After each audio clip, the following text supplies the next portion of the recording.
Before we bring you today's story of the Texas Rangers, let's talk a moment with Phil Harris and Alice Faye during the break in the rehearsal for today's Phil Harris, Alice Faye show. Thank you, Bill Foreman. You know, folks, I welcome this opportunity to talk with you about the great lineup of stellar entertainment in store for you this evening right here on NBC. Right after Tales of the Texas Rangers, Lulu Baxter will bring you all of her darling guest stars on the big show. And I know that she has some of your favorite entertainers with her today, and I hope you'll listen to the big show. And then, right after Tallulah and her guests, it's time for my show. The show... Our show. You could be right. Our show, the Phil Harris, Alice Faye show with Frankie Bentley, Brother William, Judy Sabruzio, Little Allison Phillips. Don't forget the theater guild on the air, Phil. That's right. Immediately following our show, you'll hear your favorite stars of Hollywood and Broadway and great plays on Theater Guild on the air. So we hope you'll stay tuned right here to NBC. Thank you, Phil Harris and Alice Faye. And now, here's today's adventure of the Tales of the Texas Rangers.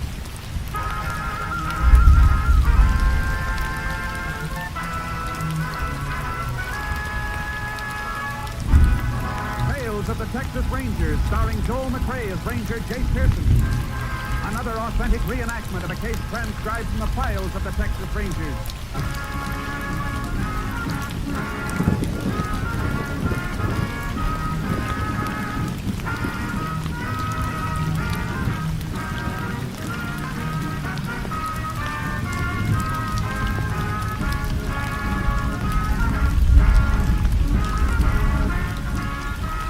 Dates and places in the following story are fictitious for obvious reasons. The events themselves are a matter of record.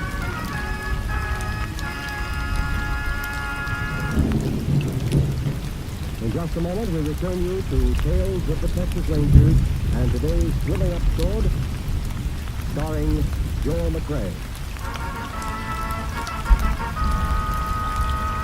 And now, from the files of the Texas Rangers, the case called Cold Blood. It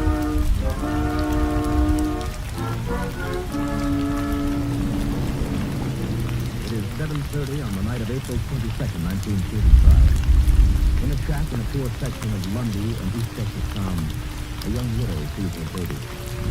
As the room grows dark, she gets up and crosses to an oil lamp. Now you hush, honey. Don't you be crying. We'll have us a nice bright light in just a minute. There. You see, honey? I told you I'd get ready to settle it. She's ready. It's Eli, Nellie. Open up, quick. Eli. But you're going off the farm on weeknight. Don't stand talking, Nellie. Let me in. Lock it. Lock the door. Eli, you're hurt. You got yourself in trouble, ain't you? Let me sit him. Here. Nellie, put out the light. All right, Eli. What kind of trouble you in? I run all the way from the farm. All the way. I'm your sister, Eli. I got a right to know what kind of trouble. Nellie, I'm scared, Nellie. I'm scared, babe. Oh, honey, don't. You sit right there. I'm going to get some water and wash the blood off your face. Don't light the lamp. Don't you worry. There's some lights in the street. I see pretty good in the dark anyhow. Let's see. I'm getting now. This will hurt some, Eli. There. He always was a good sister. Oh, see. You going to tell me about it? He's dead. Mr. Dean say I kill him. He come down to my shack. Say Miss Dean dead and I kill her. Say my coat was in the room where she's dead. He beat me, Nellie. No. He's all right. I tripped him. He fell on the floor and I run away. All the way from the farm I run. Eli, you ought to go to the I can't. You know that. I go in the I car. know. I gotta hide fast. What good that gonna do? They'll get this I store. got to hide. Few days they don't find me, maybe I can get out of the state. Then they'll never find me. They'll find you. When you thinking on hiding? You know that old shack in the swamp, place we used to play when we were kids? It ain't good enough. They'll find you sure. But you're right. You gotta hide and you gotta have food. Nellie, The company ain't asking you. You don't take a loaf of bread and some no meat. It ain't much, but it'll keep you going, thing. Nellie, you ain't asking me if I did kill you. I don't have to ask, Eli. You're my brother, and that's all I need to know. You're a good sister. If you're gonna hide, you better get out of here. Yeah, you're looking for more. Let them come. They ain't gonna hear nothing from me. You be careful. You be awful. I will. Maybe when I get away, I can write you.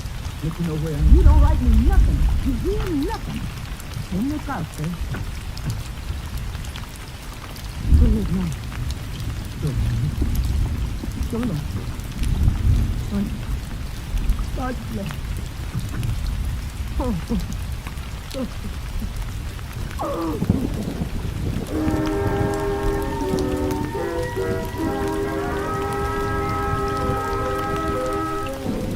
Sheriff was notified by Ralph Dean, the farmer, that his wife had been murdered. He hurried to the scene of the crime and then requested assistance from the Texas Rangers. Shortly past 10 p.m., Rangers Jace Pearson and Clay Morgan arrived at the Dean farmhouse. The sheriff met them in the park. Howdy, Sheriff. Well, howdy, boy. Howdy. Body's in the bedroom. Left everything just like it was. Husband still around? He was off, but I think he want to talk to me. Now. Where do you want to take off for? Now, you know how it is, Dave. Dean says it was his hired hand killed his wife and his boy, and now he wants to start looking for the boy himself. What's the hired hand's name? Eli Wilbur. Been with Dean there 5 years. We haven't been able to locate him since murder. Ralph, there's Ranger Pearson and Ranger Morgan. How do, Mr. Dean? Sorry to hear about your wife. Yeah. Glad you're here, Ranger. Maybe you can talk some sense into the sheriff. You look at here, Ralph. You look here, Sheriff. I told you when I called you, Eli Wilbur killed my wife. What are you waiting for? Ranger got a posse out tracking him down. Because I'm handling this my own way, Ralph. Your way. Well, he's probably miles away by now. He's got to be killed, I tell you. This way he killed my wife. If he's guilty, we'll get him. Good. I'm telling you one thing, Sheriff. If that boy ain't taken care of, I'm going to see to it you ain't elected again. Listen here, Ralph. You ain't taking threats from you to nobody else. All right, Just a minute, both of you.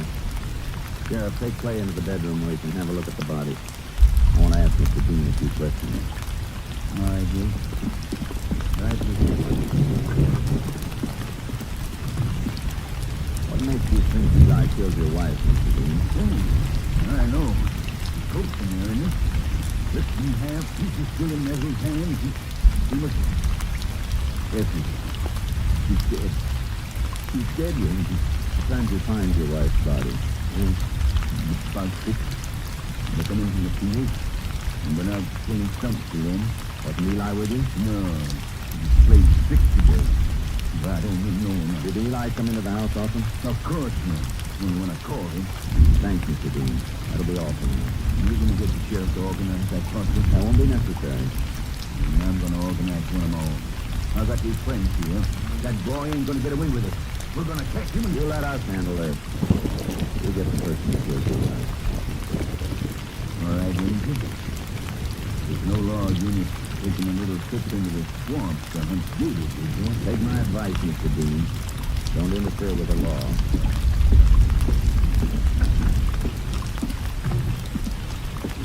Let's put up quite a fight and look at the room. These bruises on her neck are pretty bad. Only took in there must have strong fingers. Yeah, I've had a good look around. Aside from that coat he's holding, there's not much in the way of evidence. The coat belongs to Boy, all right. I'd say it looks mighty bad for him. He can't get far away. He put out a bulletin on him. If he's gone into those swamps, all the bulletins in the world ain't gonna do no good. Has he got any relatives in town? The sister, Nellie Johnson. My deputy was there early this evening. She wouldn't tell him nothing. Don't believe you'll get much information from her. Try luck anyhow. Come on, Clay.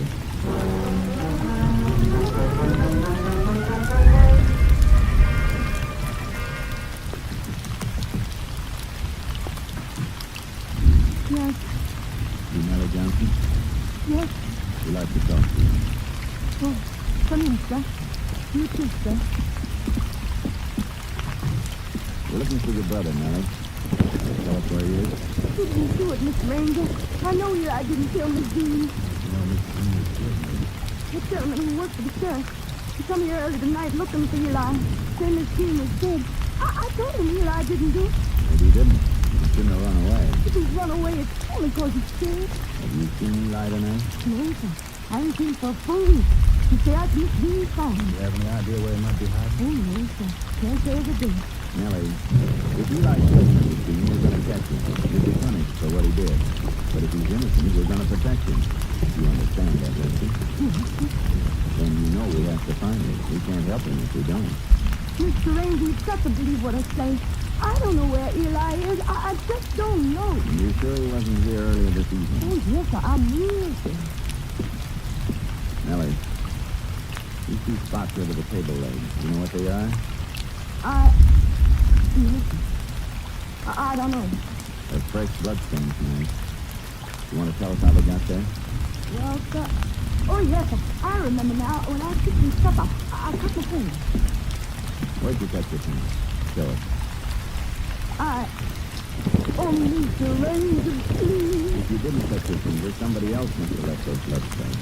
He was here tonight, wasn't he, Mother? Eli was here. Mr. Ranger. Why don't you tell us what you know? It'll be better all the way around. I don't want him to get hurt. My baby brother, I know he didn't do nothing. I don't want him to get hurt. He won't get hurt, Nellie. We can promise you that. He was here, wasn't he? Yes, sir. Yes, sir. He was here. About 7:30, just after he run from the farm. Why'd he run away? Found out Miss Dean was dead, and he's scared of Miss Dean. He's scared the people in town do something to him. You know where he is now? Yes, sir. Hiding in the stack of the swamp. Place we call old moccasin shack. Oh, please, Mr. Ranger. Don't let nothing happen to Eli. Don't let nothing happen to him. Don't worry, Nellie. You'll see Eli gets a fair deal all the way through. By the way, did he get hurt? Hurt? He must have been bleeding when he came here. How'd it happen? You won't tell Mr. Dean I saw him? Just tell us how it happened. Well, sir, Mr. Dean come after Eli. So he killed Miss Dean and he shoot Eli. Make Eli's face bleed. All right, Nellie.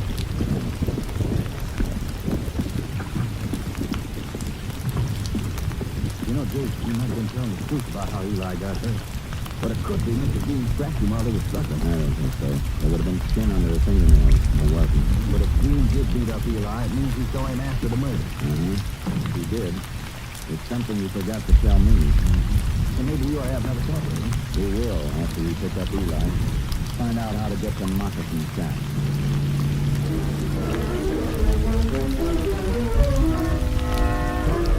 The sheriff wasn't in his office, but his deputy told us how to reach the shack Nellie had described. We drove to the edge of town, unloaded our horses from the trailer, and rode toward the swamp. We reached it about 9 this morning and started it. Shouldn't be far now, Jake. There's the 3 oaks and the willow the deputy told us about. Shack ought to be about 100 yards in from here. Not exactly the kind of place I'd like to spend a vacation. Well, I never heard anybody advertising it as a resort, but please, please. Hey, listen. Sounds like we're not the only ones out after Eli this morning. Dean didn't take my advice after all. Let's get going. This would mean a lot of trouble. At least they don't seem to know where Eli is. Let's hope we do. You got a hunch Nellie was telling the truth. If Eli hasn't heard those dogs from taking off deeper into the swamp, you ought to find him. It won't take us long to know. Take just a chance. We'll charge you. Good, good. Getting the close place. He's got to make a break. Yeah.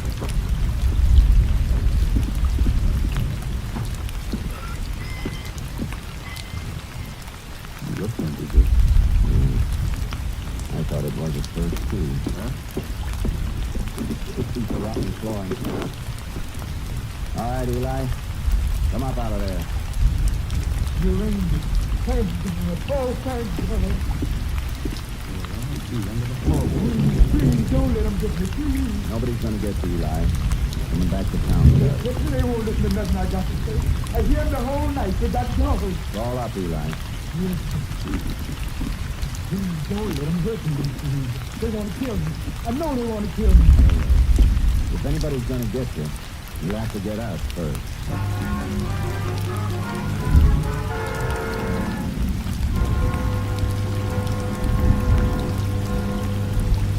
In just a moment, we will continue with Tales of the Texas Rangers, starring Joel McCrea as Ranger Jake Pearson.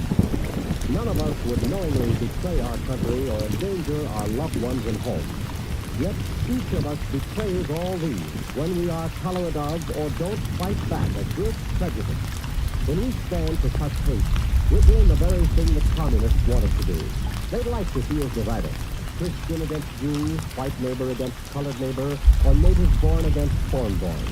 If our enemies could divide all the small groups that make up this country, then we would be weak and could be easily overcome. Now, as probably never before, we need to be united as an example to our allies who look to us for hope, and as a warning to our enemies that we are truly a united States of America. Work for understanding, accept or reject people on their individual worth, refuse to listen to or spread rumors against a race or religion. Speak up, wherever you are, against prejudice. And now, back to Tales of the Texas Rangers. We continue now with Tales of the Texas Rangers and our authentic story, Cold Blood.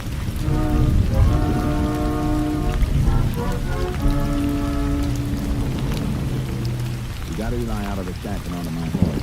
We started the town with the quick sound of dogs and men getting closer. When we reached solid ground and came into a clearing, we saw them aiming across the path we had to take. There were 8 of them on horses with beam at their head. The 2 men were silent as we stopped at the edge of the clearing, 30 yards away from me.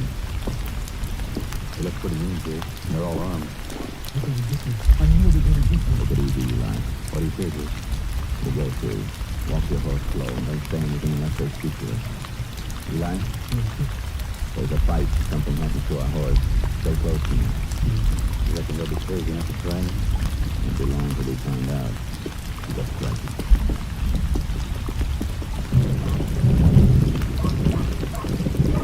Don't look like they're gonna move, Dick. Maybe not. Morning, Rangers. Morning, Mr. Dean. If you don't mind, we'd like to get past. Sure. Just noticed how since we all met out here, we have a nice, friendly talk. I'm glad you mentioned it because I want to have a talk with you. But right now, I'm a little busy. Yeah, get yourself a person like this. We didn't do so good in our hunt. Overnight at it, and we're empty-handed. Too bad. If you and your friends would get out of the way, we'd like to get our men back to town. Yes, you would. Wonder how it would be if we help you. It'd be a shame if you got away after you took so much trouble getting you. We'll manage. All right, Ranger. Open up there for the Rangers, boys. Thanks. I meant what I said about that talk. We'll be out to see you this afternoon. Sure, anytime. And Ranger, Yeah? just make sure that boy there gets the kind of trial he deserves. I believe we will. Now. It was half noon when we got Eli back to town in the hotel. Still was dead, but we covered him after he had a good-sized meal. At 1 o'clock, we went up to questioning. The sheriff led Clay and me along to the cell block. Well, one thing, Jay, we can be sure Eli's going to get all the attention we can give him. He's the only prisoner we got now. Probably better that way. Don't know what Dean was doing, might try. They told me you had a little trouble on the way in, but I don't expect him to try much now.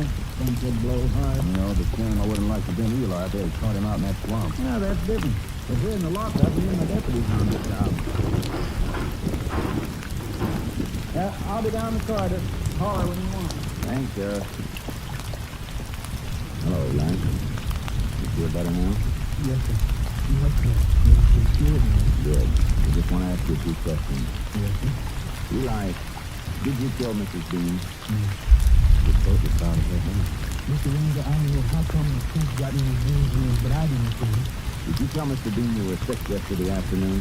Sick? No, sir. I've never been sick a day in my life. Mr. Dean said that you told him you were. You wonder how come he said that? You know what I wasn't. He took me out in the field with the moon, told me to pull skunk. You went out there? Yes, sir. I was out there all afternoon, coming until evening. Mr. Dean with you?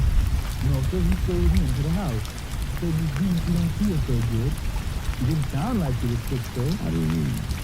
I come up to the house after lunch to find out what I got to do the rest of the day. I hear Miss Dean talking pretty loud to Mr. Dean. Did you hear what she was saying? No, sir. I don't listen much anymore. Miss Dean, she always speaks right sharp to Mr. Dean. Eli, when did you see Mr. Dean last? When he come to my shack after I come in from the field. Why did he come to see you? Because Miss Dean was there. Mr. Dean say I did. She wouldn't listen to nothing. I didn't kill Miss Dean. I swear I didn't. Did anybody else see you out in the field yesterday afternoon? No, sir. Don't reckon nobody did. Eli, were you working all afternoon? Yes, sir. I was working the whole... No, sir, I forgot. I took him once. What for? I shot this near rattler. There was a big rattler curled up in the sun next to his stump. I didn't see him till the moon seen it.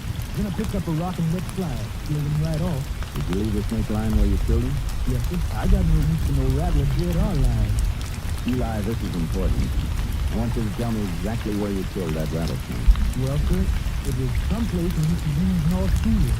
There's so much happened since yesterday, I don't reflect just when. Reckon we have to stage our own private snake hunt. Uh-huh. Some say it's bad luck to kill a rattler, Mr. Green. Feels like mine's already started. Don't worry, Eli. Killing that rattler won't bring you more good luck than anything you ever did.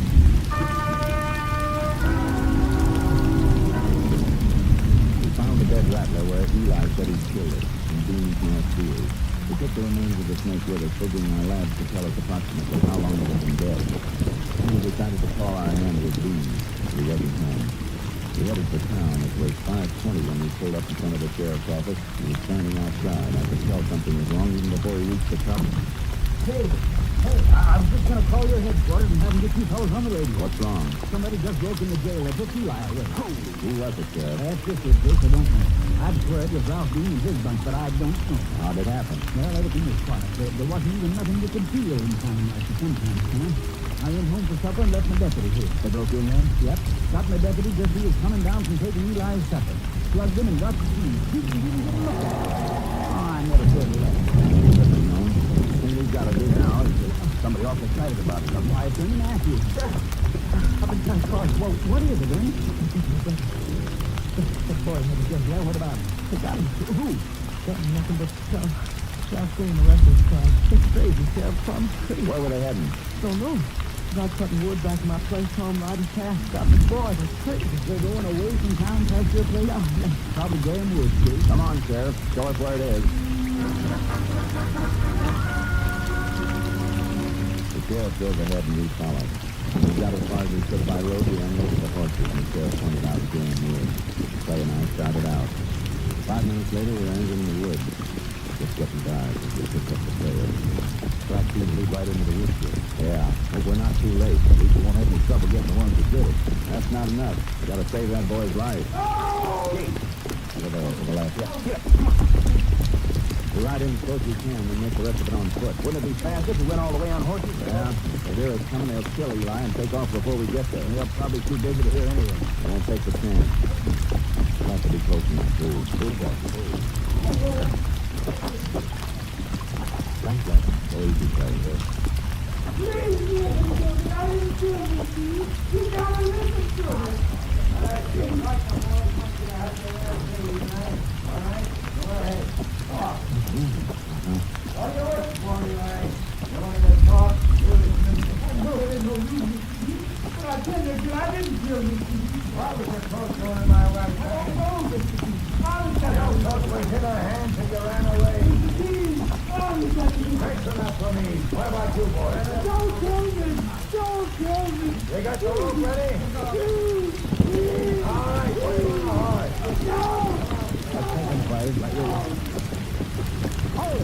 All of you, drop those guns. I said drop those guns. That's better. Now all of you stay where you are. That's how you like those. Get him down off that horse. Right. All right, Ranger. You stopped it. What for? He's gonna die anyhow. He never had a chance to prove his innocence, Dean. He's a murderer, ain't he? He killed my wife. I'm not so sure of You that. found his coat in his pants. What more do you want? It could be Eli didn't leave that place. What are you talking about, Ranger? Let me see your hands, Dean. What for? Let me see them. No, the back. How'd you get those bruises on your knuckles? Well, they're from pulling stumps yesterday. You sure they didn't get bruised from beating up Eli? You're crazy. I never beat him up. Maybe you waited till Eli came in from work, accused him of killing your wife, beat him up and let him get away so you could get your gang of hoodlums after him. That's a lie. I never seen Eli. I was working in the fields all afternoon. Alone. Eli says you were the only one working in the fields yesterday. Oh, he does, eh? Well, whose word are you going to take? Mine? Wait a minute, Dean. We might be able to prove Eli was in the field. No. He said he killed a rattlesnake. We found it where he said it would be. If our lab says it was killed yesterday afternoon, it's pretty good proof. You trying to railroad me? You know better than that. But you gotta prove where you were yesterday afternoon. What I got to prove anything for? Because if you don't, you got a murder charge against you for killing your wife. You hear that, boy? You're going to stand here and let him take sides against us? The only side I'm taking is the law of Texas. Come on. We're going back to town. I ain't going nowhere. I said come on. You wait. Take a seat. No?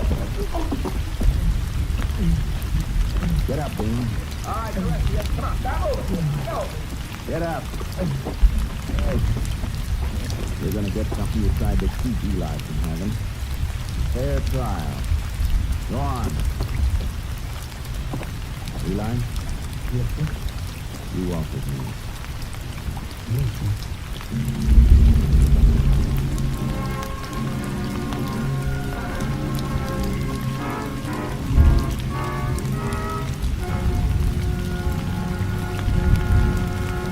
In just a moment, we will tell you the results of the case you have just heard. There's fine entertainment every day right here on the NBC Radio Network.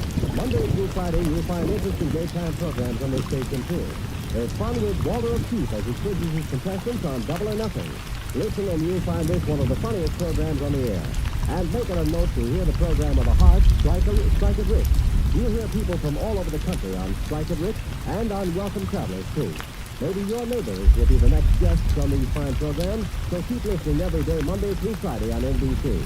In the Mad and Merry department, we bring you the Ralph Edwards Show on most NBC stations. Listen as Ralph plays Truth or Consequences with his contestants and brings you enjoyable listening. And Dave Garway brings you 15 minutes of music and humor each weekday. It's all for fun and fun for all, and you tune to NBC Daytime Radio. So make it a day to brighten your household chores with a fine program sent your way every day on this station of the NBC Radio Network. Now, back to Tales of the Texas Rangers.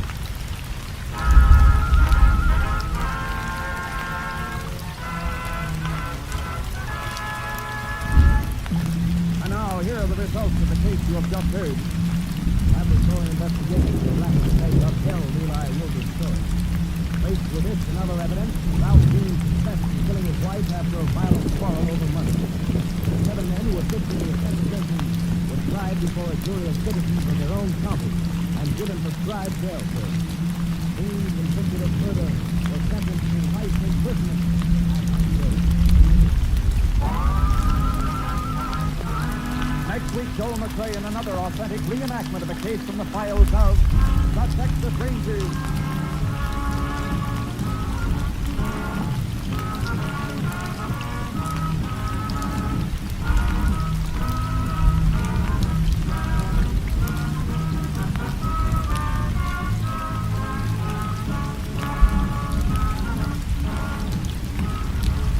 Included Tony Barrett, Vivian Faber, Bob Davis, Farley Bear, Herb Ellis, and Bill Johnstone. Technical advisor was Captain M.T. Lone Wolf Gonzalez of the Texas Rangers. This story was transcribed and adapted by Charles E. Israel, and the program was produced and directed by Stacy Keith. Hal Gibney speaking. Next, The Big Show brings you drama, comedy, and music on NBC.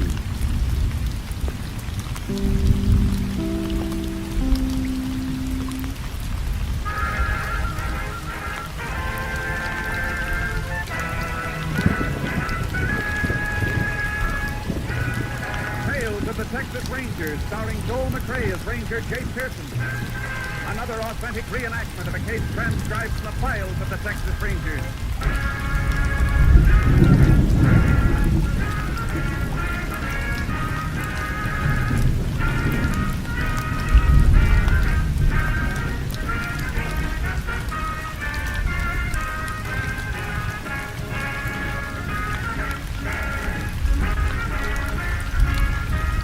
Dates and places in the following story are fictitious for obvious reasons.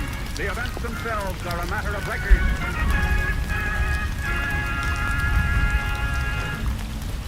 Before we bring you today's Tales of the Texas Rangers, let's turn on our microphones down the hall in Studio A here at NBC's Hollywood Radio City, where rehearsal for the Phil Harris Alice Faye show is in progress.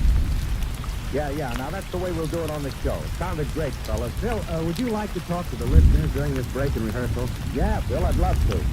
Folks, I'd just like to take a few seconds here to remind you about part of the fine lineup of entertainment for the rest of the evening right here on NBC. Right after Tales of the Texas Rangers, listen to The Big Show with Tallulah Bankhead and all of her dolls. Just talk. I know you'll want to hear the music and comedy. The Big Show is lined up for you today. And then we come on to keep you entertained with our show, starring Alice Faye, Frankie Remley, Julius Abruzio, and some band leader, Phil, what's his name? Well, please, will you slow up?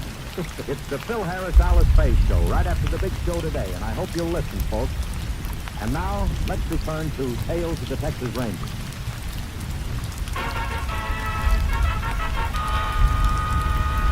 And now, from the files of the Texas Rangers, the case called Bright Boy.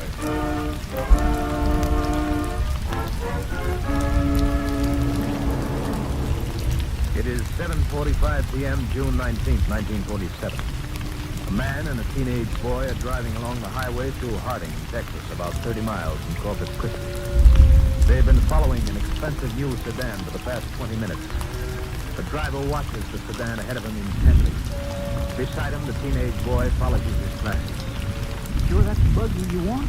Yeah. You sure that's the right color green? Dan said he wanted a green one, and that's green. I didn't stop to ask him. He meant lime green, I chartreuse. Green. Okay. Does it have an aerial? Can you see? Yeah. I don't like to drive without a radio. Get one. You hear about Sleepy? Huh? Who? Sleepy Horner got spiked stealing seconds. Who cares? Elkin did it. Gold starts pitching, see? Only he stops and throws the ball to Elkin high. And Sleepy comes sliding Now, in. cut it. Don't care nothing about Elkin and Sleepy and no pitcher. Ever since you was a kid, all I ever heard out of you was baseball. It wasn't baseball, it was fishing. That's time you growed up. All right, Tom, all right.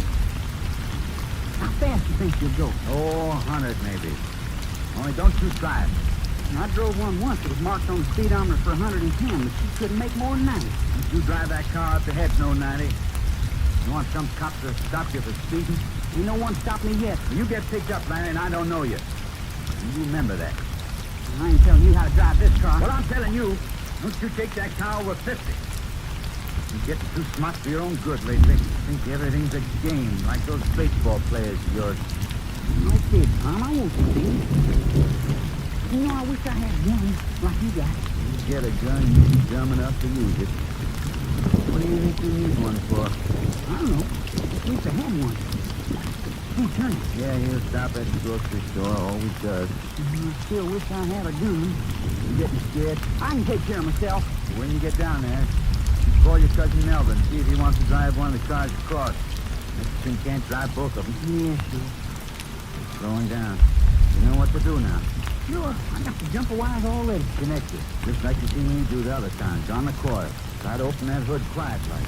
I know how to do it. You better. Sort of worried you going alone for the first time. I'm telling you, I'll be all right. When I see you, As soon Tom. as I swipe that other car, probably day after tomorrow, I'll call you and say where you're to meet me. I'll drop you off this fast as so. And wait till you get inside. Okay, Larry. Okay, so long.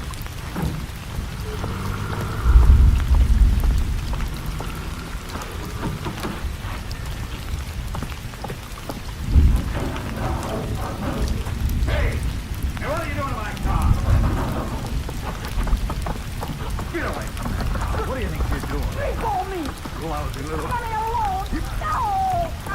You're breaking it. Turning you over the chair. I'll kill you. Stop that knife. Here. Stop. Here. No. I'm back.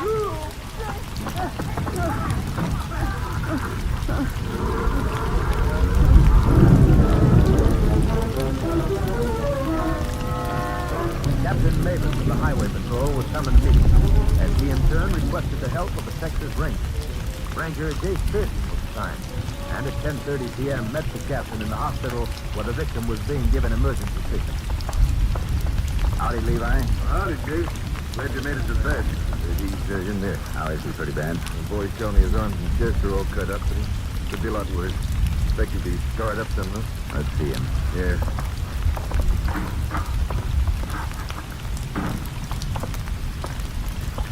Strike time, Captain Mavis, Highway Patrol. This is Ranger Pearson.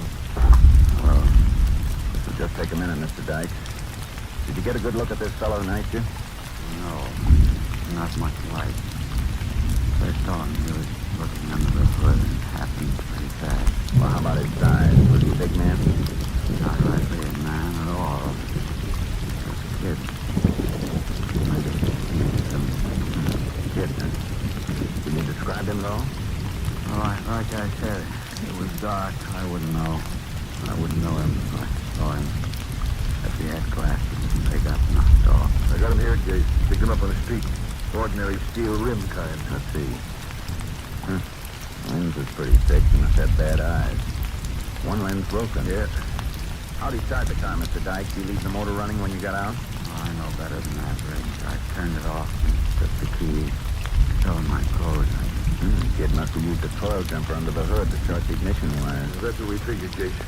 Well, thanks, Mr. Dyke. We'll get a complete statement later. You better get some rest now. Come on, Levi. Take it easy, Mr. Dyke. He's lucky the knife didn't get into his face. Yeah. You said on the phone there's been a string of these car thefts. Yeah, it's a bit. 5 expensive cars stolen in the last 6-7 weeks. Always done the same way, but nobody could hurt before this one. Somebody always does sooner or later. Did you recover any of them? Not one. I got a vague description of one of the thieves a couple of weeks back. Young punk wearing glasses. Might be the same kid. Doesn't sound like a kid taking a car for a joyride. They usually abandon it by morning. I know. Looks like somebody's building up a real sweet racket for themselves. Able to get rid of them so fast that you can't find them. Kid's probably not playing a lone hand. Yeah, that's the way I figured. After I talked to the sheriff tonight, I contacted Austin. It was headquarters idea we work together. Get back to your office and call Austin. That pair of glasses looks like our lead.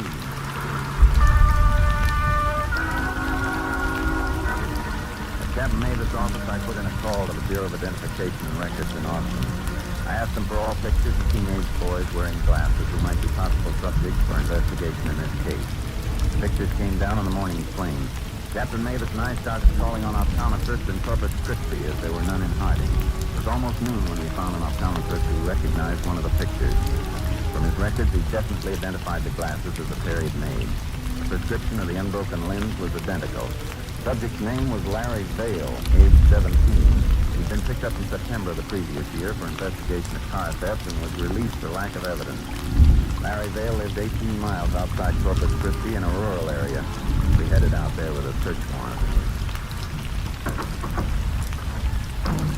Doesn't look like much of a place, just a shack.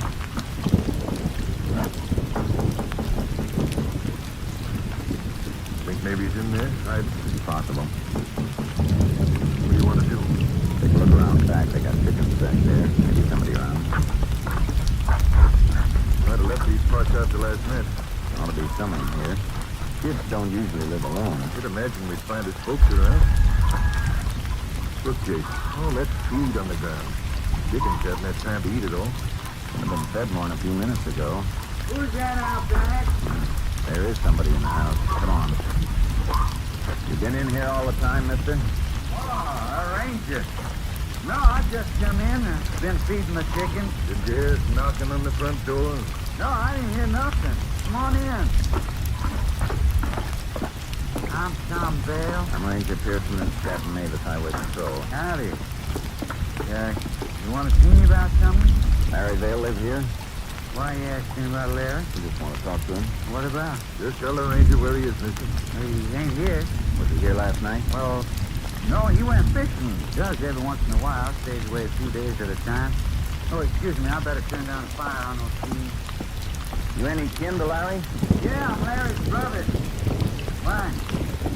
In trouble? Maybe. Where did he go fishing? Oh, around. He was gone when I come home yet. Got any idea where he can find it? Maybe a Rockport or Port Aransas. Likes to fish off the jetties. Might even be on a shrimp boat. Does it once in a while. Pick up a couple bucks. How about canned beer? No, thanks. Me either. About your brother. Doesn't he have a steady job? Larry? No. He used to work in a packing plant, ice and vegetables. Didn't like it, though. Rather go fishing. Ain't spending money selling his cat. Still like to know what you want, Bert. We think your brother stole a car last night. Knifed the man pretty bad. Where? Port Aransas? Harding. Oh, I must have come mistake. Larry wouldn't do nothing like that. Besides, I know he went fishing. You want to have a talk with him about it, anyhow. Okay, but I know you got the wrong guy. Larry's a good kid. He wouldn't cut anybody. He was investigated for car theft last year, wasn't he? Yeah. They said he took a car. It was just a bunch of kids. You know how it is. But they couldn't hold him because he wasn't guilty. You can't hold that against him. Mind if we take a look through the house? No, why should I? Thanks. Where's your brother's room? That one right there. Okay to go in? Help yourself. I still say you're making a big mistake.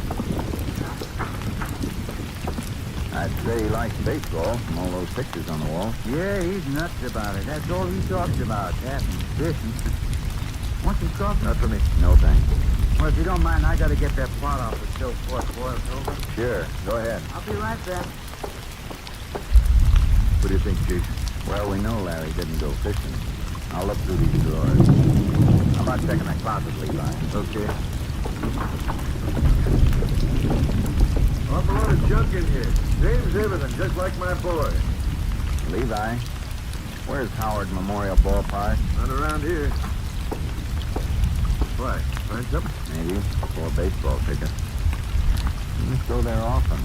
Spreading the numbers on them, I'd say they were bought over quite a period of time. Think it means something? Good. Gonna jot down these ticket numbers. You're sure crazy about baseball. As my brother's coming back. Yeah, I'm finished. Well, did you find any knives or any hatchets or anything? No, we didn't find anything like that. Well, look all you like. I think we've seen enough. Well, come back anytime. You're always welcome. Thanks. We may take you up on that.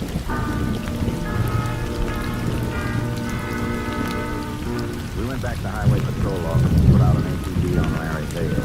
We learned that Howard Memorial Ballpark was located in Meade, Texas, 150 miles away. I followed a hunch and called the manager of the ballpark to check on the base of the ticket stubs found in Larry Vale's room. Come here, Levi. I want you to see this. Your hunch pay off? I think we got something. A car stolen here May 9th. The kid sees a ball game in Meade May 10th. Car stolen May 23rd. Kid's in Meade the 24th. Same routine June 6th and 7th, and again last week. And Meade's right on the border. You think those cars are being run over into Mexico? Wouldn't be surprised if the pattern holds up. Larry Vale's due to see that game tonight. So am I.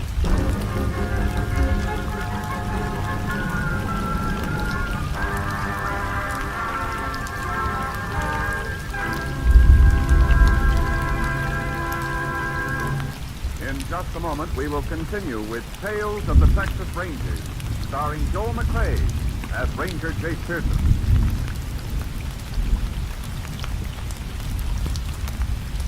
Medical science now knows that there are about 21 well-recognized types of heart disease. One of the leading heart authorities, Dr. Paul V. White, declares that the classifying of heart disease into various types is one of the greatest medical advances of our time. This is only one of the great advances, such as new surgical techniques, new drugs, new methods of care, prevention, and treatment, which have brought new hope to millions of hearts. New Hope for Heart is the slogan of the Heart Fund of the American Heart Association and its affiliates. Your contribution will help our doctors to continue their fight against heart disease, this nation's leading cause of death. Do your share because it is your fight. Send your contribution today to Heart, H-E-A-R-T, Heart, in care of your post office. And now back to Tales of the Texas Rangers.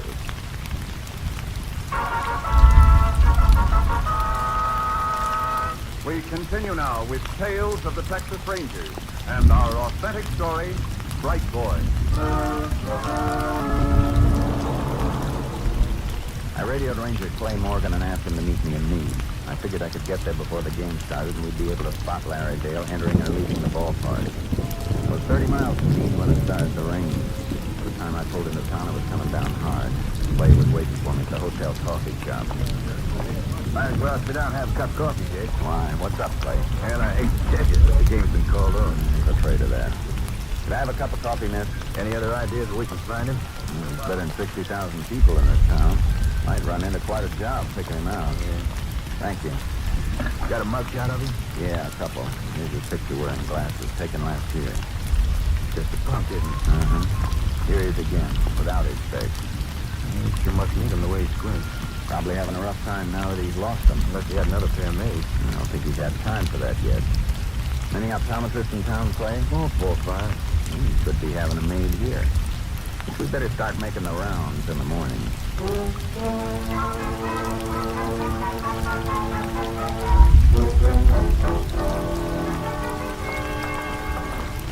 Yeah, how about it, Jace? Reckon we might have been wrong? Still got a chance.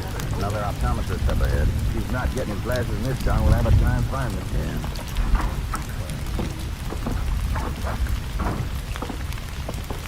Nobody here, Jake. Probably in the back. Hit the call bell. Yeah. Just a minute. Morning, Ranger. Seems every time I go in back, somebody comes in. I'm sorry, Bruce. Oh, that's all right. I'm used to it. Ought to move the lens grinders up front. What's going to do, Lieutenant? I'm Ranger Pearson. This is Ranger Morgan. Glad to know you. I'm Doc Keith. We're looking for a kid about 17. We figure he might have come here for glasses. Age 6, he's about a year old. Second, it's pretty bad stuff. Young fellow you're looking for in trouble? He wanted for questioning. Sure, you can get some more. You positive? Absolutely, Ranger. The same one. Matter of fact, it's his glasses I'm working on now. Ordered the same kind of frames like in his pictures. You know where he's staying? That is address right here on the order. 128 Junket Street. Name's Sam Jones. Okay, thanks. You're back at 3 to pick his glasses up, doing the right job for him. His eyes are killing him. Been a lot of help, Doc. Much obliged. Glad to be of service, Ranger. Anytime. If we don't find him by 3, we'll be back.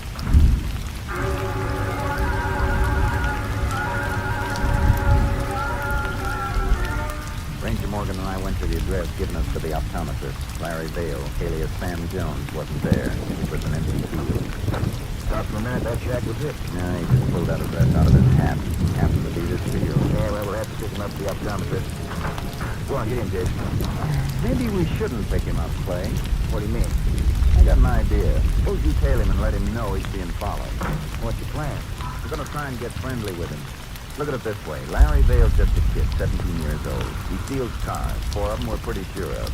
He brings them to the Mexican border each time. He can't be in this alone. We got to find out who's with him. You think you can get into the kid's confidence? I'm going to try. You better watch it, Jase. He knows how to handle a knife. Yeah. A man in the hospital told me.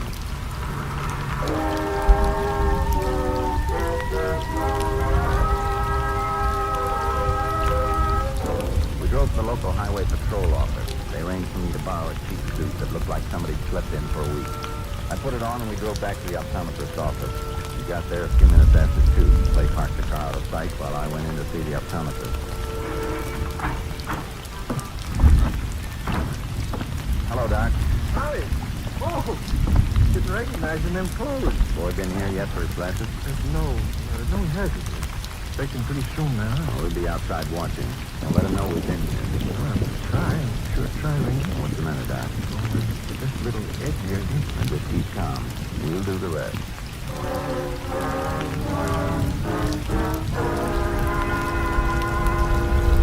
After Clay parked the car, he walked down to the bus stop at the corner and stood against the wall reading the newspaper.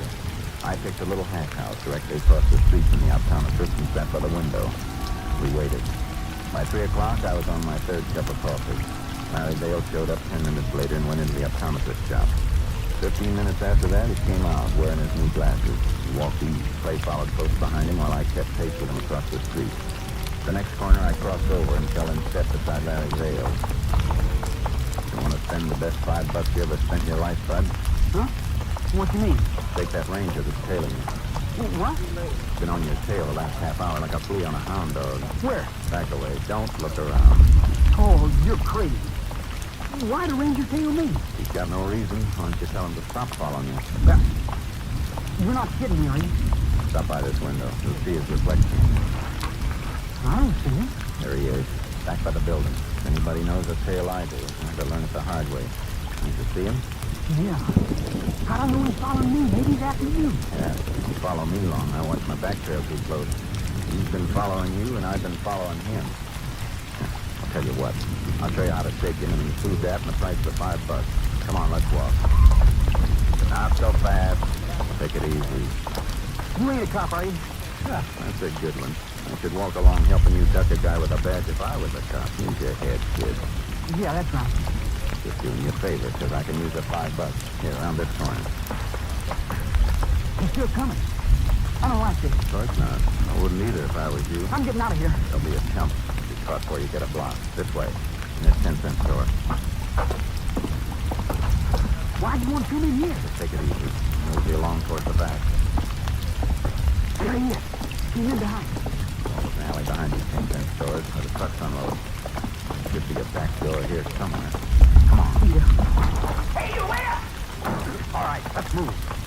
Let the cab stand in the corner. Okay. cab sitting there. Is it coming? Don't bother looking. Just keep going. Go on. Get in. All right. We're in a hurry, driver. Go straight ahead. Step on. Just keep going till I tell you to turn. See, boy? Nothing to it.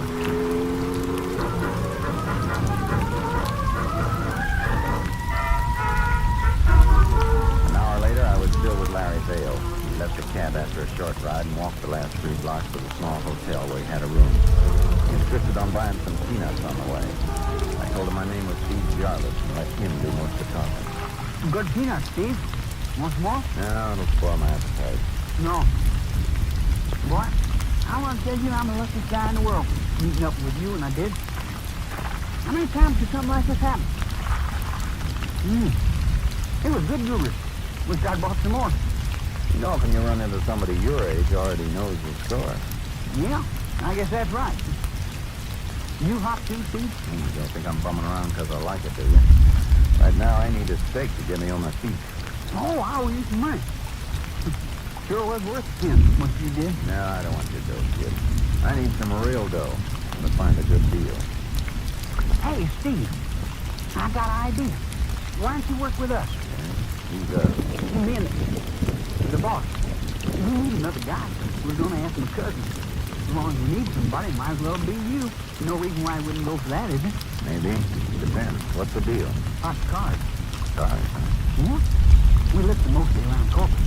Drive them over here. Things don't. Bringing in another one today. What do you do with them? Drive them across the border?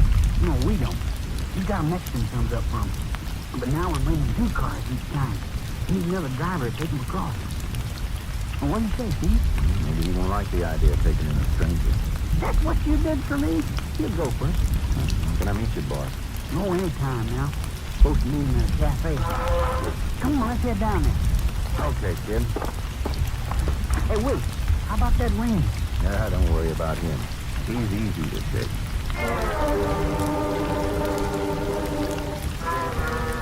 We took a taxi to a small cafe in a tough district just off the main drag. I spotted Clay behind us. He was doing some real trailing now. Larry and I went in and sat in the rear booth. That's where we were to meet the boss. You'll be there anytime now. Good food, huh? Not bad. What kind of price you get for the cars over the border? Better than here? Oh, sure. Always grand over the regular price. Sometimes more. Sounds all right. You got a regular contact there?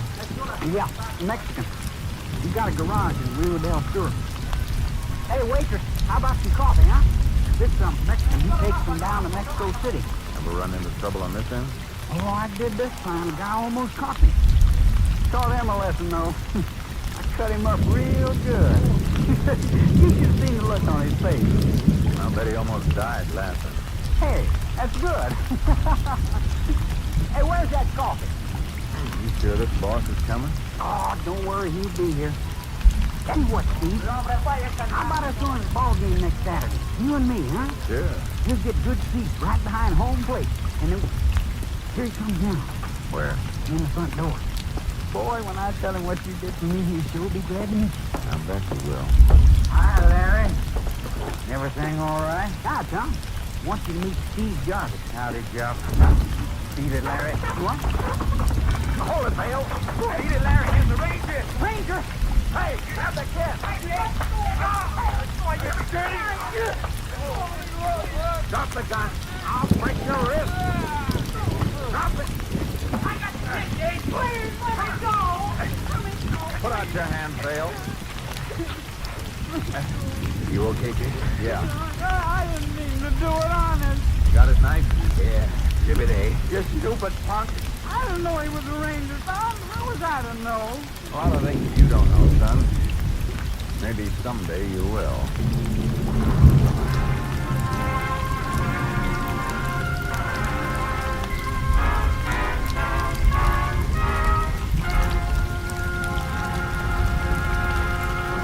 In just a moment, we will tell you the results of the case you have just heard. Hello, friends. This is Jack Parr. I'll be with you later this evening with the $64 question, but right now I'd like to remind you about some of the other great shows this evening on the NBC Radio Network. In just a few minutes, you'll hear The Big Show with Tallulah Bankhead and a big array of guest stars. And, of course, Meredith Wilson will be on hand to direct The Big Show Orchestra and Chorus. You will hear 90 minutes of scintillating comedy and music today on The Big Show. And then, right after The Big Show, stick around for the Phil Harris Alice Faye Show with Frankie Remley, Julius Abruzio, Brother William, and the entire Harris household. It's a program that's sure to please you. Later today, Theater Guild on the Air will bring you stars from Hollywood and Broadway in an exciting Broadway play. And right after Theater Guild on the Air, I'll be back with a pocket full of money and the $64 question. I'll be talking to a lot of contestants tonight, and maybe you will hear one of your neighbors. So why not stay tuned right now to the NBC for a whole evening of great entertainment. I'll be looking for you in our radio audience tonight. And now, let's get back to the tales of the Texas Rangers.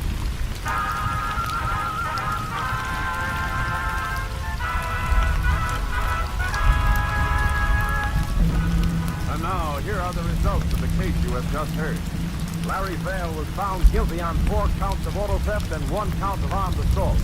He was sent to the state school for boys at Gatesville until he became of age. His brother Tom Vale pleaded guilty to contributing to the delinquency of a minor and to 5 counts of auto theft. He received a 20-year term at Huntsville. Mexican authorities cooperated with the Texas Rangers in apprehending the others involved in these crimes. Next week, Joel McRae in another authentic reenactment of a case from the files of the Texas Rangers.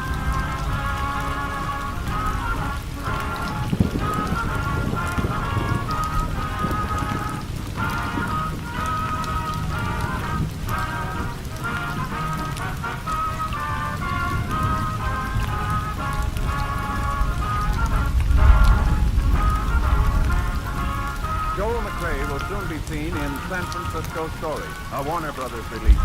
The cast included Tony Barrett, Sam Edwards, Whitfield Connor, Paul McVeigh, and Herb Ellis.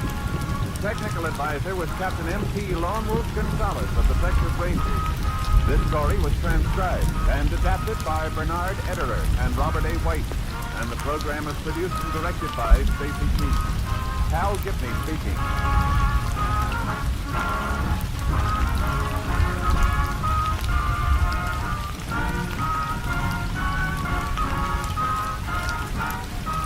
Next, The Big Show brings you drama, comedy, and music on NBC.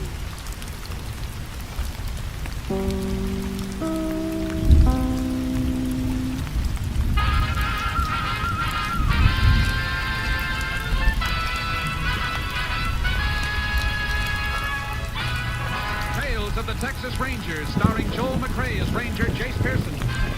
Another authentic reenactment of a case transcribed from the files of the Texas Rangers.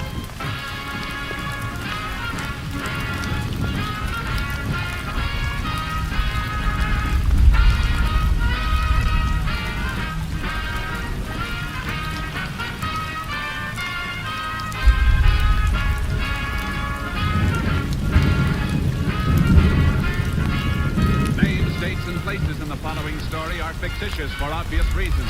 The events themselves are a matter of record.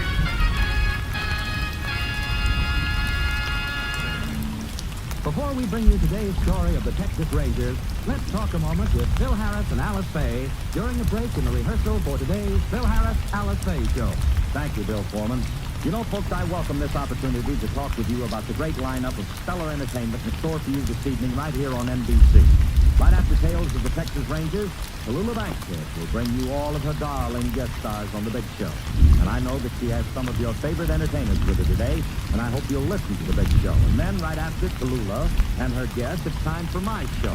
The show... Our show. You could be right. Our show, the Phil Harris Alice Faye Show with Frankie Remley, Brother William, Julius Abruzio, Little Alice and Philip. And don't forget the Theater Guild on the air, Phil. That's right. Immediately following our show, you'll hear your favorite stars of Hollywood and Broadway in great plays on Theater Guild on the air. So we hope you'll stay tuned right here to NBC. Thank you, Phil Harris and Alice Faye. And now, here's today's adventure of the Tales of the Texas Rangers.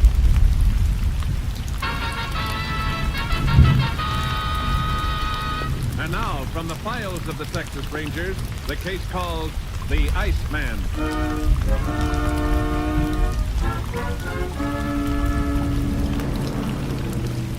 is 3 a.m. on September 17th, 1948. In a farmhouse 9 miles north of Raynor, Texas, Helen Dreyer wakes from a sound sleep, raises herself on her elbow, and listens for a moment. Then she leans across and taps her husband urgently on the shoulder. Wake up. All right, I'll get up. What's the matter? Somebody downstairs. I don't hear nothing. In the kitchen. Yeah, I hear it now. I'm going down No, there. no. I can't let him You get up. Please call the sheriff. Don't think of a chance. Yeah, maybe you're right. The dickens that fool. Oh, here it is. Operator, get me the sheriff, quick.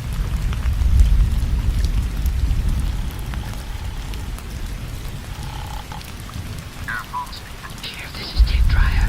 I have to talk up. I can't hear you. There's a burglar in my house. Who'd you say this was? Ted Dreyer, Farm Road 22. Man's down in my kitchen. Well, I'll get out there right away. He's coming down the hall towards the I stairs. think he's heading upstairs, Sheriff. Don't try to stop him. I'll get there as quick as I can. He's coming up here. Yeah. Pretend you're sleeping, honey. Whatever happens, don't move. You're not gonna... No. Honey.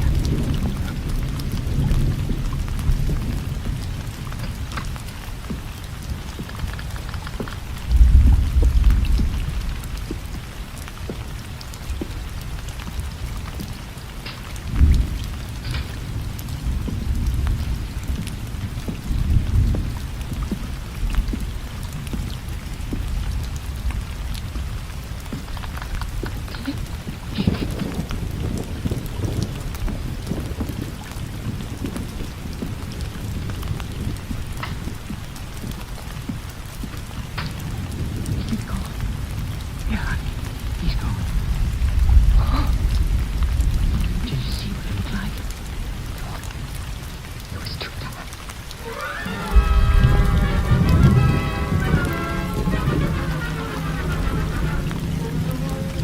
The sheriff reached the Dreyer farmhouse 20 minutes after the departure of the intruder. He found Mrs. Dreyer in a state of hysteria and sent her upstairs with her husband. After a cursory investigation, he immediately contacted the Texas Rangers and requested assistance. Ranger Jace Pearson was assigned, arriving on the scene at 4:25 a.m. The sheriff led him directly to the kitchen. Now, you see what I mean, Jake? Yeah, glad you called us, Sheriff. Looks like it might be the one we've been after a long time. I kind of figured it was. The way he broke into the kitchen and raided the icebox first. I can't get over that. Eating the family's food before he tackles a job. It's pretty cool. One of the things that's made him so hard to catch.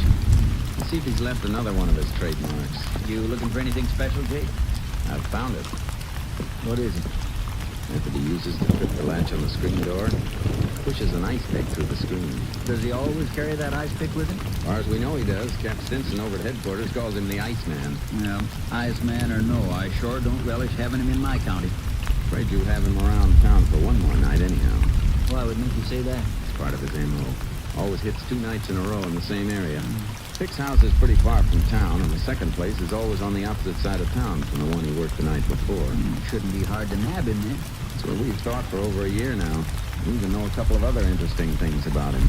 He never enters a house where there's a dog, and he wears gloves on the job. And even knowing this, we haven't been able to catch him. So you haven't been getting any fingerprints on him then, huh? No, sure wish somebody'd at least get a look at him. We've learned a lot about him since he's been operating, but we still don't have any idea what he looks like. Well, maybe the Dryers can tell us something. She ought to be feeling better by now. In just a second. What's this on the floor? Do you have a piece of paper handy I can use to sweep some of it up? Well, here's a sheet out of my notebook. That do the trick. Uh-huh. Thanks. Yeah? I thought so. What is it, Jake? Yeah, smell it. I say it was snuff. So would I. Mr. Dreyer use it? No, Ted smokes cigars. Like we've just discovered another one of the Iceman's habits. And every time we do, we get just a little bit closer to catching him. Sure hope you're right. Let's look and see if the Dryers can tell us anything. Miss Dryer was right jumpy when I got here. Not much wonder either. She was the one first heard him moving around in the kitchen. How much money to get here? Over $80. Ted had just been to the bank. All right, if the ranger and me come in. Sure, come on in, Sheriff. going to help you? We think so. How you doing now, Miss Dyer? Oh, it's still a little shaky. I don't think I'll ever sleep again tonight. The way he came right to this room. Now, honey, it's all over. I know, but I'm still so scared. Sure. Don't you and the sheriff want to sit down, Ranger? No, thanks. We'll just be a few minutes more. I've been thinking since it happened, maybe I did wrong not trying to stop him. You're lucky you didn't, Mr. Dryer. A couple of people have tried. It's pretty handy with an ice pick he carries. Has he killed anybody? No, but he's come close. He gets cornered, he's like a weasel. You seem to know a lot about this fella. We never laid eyes on him. Well, then how That's not hard, kid. Our man's been operating for over a year in different parts of Texas, and the Ranger's got a good idea of his M.O. Modus operandi. It's the pattern habitual criminals follow on a job. Almost like a signature. But what we really need is some description of the man himself. I wish we could help you, but it was right dark in our room, and he didn't use a flashlight. Well, I saw his shadow when he crossed in front of the window. So did I, honey, but that's not what the Ranger wants. We appreciate you trying anyhow. What do you figure we ought to do next, Jake? Be light in a few minutes. We'll see if there are any tracks to follow outside. Won't stand much chance of catching up with him this late. I know. We might get a line on something almost as important. The direction he took when he left here.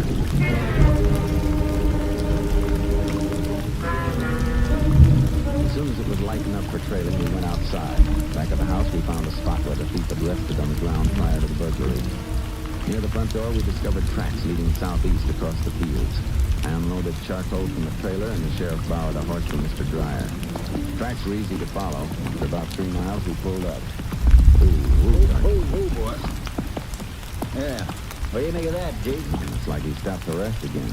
The way the brush is crushed, I'd say he spent quite a while here. Yeah, and I don't figure. Why would a man who just broke into a house stop so close to the place he robbed? Could have been waiting for something. How far is the main highway from here? Pretty close, just over that rise. Let's see if the tracks lead there. Come on.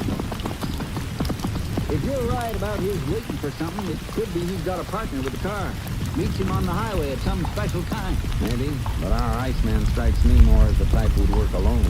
Tracks look like they're going to lead right onto the highway, Jake. Suppose they do. Where do we go from there? See if he crossed the road. If he did, might give us some indication of where he was heading. And if he didn't? That's something we'll have to try and figure out.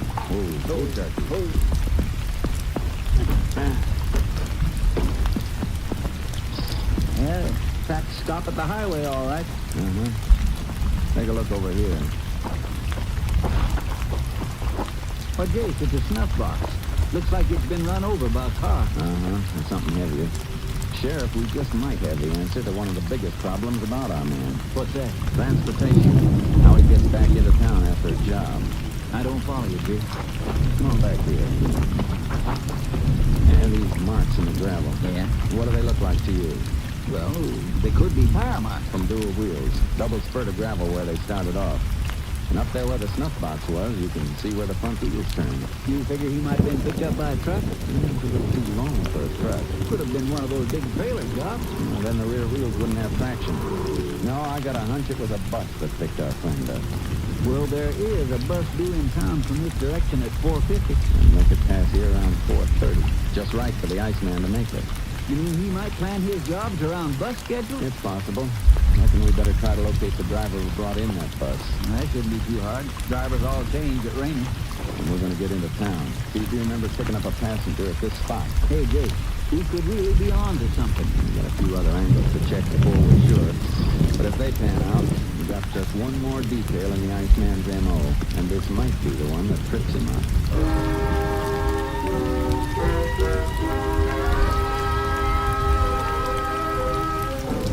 We reached the Continental Trailways bus depot at 8 that morning and located the driver who had brought in the 450 bus.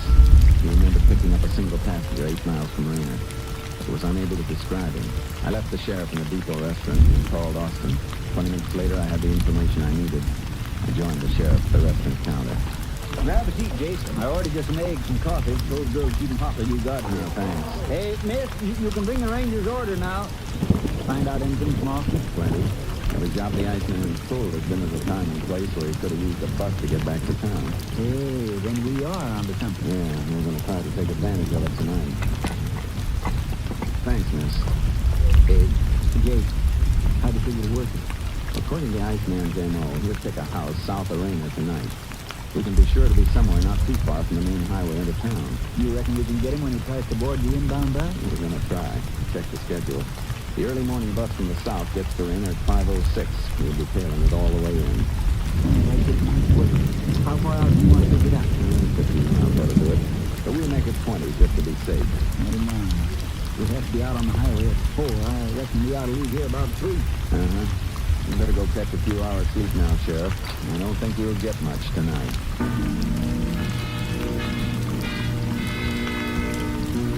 At 3 the next morning, the sheriff and I drove south on the highway out of Rainer. It was still dark when we picked up the inbound bus at 4:17 a.m. We tailed it for 5 miles without seeing anyone. 10 miles from town and still no results. At the 7-mile mark, the sheriff leaned forward in the seat. Hey, Gates. Yeah? Can you get a little further over to the right? Think you see somebody? I'm not sure. How about now? Yeah, that's better. Yeah, up at the top of the next hill. The bus headlight just caught him standing beside the road. Hold on, Sheriff. We're going around the bus. Then we're going to roll. You see him now? Yeah. Stay on your toes and see if he makes a break when we stop. Right. Get close to him. Watch out for that ice pick. I'll try not to get that close. Get ready. Well, can you beat that? A woman. I ought to kick myself. She had me fooled, too. There ought to be some kind of law against women wearing slacks. Reckon she works in the aircraft. Now we'll let the bus practice again. He might still be between here and town. What do we do if we don't spot him? Well, turn around and come out again. There's another bus due at 9:03. We'll pick it up at the same place and tail it. He's got to be around here somewhere, and we're going to find him.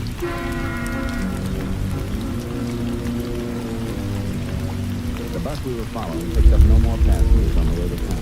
We repeated the procedure with a 9:03 bus. Still no result. A little before 10 that morning, the sheriff and I walked into his office. I swear I don't understand, Juice. I just don't understand.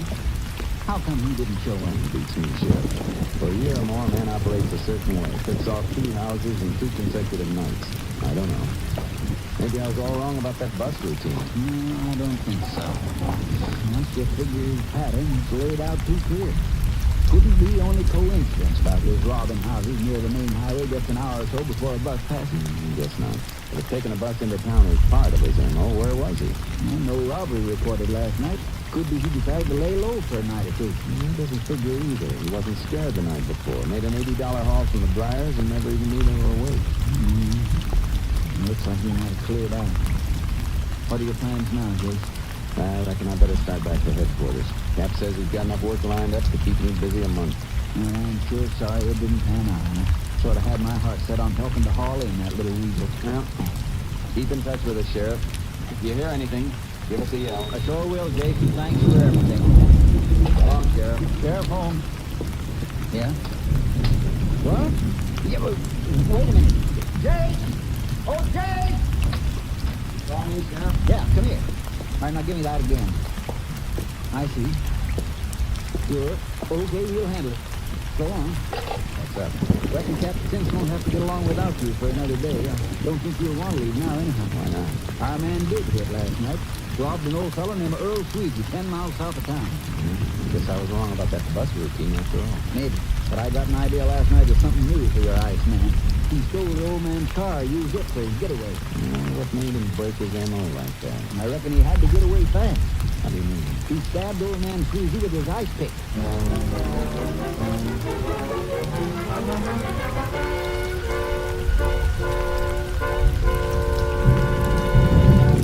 In just a moment, we will continue with Tales of the Texas Rangers, starring Joel McCrea as Ranger Jace Pearson.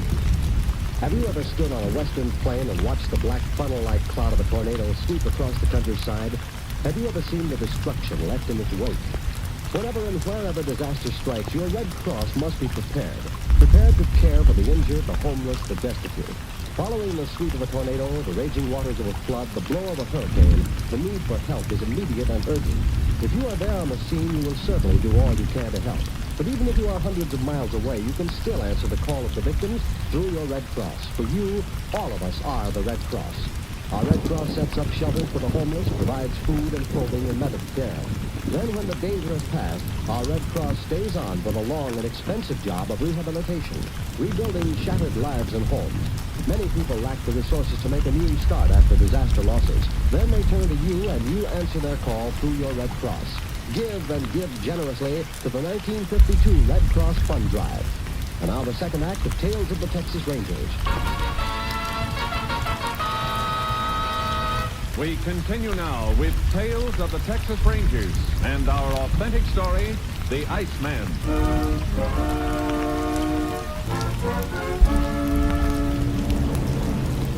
We left immediately for Earl Sweezy's farmhouse. On the way, the sheriff told me as much of the story as he'd heard over the phone. The old man had surprised the intruder and struggled with him before he was stabbed twice in the shoulder.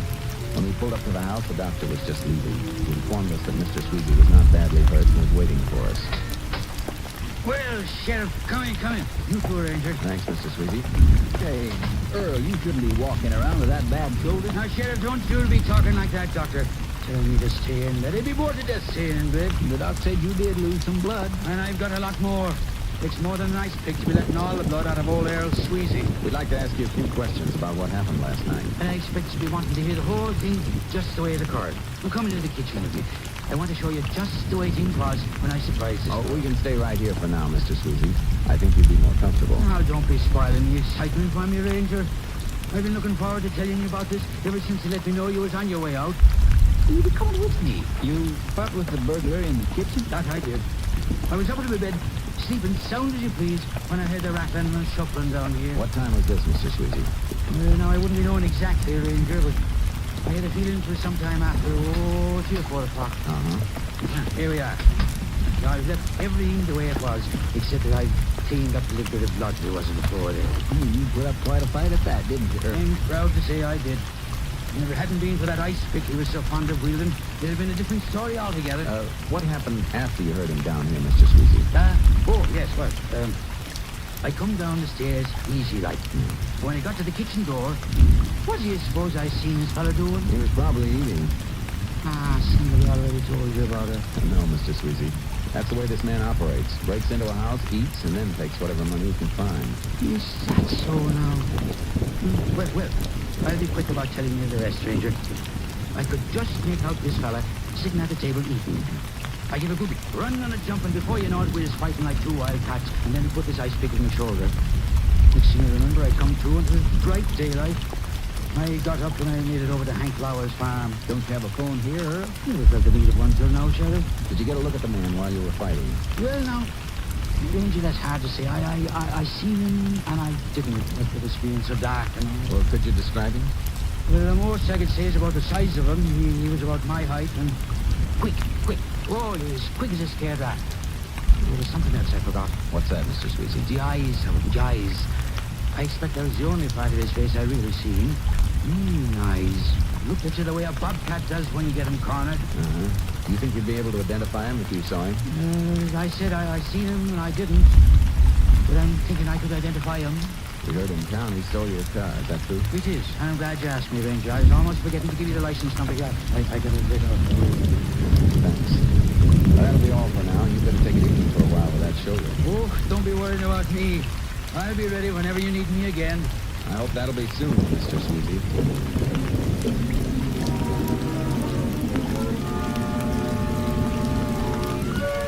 We put out a tracer on Mr. Sweezy's car. Around noon of the 3rd day, the car was found covered with brush off a small dirt road near Route 190. We were checking the area when I received a radio call. KTXA to Unit 10. Unit 10 to KTXA. Go ahead, KTXA. Iceman has been located through a standard MO check in town of Delaney. Reported breaking and entering during early hours this morning. Delaney, that's 50 miles north of town. 10-4. Does KTXA know exact location of crime with reference to center of Delaney? House belongs to O'Brien Edwards. Location 12 miles east of town. 10-4. This unit will proceed immediately to Delaney. Unit 10, clear. 10-4. KTXA Austin. He's already hit east of town. Should be west for his second strike. Want to tail a bus again tonight, Sheriff? If it means another crack at this Iceman, you just try and stop it. Let's get rolling, Jake.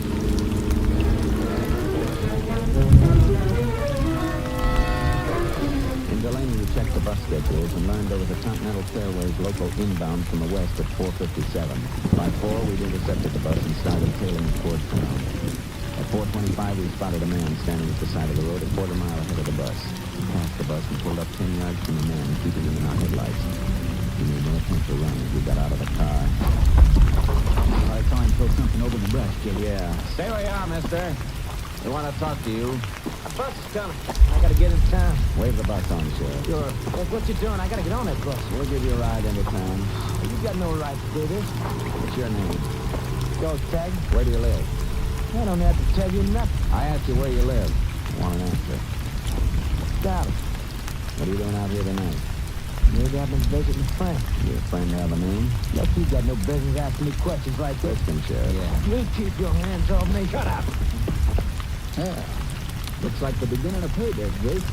Box of snuff, wallet full of money, and a pair of cotton gloves. I'll use these gloves. To my gloves, got a right to use them any way I want. You ought to learn the law a little better. Now, suppose you go get that ice pick you just threw away. I don't know what you're talking about. See if you can find it, Sheriff. I'll find it if it's the last thing I do.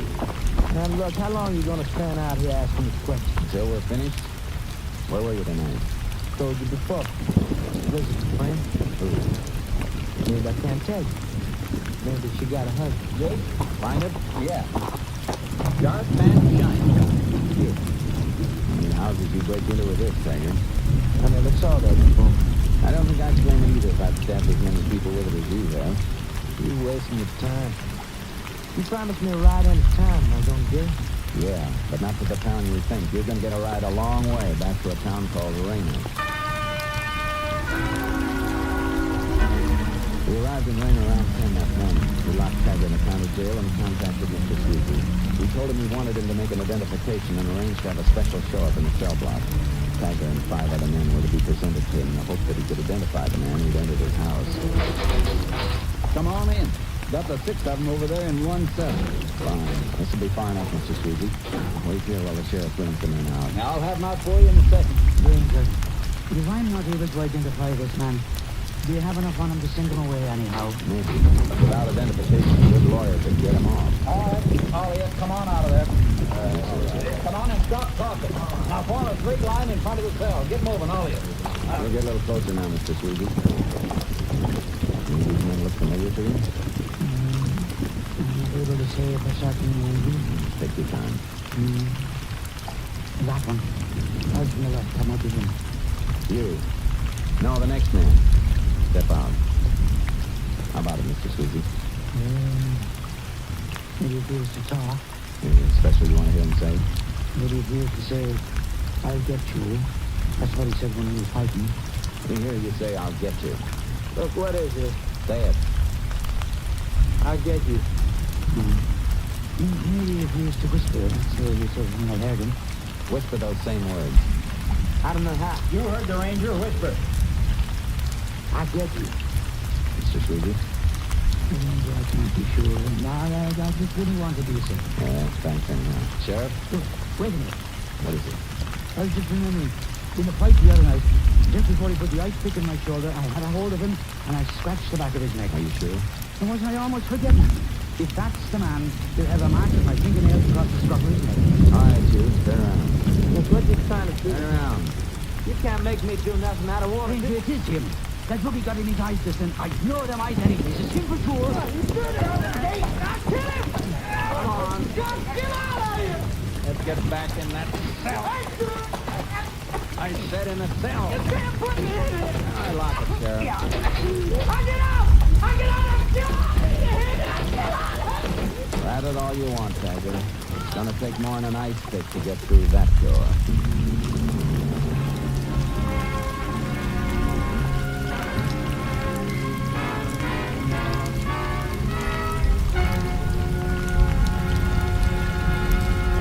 In just a moment, we will tell you the results of the case you have just heard. Hello, friends. This is Jack Parr. I'll be with you later this evening with the $64 question, but right now I'd like to remind you about some of the other great shows this evening on the NBC Radio Network. In just a few minutes, you'll hear The Big Show with Tallulah Bankhead and a big array of guest stars. And, of course, Meredith Wilson will be on hand to direct The Big Show Orchestra and Chorus. You will hear 90 minutes of scintillating comedy and music today on The Big Show. And then, right after The Big Show, Stick around for the Phil Harris Alice Faye Show with Frankie Remley, Julius Abruzio, Brother William, and the entire Harris household. It's a program that's sure to please you. Later today, Theater Guild on the Air will bring you stars from Hollywood and Broadway in an exciting Broadway play. And right after Theater Guild on the Air, I'll be back with a pocket full of money and the $64 question. I'll be talking to a lot of contestants tonight, and maybe you'll hear one of your neighbors. So why not stay tuned right now to the NBC for a whole evening of great entertainment. I'll be looking for you in our radio audience tonight. And now, let's get back to the tales of the Texas Rangers.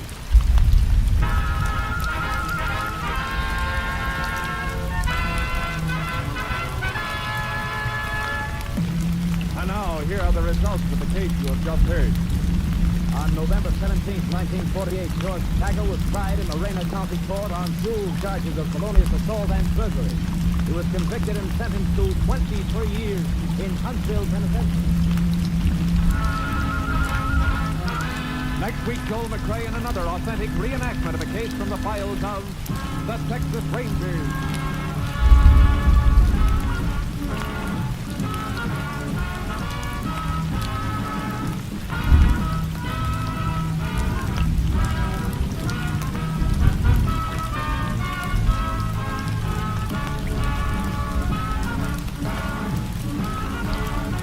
Joel McCrea will soon be seen in San Francisco Story, a Warner Brothers release. The cast included Tony Barrett, Lillian Bias, Whitfield Connor, and Parley Bear. Technical advisor was Captain M.P. Lone Wolf Gonzalez of the Texas Rangers.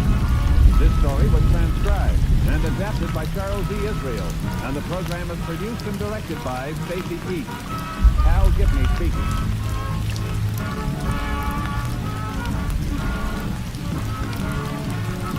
Next, The Big Show brings you 90 minutes of drama, comedy, and music on NBC.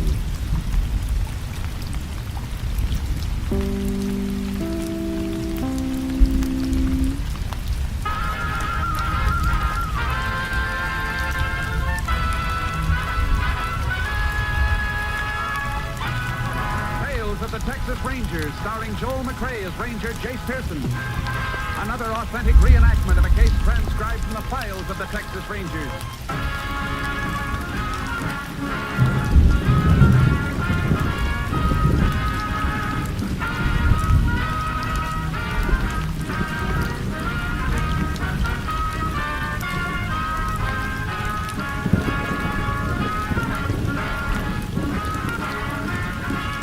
Names, dates, and places in the following story are fictitious for obvious reasons. The events themselves are a matter of record.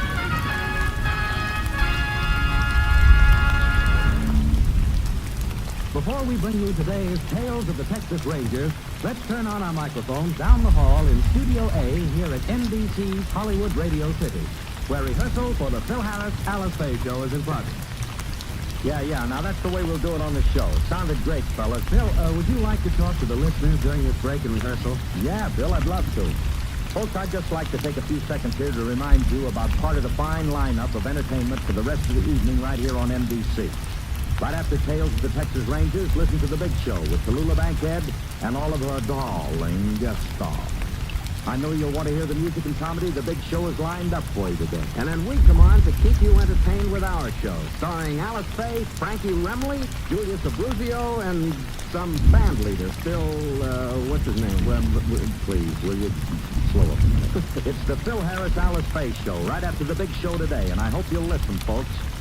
And now, let's return to Tales of the Texas Rangers. And now, from the files of the Texas Rangers, the case called Dream Farm.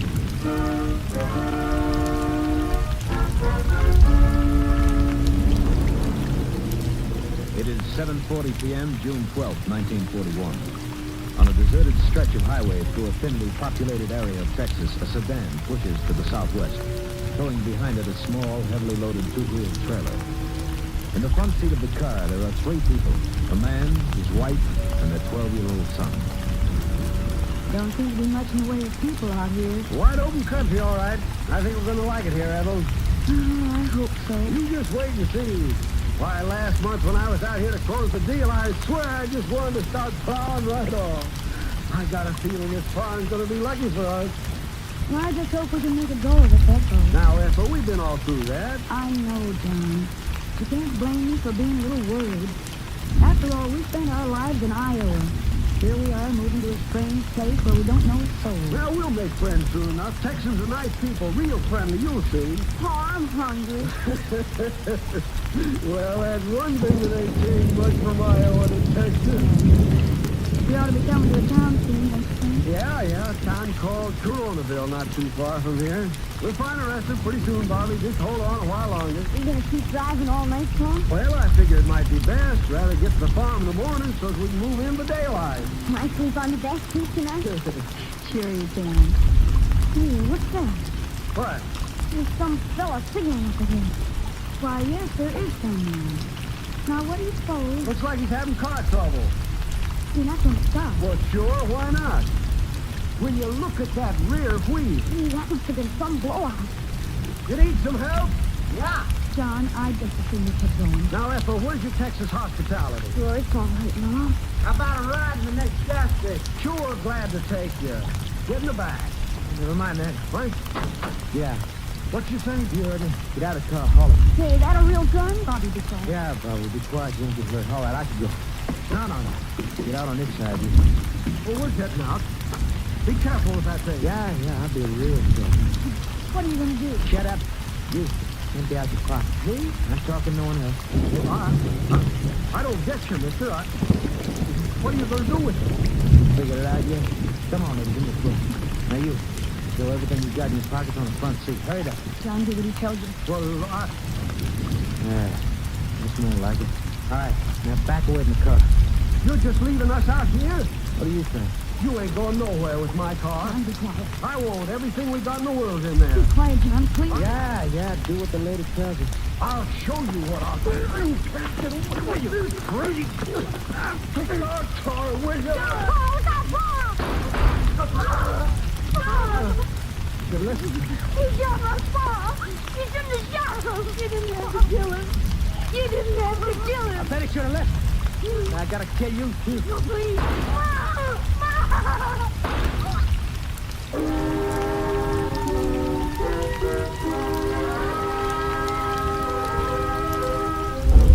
At 1:20 the following morning, the three bodies were discovered by a state highway patrolman.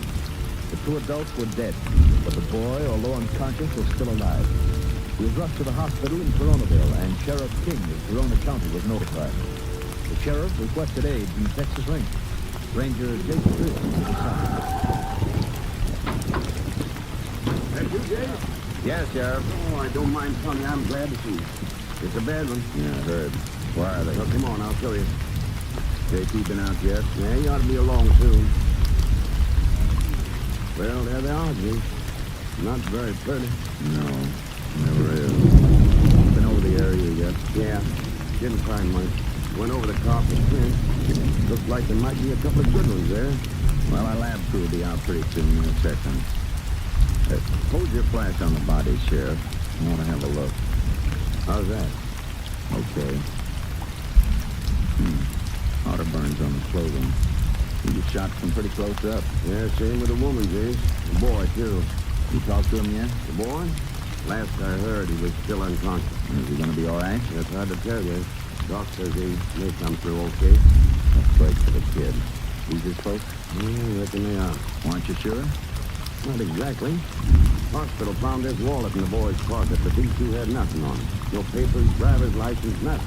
No money either, I suppose. Yeah, that's right. Let's see what you got from the kid. A library card from Clinton, Iowa. Made out to Robert Elwood. Here's a card from the Boy Scouts, 247 Clinton, Iowa. Made out to Robert Elwood. I already notified the Clinton police, Jay. They're trying to find out if the boy was traveling with his folks. Mm-hmm. What about this car, Sheriff?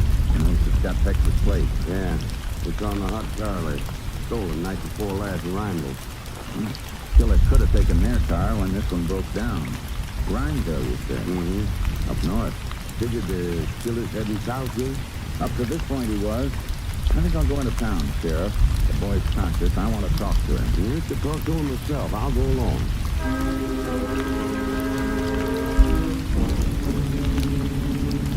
On the way to the hospital, Austin radioed that the murder victims were probably the Elwoods.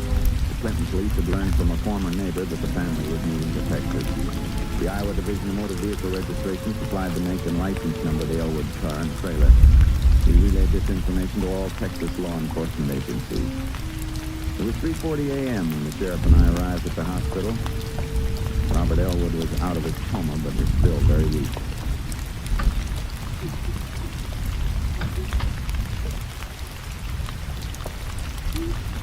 Robert, we want to ask you some questions. Is the sheriff clean on your suspicion? That's right. Tell me, son, do you remember what happened last night? Yes. No, it's still not fault. Where's Mom? I want to see her. Well, you can't right now, Robert. Why? Let me talk to her. Can you tell us what happened, son? He had a gun. He thought that everything out of his pocket. And I think at the time, I was trying to stop him. Was it just one man? What? Do you think you'd know him if you ever saw him again? Was he a tall man? About a small dog. He'd be about 5'8", Jake. How about his hair, Robert? What color was it? It's done. What's on his eyes? Did you notice anything different about him? Any scars or anything like that? No. Not really. Do you remember what he was wearing? Well, there's just one more thing, Robert. What about his voice? High or low? I don't know.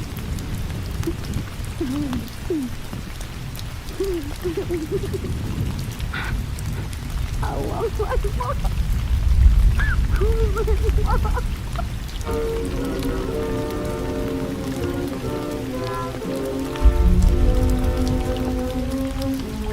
I reported Robert Elwood's description of the killer to headquarters and then turned in for some sleep.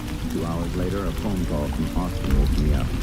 The Elwood car had been found abandoned on Highway 346 near Burton, Texas, about 100 miles away. Sheriff and I were there by 8:45. Patrolman Hartnett reported that when he found the car at about 7, it was out of gas. The trailer was missing. We started checking. I think I'll take a look through the glove compartment. What do you suppose you did with that trailer, Jake? Must have been slowing him down so he unhitched it. I expect it'll turn up in the brush somewhere between here and Colonaville. Yeah, I reckon so. The patrolman said when he found the car, the motor was still warm. So I must have left it around 6:30, maybe a little later. Yeah, he was only a couple hours ahead of us then. Find something? Yeah. Some bank books from the State Bank in Clinton. The account was closed just 4 days ago on the 9th. $608.40.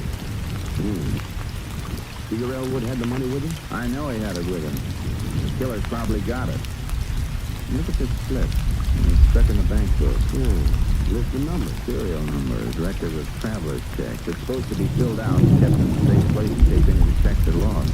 He had $10.50, $500.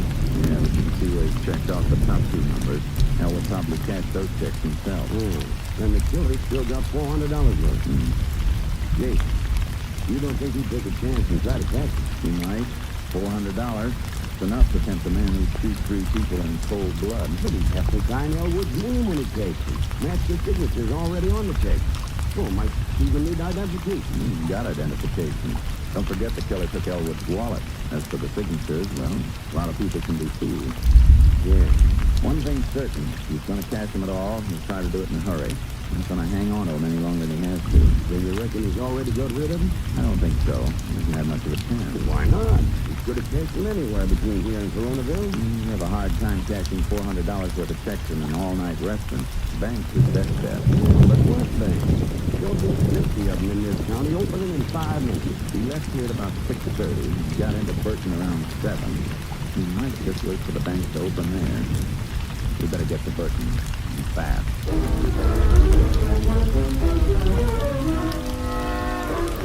There were 2 banks in Burton. At approximately 9:10, I dropped the sheriff at the Burton National and headed for the Burton Loan and Savings Bank a block away. The cashier there told me the checks hadn't come in, so I left instructions for him to contact me if any turned up. And I went back to the Burton National for the sheriff. Sheriff? Hey, come here. Find anything? I sure did. That was a mighty good hunt you had. Check turn up? Cashier's getting them for me now. You see, a fella came in at 9 o'clock as soon as the door opened. He had the checks all right, all $400 worth. Did she give you a description of the man? Description? He knows him. Fella named Al Walker. Says we can find him at the sales barn a couple of blocks away.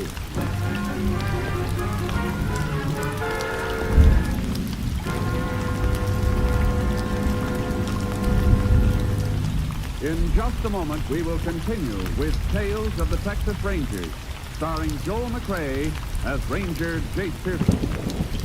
Every minute of every day, someone, somewhere calls on the Red Cross for help. Last July, the nation's most devastating flood since 1937 smashed through 4 Midwestern states. Property damage in Kansas and Missouri alone exceeded $1 billion. Tens of thousands were made homeless. When the floods came, the Red Cross was ready with rescue teams and first aid stations. For the homeless, the Red Cross set up shelters and feeding points. But the biggest job came when the waters receded. Then began the rebuilding and repairing of homes, the rehabilitation of broken lives. The total cost of relief in this operation was almost $14 million.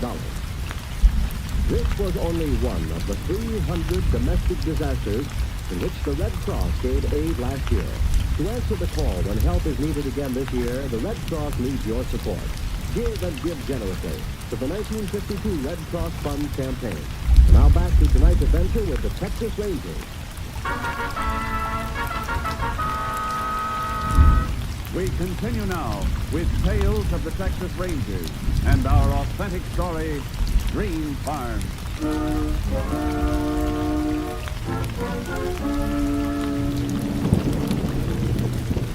We found Al Walker at the sales barn a couple of blocks away. Sign over the entrance read Al Walker, proprietor. There was no loss, and all the feed was neatly stacked at one end of the building. A small glassed-in office was at the other end. Walker was watering a couple of horses in a corral at the rear. Howdy, gents. Be right with you. All right. Blonde hair, Sheriff.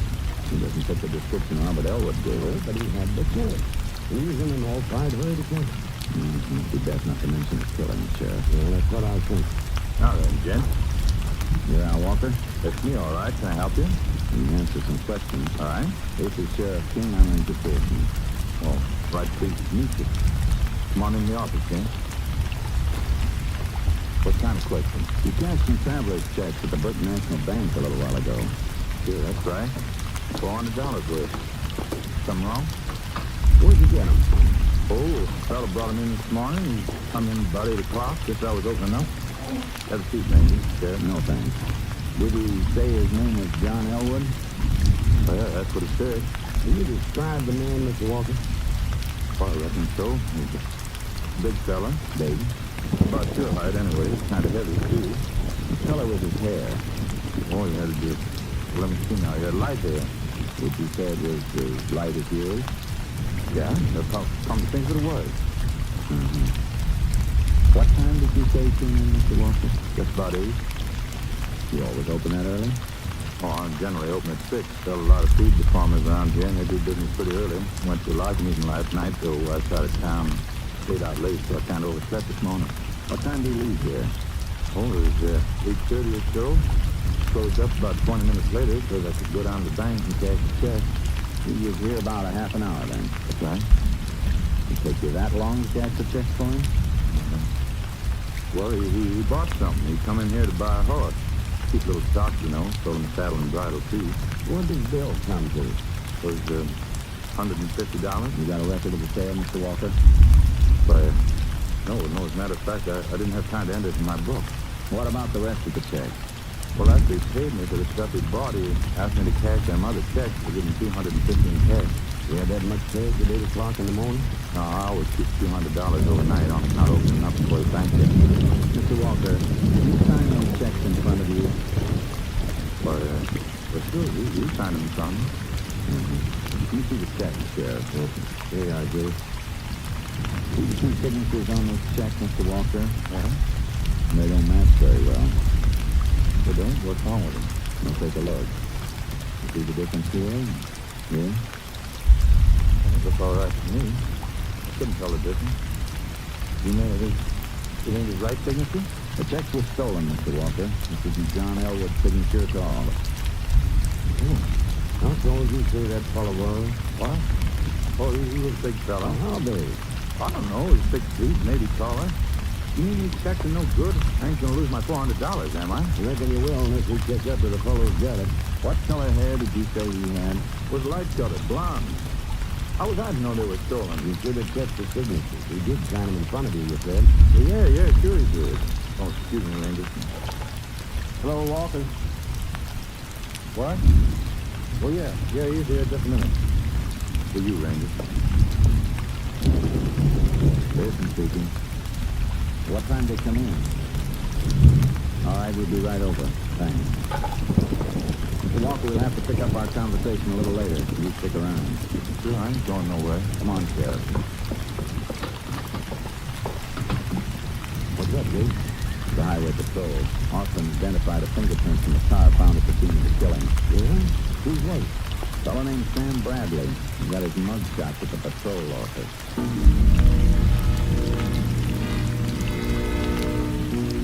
Bradley's description fit the one given us by Robert Elwood. A set of photographs had already been sent to the sheriff's office in Coronaville, and the deputy took them to young Elwood at the hospital for positive identification.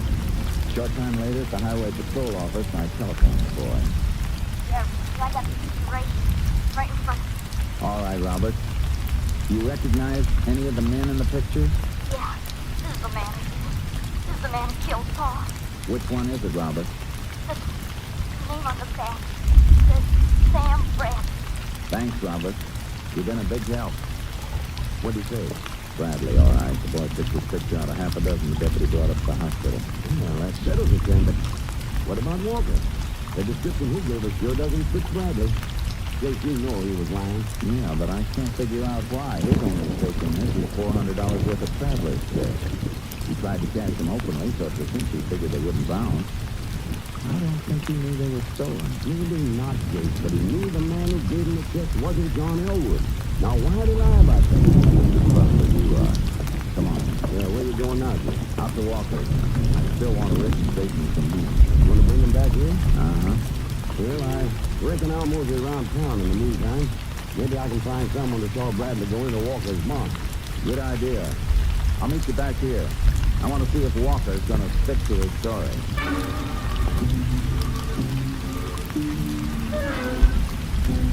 When I got to Walker's, the barn was closed up tight. I got his home address and the telephone book in a store nearby and walked back to the barn. By the time I got to my car, Walker was just driving up. Walker? Yeah? I thought I told you to stick around.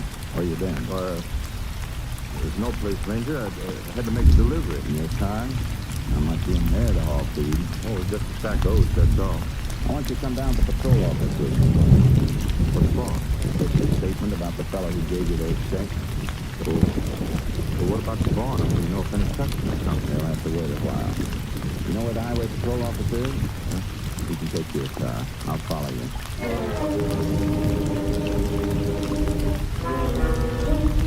At the station, Walker's story began to change slightly. The station said that the man who cashed the checks was about 5 feet 10 inches tall. Earlier, he told us that the man was over 6 feet. It was 12 noon when the stenographer completed typing the station, and I took it into Walker to sign.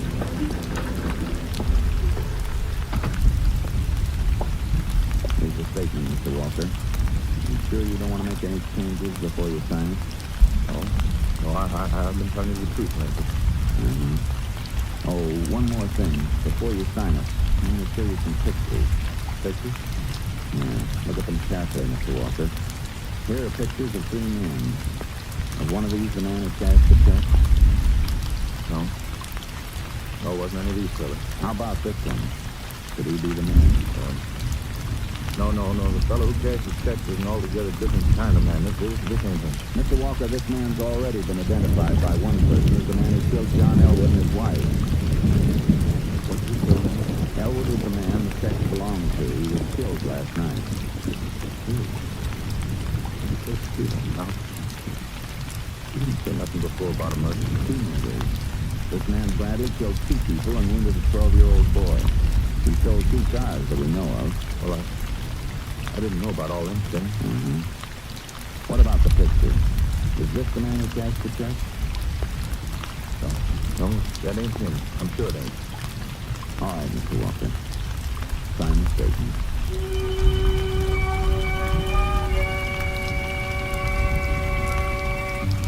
Walker was afraid. He couldn't miss it. But I didn't know what was bothering him or why. After he signed the statement, I let him go. A few minutes later, the sheriff came into the office. He had a newspaper in his hand. Jake, is that Walker I just saw pulling away? Yes, Sheriff. Signed the statement, so I let him go. Well, we better get him right back again. Take a look at this newspaper. Burton Herald. What about it? Did Walker identify the picture of Bradley? No. Well, take a look at that item I marked. It'll tell you why I didn't. Mrs. Walker, wife of Al Walker, proprietor Walker Sales Farm, is in Fort Worth visiting his sister. Mrs. Walker is a former Nancy Bradley. You agree? I checked around as soon as I got a load of this item, and it's true. Mrs. Walker has a brother named Sam Bradley. Walker's his brother-in-law. He raced out to Walker's Sales Farm, but it was still closed, so we headed out toward his home located in the farm section west of town. Half a mile from there, we spotted Walker's car turning into the driveway and saw him rush into the house. We parked a short distance away and covered the rest of the ground on foot, approaching the house from the rear. Let's move up to that open window, Sheriff. Right, sir. Well, food. Nothing in the house, food. Damn, you fool. Where you been? I've been looking all over for you. Just a bus over to business. For the new suit. Strong, you know. Well, I don't care. You can take the money, but you just got to get right out of here as fast as you can. Now, wait a minute. I thought you told me you got them checks from a friend of yours. You and your story. Just like I told you, I was playing cards last night. The fellow was afraid he told us that he didn't know. So I asked him to cash the check. I knew he wouldn't know. Damn, don't you lie to me. You didn't have no friends. You signed them checks. They were stolen. I know all about it. I lied for you first because you told me you and your friend Elwood was ducking a gambling raid. Then I find you stole the check. Now I find there's a couple of killings besides, and I'm mixed up in it. Now you get out of here. Look, who you been talking to? There's been a ranger out asking questions. That's who. Did you tell him anything? Not yet. If I didn't have to lie to save my own hide, I'd have said you his brother-in-law and no brother-in-law. Get out of here right away. I tell you all this.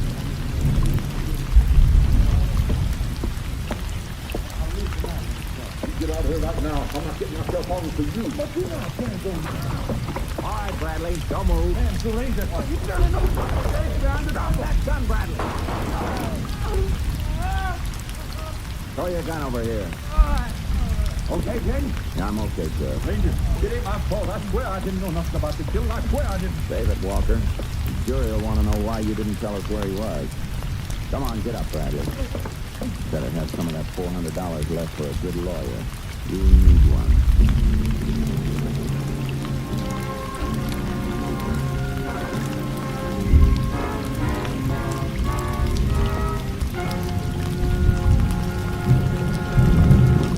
In just a moment, we will tell you the results of the case you have just heard.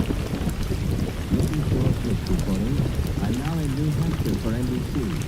The names are Taft, Eisenhower, Truman, Kefauver, and Stassen. We'll bring you the report soon on this first state presidential primary. This evening, NBC will present a broadcast of great interest to you in this election year. This is W.W. Chaplin inviting you to follow the campaign of the next president on NBC. Yes, from Concord, New Hampshire, the scene of the important New Hampshire primary election, NBC brings you surveys, reports, and comments by New Hampshire voters and party leaders.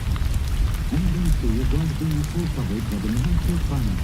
A primary which will not only decide the delegates to the Republican and Democratic National Convention, but also give a pretty good indication as to the strength of the leading presidential candidates. This is Leon Pearson inviting you to follow the campaign of the next president on NBC. Hear the New Hampshire primary special broadcast tonight on NBC. And now, back to the Texas Rangers.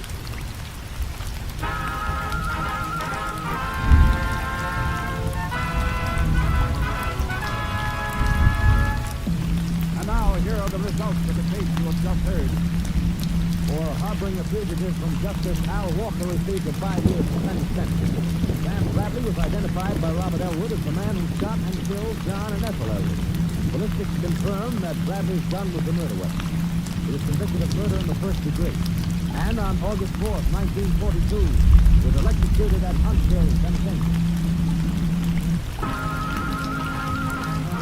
Next week, Joel McCrea in another authentic reenactment of a case from the files of the Texas Rangers.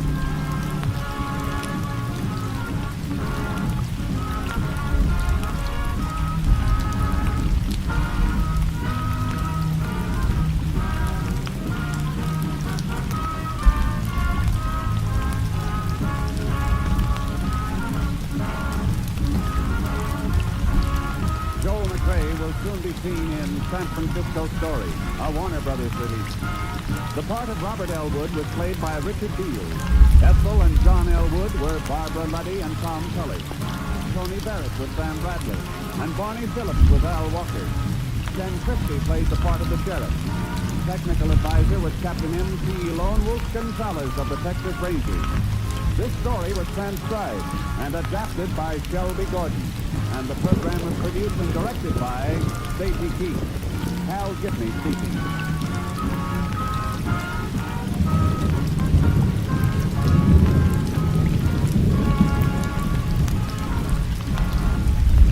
Next, The Big Show brings you 90 minutes of drama, comedy, and music on NBC.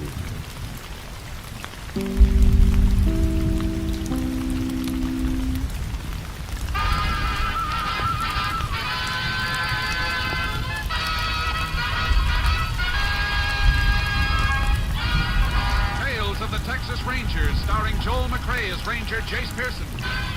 Another authentic reenactment of a case transcribed from the files of the Texas Rangers.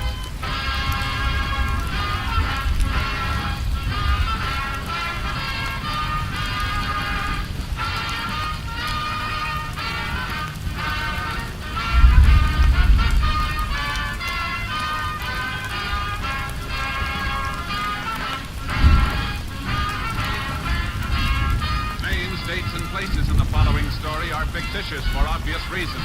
The events themselves are a matter of record.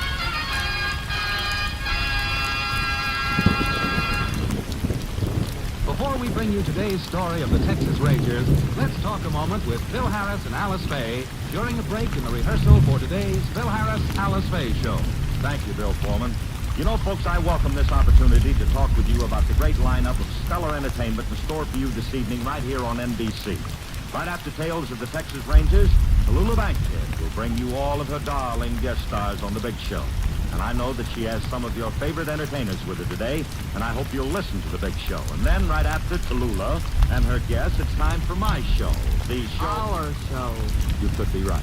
Our show, the Phil Harris, Alice Faye show with Frankie Remley, Brother William, Julius Abruzio, and little Allison Phillips. And don't forget the Theater Guild on the air, Phil. That's right. Immediately following our show, you'll hear your favorite stars of Hollywood and Broadway in great plays on Theater Guild on the air. So we hope you'll stay tuned right here to NBC. Thank you, Phil Harris and Alice Faye. And now, here's today's adventure of the Tales of the Texas Rangers.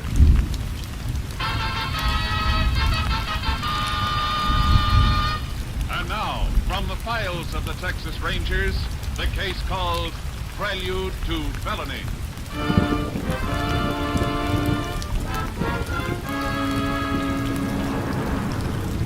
It is 8:30 Wednesday morning in Ismata, Texas, July 7th, 1951, as Sheriff Alan Hankins answers a phone call in his office. Hankins speaking. Sheriff, this is Buck Watley. Oh, morning, Buck. What can I do for you? Well, first off, you can help me locate 4 calves that were stolen off my place last night. You sure they couldn't have strayed somewhere? Sure, I'm sure. And 8 of them in the field out yonder. This morning, 4 of them's gone. No fence is broken. No way they could have got out. Somebody took them, that's all. How long they been missing, Buck? I told you, just since last night. Kids were riding across the field on their way to school just now. Heard the old cows bawling and carrying on. My kid Reno is pretty smart. Yeah. She turned back and seen some of the calves were missing. Well, did you take a look yourself? I sure did. I only got about 14 head of my whole place, Sheriff. I'm telling you, I ain't mistaken. The calves are gone, and you've got to help me find out who took them. I'll come right on out, Buck, and see what we got to go on.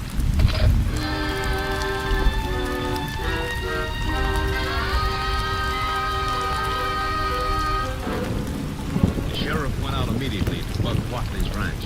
Upon investigation, he could find no clue to the whereabouts of the missing calves. And by 10:30 a.m., he had called for the aid of a Texas Ranger. Ranger Jace Pearson was assigned, and approximately 11:45 arrived at the Watley Ranch. Hello, Sheriff. Well, howdy, Jace. Mighty glad to have you give us a hand. This is Buck Watley. Morning, Ranger. Morning. Is this the gentleman who thinks he had some cattle stolen? Think? I know. I had 8 calves out in that field there, and 4 of them just disappeared into thin air. I just came back from checking the fences, and there's no way they could have strayed, Jace. What is it, Reno? We're busy. You kids beat it now. Whoa. Hey, Dad. Go on, Reno. Don't bother me now. I'm talking to the ranger. Listen, Dad. This is my daughter. Kids are sort of excited this morning because they're the ones who discovered the calves missing. I'm trying to tell you, Dad. We found them. The calves? Yeah. Whereabouts? Over at Schmidt's place. Oh, that dirty crook. Right in his south field, aren't they, Dave? Yeah, that's right, honest. Well, shows you never can trust anybody. Are you sure they're your dad's calves? I'm dead sure they are. You see, we took a shortcut over by his place on our way to school, and we just happened to see 4 of them. And I know they're my dad's. Come on, I'll show you. Now, wait a minute. You've been running that pony too hard. Take it easy, kids. Let those horses rest a minute. They're pretty winded. Well, I had to get back and tell my dad about Schmidt having the calves.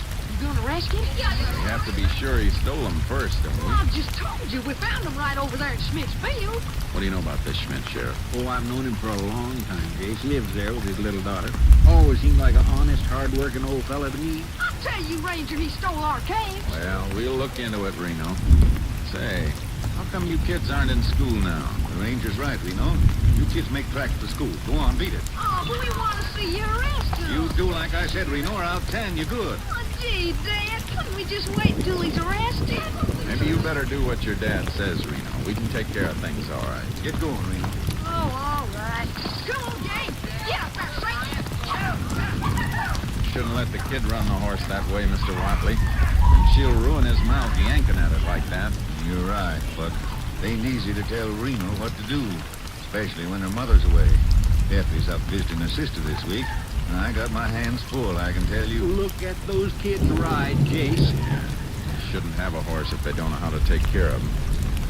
Well, might as well go on over and have a talk with Schmidt, I guess. You want to come with us, Mr. Watley? Well, if they are your calves, you'll have to identify them. All right. You can all go in my car. Where do I head when I get out of the ranch here, Sheriff? We're to see over yonder across the field where the kids are riding. Yeah. Well, it's straight over that way, so we gotta go around. And I'll be mighty surprised, Watley, if Gus Schmidt ever did any stealing of any kind. Well, I guess we'll soon find out.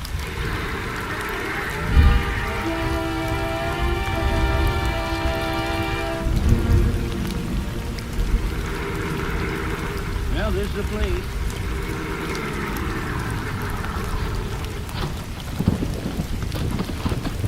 Well, aren't you coming with us, Mr. Watley? You mind if I wait in the car? I'd rather you talk to him first. Suit yourself. There he is, coming around the house now. Hey, Schmidt! Yeah? Yo, Sheriff Hankins. I didn't see you drive in. I was out in the back making some sausage. Gus, this is Ranger Pearson. Oh, yeah? Wonder if you could answer a few questions for us? Naturally. Yeah, of course. Gus, 4 calves were found missing from Buck Watley's ranch during the night. 4 calves? Yeah, and Watley's daughter, Reno, said she saw them on your place this morning. Oh, that is fantastic. You know anything about them, then? Me? Oh, of course I don't. Tell me, Mr. Schmidt, have you got any cattle on your place here? Yeah, just a few. How many? Let me see. 6 altogether, I think. Half of we have them only for milking and making butter, you know. No calves, eh? Well, yeah, we got 2. Where do you keep them? Just down there in the field. Yeah, see? You don't mind if we have a look at them, do you? Oh, of course not. Come, I show you. You coming with us, Buck? Better come along, Mr. Watley. Okay. Morning, Mr. Rogers. Morning, Schmidt. First enough, I hear you have some calves missing. Yeah, 4. Don't you think they strayed away? I know they didn't. Oh, look, Mr. Watley, we have been good neighbors, yeah? Surely you don't think I took these calves from you. Well, it seems believing where I come from, Schmidt. Look, Mr. Watley, if you want to look on my place, why don't you come and say so? Instead, you bring the sheriff. And the ranger, too. Like I'm a thief, yeah? Well, my kid Reno said she's seen him here. Ah, Miss Reno. She tells so many lies as there are thieves in Egypt. Now, look, Schmidt, I don't like your talking that way about my kid. Well, it's true. All right, just hold it, both of you. Let's have a look at your calves, Gus. Yeah, I show you. I have two, and they are mine. Come on, Watson. I need for some calves. Yeah. If I find anybody's calves on my place, I bring them back myself. There are those kids again. They haven't gone to school yet. Yeah, playing hooky. And they're not staying on my place, I tell you. Beat it, Reno. You heard me. Yeah, that's the right. You tell her to go. Yeah, scram! Get out, all of you. I'll give my own kid orders, Schmidt. Well, she does not come on my place again. Now, I tell you, Mr. Watley, she is the devil, this Reno. She's a darn sight smarter than your kid, Schmidt. That is a good girl. Reno, she's smart like a hyena, yeah? She puts cement in my well and gravel in the mesh. You keep that little devil off my land from now on, Mr. Watley. So, you don't like the kids snooping around, eh, Schmidt? I tell you, I chase them off when they come here the next time. No wonder. No wonder what? So, Reno's a liar, is she? Yeah, I say she is. How many calves did you say you had, Gus? I have two. Better count them, Schmidt.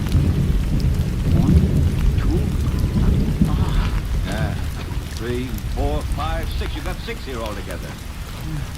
Yeah, it's true. And 4 of them is mine. How about that, Mr. Schmidt? Well, frankly, I don't know. Gus, I'm afraid you've got a little explaining to do.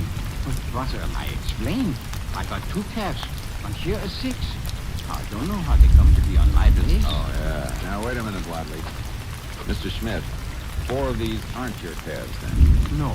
You haven't any idea how they got here? Right. If they are yours, Mr. Watley, take them away. I don't want anything that is not my own. Well, I guess we found what we were looking for, but... Yeah, we sure did.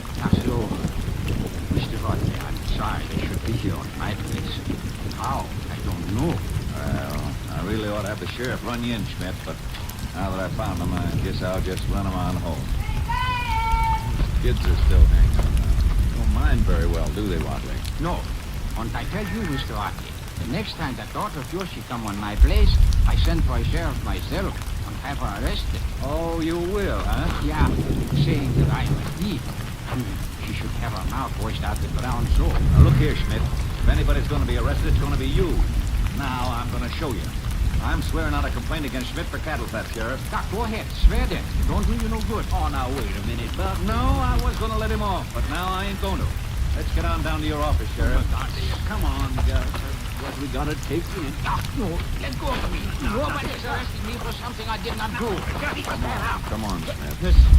This kind of thing isn't going to do you any good. Let's ride down and talk things over, shall we? No, nobody's taking me in for a thief. Well, calves were found here, Mr. Schmidt. Since Watley's preferring charges, I'm afraid you're under arrest. But I did not take those calves, I tell you. Maybe not. But you're coming with us anyway. All right. I talk then.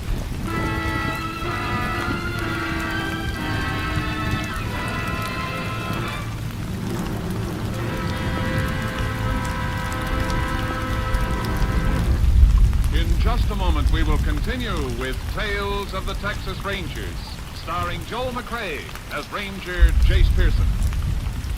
Today, more than ever before, America needs all of us. It needs every ounce of manpower that it can muster to outproduce the world. And only through production can it gain strength, industrial strength, to remain a free and independent nation, strong enough to be beyond fear of aggression. Now, that means using all of our manpower, including thousands and thousands of handicapped persons, both veterans and non-veterans. So if you are an employer, don't overlook this opportunity for added production through added manpower. Hire the handicapped. How do you go about it? Simple. Just get in touch with the nearest office of your state employment service. Now, if you are a handicapped man or woman and you want a job, you also should contact that same office of your state employment service. Remember, to remain strong, America needs all of us on the job. Hire the handicapped and keep them on the job. And now, back to Tales of the Texas Rangers.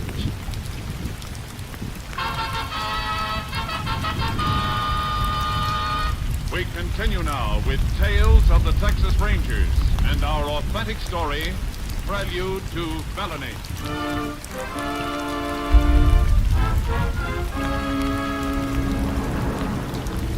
We dropped the sheriff and Wadley off at the ranch to pick up their cars, and then I drove Schmidt on down to the sheriff's office with me. After Wadley filed charges against Schmidt, he went home to wait for an order to recover his calves. Meantime, the sheriff and I were having our troubles with Schmidt.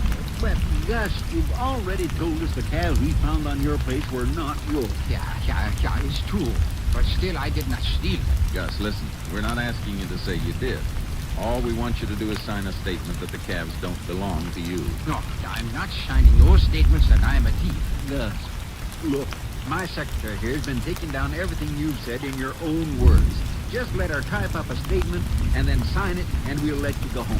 Yeah, well, how long will it take? Only about a half hour. No, I cannot do it. Narkle will be coming home from school, and I have promised I would take her to a party at my sister's home. Well, Gus, I'm afraid you can't go till 3:10.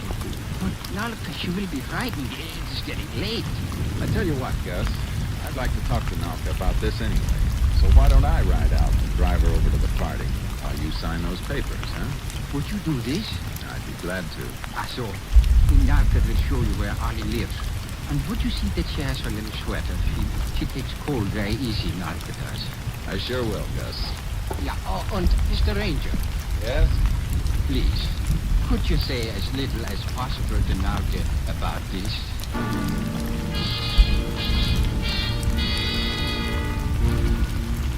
While the sheriff was holding Schmidt at the office, I went out to his ranch to get the little girl. When I turned in the road, I saw the same gang of kids that had been hanging around earlier. They were gathered in a bunch by the ranch house porch. They saw me drive up, they mounted and took off in a hurry down the road. Alka? Who is it? I'm Ranger Pearson. Say, what's the trouble? You're going to a party, aren't you? Your eyes will be all red. Nothing's worth crying that hard about. I don't want to go to the party now. What were those kids saying to you just now, anyhow? Listen, my father's a thief. Who said that? Reno and Dink, they all did. They said he's a thief and he's going to jail. Mind if I sit down on this step with you a minute? Did you come to arrest my father? No. Came to drive you over to the party. You did? Wait till Reno hears about that. Reno's just mean. She's not only mean to me, but she's mean to Satan. Well, if I had a nice little horse like that, I'd never... Alka, listen. Your dad told me you're a pretty sensible kid. Did he? Where did you see my papa? In town. As a matter of fact, I just left him. Where is he? He's all right now. He'll be home when you get back from your Aunt Allie's. Why isn't he here now? If you know anything about my papa, then you better tell me. Especially if it's true what Reno said. What did Reno say? She said Papa's a thief and he's going to jail. Alka, do you know anything about 4 calves that were found in your field this morning? No. You sure? Yes. I mean, yes, I do. I took them. When? Yesterday morning. I'm afraid your story isn't very good, Alka. Calves disappeared last night. Oh. You know, telling stories never helped anybody very much. Besides, if your dad didn't take the Well, calves, he didn't. there's nothing to worry about. He's just down talking to the sheriff, and he'll be through in plenty of time to pick you up. Now, come on. You don't want to miss any of the party, do you?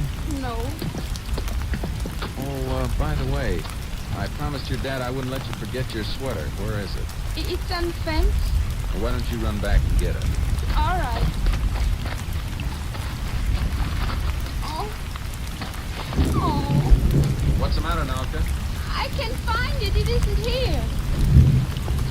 Sure you didn't leave it in school? No, it was right here. They took it. Now I know why Dink was acting so funny. Who's Dink? Oh, he's Reno's boyfriend. He was making fun of my sweater. I guess he stole it. That's what he did. Couldn't you arrest him? Well, not unless I was really sure he took it on purpose. Well, he did. Where does Dink live? He lives over on the other side of the wash. Well, let's stop by that way, shall we? Yes. Come on, now. Let's go. Climb in.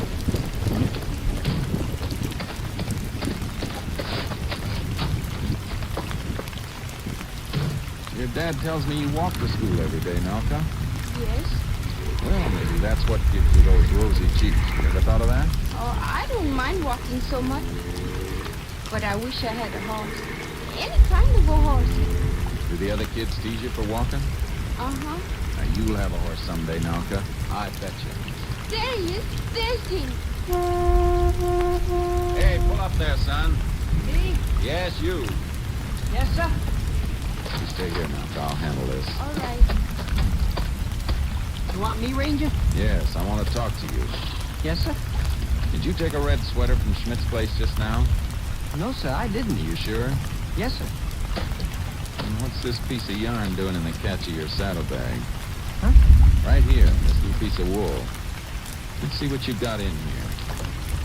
You can see there isn't any sweater in this, sir. Yes, I can. And that's why I want you to tell me where it is. I don't know, Ranger. You better tell me. I'm not fooling now. I'll give it to Reno. You get in trouble for taking other people's belongings, son. Yes, you know that. Yes, sir. What'd you want to take a little girl's sweater for, anyway? Well, Reno said she wanted it for tonight. What's going on tonight? Go on, speak up. I can't tell you. Well, you better tell me. Come on, out with it. Well, Reno wants to plant it. Plant it? Well, you know, she wants to make it look as though Nalka did it this time. Did what? Well, Hurry up. well, we took some calves from Reno's dad. You mean you kids took those calves over to Schmidt's place? Yeah. What's the big idea of all this anyway, Dink? What do you kids want to stir up all this trouble for? I don't know, just for the heck of it. I didn't want to do it honest. Reno's the one that thought of it. She said that... Well, Reno's going to be talking out of the other side of her mouth when I get through with her. Now tell me, what is it you kids are up to tonight? Well, we was going over to Cafferty's. And steal some more calves, I suppose. Well, yeah. And leave this sweater so little Nalka'd get blamed for it, huh? Well, gee, Ranger, I didn't want to do it honest. Reno's the one that thought it all up. Now listen, Dink, I want to tell you something. I've been a ranger for a long time, and I can tell you the jails are full of people that let somebody else talk them into doing something they knew wasn't right. Yes, sir. What time are you meeting? 9. I don't want you to say anything about this to Reno or anyone else. Do you hear, Dink? Yes, sir. But gee, I'm going to feel like a stool pigeon tonight. I'm leaving how you're going to feel tonight strictly up to your dad. Come on, Dink. Where do you live? Right over there in that white house. All right, get moving. I'll be along in a minute. Yes, sir.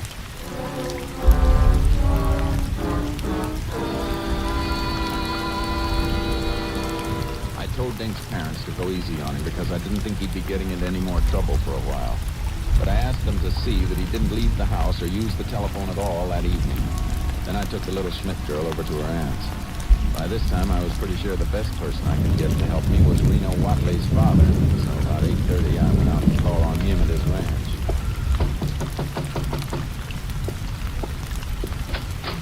Well, hi there, Ranger. Howdy. Come on in. I'm glad to see you.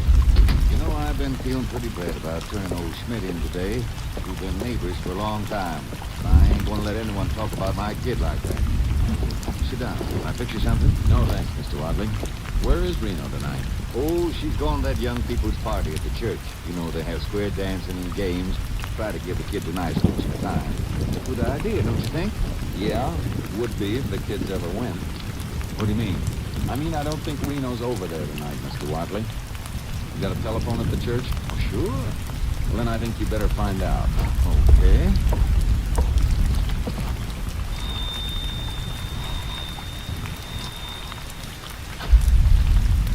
Hello, Mrs. Crane? This is Buck Watley.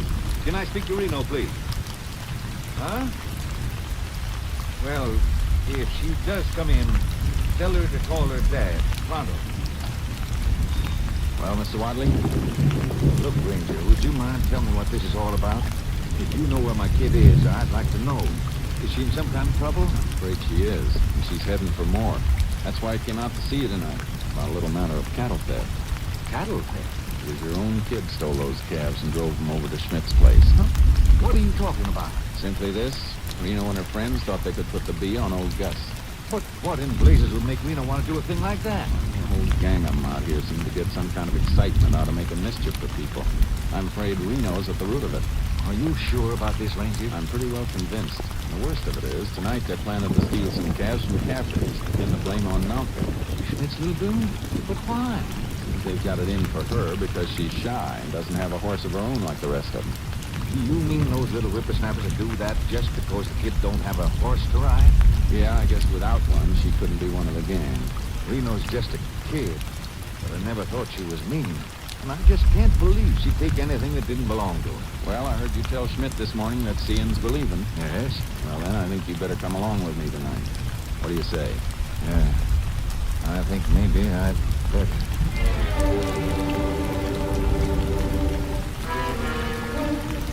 Wadley and I got the Caffertys a little before 9 and staked out behind an old shed not far from the corral. We'd warned Caffertys to let the kids go through with it just to be sure we caught them without anybody getting hurt. We hadn't been there too long before we heard them coming. There they are. Yeah, that's Reno, all right. Hey, Jan, you and I hold the horses. All right, okay, well, And Loki, you come with me. I just if I can keep a lid on my temper till you tell me it's time, Ranger. Really catching in the act. I'm gonna open up that corral gate any minute. Okay, Loki. Open her up. Let her out. Right, I'll get it. Thought I heard something. Okay, it's all right. Yeah, come on. Let's get up there. Come on, let's move a little closer. Okay, boys, no. Now, All right, close her up. I'm going to plant something on her backside before long. Okay, Loki. Let me just put this here on the fence now, and then we drive them calves over to Smith. Hey, I'm leaving this here for Mr. Cafferty. You placing his calves. Soon enough, Mr. Wadley. Okay, come on. All right, you can give that sweater to me, Reno. Seeing it isn't yours. Who's there? Hey, it's the Ranger. You kids stay right where you are, all of you. No, you don't, Reno. Get down off that horse. Leave me alone. Give me that quirt. You let go of me. I said give it to me. Now get off that horse. I won't. I said get off. I ought to put this quirt on you, Reno. Come here. Dad. Yeah, I want to shake your teeth down your throat for stealing your own dad's calves. But Dad. And planning to blame it on a little kid. You make tracks for the ranch just as fast as you can, Reno. Do you hear me? Okay. The rest of you kids go on home and stay there. You'll be hearing from me. Reno, I told you to beat it home. And that's just the beginning. When I get through with you, I'm going to have a couple of calluses on my hands. Get moving, and don't stop moving till I tell you to. Kids. Ranger, I don't know how I'm ever going to face old Schmidt again. We used to be pretty good neighbors, too, before this. Well, on account of his little girl, I'd get that complaint off the books as soon as you could. Well, I'm going to. Doing it tonight. That won't undo all the harm's been done. Wish I could do something to make up for this. Pretty upset, both of them. Kids teasing that poor little girl and all.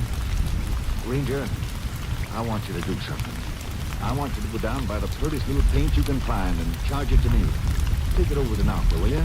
Okay, Mr. Wadley. Only don't let on that it come from me. No, Gus kind of proud, and I don't know if he'd let her accept it.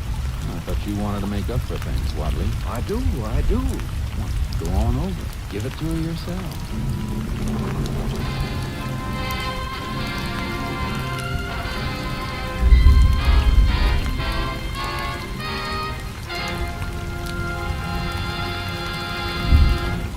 In just a moment, we will tell you the results of the case you have just heard. Hello, friends. This is Jack Parr. I'll be with you later this evening with the $64 question, but right now I'd like to remind you about some of the other great shows this evening on the NBC Radio Network.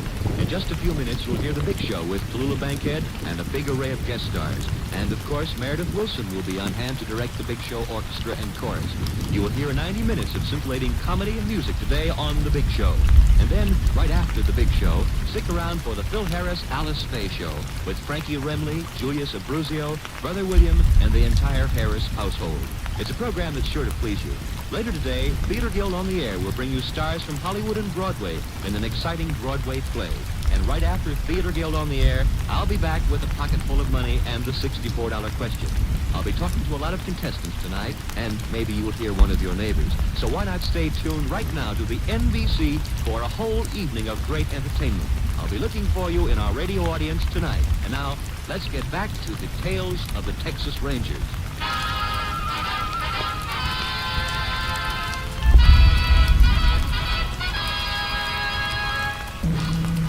And now, here are the results of the case you have just heard.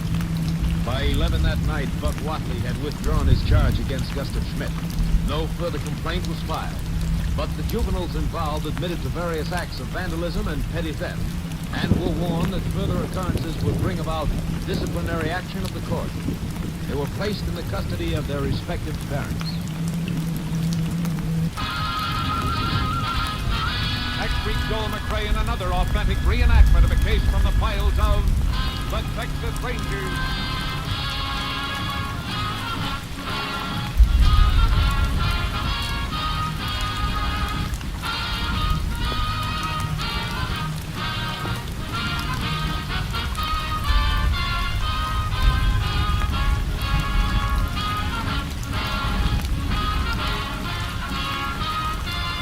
Joel McRae will soon be seen in San Francisco Story, a Warner Brothers release. Colleen Collins played the part of Reno Watley. Buck Watley was Ed Bigley. Marion Crucian played Malky Schmidt, and Forrest Lewis was Gus Schmidt. Parley Bear played the role of sheriff. Others in the cast were Tony Barrett and George Peroni. Technical advisor was Captain M.T. Lone Wolf Gonzalez of the Texas Rangers. This story was transcribed and adapted by Betty Mears, and the program was produced and directed by Stacy Keach. Hal Gibney speaking. Next, enjoy comedy, drama, and music on The Big Show on NBC.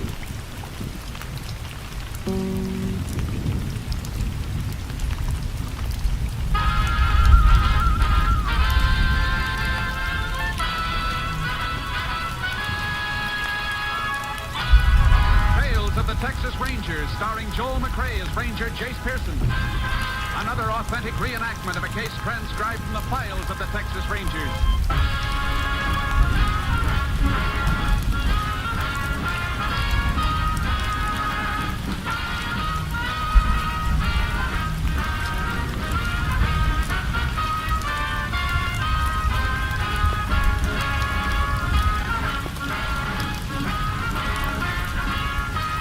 Dates and places in the following story are fictitious for obvious reasons.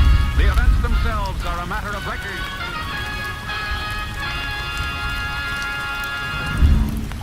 Every day, Monday through Friday, there's top entertainment all day long when you set your radio dial to NBC. Listen for Double or Nothing, and you'll hear one of radio's funniest quiz shows.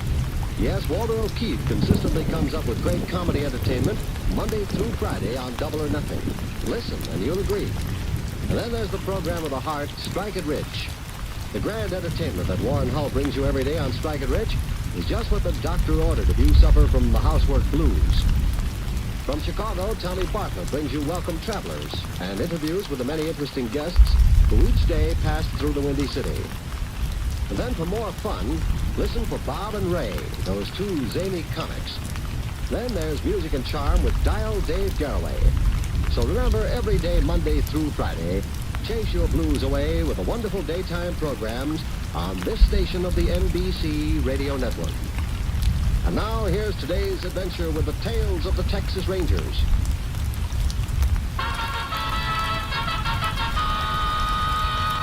And now, from the files of the Texas Rangers, the case called Nighthawk.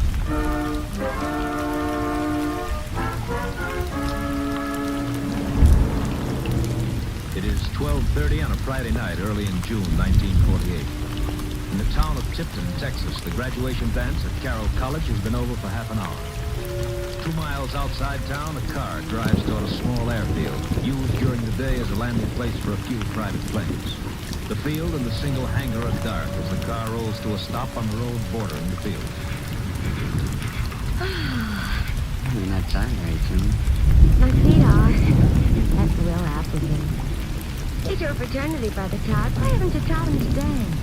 Step on your toes. I just don't see how any boy could be so graceful on a football field and a... Oh, well. Who wants to talk about Will Appleton, anyhow? It's a nice dance in spite of him. And nice out here, too. Read 70s blood. I like the half moon. Everybody's always talking about how pretty a full moon is. Somebody's coming down the road. Oh, probably some handler of one of the farms walking home. Looks like he's coming right toward us. Joni, just imagine he thinks he's going on pals. Sorry. Got something over his face.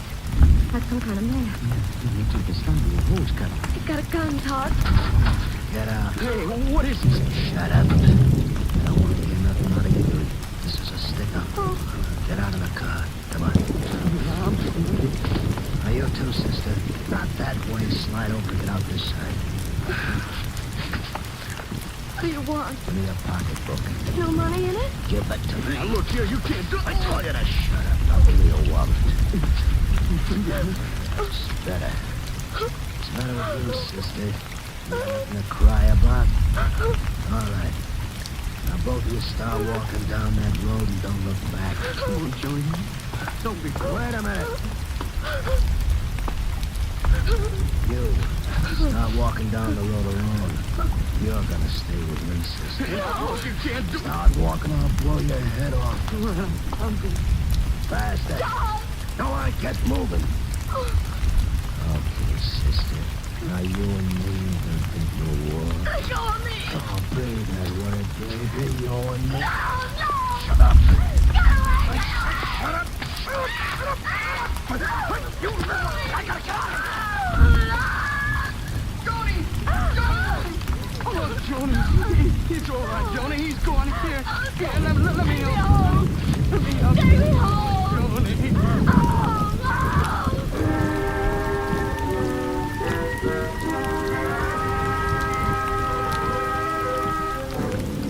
Todd Miller put the girl in his car and drove back to town. After taking her to the hospital, he notified her parents and the sheriff. Sheriff Wilson dispatched deputies to the scene of the robbery and requested assistance from the Texas Rangers. As soon as he had spoken to the girl, the sheriff drove back to the airfield with Todd. Minutes later, Ranger Jace Pearson, who was assigned to the case, reached the field.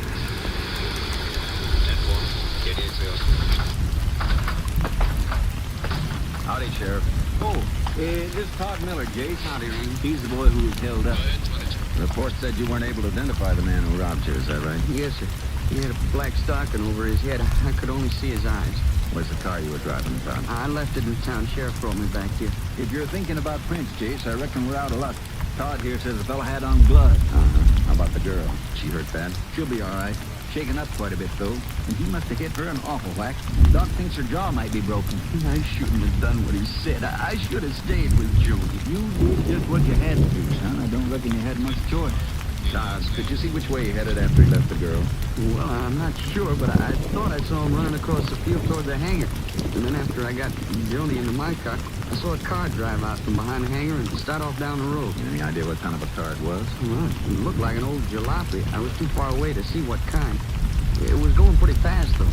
One of my deputies found some fresh oil stains over by the hangar gate. And we'll go over in a minute and take a look. Todd, I want you to try to remember anything you can about this man.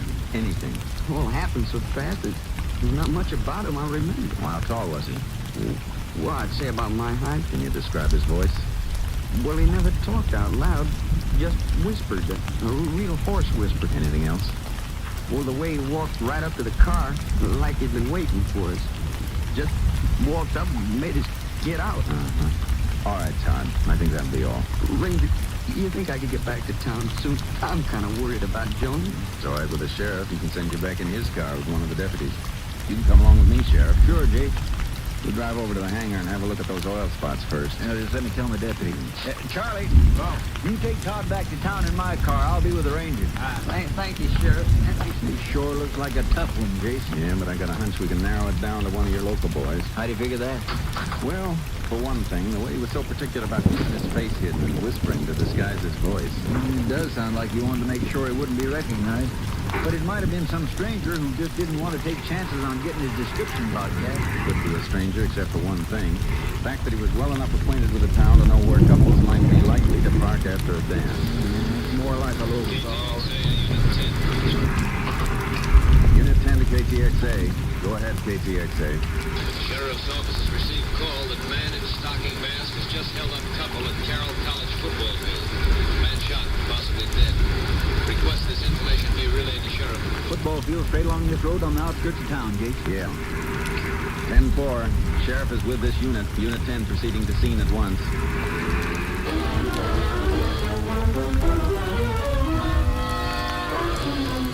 4 minutes after we received the radio call, we were approaching the college football field. We saw a car sitting in the center of the parking area, and 10 or 12 people grouped around something on the grass a little distance away. A man standing near the car beckoned to us urgently. Pulled up a few feet away from him. Howdy, Sheriff. Ranger. Snyder's my name, Chris Snyder. I heard the shots from my house over there. Oh, they did go. You wanted to show us something, Mr. Snyder? The boy's lying over here. And the he's dead. Where is he, Mr. Snyder? Right around the corner of the car. There. Yeah? Said you know, if it's been a young boy like this, and so much blood, I've never seen so much blood, not in all my life. Is he dead? 2 bullets in his chest. He didn't have much of a chance. I wish he was dead. That's why I wouldn't let nobody come too close till he got here. It's awful. It's just awful. Is the girl with those people over there? That's right. Somebody put a coat down on the grass for her. She get shot too? No, but she got hurt with it. They told us she ran away when this fella shot the boy. They run toward the football team. They tripped and hit her head. Jason, she's hurt bad. We'll have to get her to a doc ourselves. I know the ambulance had to go over to Cedar Falls on an emergency. Let's get over and see her. Who is the girl? Julie Thomas. Works in the drugstore. She don't know the boy's dead. You know the dead boy's name, Mr. Snyder? No, I don't. I've seen him around town, though. But I reckon you'll have to get his name from Julie. Uh-huh. Will you let us through, folks? Let us through, please. All right, will you stand back, please? Julie, how you feel? My head hurts a little. Is Johnny all right? When you look at your head, miss. I gotta know about Johnny. They wouldn't let me go to him, I'm sure. He's hurt bad. How bad is Johnny hurt? Not really. You did pretty much. Miss, we don't like to ask questions at a time like this, but there are a few things we have to know. He shot Johnny. Johnny shouldn't have fought with him. What's Johnny's last name? Good. I told Johnny not to fight with him. Julie, is Johnny's home here in Chicken? No. Spartanville. Do you remember anything about the man who shot Johnny? Something that might help us identify him? I saw his face. You what? He made us get out of the car.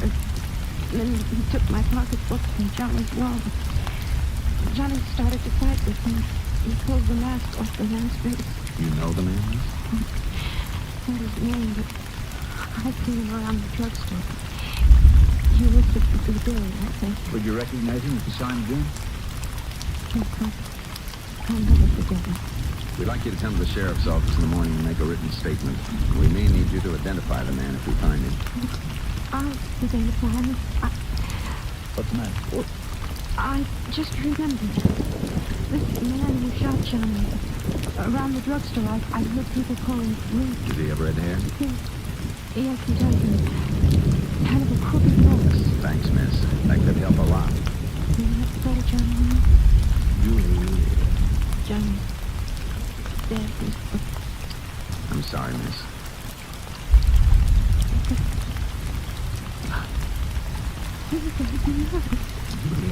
We're going to be married in September.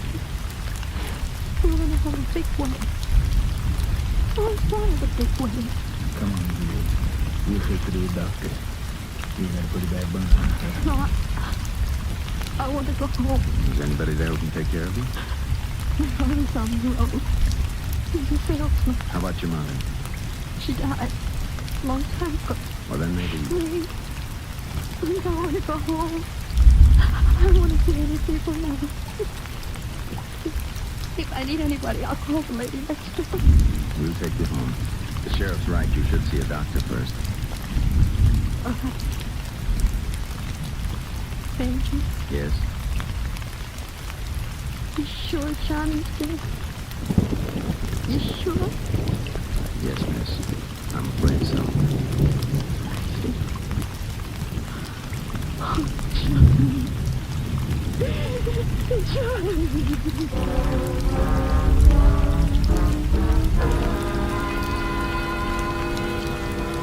As soon as the justice of the peace arrived, we drove Julie to a doctor.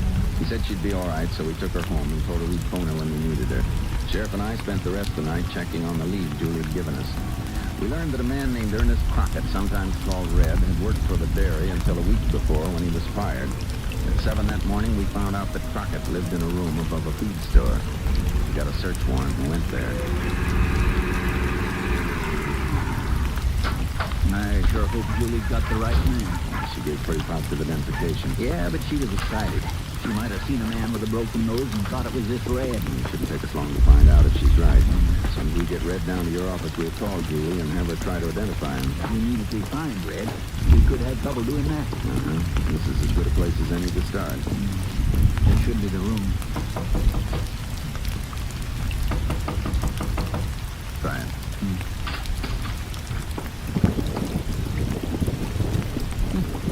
Empty. You reckon he skipped? Maybe. When we get back to the car, I'll ask headquarters to put out an all-points bulletin on him. Yeah, if he has gone anywhere, it seems he hasn't got far.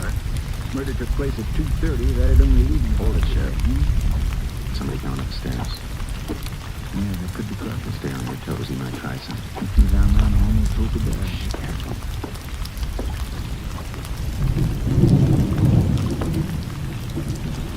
What's this all about? You Red Crockett? Yeah, We'd like to ask you some questions. who said you can come in here? This? Search warrant, huh? Okay, what do you want to know? Put your hands over your head. Huh? Frisk him, Sheriff. Yeah. Nothing on him, Jake. What'd you expect it from? Where were you last night? Where? All right, son. The rest of the time. They could stay in one place to Were you with anybody? Yeah, I don't like crowds much. All right, Crockett. You're coming with us down to the sheriff's office. What for? You think you might have had something to do with 2 robberies and a murder last night? Hey, you're crazy. If you're innocent, you'll have a chance to prove it. What do you mean? Somebody got a good look at the killer. Go find out what happens when she gets a look at you.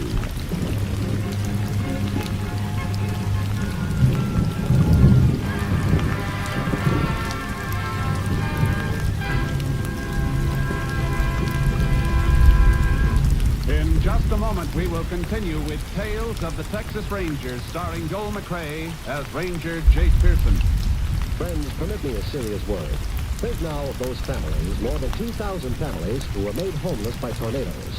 In 6 states, thousands of people are picking through the rubble of their homes. You would help them if you could, I know that. And you are helping them through your American Red Cross. Even as I speak to you now, your Red Cross is there, feeding and sheltering the homeless, caring for the sick and injured. Your Red Cross has made an initial allocation of $1 million for emergency relief. That is only the beginning. So great is the destruction, so great is the need, your Red Cross has had to increase its $85 million fund goal by $5 million. After the emergency period has passed, there will be homes to rebuild and people to restore to health and livelihood. You, your family, and your home were spared. Help those who weren't. The need is great. The need is now. So answer the call, and please give generously through your American Red Cross. Now back to Tales of the Texas Rangers.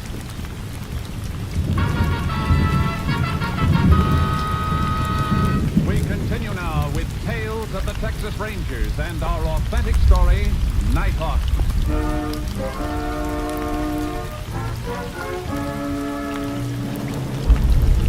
We took Crockett to the sheriff's office and left him to the deputy. Then I phoned Julie Thomas. There was no answer. The sheriff and I drove to her house and found it locked. The woman next door told us Julie had left early that morning for a nearby town of Spartanville to stay with a girlfriend. After some persuasion, the woman gave us the girlfriend's name and address. We went to Spartanville and located the house. I still don't figure, Jace. Why would she want to skip out like this without letting us know? She was pretty upset last night, Sheriff. Chances are she still is. Yeah, but there's something funny about this, and I don't like it. Can't say I do either.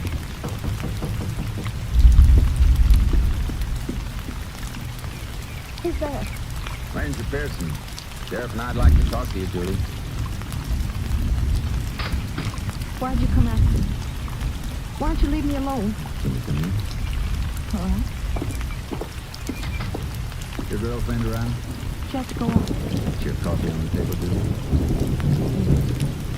You want some? No, thanks. You finish yours. Then we want you to come back to Tipton with us. I'm not going. Julie, what's the matter? Nothing. I just don't want to go back. I want to stay right here in Spartanville.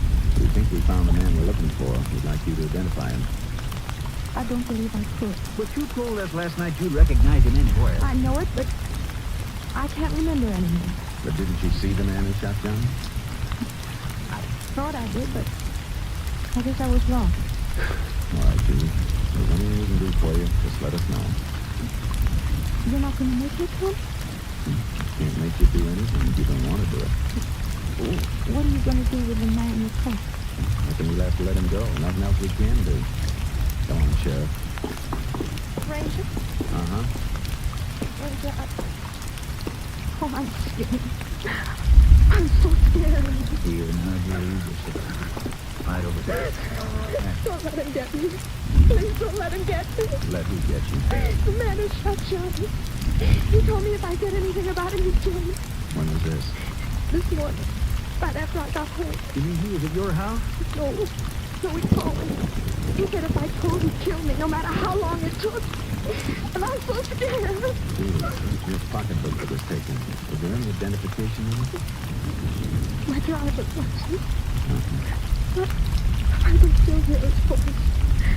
Like a knife that went right through me. Now, he can't do anything to you, Julie. He can.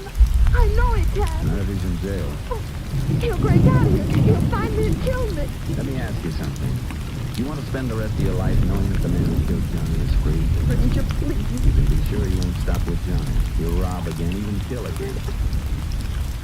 I don't know what to do. I just don't know. It's up to you, Julie. We can't force you to identify him, but you're not being fair to Johnny if you don't. All right. I'll come. I was in the back of my picture.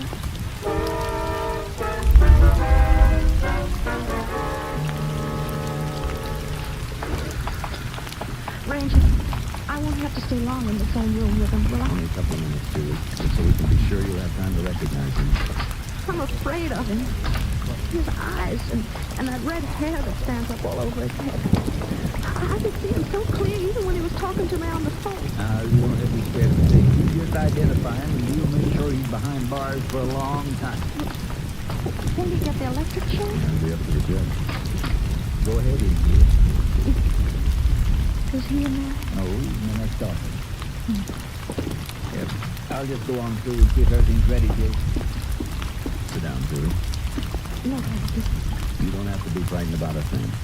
Keep saying that, but I'm still scared. I'm scared to death. I know you are. Well, if there was some way I could help you not to be. You'll stay with me, won't you, Ranger? The whole time I'm in there with it? Sure. Sheriff and his deputy will be there, too. You don't have to worry. Jake. Remember, Julie, don't say a thing while you're in there. Just look at him and listen to his voice. All right, then.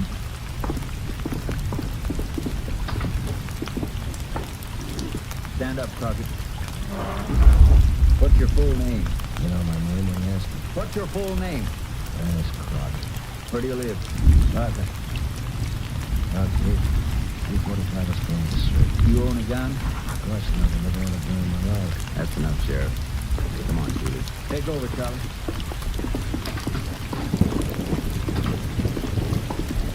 Sit down, Julie. Please take this chair. Thanks. Hello, together. Is that the man you saw last night? Julie. Are you sure you didn't recognize him? I never saw him before in my life. But Julie, the red hair and the broken nose you told us about, he must be the one. How many times do I have to tell you? I never saw him.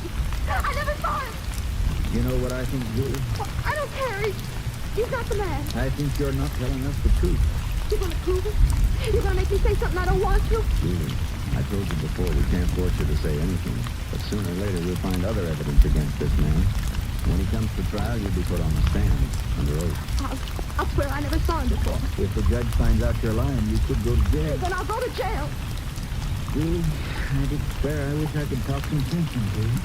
You better go release Crockett, Sheriff. In case Julie comes. I know. Release. Ranger, I wish... Forget it, Julie. You do whatever you feel you have to do.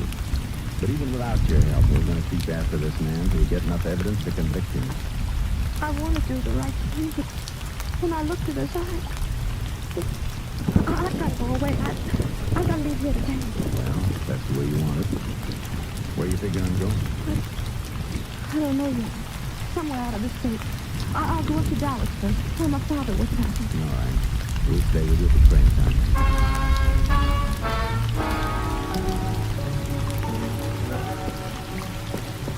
Almost ready, Julie? Just about. A few more things I want to get out of this hall closet. Well, you better hurry it up a little. It's 5:40 now. Your train leaves in less than an hour. You've still got time to change your mind, Julie. It's no use, Ranger. Excuse me. Hello? When are you gonna get rid of the cops? Shortly. Better make it fast. Watching you, baby. And I'm gonna be watching you. Make one break. Understand? Just keep your mouth shut. Hello? Hello?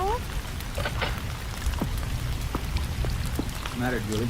You look pale. There's Crockett on the phone, wasn't Yes, Ranger. He's not going to let me get away. No matter where I go, I'll have the feeling he's watching. Chances are he will. No use running. It's never worked for anybody. But if you still want me to, I'll think about it. Now, that's fine, Julie. And I'll tell you now. The man I saw in the sheriff's office is the one who held us up last night. He shot Shine. Come on, Sheriff. We're going to pick up the red Crockett. We took Julie to the sheriff's office and went to Crockett's room. When we discovered he wasn't there, we alerted all deputies for a systematic search of the town. We informed KTXA that the sheriff and I would be cruising the streets. It just doubled back a second time into the Mexican section when I received a radio call. KTXA, Unit 10. Unit 10 to KTXA. Go ahead, KTXA. Deputy Sheriff has been wounded in gunfight in Estanita Cafe by a man believed to be Ernest Crockett. Hey. The subject escaped after resisting arrest. Holy smoke. 10-4. Unit 10 clear. KTXA Austin. Where's that cafe, Sheriff? About a block from railroad tracks. If you swing left to take next corner, you'll come right to it. Hang on. Something's taken off in that jalopy. It has. It won't take us long to catch up with him. When do we get it gone? Wait a minute. What is it? Just saw a man run into that alley up ahead. Does it lead anywhere? Down toward the freight yard. You can drive through to the tracks. He must be running pretty fast. There's no place he could have turned off. Yeah, this is as far as we can go in the car. Yeah. Hey, Jason saw him. Your light picked him up. Where? He ran toward that boxcar. Let's go. Take it easy around this boxcar.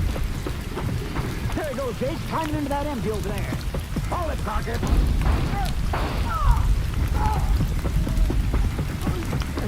Give me that gun, Crockett. Are you dirty? Get up. Tony, your arm. Hurts bad. Come on, Crockett. You were so anxious to have a train ride. Now I'm going to see you get one. All the way to Huntsville.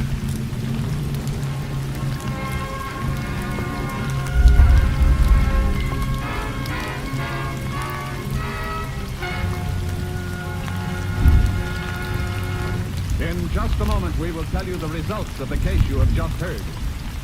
Later today, you will find more great entertainment all lined up for you on this NBC station. Next, it's The Big Show with a star-studded guest list and your unpredictable hostess, Tallulah Bankhead. Meredith Wilson will be on hand to direct The Big Show orchestra and chorus. Later tonight, be sure to hear the hilarious Bill Harris and Alice Faye Show, featuring the comedy antics of Frankie Remley, Julius Abruzio, and Brother William. There's more for music with Bill and Alice and their delightful program. And remember, too, the Theater Guild on the Air will bring you another entertaining dramatization of an exciting play co-starring two of your favorite Broadway stars. Yes, Sunday is Fun Day on NBC because of the many fine shows sent your way to add to your listening pleasure. Later tonight, you'll want to hear Jack Parr and the $64 question as Jack asks the questions and gives away the money. So remember, for fine entertainment all the rest of the day, stay tuned to this station of the NBC Radio Network. Now for the conclusion of Tales of the Texas Rangers.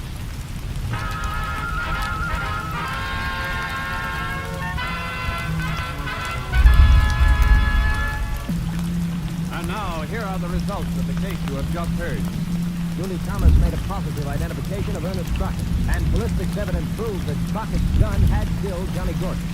Crockett was indicted and on July 9, 1948, was found guilty of murder with malice. At 3 minutes past midnight on September 15th, 1949, Crockett died in the electric chair at Huntsville.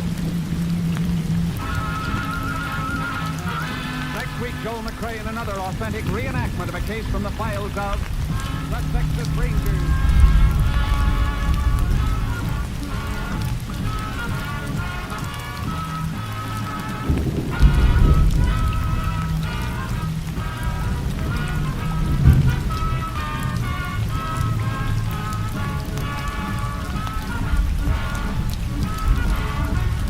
Joel McCrea will soon be seen in San Francisco Story, a Warner Brothers release. The cast included Tony Barrett, Bert Holland, Betty Moran, Lou Krugman, Parley Bear, and Michael Ann Barrett. Technical advisor was Captain M.T. Lone Wolf Gonzalez of the Texas Rangers. This story was transcribed and adapted by Charles E. Israel, and the program is produced and directed by Stacy Keith. Hal Gibney speaking.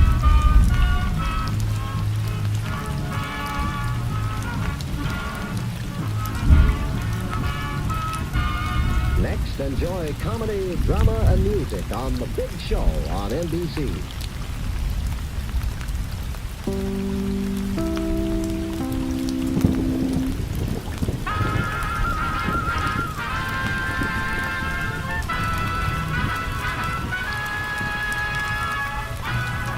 Tales of the Texas Rangers, starring Joel McCrea as Ranger Jace Pearson. Another authentic reenactment of a case transcribed from the files of the Texas Rangers.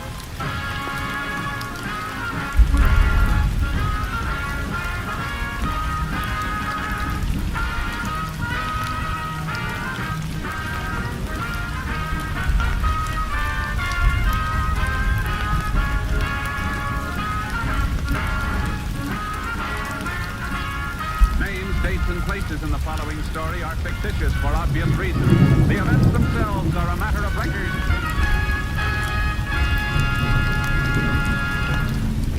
Every day, Monday through Friday, there's top entertainment all day long when you set your radio dial to NBC. Listen for Double or Nothing, and you'll hear one of radio's funniest quiz shows. Yes, Walter O'Keefe consistently comes up with great comedy entertainment Monday through Friday on Double or Nothing. Listen, and you'll agree. Then there's the program with a heart, Strike It Rich. The grand entertainment that Warren Hull brings you every day on Strike It Rich. Just what the doctor ordered if you suffer from the housework blues. From Chicago, Tommy Bartlett brings you Welcome Travelers and interviews with the many interesting guests who each day pass through the Windy City. And for more fun, listen for Bob and Ray, those two zany comics. Then there's Music and Charm with Dial Dave Garraway. So remember, every day, Monday through Friday, chase your blues away with the wonderful daytime programs on this station of the NBC Radio Network. And now, here's today's adventure with the Tales of the Texas Rangers. And now, from the files of the Texas Rangers, the case called Troop Train.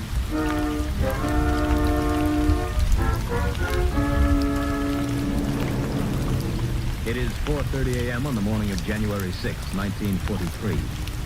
About 12 miles east of Humboldt, Texas, an Army troop train roars westward to the darkness. In the smoking room of one sleeping car, a burly private of 30 plays solitaire.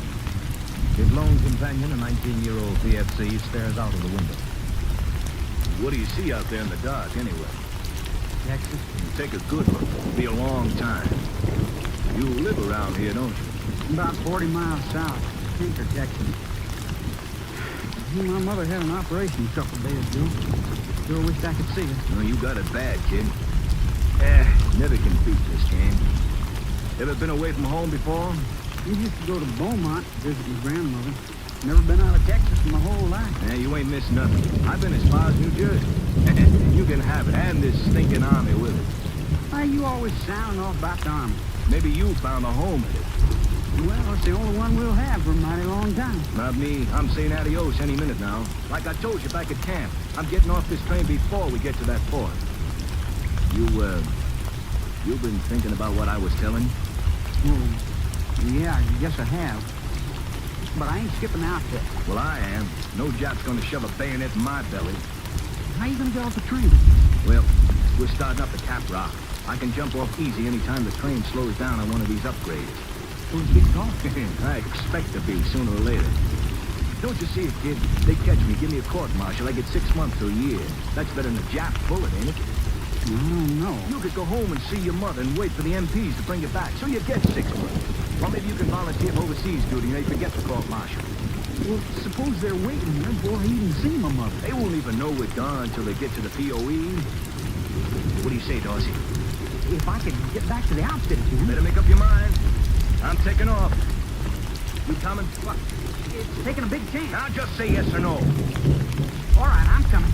Good deal. Now let's make it fast.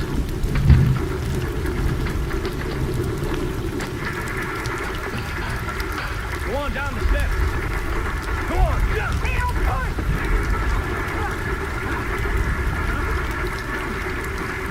Dorsey, you all right? No. Oh, wind out of me. That won't hurt you. Come on. We're in a pretty rugged country. We got a lot of walking to do.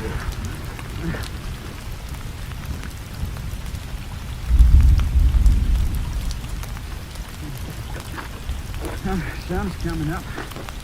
It's gonna get hot pretty soon. What's a little heat? As long as we're away from that chicken army. Well, how's it feel to be a free man, Dorsey? I'm sorry I did it. What's eating it? I've been thinking. You got me in a lousy mess. For crying out loud, I did you a favor. You was on your way overseas. I wish I still was. What's got into you anyway? It wasn't right to leave the other guys. It wasn't right. Then why did you go? You want to see your mother, don't you? Yeah, I did. But not this way. You think I want her to find out I deserted? He was proud I was in the army. Well, all right, crybaby. Shut up! You telling me shut up? Now, you touch me, Leo, and I'll bust you with one of them rocks. Now, look, kid, we're traveling together. Let's keep it peaceful, huh? Well, okay. Hey, there's a road up ahead. You make out that sign on the fence? Keep cattle gates closed, master ranch. Hey, maybe we can chow down with the hands. I'm giving myself up, Tuesday, at their ranch house. Oh, no, you're not. Look, I ain't listening to you no more. If I tell the army the truth, maybe they'll let me go back to the outfit. You ain't going nowhere except with me. No crybaby's gonna ruin my plans. I don't care about your plans. I'm going back to the outfit. That's what you get. Let me go!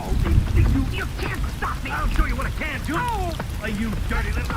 You can't stop me! I don't want to fight you no more, Benson. So don't start up again here. All right, come on. Get up and let's get going. Hey, Benson. Why don't you get up?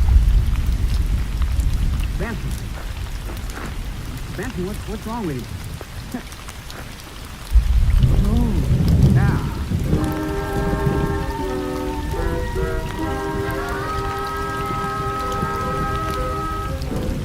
Later that morning, the sheriff of Humboldt County was called to the Mather Ranch. Elderly Pete Mather had been severely beaten and his car stolen. The sheriff drove to the scene and immediately requested the aid of the Texas Rangers. Rangers Jace Pearson and Clay Morgan met the sheriff at the ranch at 11 a.m. After a brief talk with the sheriff, the Rangers went into the bedroom to interview the victim.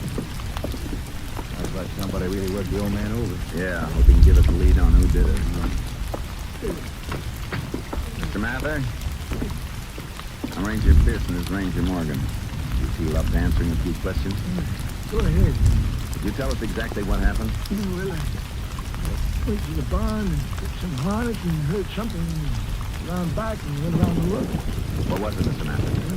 Soldiers trying to stop the car. They got a 32 wheel and parked it around there. And he was trying to steal it. And what did you do? Well, I yelled at him and told him to get out of there. He ran over to pull him out. He jumped out on me and knocked me around. I fell down and he kicked me. He was feeling here and here. What did he look like? He had an army uniform on. There was blood on it. His face marked up like he'd been fighting. Was he a big fellow, Mr. Mather? He was better than average size, black hair. He's a Texas boy, way he talked. I'd known him again if I saw him.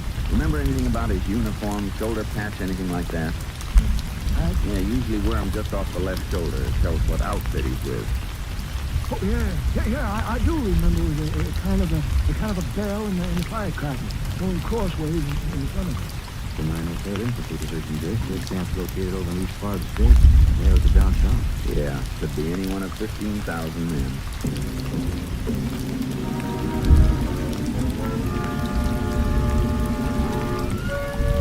We learned the 903rd Division had left their camp, and because of the troop movement, no man had been granted leave. The Army promised a quick check with the 903rd. Next morning at Ranger headquarters, I received a call from the Adjutant General's office. Thanks a lot. Well, what'd you find out, Jay? Plenty. 2 soldiers went AWOL for the 903rd. One's Frank Dorsey, and the other's Leo Benson. Both disappeared from a troop train on the Santa Fe, somewhere in this general area. Well, we can break down even further. Mr. Mathis said the soldier was a Texan. They both are. Dorsey comes from Tinker, and Benson's hometown's Abilene. You think he's only 40 miles from here? Maybe we better go over there first. Could be Dorsey wanted the car to get home. Let's go pay him a visit.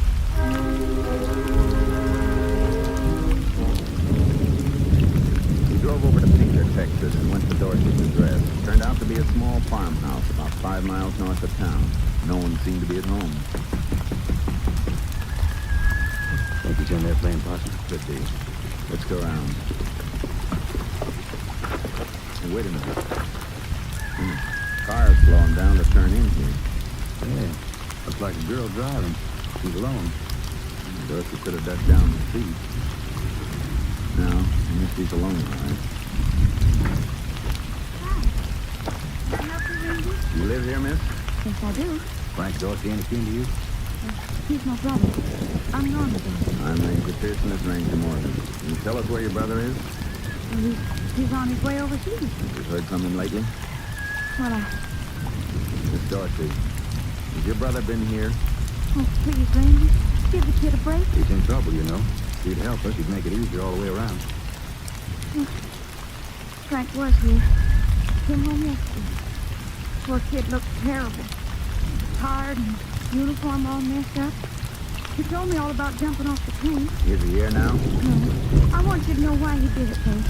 Why he went AWOL. Even a good reason won't excuse him, miss. Well, I want you to know anything. You see, my mother's sick. And Frank went to the hospital to see her last night. You'll probably never see her again. That's why Frank went AWOL. I'm sorry, Miss Dorsey, but we still have to pick him up. It'll be less trouble if you tell us where he is. Our home? Frank's on his way to Dallas. I just saw him off on the 918 bus. Thank you. Come on, Clay. Well, he's going to turn himself in. Why can't you leave him alone? Because he didn't leave someone else alone.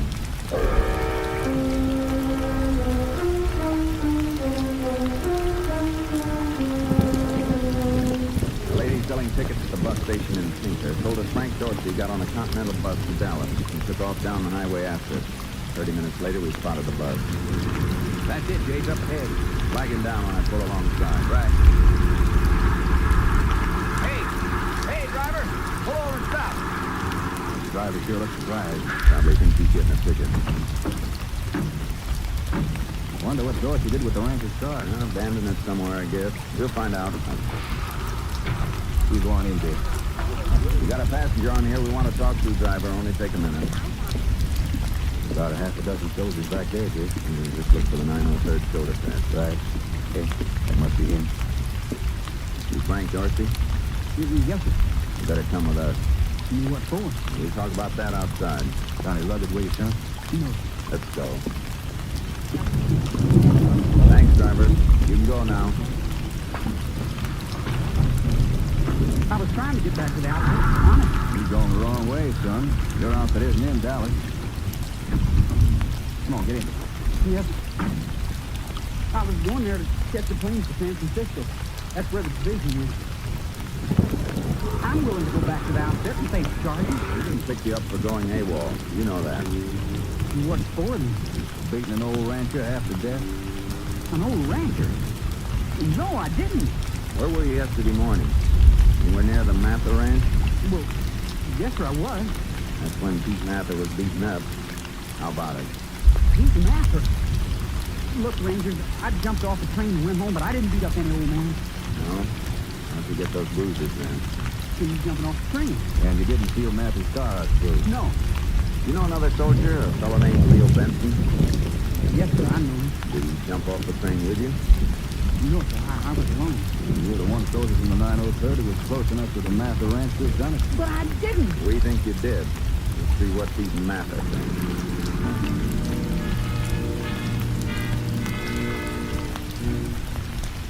Got to the Mather ranch a little after 12. I stayed with Dorothy in the car while Clay went in to get permission from the old man to bring the prisoner in. Clay came back and said Pete Mather was anxious to see if he really had his assailant. He took Frank Dorsey into the house. Let's go in the bedroom, Dorsey. Howdy, Mr. Mather. How you feeling today? Yes. You ever seen him before?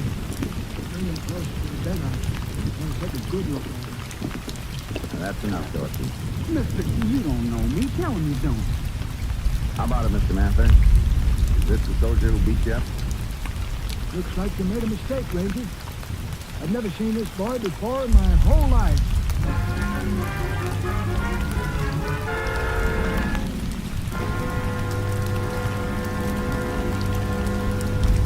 In just a moment, we will continue with Tales of the Texas Rangers, starring Joel McRae as Ranger Jake Pearson. Now that spring is officially here, most of us will be pleasure driving on the highways more often than previously. But when you drive, keep in mind that road conditions in many areas are still dangerous. Remember that when you drive, you always have an unwelcome passenger, danger. So as you take the family for a Sunday outing in your automobile, drive carefully. Careful driving is good driving. The men who drive for a living, the truck drivers, are taught to be careful and courteous. They know that careful and courteous driving are two of the major reasons why accidents don't happen. Yes, statistics of the American Safety Council show that the majority of automobile accidents happen because the drivers involved were not careful, were not observing traffic laws and road conditions. Here's a slogan for every driver to remember. A rolling ball is always followed by a running child. So when you drive, please be careful. The life you save may be a child. Now let's return to the tales of the Texas Rangers. We continue now with Tales of the Texas Rangers and our authentic story, Troop Train.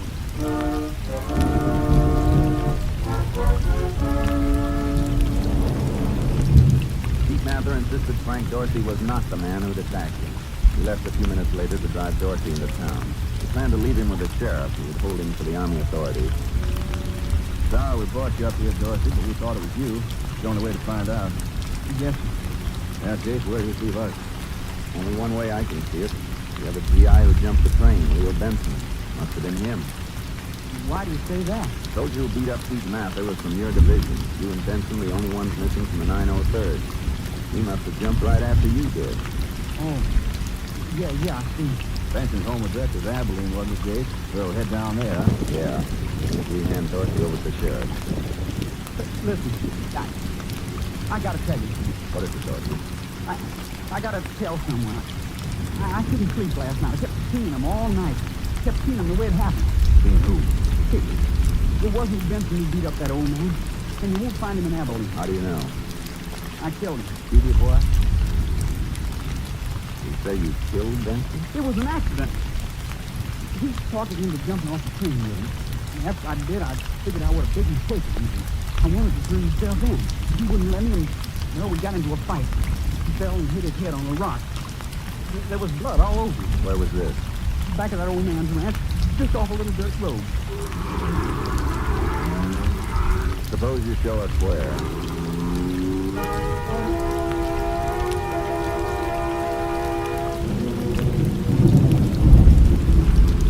Stop by this cattle gate.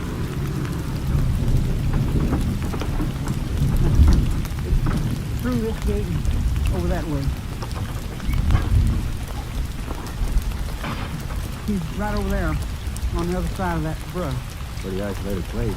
No telling when the body would have been spotted. Buzzards would have found it pretty soon. Do I have to go with him? I'm getting sick in the stomach. Stay here with him, Clay. Good. We started fighting just about there. Say you left him behind this brush? Something wrong, Jake? Yeah. Blood on the rock, all right. There's no body. We took Frank Dorsey to the local jail. With the aid of the sheriff and his deputies, we searched the entire area. No trace of Benson was found. Ranger Morgan and I then drove to Abilene. Benson's address was a garage apartment in the rear of a large, run-down house. Up those steps again. In the back door of that house. What's that, ma'am? After looking for Miss Benson, Ranger, she ain't here. Been gone a couple of days. We wanted to see Mr. Benson. He here? Him? No, he's in the army a long time now. You any kin to the Bensons? It's me. In your apartment. I live up here in the front wall. Do you have a key to their place? We'd like to look around. I'll show you where there is one. Oh, there's in my back something awful. I can hardly walk. What you want him for? Something bad? We just want to talk to him. Oh, that man's plumb no good. Running around the whole time I was here. Suppose now he's in the army, he's got the whole country to run around in. Perhaps he always keeps extra key under this map. Or the Iceman. Oh, one of you boys better get it. My back's something fierce to do. I'll get it. Hey, Ranger.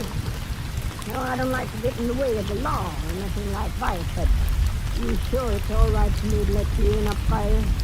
I won't get in trouble with it. We brought a fish one, My, sure looks legal, don't it?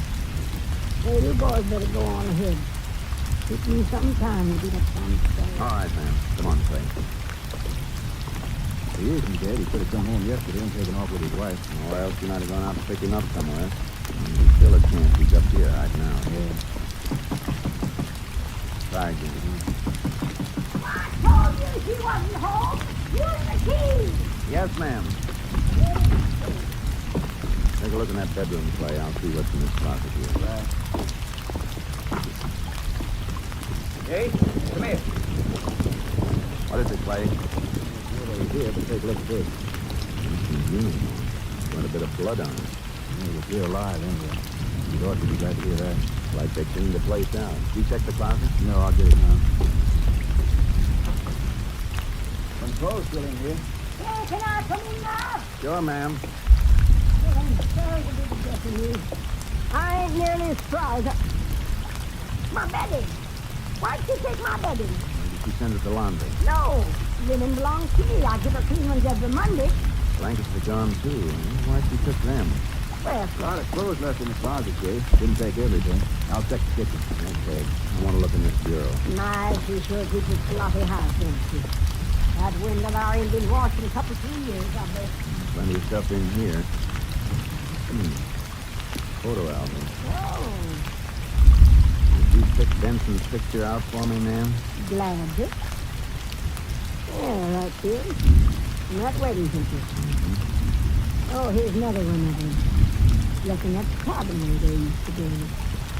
And there's more pictures of that cabin. Is that their car in this picture? Let me see. Uh-huh. It is still got that. That's his wife, next to him. You ever seen this man near the other car? Never saw him before. They sure put him in the big, didn't he? The Bensons own that car? I don't rightly know. He never was very frank. Have you any idea where it might be located? No idea at all. Find anything, Clay? In a way, what I didn't find. He took all the food with him. Take a look at this photo album. Yeah, look at here. That's here. It's Benson and his wife at a cabin. See there? Look at the year of the license plate on this car. 1939. Look here. Same cabin, same car, only the license is for 1940. Some more snaps taken there in 41. They kept going back there. Maybe they own it. Oh, no, they couldn't. Since they took all the food and bedding, seems logical they might have headed for a place like that. You know where it is? The owner of that other car in the picture does. You can locate him through that license number. Might add up to something, might not. But we're going to find out.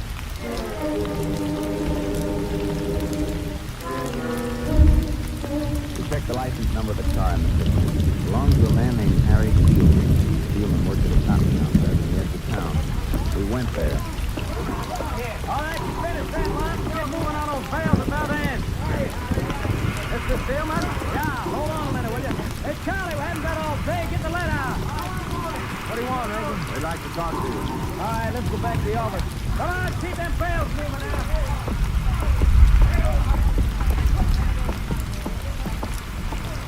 Ain't having nothing but trouble. Time fresh broke down. We lost 4 hours this morning. I'll never catch up with this race. something I can do for you? We're looking for Leo Benson. You seen him? Leo? After 6 or 8 months, he's in the Army. You heard from him lately? No, I haven't. Lost 2 of my best men to the Army in the past week. Those new fellas I can get us flour and cold molasses. You and Benson good friends? Yeah, known him a long time. Used to get together every once in a while. Ever go fishing with him? The cabin maybe? Yeah, a couple times. Where? Down the Blanco River country, east of Tillman. Figure that Leo's wife, her dad, left it. You know if they keep food and bedding in the cabin? No, I'm pretty sure they don't. They only went up there once in a while. Just one more thing. Yeah. How do we get to this cabin? I can show you on a map, but I can tell you one thing. You sure wouldn't be up there by yourself. That's just what we were thinking. Steelman showed us the approximate location of the cabin on a map. Early the following morning, we drove down there. There's smoke over there. That must be it. Let's park the car here and find out. According to Steelman's direction, that's just about where the cabin should be. Oh, there it is. Clearing by the river. Go this way. No signs of life except that smoke. I don't see the car. And Benson's wife might have gone somewhere with it. I don't think he'd stick his nose out of these woods.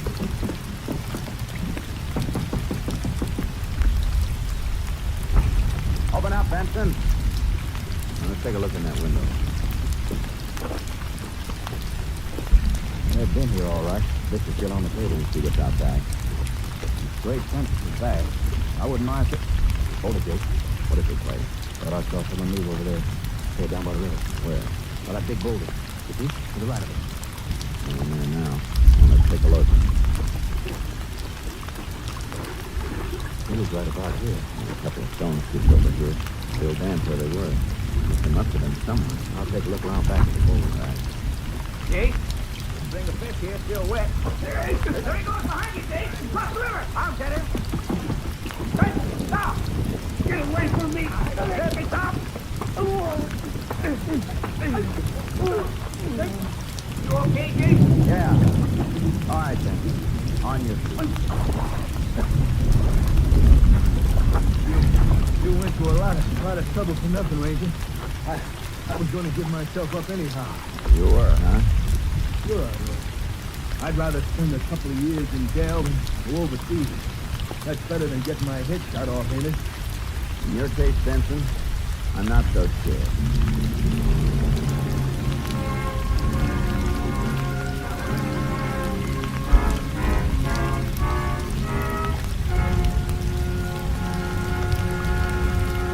In just a moment, we will tell you the results of the case you have just heard.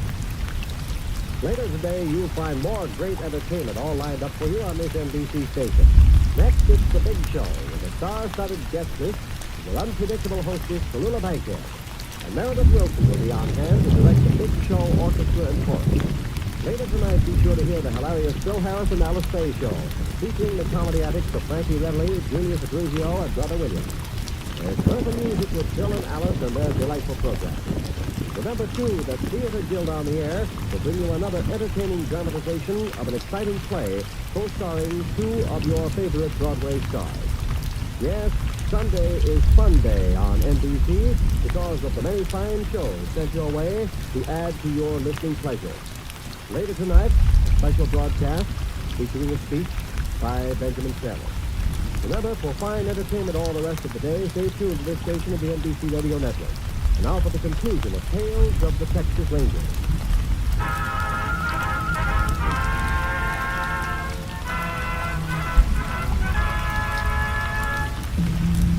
And now, here are the results of the case you have just heard. Frank Dorsey was turned over to the Army authorities and received 6 months confinement for being absent without leave. Leo Benson was found guilty of class F and assault and battery. He was sentenced to 5 years at Huntsville Penitentiary. Upon his release from prison, he was returned to the Army and received 2 years for desertion and a dishonorable discharge. Next week, Joel McRae in another authentic reenactment of a case from the files of the Texas Rangers.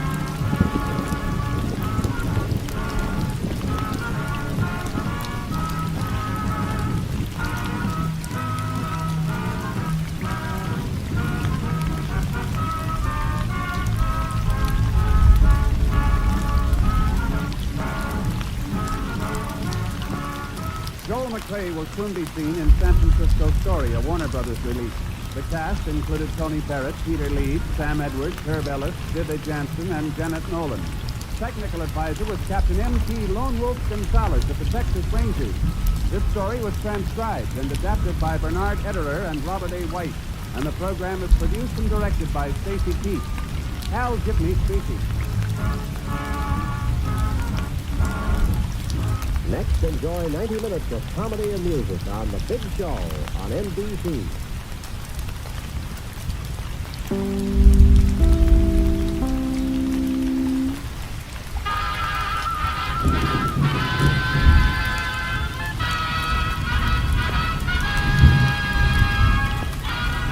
Tales of the Texas Rangers, starring Joel McRae as Ranger Jace Pearson.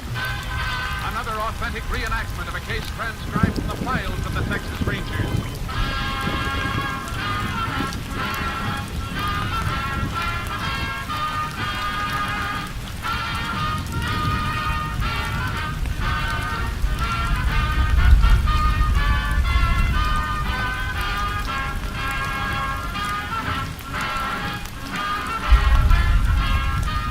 Dates and places in the following story are fictitious for obvious reasons. The events themselves are a matter of record.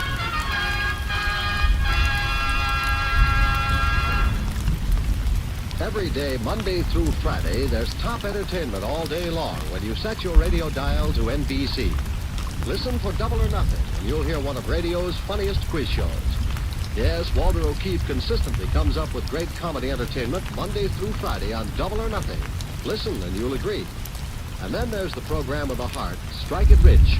The grand entertainment that Warren Hull brings you every day on Strike It Rich is just what the doctor ordered if you suffer from the housework blues.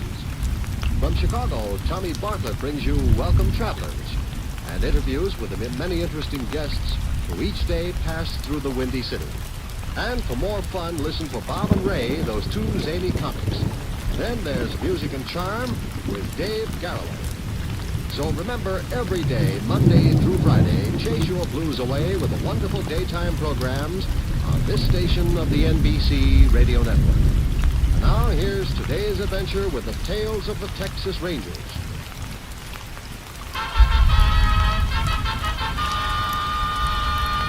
And now, from the files of the Texas Rangers, the case called Uncertain Death.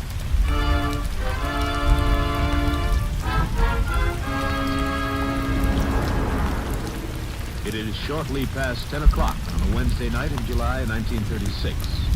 6 miles outside the town of Cambridge in east central Texas, 2 elderly men approached the shore of a lake. Come on, Ollie. We gotta hurry. I'm walking as fast as you can. Them frogs ain't gonna run away. That ain't the point, you know it.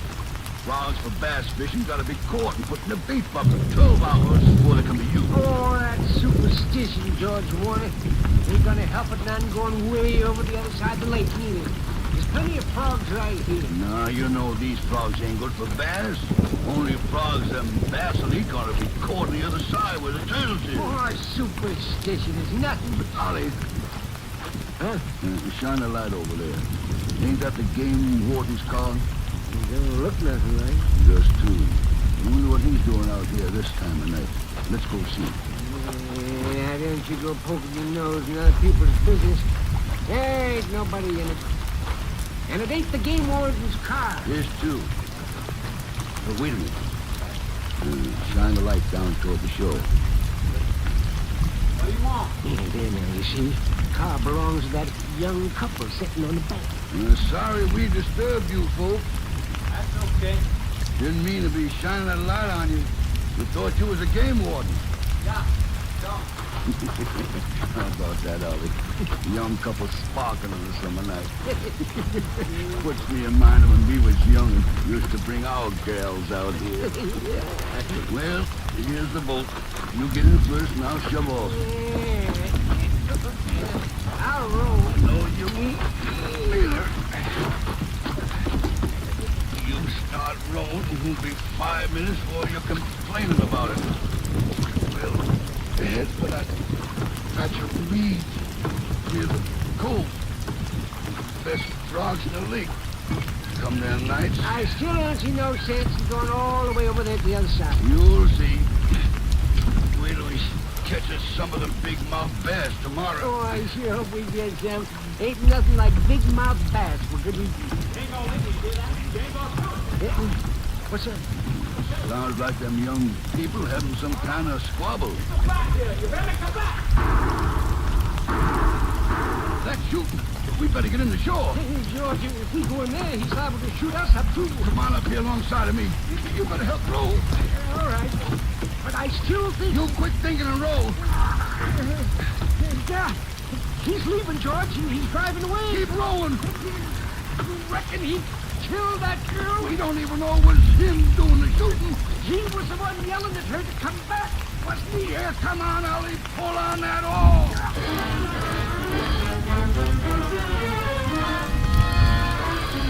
When the two men reached shore, they looked briefly around the area where they had seen the car. They found no one there and no indication of violence. Nevertheless, they decided to report the incident to the sheriff. After investigating the scene of the alleged shooting, the sheriff requested assistance from the Texas Rangers. Ranger Jace Pearson was assigned and arrived at the lake just after dawn. The sheriff led him toward a spot at the edge of the water. What I wanted to show you is over here, Chase. First, I thought them two old fellas must have been hearing things, though. They still around, Sheriff? Over there with the crowd. Funny how excitement draws people, like bees around a jam jar. You want to talk to George and Ollie? Yeah, in a few minutes. There you are. When I found this, I was pretty sure there really was a shooting here. Yeah. Blood, all right. George and Ollie think it was a girl that was shot. Why? They heard the man yelling for her to come back, and then there was 3-4 shots. You figure she could have got up and crawled away after she was hit? That's not likely. Tracks indicate she was dragged, probably back to the car. The two men witnesses recognize either of the people? No, it was too dark. Only thing they remembered was the car, a black 4-door sedan. Well, I reckon we just have to wait for a missing persons report. If the girl really was killed, What's the matter? Mind hand me that branch, Sheriff? I think I see something in the water. Sure. Thanks. Make out what it is? I think it... Yeah. It is. Woman's handbag. Shoulder strap's broken. That could have happened when she fell. Uh-huh. Lipstick. Compact. Driver's license. Water didn't smear the type too much, did it? No. Name's Lucy Regan. Lucy Regan? Why, that's a kindergarten teacher here in town. A real sweet kid. Nobody'd want to hurt a girl like that. We're not sure it's the girl who was hurt. Let's go find out. We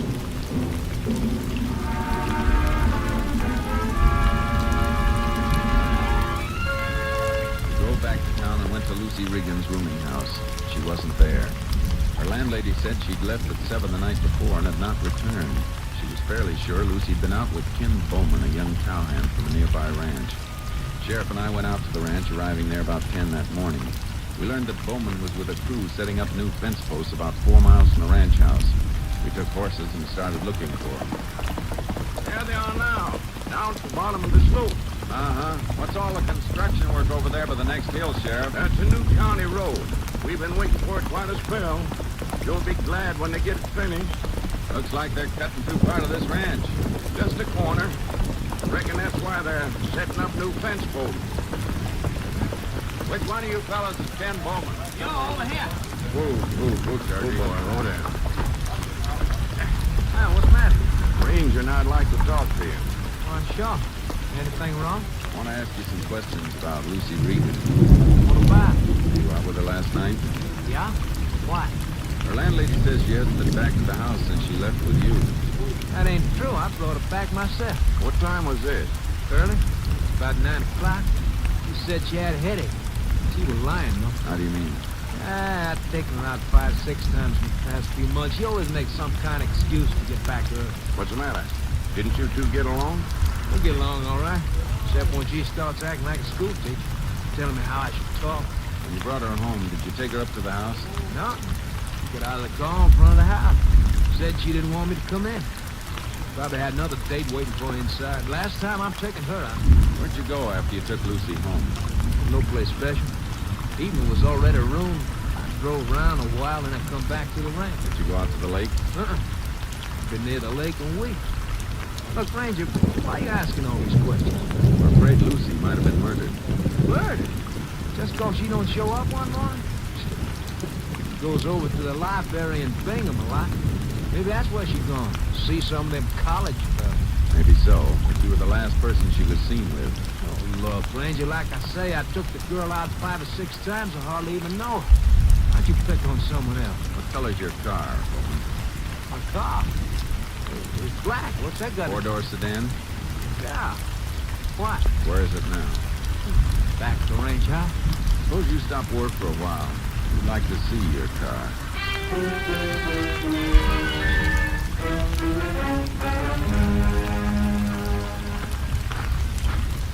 Well, that is. Ain't much of a car. On a cowpoke spade, as good as I can buy. Mind if I look inside? Go ahead. How'd you get the blood on the back seat? Blood? Well, I don't see no blood. Looks like you tried to wash it off. How'd it get there? Oh, yeah. I remember now. About a month ago, I went out shooting rabbits. I got a couple and put them on the back seat. Funny you didn't put something under him before you set him in the car. I did. Had him in the burlap sack. Blood must have soaked too. You sleep in one of the bunkhouses over there? That's right. We'd like to take a look at your bunk. Hey, look, what's this all about? Some girl goes out of town without telling nobody, so right away you come picking on me. Just because I was out with her a couple of times. Including last night. Sure, including last night. That still ain't no... show us your bunk now? All right. You're welcome to look at anything you want. Thanks. You know, if you really think something happened to Lucy, why don't you go talk to some of them college boys who run? We'll check on them later. Where's your bunk? Right here. Listen. Let me see what's in that suitcase under the bunk. Okay. Well, go ahead and look. Is your pistol? Yeah. Cleaned it recently, haven't you? This morning, I like a clean gun. When was the last time you used it? I don't know, maybe a month ago. The time I shot rabbit. Any special reason for cleaning it this morning? No. Thought it needed cleaning. Just trying awful hard to prove I had something to do with Lucy's murder, ain't you? Yeah, I'm sure she's dead. But if she is, you're sure gonna try and pin it on me, ain't you? We'll all get along better if you'll take that chip off your shoulder, Bowman. I ain't got a chip on my shoulder. I just don't like to be pushed around. Keep telling you, I hardly know Lucy Reed. Suit hanging over here. Is it yours? Yeah. You wear it last night? Sure. It's the only suit I got. Did you know there was blood on the edge of the sleeve? What? Is that rabbit blood too, Bowman? What? How'd I know? Blood's blood, ain't it? Not after it gets to our lab. They can tell in a hurry if it's animal or human blood. I want to take this suit in the back seat of your car along. Sure, take 'em. Frame me right down the line. Bet you if I wasn't a cowhand and had a lot of money, you wouldn't figure this. Now you look here, you young Sheriff. Bowman, I'm going to lay the cards right on the table. Lucy Regan's disappeared. From information we have, I'd say it's a good bet she's dead. I didn't kill her. Maybe not. But you were with her last night. A car like yours was seen at the place where we think Lucy was shot. And there's blood in your car and on your suit. Ranger, now look, I know all this looks bad, but I didn't kill Lucy. I didn't kill her. I have to do to prove it to you. You know, a good way to begin. Well, how? We've got a machine at Austin called a polygraph, better known as the lie detector. Can't force you to take the test, but if you do, it could help to put you in the clear. Well, I'm not afraid of your lie detector. I'm telling the truth. You want me to take this test? I'd sure like you to. Well, all right. Well, I tell the boss I have to go to Austin. And I'm ready for any test you want to give me.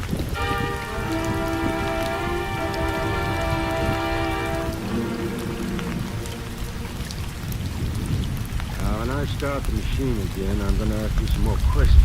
You just answer yes or no. All right. You live near Cambridge, Texas? Yeah. You know Lucy Reed? Yeah. Breakfast this morning? Yeah. You own a black 4-door sedan? Yeah. You shoot Lucy Reed? No. Did you come to Austin in the plane? Yeah. Were you out at Brant Lake last night? No. You know who shot Lucy Reed? No. All right. I think that'll be all. What's it say? Well, you have to ask the ranger about that. If he wants to tell you, it's up to him. I got a right to know what it says. Come on, let's go in the next room. I don't see why you won't tell me what it says. It's my test in it. I got a right to know. All through. He won't tell me what it says, Ranger. You'll know soon enough. Sheriff, take Bowman into that office across the hall. I'll be along in a minute. Sure. Come on, Bowman. Now, look, you said I didn't have to take this test. Now you won't tell me. How about it? Well, I asked him all the questions. Look at the graph. Now, here's where I asked him if he shot Lucy Reed. And here, it was out the lake last night. Don't know what you got on him, Jace, but according to this, that boy's lying.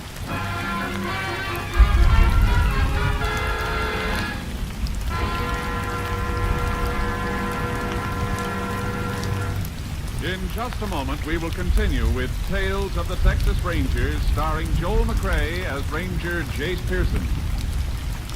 An investment in boys is an investment in America's future. The confident, trained, and respected citizen of tomorrow is the restless, untrained, and eager youth of today. By pointing his footsteps in the right direction and guiding him along the straight road of healthy living, by wholeheartedly sponsoring and supporting boys' clubs, we can build good citizens with strong, healthy bodies, boys who are honest and have a respect for property and individual rights. And we can gradually erase the social stigma of juvenile delinquency. Boys' clubs are sponsored in each community by non-sectarian, non-profit organizations of public-spirited adults who operate the clubs for the benefit of the boy members. Actually, the need today is for more boys' clubs. Let's all pitch in and help build the citizens of tomorrow. Let's provide recreation and companionship. Let's sow our seeds on good ground. Give them root so that they spring and grow up to full maturity. And now, back to the Texas Rangers.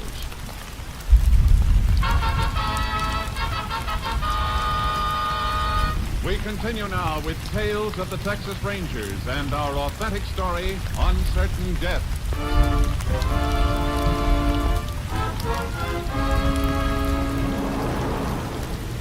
We kept Ken Bowman at headquarters while the lab tested his suit in the back seat of his car.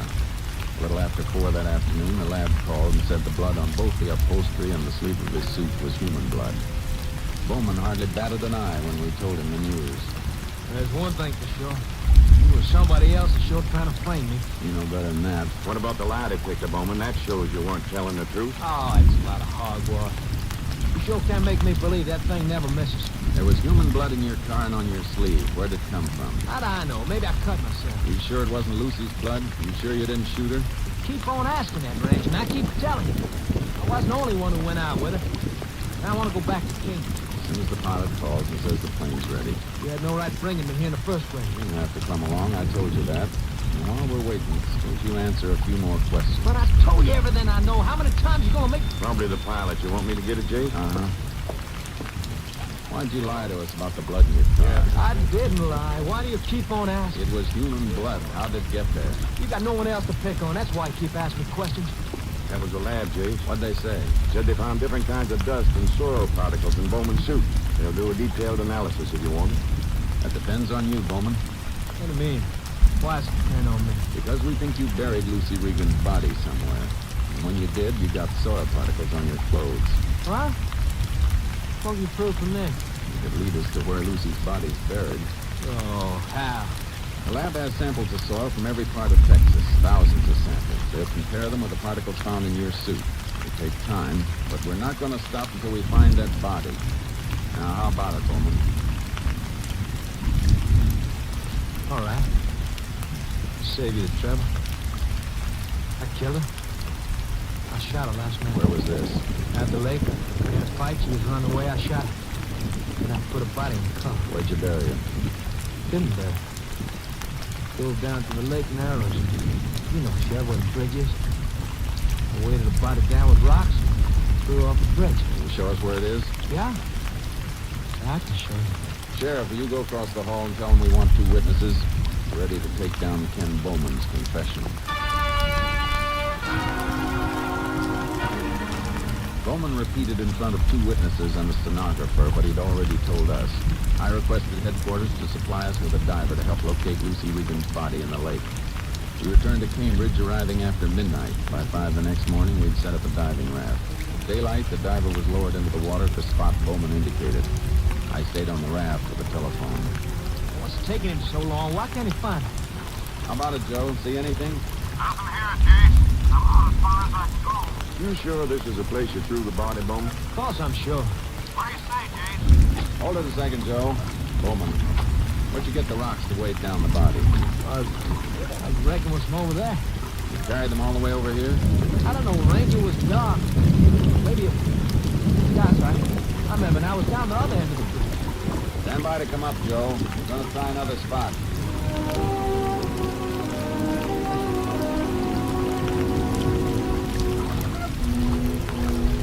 I've covered the whole area, James. Not a thing. Hold on. Bowman, we've been looking around this bridge for 7 hours. Are you sure you put Lucy's body in the water here? Oh, Ranger, I thought I did. I don't know. Wait a minute. There's another bridge a mile further down. Maybe you made a mistake. Maybe that's the one you meant. Yeah. Yeah, maybe it is.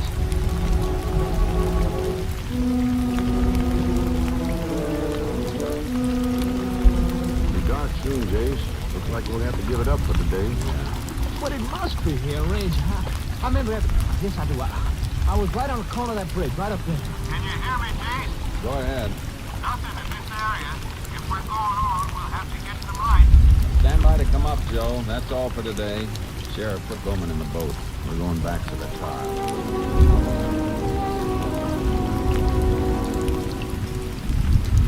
How long can that diver stay with us, Jace? As long as we need him, I'll call headquarters and say we want him for at least tomorrow. I sure hope we find that body. Yeah, Sheriff. You've got to find Lucy's body to keep me in jail, don't you? We'll find it tomorrow, or the next day. We're going to keep looking until we do find it. Ah. Well, it's too bad you have to look for it without me, eh? What? Tomorrow you'll be looking for Lucy's body, and I'm going back to the ranch. Are you crazy? No. But you are if you try to hold me. You're not forgetting you signed a confession, are you, Bowman? Confession? What confession? Now, look here. You signed a confession in front of 2 witnesses that you killed Lucy Regan. Oh, sure I did. Because you made me. You made me say I killed Lucy, but I didn't kill her. You're going back on your confession. Is that what you're trying to say, Bowman? Wait a minute. I heard this boy with my own ears. He said he shot Lucy Regan and threw her body in the lake. Did I? What body? There never was a body. I don't even know what you're talking about.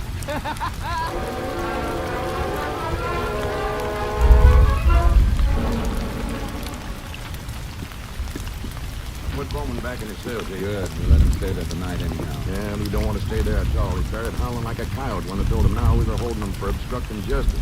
Some wild goose chase he led us on today. Oh, about that. First he says he did kill her. Let us look for the body. Knows it ain't where we're looking, then says he didn't kill her. We gonna let him get away with that? Not if I can help it. We gotta find Lucy Regan's body. Yeah, if we don't, that confession of his ain't worth a thing. Why do you figure he did it? Somehow I feel he's stalling for time. He must have some reason for wanting us to go off on a false lead. But why? I just don't get it. It's gotta be something he did with the body. Something that made him feel he'd be safe after a couple of days' time. And it beats me. Wait a minute. You remember when it was he confessed? Well, it was just after I took that call from the lab. Yeah, before that, nothing faced him. The lie detector, the blood didn't even bother him. But as soon as I started talking about soil particles, he pulled it up. What's that sound like to you, Sheriff? Could be he didn't want the lab to go any further with that analysis. Uh-huh. It's up to us to find out why. I'm gonna call Austin and have them analyze every grain of soil they found in that boy's suit. I phoned the lab. They said they'd analyze the soil particles and give us an answer as quickly as possible. We waited the whole night. 7 the next morning, we went across the street to a restaurant to get some breakfast. Left word to have the call transferred there. 10 minutes later, it came through. I spoke to the lab technician and walked back to the table where the sheriff was sitting. Anything interesting, Jake? Maybe. Is there any granite around here, Sheriff? The nearest deposit's Marble Falls, a couple 100 miles away. Why? Well, I found granite dust in the Weaver Bowman's coat and some on the inside lining. Well, they do use granite for some of the construction work around here. Like that road they're building out there near the ranch where Bowman works. Yeah. They use crushed granite gravel on the roadbed. That could be how Bowman got it on his suit. Wait a minute, though. Why'd he wear his good suit around a construction job? Wouldn't. Unless he had some special reason for being there. Well, I don't follow him. We know Bowman's been in the spot where he could watch the progress of that road for weeks. We also know there was some reason why he stalled us for a couple of days. Jake, you think he buried that girl's body in the roadbed? Only thing that makes sense so far. But why would he dig up the gravel? Be much easier to bury her in the part of the road where they haven't put gravel yet. That's just what I think he did. Picked the section of the road that was about to be gravelled and started digging it. Then he could have left that coat of his on a pile of gravel nearby while he was working on it, likely. So that's why he was stopped. Figured we'd never find the body once that section was paved. Who's in charge of that construction job, Sheriff? Field engineer. Come on. Let's go find him.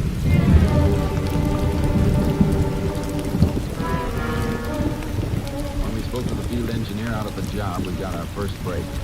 He told us that since Wednesday night, when Lucy Regan had disappeared, a mile of road had been graveled. But a machinery breakdown late Thursday had prevented that section from being paved. He also informed us that a man answering Bowman's description had approached him early Thursday morning and asked a number of questions about the paving schedule. We were fairly sure now that we were on the right track. We had to know the exact location of the body, and only Bowman had that answer. Our problem was to get him to talk. We worked out a plan and then drove back to town. When we picked up Bowman, he thought we were taking him home. He said nothing until we moved onto the stretch of newly paved highway. This ain't the way to the ranch house. Nobody said it was. I thought you'd take me home. Where you taking me? You'll find out. Here's the new highway. Ain't finished yet. It don't lead nowhere. It could lead further than you think. What are you talking about, Ernest? I won't get out. Stop the calling in. In a minute, Bowman. We're almost to the end of the paved section. Dan, you're crazy. It goes further than this. You can see those men up there, Bowman. Pavement don't go no further than that. But that's just where they were Thursday morning. They had a machinery breakdown. Haven't been able to do any more pave until now. What's the matter, Bowman? I won't get out of here. I want to get out. You're getting out. Come on. Where you taking me? Just over here in the beginning of the gravel section. Part you thought would already be paved. What are you talking about? Look at it, Bowman. A mile of road covered with fresh gravel. And somewhere under that mile of gravel, Lucy Regan is buried. You're crazy. You buried her there. We're going to find her body and give her a decent burial. See those men over there, Bowman? Rangy, They're waiting until we give the word to start digging. If they have to, they'll dig up that whole mile of road. You can save us a lot of trouble by telling us exactly where you buried her. Rangy, all right. I kill it. I kill it. Show us where you buried her body. I want to marry her. She's the only girl I ever want to marry. I told her how crazy I was about her. She laughed at me. She laughed at me. Where's the body, Bowman? Under there. Where? Point out the spot. There's a couple of people mistake. I don't want to watch them do it. Take me out of here. Please take me out of here, Ranger. All right, men. Start working by that stake over there. Please take me out of here. I confess. I confess. Please. You confessed twice. This time we're going to make sure your confession holds up.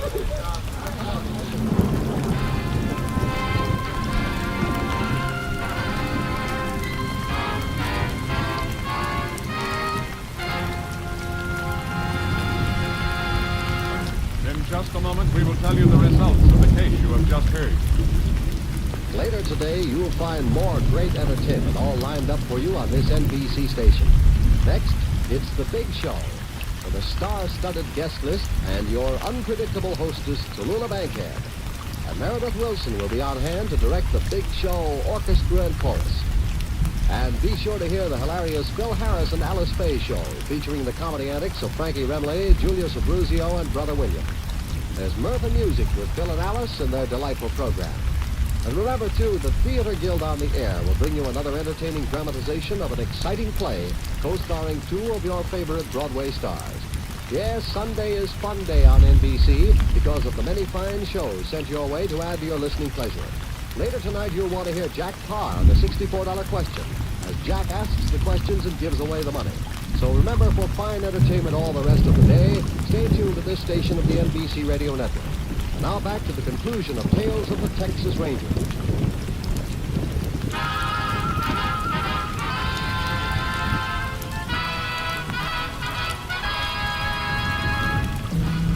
And now, here are the results of the case you have just heard.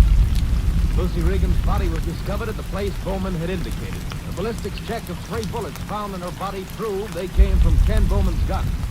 Bowman, convicted of murder, was sentenced to life imprisonment at Huntsville. Next week, Joel McRae in another authentic reenactment of a case from the files of the Texas Rangers.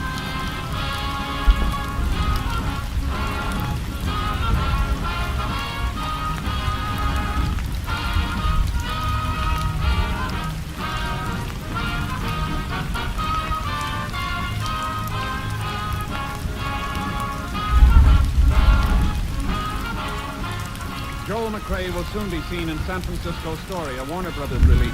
The cast included Tony Barrett, Harry Lang, Howard McNear, Jen Christie, and Ernie Newton. Technical advisor was Captain M.T. Lone Wolf Gonzalez of the Texas Rangers. This story was transcribed and adapted by Charles E. Israel, and the program was produced and directed by Stacy Keith. Al Gibney speaking. Next, enjoy 90 minutes of comedy, drama, and music on The Big Show on NBC.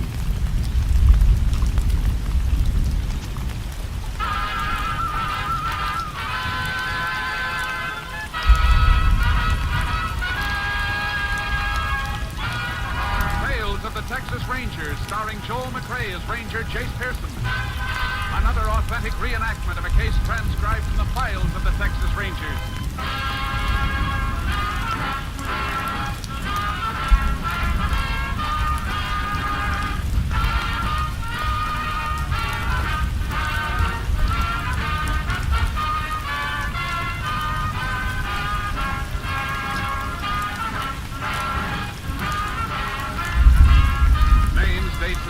In the following story are fictitious for obvious reasons. The events themselves are a matter of record.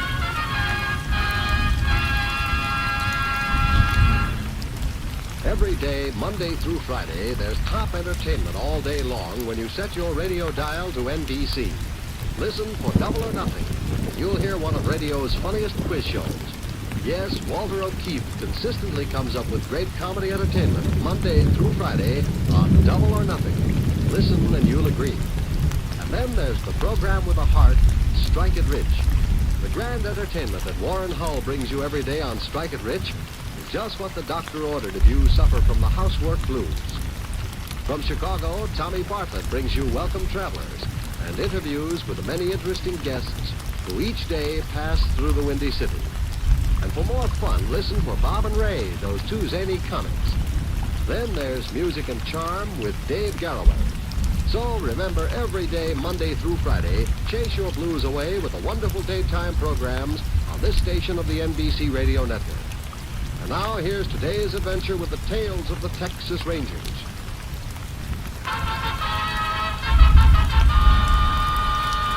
And now, from the files of the Texas Rangers, the case called Illusion.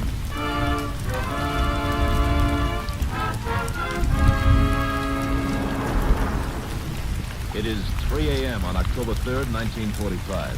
In the town of Eagle Rock, Texas, Sheriff Glenn Minton is awakened by an urgent knocking on the door of his house. He slips on a bathrobe and walks downstairs as the knocking continues.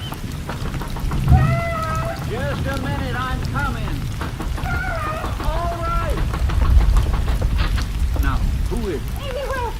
I gotta talk to you, Sheriff. Please let me come in. All right, come in.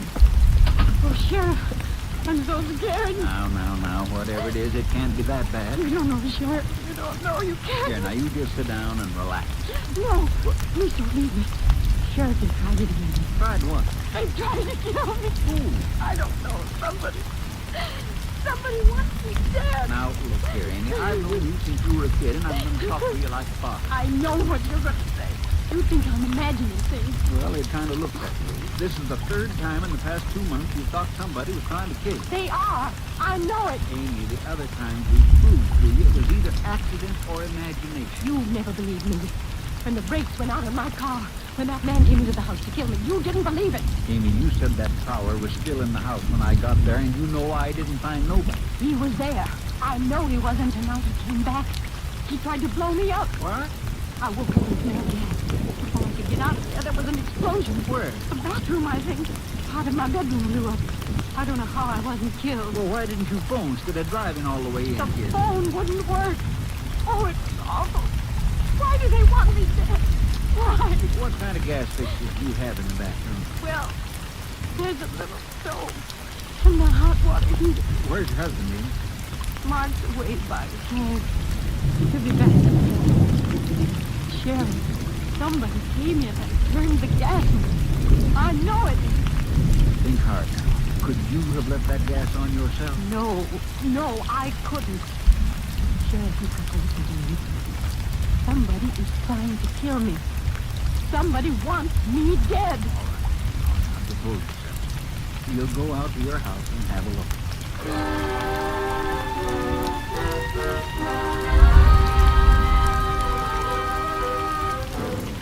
The sheriff made a preliminary investigation at the West Ranch House, then requested assistance from the Texas Rangers.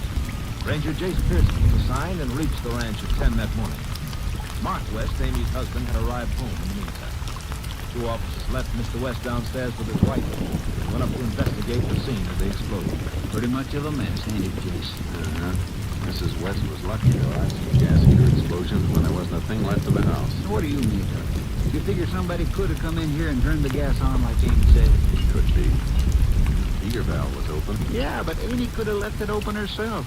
You know how careless people are about things like that. Uh-huh.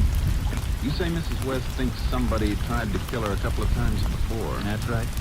But, Jace, to tell the truth, I don't put much stock in what she's been saying. Why not? Well, Amy's always been kind of high-strung. Gets herself all upset about little things. You know how women are sometimes. Is she happy with her husband? Oh, Mark's always been real good to her. Seems to be crazy about Amy and her about him. Only one thing wrong I ever knew of. What's that? Well, both of them's always wanted kids, and they never had them. Last 5-6 years, Amy's been kind of brooding about it. What about these other times she said attempts had been made on her life? Well, the first time it was the brakes on her car. They went out and Amy smacked into a fence. She was lucky, just shook her up some. Mechanic said it could happen to any car. And the second time? She phoned me and said there was a prowler downstairs. When I got here, she swore she could still hear him walking around. I looked everywhere, and I didn't find a sign of anybody. Where was her husband? Away. He'd gone up to Dallas early that evening. You reckon he's involved in this? So, Jace, like I say, he's pretty fond of her. As far as you know, Sheriff, did Mrs. West ever try to take her own life? Well, just between us, the way Amy's been acting lately, I wouldn't put it past her. Uh-huh. Well, we better go down and have a talk with both of them. If Amy does have ideas about suicide, Jace, how come all this talk about somebody trying to kill her?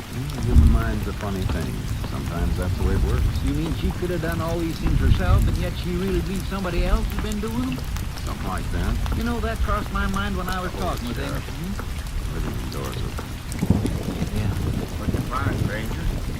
I can't say for sure, Mr. West. Might have been deliberate, and then again, it could have been an accident. It wasn't any accident. Honey, you're just upset. It wasn't any accident, Marjorie. He came in here just like he did the last time. Turned on the gas and tried to kill me. Honey, why would anybody want to kill you?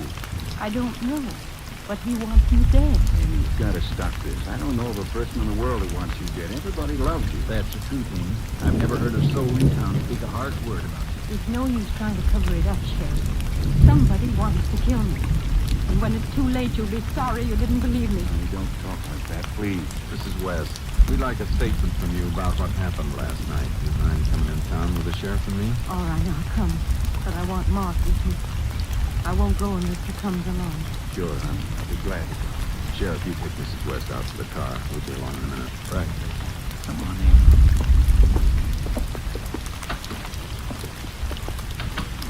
I don't know what to do about this, Ranger. I just don't know. Mr. West, I think your wife needs help. Would you have any objection if I took her to a psychiatrist? You know one around here? There's a Dr. Sobel who's done some work for us in the past. Works at a private hospital about 40 miles from here. You can take Mrs. West to see him if you want. Ranger, you don't know what a load it would be off my mind. I've been thinking about something like that for weeks, just haven't been able to get up enough nerve to talk about it. It's probably better if the idea comes from me. I'll mention it to her on the way into town.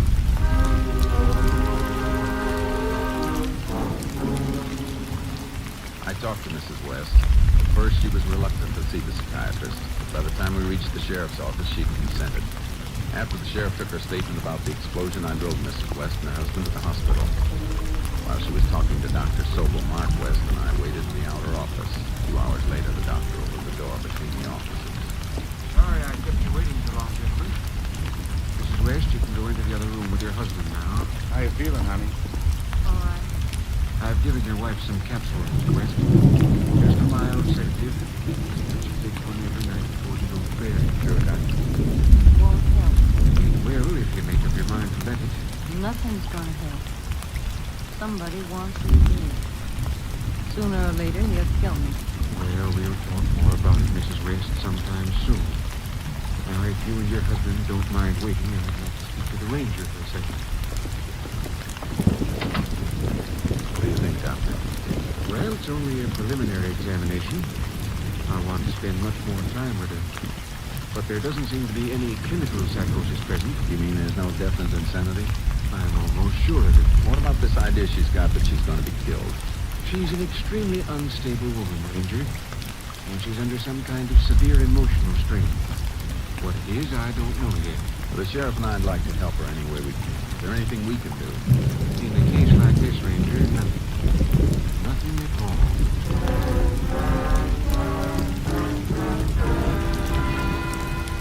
I drove Mr. and Mrs. West home and then went back to the sheriff's office. After talking to him, I decided there was nothing further I could do. I returned to headquarters. A week later, I received an urgent message from the sheriff. Mrs. West was in his office and insisted on seeing me. I went there. Sorry to bring you back, Chase, but Ms. West wouldn't talk to anybody but you. Said it was important. It's important, all right, Ranger. Real important. What is it, Mrs. West? Maybe you won't think I'm crazy now. Maybe you'll believe me. I never did think you were crazy, Miss. Yes, you did, but you're going to see it. Everything I told you was true. Wait till I get it out of my purse. There. Look. Say the capsules Dr. Sobel gave you? Yes. And now I know I wasn't dreaming the past few months. My life has been in danger. Now, well, what makes you so sure now? This. See? Inside the capsule. That's the color the powder should be. Green. Look at this capsule. Harder than that one's green, too, ain't it? Why? Oh, had another capsule. Oh, I had it marked. Yes. Mrs. West. I don't know where. Oh, here. I knew I had it marked. With a little nick in the end. Well, what did you want to show us? Inside this capsule. There. Powder in this one's white. It's poison, Ranger. That's something we can't say till it's been analyzed, man. If you like, You I'll don't take... have to analyze it. That powder's poison. Now, look, Amy, Dr. Sobel gave you those pills. You don't think he'd try to poison you? No, not him. But now I know who wants to kill me. I saw him. He didn't know I was watching. But I saw him take the green powder out and put the poison in. Who was this, Mrs. West? My husband. My husband's trying to kill me.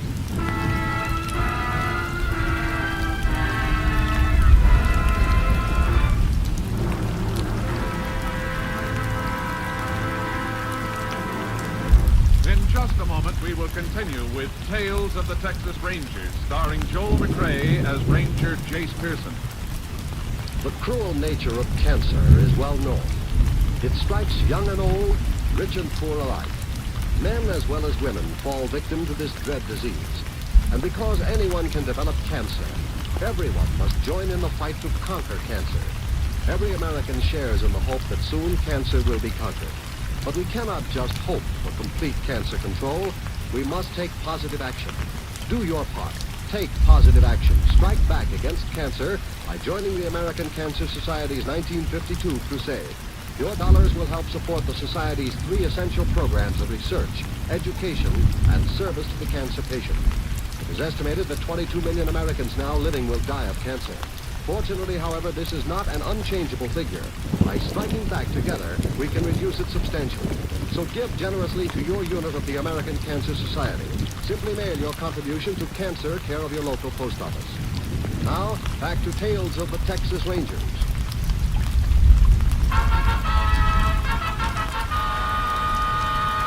We continue now with Tales of the Texas Rangers and our authentic story, Illusion.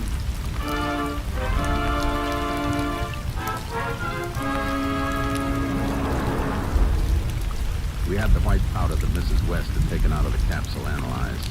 It was poison, a lethal dose of arsenic. We took her to the ranch and began looking around in the hope of finding the source of the poison. Her husband was out on the range, and we started our search in the kitchen. Nothing in this cupboard, Jay. Try the one, McCarter. Mrs. West, you're absolutely sure you saw your husband put the poison in that capsule? Yes. He was standing right there. He was... Oh, how could Mark do such a thing to me? You and Mr. West always get along well? Yes. Well, about a year ago. And he said he wanted a divorce. Naturally, I was surprised. What did you tell him? I said I wouldn't think of it. And a few days later, he asked me to forgive it. He never mentioned it again. Do you think of any reason why he wanted the divorce? I can now. Those business trips of his. Times he stayed away 2 or 3 days. Buying cattle, he said. He was with another woman. You might be jumping at conclusions, you know, ma'am. No, I'm not. Why else would he have wanted a divorce? Jim, I reckon I've got what we've been looking for. Rat poison. Oh. Bought at the Lyons drugstore in town. It's about half an ounce gone. Looks like you're squeaked out with a teaspoon. See? I told you he was trying to kill me. And now I know why. But he's got another woman. This is West. Did you buy this poison? Me? Well, I've never bought anything like that. Then we'll check and see if your husband did. You're going back to town? Yes, ma'am. Don't leave me here. Oh, please. I'm afraid of him. I don't want to stay in this place a minute longer. He'll kill me. Take me with the ranger. All right, Mrs. West. You can wait in the sheriff's office while we go to the drugstore.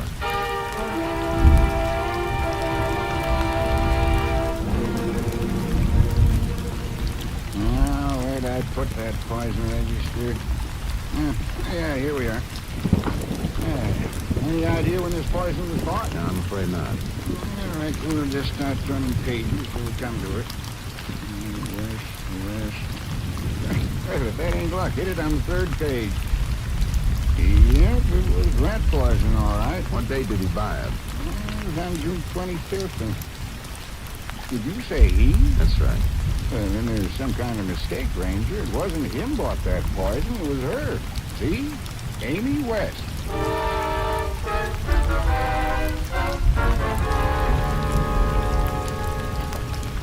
Did you go to the drugstore already? Yeah, Amy. We went to the drugstore. Sheriff, is something wrong? Mrs. West, out at your house you told us you hadn't bought any rat poison. Yes. This is the poison register from Lyons Drugstore, Mrs. West. Yes? Is that your signature? Oh. Any chance somebody else could have signed your name? No. No. It's mine. I remember buying it now. I don't know how I could have forgotten. Don't be angry with me. Please. We're not angry, Mrs. West. All we want to do is help you. Oh, I'm such a fool. I hate to ask you questions on that setting, but it's important that we find out. Did you really see Mark put poison in that capsule last night? Yes, I thought I did. I don't know now. Everything seems to be spinning around in my head. I'm not sure of anything anymore. I think that's enough for now, Sheriff. I could see it so clear. Ma standing by the kitchen table, putting that white powder.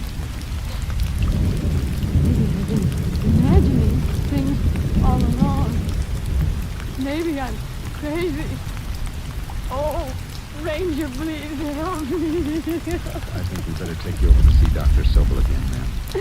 I don't care what you do. Just help. Help me.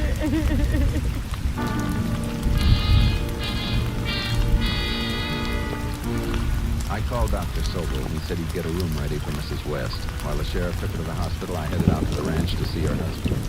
I learned he was still out in the range, so I unloaded charcoal from the trailer and started out. Nearly 5 when I found him at a makeshift branding pen 3 miles from the house. Ooh, Sharky.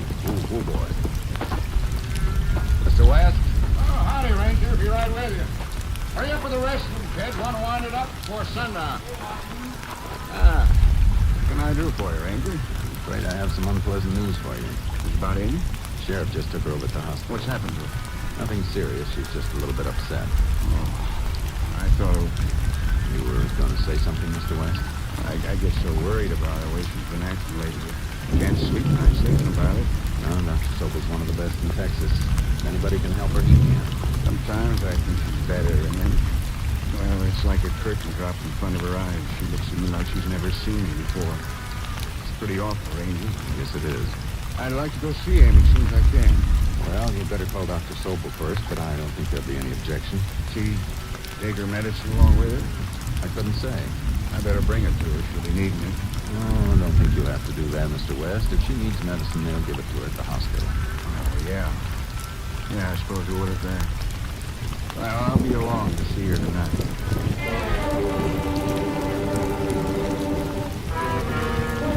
On the way back to the hospital, I kept thinking about his mentioning the medicine. It bothered me and created a growing suspicion in my mind. By the time I reached the hospital, I was convinced we didn't have all the answers. The sheriff and I decided to listen to any conversation between West and his wife and set up a hidden microphone in an empty room. We asked the head nurse to have Mrs. West moved in there. We settled down in an adjoining room with earphones and a tape recorder. At 7:35, we heard the door and Mrs. West's room open and close. Hello, honey. Hello, Mark. Feeling better? I don't know. Oh, you'll be all right. Ranger said you had a real good doctor. Oh, thank Yeah, honey. I don't know. Everything is so mixed up. I sure feel sorry. Don't cry. Oh, I'm sorry. You'll be all right. When you get out of here, we're going to have the best time we've had in the whole 12 years we've been married. Sure, honey. Maybe we'll go away someplace. Maybe Europe for a few months. Oh, my. You just get a good rest so you can get out of here. Oh, we're almost done. Mrs. Dunlap sent you some candy. You know, the chocolate fudge you're so crazy about. Here. I don't want it. Honey, no, you love this stuff. Go on. Take a piece. What's the matter, honey? You want it? You eat. Huh? You eat some. Sure, honey. Real good. Sure you won't have some? Oh, my. What's the matter? Sometimes I think I'm the biggest fool in the world. Oh, you're just tired, honey. Doc said I shouldn't stay too long. I'll leave the candy here by your bed just in case you get hungry later on. I'll be in to see you tomorrow. Good night, Mark. Night, honey. Sleep well. Well, what do you think, Jace? I don't know. Right at the moment, I'd say it was a toss-up. Let's get in there.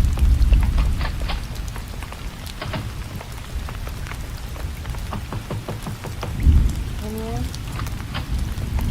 Evening, ma'am. Hello, Amy. It's nice of you to come and visit me. You just missed seeing Mom. Mrs. West, have you eaten any of the candy on the table? Oh, Mark, darling. No, I haven't eaten any. Would you like some, Ranger? Yes, ma'am. If you don't mind, I'll take the whole box. What? I'm sorry, Mrs. West, but we want to be sure it's just candy. We submitted the box of candy for rush analysis. 40 minutes later, the results came through. One of the pieces of candy contained arsenic. We broke the news to Mrs. West. She accepted it in stony silence. We decided to let West believe his plan had succeeded. We outlined our idea to the doctor. Midnight, we had him phone West and asked him to come to the hospital as quickly as possible. When he arrived, he was kept waiting alone for nearly an hour. The sheriff and I sat in Dr. Sobel's outer office. Finally, we phoned the receptionist and told her to have West come in. You ought to really be through by now, Jace. That's what I'm counting on. Jace, I swear I didn't. Hold it, he's coming.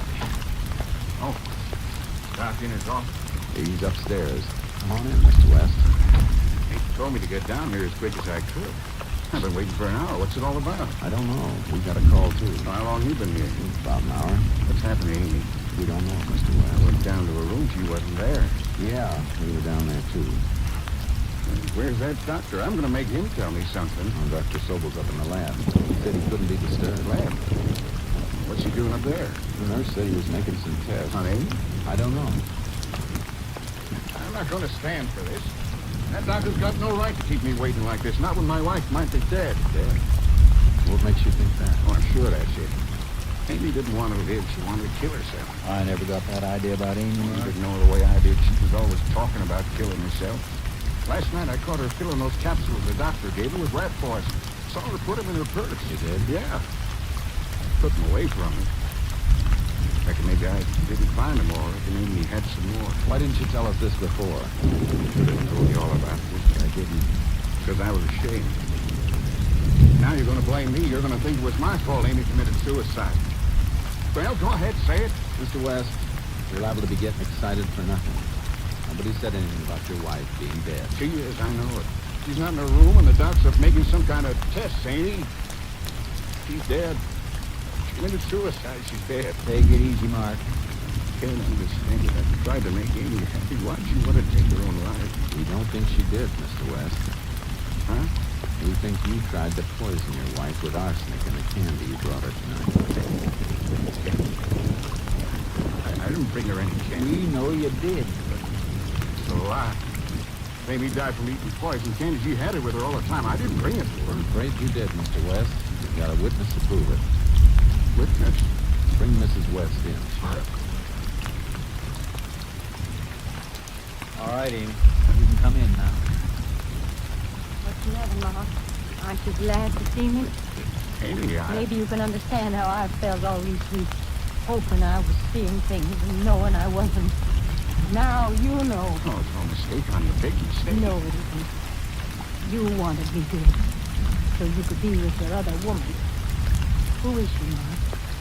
Is she pretty? You tell her how soft and silky her hair is, like you used to tell me. Amy, please. You and she have little jokes together. Little pet names for each other. Mrs. West, that candy you had in your room tonight, where did you get it? My husband brought it. Amy, that ain't true. You know you had that candy in your bag all the time. I saw you with it last night. Did you, Ma? When? You had it. Try and remember. Amy, honey, you've got to remember. Razor, she forgets things. Her mind wanders. I never brought the candy to you. I swear I didn't. It's no good, Mr. West. We know you brought the candy. But you're not going to take her word. She's crazy. She'd say anything. We don't have to take her word. What are you talking about? You know what this is? I'll tell you, Mr. West. It's a tape recorder. Your wife's room was wired. Like to hear what you said to her tonight? No. No. You ready to tell us all about it now? All right. I tried to kill her. She would give me a divorce. I didn't think it feels having somebody else gathered with her. Only see her a few hours now and then. How do you think it feels? That's right, Ma. Cry. I didn't think you knew how. Go ahead and cry. Go away. I hate her. I don't want to see her. You won't, Mr. West.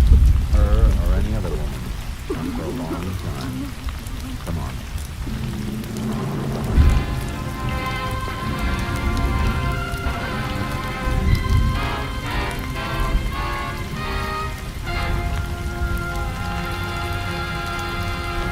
In just a moment, we will tell you the results of the case you have just heard.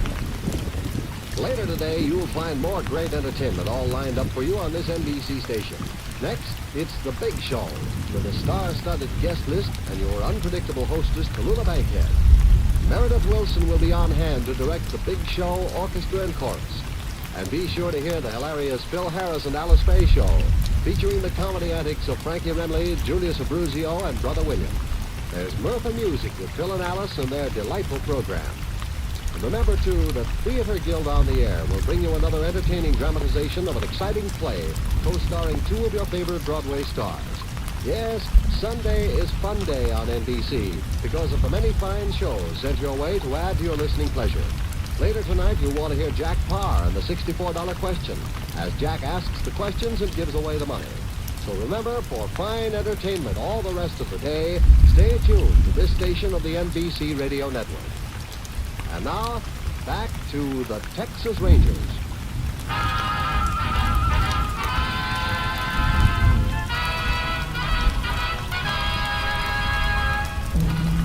And now, here are the results of the case you have just heard. Suffering from nervous strain, Amy West went to a private rest home. After 6 months, she was fully recovered.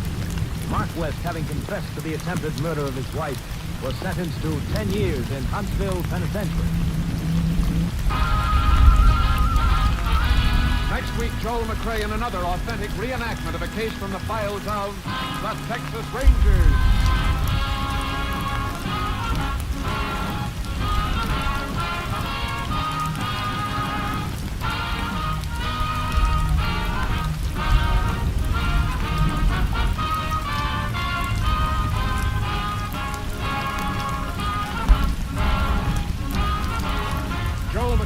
soon be seen in San Francisco Story, a Warner Brothers release. The cast included Tony Barrett, Parley Baer, Jeanette Nolan, John Stevenson, and Byron Kane. Technical advisor was Captain M.T. Lone Wolf Gonzalez of the Texas Rangers.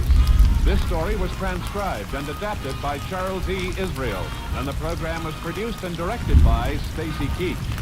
Hal Gibney speaking. Next, enjoy 90 minutes of comedy, drama, and music on The Big Show on NBC.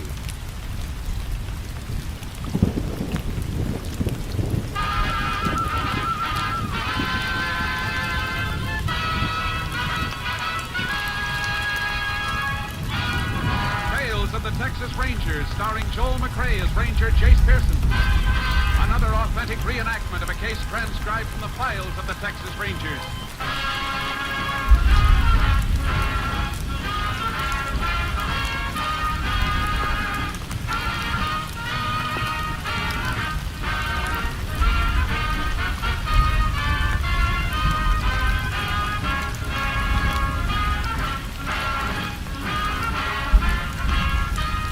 Dates and places in the following story are fictitious for obvious reasons.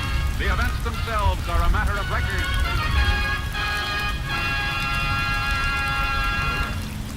Now that warmer weather prevails throughout the country, more and more families will be getting out of doors, into the yard, on trips to the beach, and drives to the country. Yet, via the medium of radio, you will be able to keep informed on world events as they happen at a rapid-fire pace. You will be able to listen and be entertained by music, drama, mystery, and comedy. For wherever you go, there's radio. And the NBC Radio Network is on the job to keep you informed and entertained. Yes, whenever you tune to this NBC station, you can be sure that you'll hear the finest in radio listening. More than 1/3 of the radio sets in the nation are in automobiles or are of the portable type. So if you go to the beach for an afternoon of fun in the sun, if you drive into the country to view the lush new growth, or if your outdoor activity is limited to putting Vigoro on your lawn to bring it back to rich green life, take along your radio. You'll be royally entertained when you tune to the NBC Radio Network. Now, let's get back to the tales of the Texas Rangers.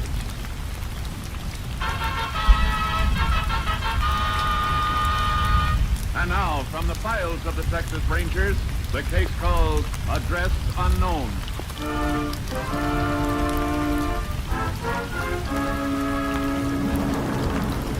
It is just before noon on a hot day in August 1940. In the Big Bend country of Texas, 40 miles northeast of the Mexican border, a poorly dressed woman trudges along a dirt road. With one hand, she leads a 4-year-old boy. In the other, she carries a cheap cardboard suitcase. How far we gotta walk, Mama? Oh, quite a piece yet before we get to the bus stop. Now you come on, Tommy, give me a hand. I'm hungry. Yeah, stretch out that. I reckon I could use a bite of food myself. What we got to eat, Mama? We'll go over across the road to sit under that tree. Give us a little bit of shade anyhow. And we'll use that old flat rock for food. What we got to eat? Oh, something good. What? Sandwiches. We got some nice side meat. I want peanut butter. Tomorrow, Tommy, when we get to Aunt Josie's. You ain't better make you too thirsty today in all this hot sun. I want a drink, Mama. Well, I ain't got none, Tommy. Left the house so fast this morning, I clean forgot about bringing a jar of water. But I'm thirsty. Tommy, we're just gonna have to... Wait a minute, that ranch house over there, they ought to have some water. I'm thirsty. Tommy, honey, you see that house down the road? Uh-huh. You just walk down there and ask them if they got a tin can they can give you some water. It's so far. Well, I'll be watching you. Now go along now. All right, Mama. Mind you don't stop to play now. Just get the water and bring it right back. All right, Mama.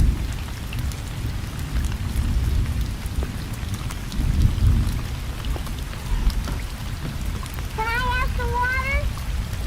Can I have some water? Well, now, look what we got here. Hey, what's a little fella like you doing all the way out here by yourself? My Mama wants a can of water. Sure, sonny. Where's she at? Over there. We're back on the road? Uh-huh.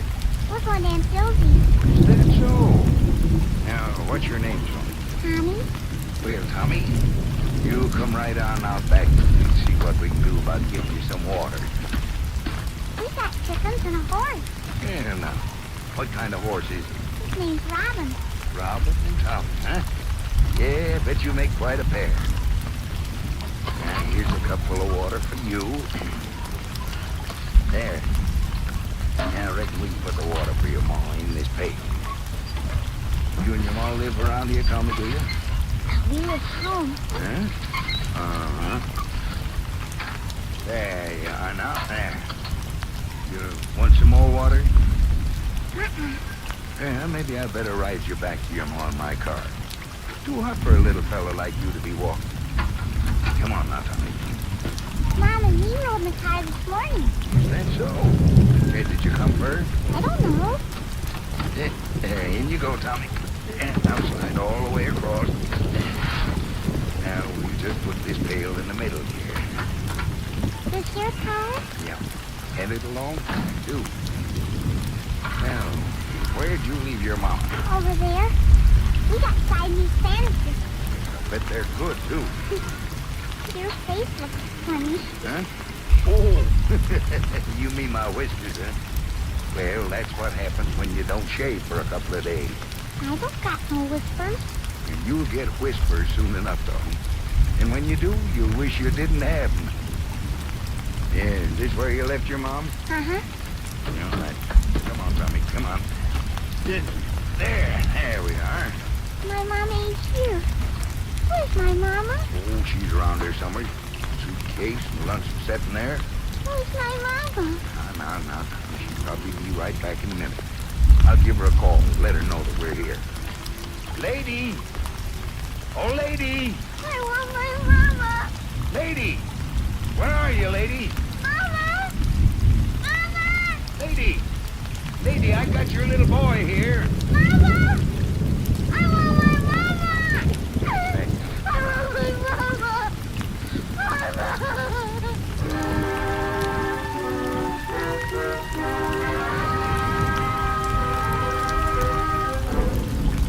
After the rancher had waited half an hour for the boy's mother to appear, he took Tommy back to his house. Then he phoned Texas Ranger Company headquarters, located some 30 miles to the north. Rangers Jace Pearson and Clay Morgan arrived an hour later. They went with the rancher and the boy to the spot where the missing woman had last been seen. There, Ranger. Suitcase and lunch spread out on that rock. I just can't figure it. I want my mama. Now, Tommy, don't cry. Everything's gonna be all right. I want my mama. What's your other name, Tommy? Tell me what. Tommy. Who else? I want to go. Oh, now, Tommy, whoa. Let's not run away. I want to go to my mama. Come here, son. We're gonna find your mama. Clay, take a look around. See if you can find anything. Sure, Jason. What's that? What? Oh, that's my badge.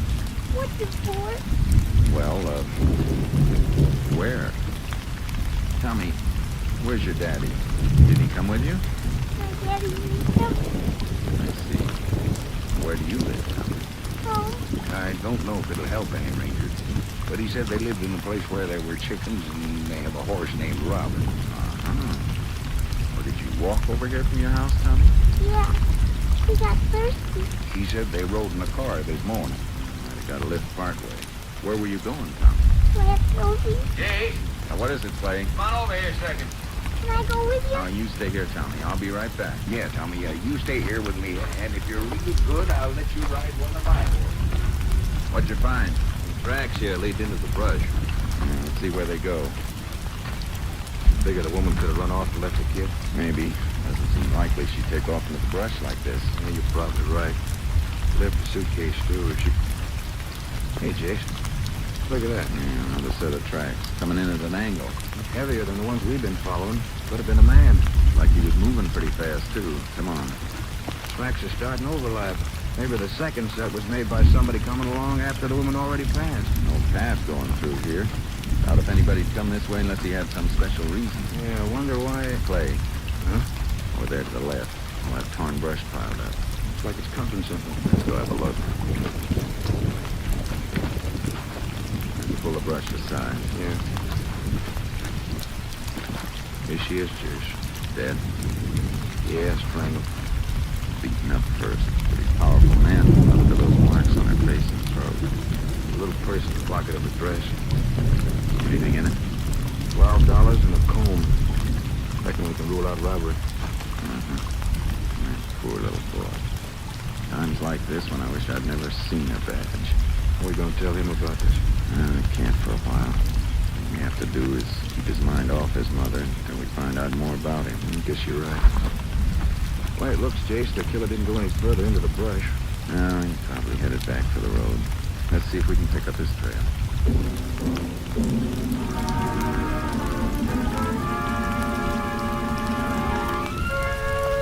We found the trail. The tracks came out on the road 50 feet from where the dead woman's suitcase had been left. We checked the suitcase without finding any identification. Then we called to the Justice of the Peace, and I waited while Clay took Tommy Wilkes back to our headquarters. After the JP arrived, we took the woman's body into town. It was 4:30 when I walked into the office where Clay was talking to Tommy. All right, Tommy, you just play with these while I go and talk to Clay. Hi. How you doing? Been trying to keep him occupied. Maybe those handcuffs will keep him busy for a while. Why you didn't give me a pistol? Maybe you think he didn't ask for it. Swell kid, Jason. I'm worn out. Got more energy than a 2-year-old bobcat. You have him photographed? Yeah, we had to practically chain him down to keep him still. So you got him some ice cream? Yeah, he was hungry. He's already eaten over half of it. How come you got so much? I tried to get a pint. All they had left was quarts. Find out any more about his family? No. Maybe you better have tried it. Mm-hmm. Well, how's everything, Tommy? Fine. Just sit and talk a while, huh? Can I have some ice cream? I think you had enough, Tommy. I want some ice cream. Oh, all right. Clay, put a little more ice cream in that dish. Sure. Tommy, you said you were going to your Aunt Josie. Uh-huh. Here you are, Tommy. Will you fix it for me? What do you mean? He likes it stirred up. Won't eat it unless it's like soup. All right. Now, let's see. You like ice cream? Sometimes. Here you are, Tommy. Is that better? Uh-huh. Tommy, did you ever go to your Aunt Josie's before? Uh-uh. How long were you and your mama walking on the road? I don't know. Did you eat breakfast at home this morning? Uh-huh. That could narrow down our area some, Jess. Yeah. Tommy, when did you... Wait a second. You're spilling ice cream all down your sleeve. Here, I'll wipe it. What's the matter? Here first. Where? Here. Let me pull that sleeve back and take a look. Hey, that's an ugly-looking black and blue mark. How'd you get this mark on your arm, Tommy? George did it. Who's George? Is he your brother? No, he's George. Where's he live? At our house. Why'd he do it, Tommy? He said I was sad. I wasn't sad. George a little boy or a man? Man, Tired, Tommy? I want my mom to put me to bed. We'll put you to bed, Tommy. A nice big bed. I love my mama. Take him out and put him in that cot in the next room, will you, Clay? Sure. Come on, Tommy. Let's go. You're gonna take me to bed, though? Sure. I want my mama to put me to bed.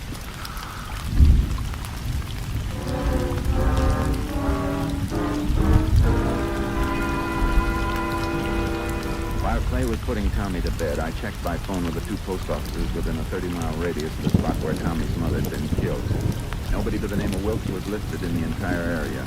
We sent Tommy's picture to all newspapers in the vicinity. The next morning, Clay and I took Tommy in the car and started combing the countryside in the hope that he would recognize some landmark. By noon, we'd accomplished nothing. You get a little hungry, Tommy? Yeah. Yeah, we'll see if we can't find some kind of store soon. We'll all have lunch, huh? Can I have peanut butter? Yeah, if you want. Mama gives me peanut butter at home. I don't like side meat things. Mm-hmm. You like side meat? Oh, there's Pedro. Who? Pedro, he comes with some stores. You mean that man on the burro we just passed? Yeah. I'll back up. You sure you know him? He's Pedro. Hey, senor. Hold up a minute. Yeah, am I coming back here? Come out here, Tommy. That's the boy.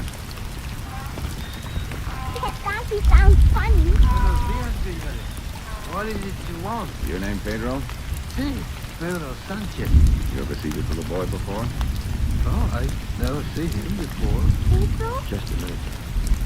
Says he knows you. Told us your name was Pedro. Senor, many people have that name. I know you, Pedro. No, little boy, you're making a mistake. Maybe it's the mustache you're thinking of. You sure you don't know the boy? Maybe he's seen me somewhere, senor, but I don't remember him.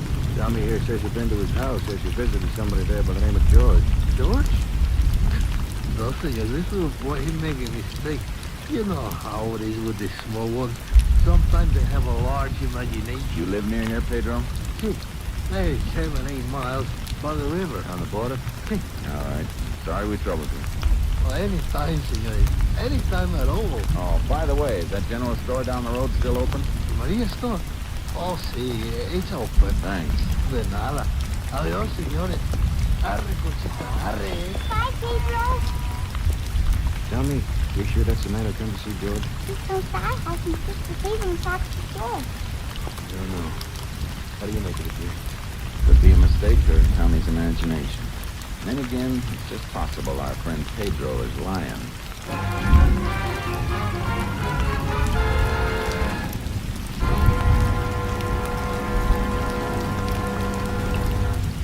In just a moment, we will continue with Tales of the Texas Rangers, starring Joel McRae as Ranger Chase Pearson. Have you ever left home, locked the door behind you, had the uneasy feeling that you left a burning cigarette behind? Next time, you better go back and check. Because every 20 seconds throughout the year, a fire breaks out in the United States through carelessness. These fires kill 11,000 persons each year, disfigure for life or severely burn thousands more, and destroy $7 million worth of property. Protect your home from fire by following these simple safety precautions. Don't smoke in bed or throw away lighted cigarettes. Clean out closets, attics, basements, and any place where old newspapers, magazines, and inflammable materials are liable to accumulate. Repair defective electric equipment and replace worn or frayed wiring.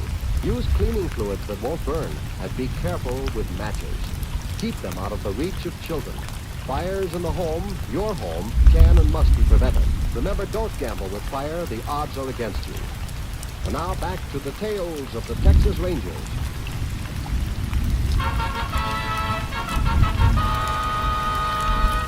We continue now with Tales of the Texas Rangers and our authentic story, Address Unknown.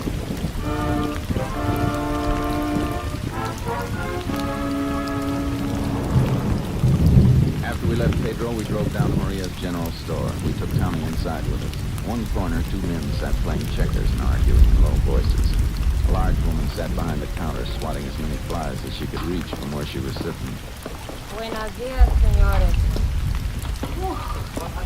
You ever see such a hot day? Buenos dias, senor. Heat comes, all the flies. You kill one fly, you get 10. We'd like to get some lunch. Sí, señores. Have some cheese in the icebox. If you got the time, I can make some chili, stuff. How about peanut butter? Sí, I get it. One bottle peanut butter. Anything else, senor? Yeah, a loaf of bread and a bottle of milk. Okay. Hot, senores. Here's the bread and peanut butter. I get the milk in a minute. Her name's Maria. What'd you say, Tommy? Her name's Maria. You remember my name, eh, muchacho? You know this boy, senora? He comes here sometimes with his mother. Tommy, suppose you go with that candy case and pick out something you want. We'll be right over. You know where this Mrs. Wilkes lives? Will? The senora who bring a little boy to see Will. Her name's Collins. Collins? You sure that's her name? That's what she calls herself, senor. That's what I call her. You know where her place is? See, you go down the road 2 miles, and then you turn left. Maybe half a mile you come to her house. Is she and the little boy the only ones who live there? Oh, no, senor. She got husband. Husband? His name George, by any chance? See, George Collins. He's the one. He come here sometimes to drink beer. Sounds like Tommy's mother must have remarried. And look at that bruise on Tommy's arm. I'd say George Collins isn't a very affectionate stepfather. Senora, you know a man named Pedro Sanchez? See, he was here today, just a little while ago. Have you ever seen him with George Collins? Well, sometimes they are together here drinking beer. Thanks. Let's get Tommy play. We're going to pay George Collins a visit.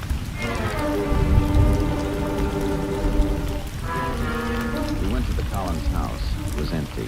He guessed that nobody'd been there that day. We're pretty sure now that George Collins was involved in his wife's murder. Before we could look for him, we had to get Tommy taken care of for the night. On On the way back to town, we radioed Austin for a make on Collins. After we made arrangements for Tommy, we went to headquarters and found a mugshot of Collins that had come in on the wire photo together with his record. He'd served a 2-year sentence for car theft. Our problem was to find him. Had an idea that Pedro Sanchez, the man we'd met that morning, knew more than he told us.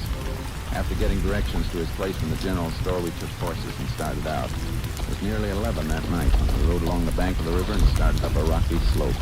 That should be it, Chase, up there near the top. Must still be awake. Leonard's burning in his window. How do you figure he lied to us this morning? Only thing I can think of. He knows where Collins is and doesn't want us to know. Nice view of the river from here. Yeah, a little cooler, too. Oh, Chucky. Oh, yeah. Oh, boy. Chase, you reckon Collins is hiding out up here with Sanchez? Maybe. It's gonna take us long to find out.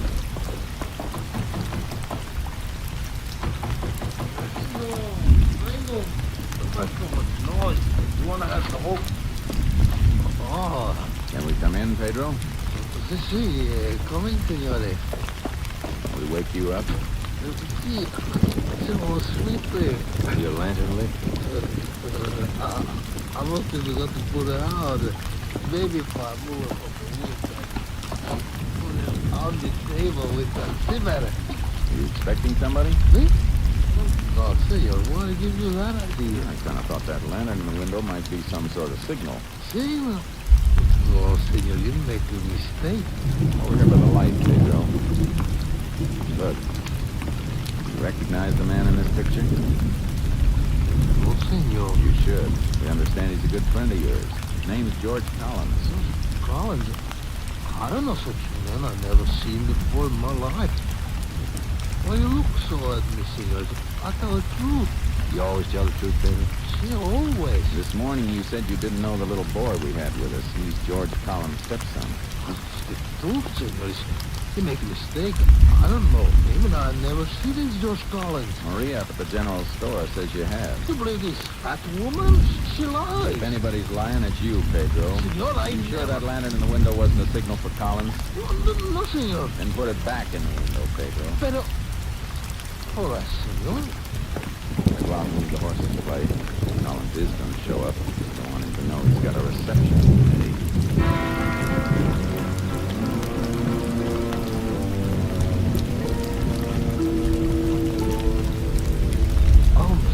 Senor, it's almost longer I gotta sit and wait. Your Collins gets here. Senor, I think this Collins is not coming. You're wasting your time. Maybe so, but let's play. Somebody's coming. Here. When he comes, I'll get the door. If you make a sound, Pedro, you hear? Senor, I hear.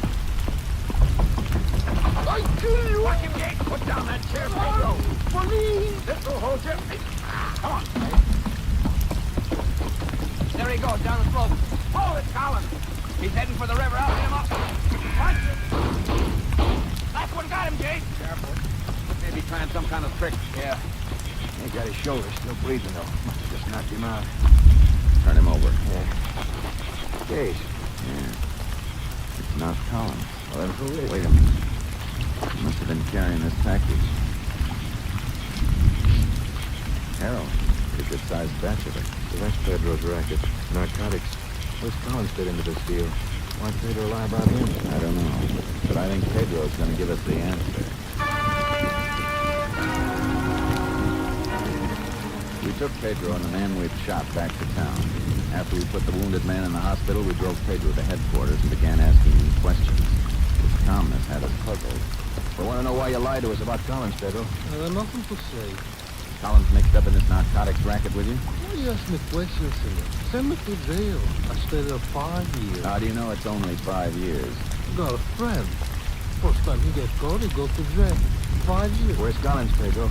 I don't know. Now look. Wait a minute, Clay. I've got an idea why Pedro isn't talking. Maybe he thinks as soon as he gets out of jail, he'll be able to go right back into the narcotics business. He figures Collins will be waiting for him. Is that right, Pedro? I got nothing to say. If that's what you think, you're wrong. Because when we catch Collins, he's going to be held for murder. Murder? What do you mean? Pretty sure Collins killed his wife. Sooner or later, we'll find him, Pedro. And when we do, you'll go on trial with him. Me? I got nothing to do with the killing. You got plenty to do with it. You know where Collins is and won't tell us. Senor, you got to believe me. I didn't know he's mixed up in this. You want to tell us what you do know he's mixed up in? see. Senor Collins, he's the man I've been working with. And the stuff comes from Mexico always before I take it to his house. Where were we supposed to take it this time? 2 days ago, Senor Collins come and he say he must go away. He say I have to bring the stuff to him in San Antonio, to a hotel there. Which one? The Park Hotel. Senor, I had nothing to do with this killing. You gotta believe me. Come on, Clay. Let's lock our friend up and get moving. It's a long drive to San Antonio.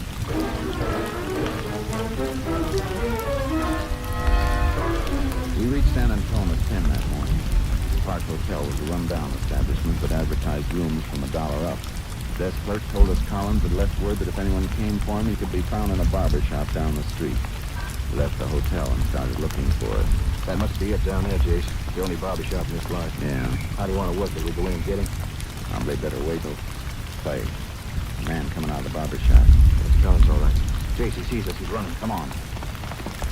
He's ducking in that restaurant. Get around the rear entrance, Clay. I'll go in the front. All right. Be careful, Jake. Yeah. Drop that gun, Collins. You're gonna range me? A lot of people in here, Ranger. You wouldn't want them to get hurt, would you? Now look, Collins. Now come no closer. You do not start shooting, I don't care who I hit. You've got a narcotics and a murder rap already. You want to make it worse? How can I make it worse? I got nothing to lose. Now I'm going through this door. Don't try to come after me unless you want someone out there to get hurt. Grab him, Clay!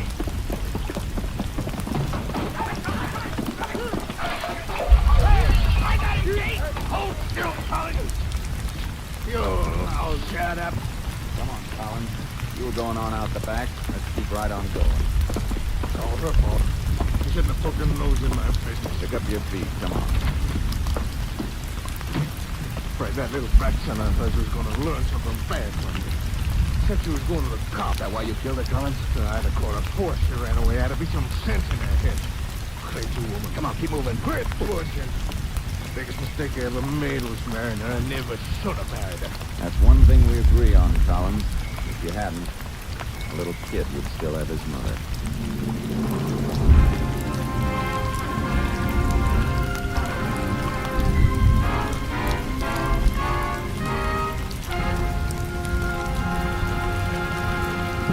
In just a moment, we will tell you the results of the case you have just heard. Today, 2 new shows join the NBC Entertainment lineup. Next on this station, you'll hear The Chase. And then stay tuned for your old favorite, The First Nighter, with Barbara Luddy and Olin Soule, the original stars of the series. Later today, it's Theater Guild on the Air. Listen to this preview of today's show. You haven't far to go. When you just reach the longboat, you'll have a chance. Wait. Someone in the shadow. Good morning, Mr. Van Dyke, and my dear young lady. I'm sorry to be such a spoiled sport, but you see it's quite impossible to escape from my ship, and if you move one step closer to the longboat, I shall be forced to shoot you both. This is Margaret Phillips. You have just heard a scene from The Seawolf, a dramatic production in which I have the pleasure to co-star with Boris Karloff and Birgit Nordquist. This evening on Theater Guild on the Air on NBC. Hear The Seawolf today on Theater Guild on the Air. And now, back to the conclusion of today's Tales of the Texas Rangers.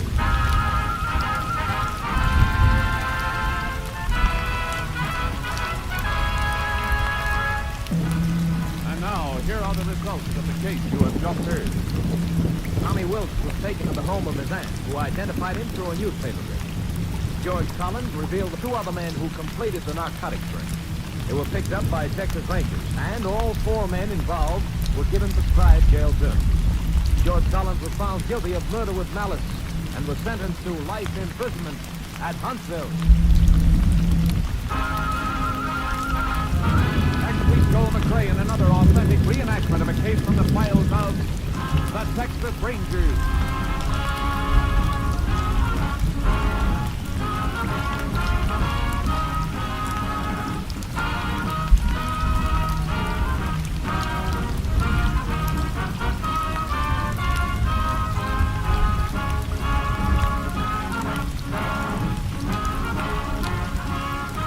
Joel McRae will soon be seen in San Francisco Story, a Warner Brothers release.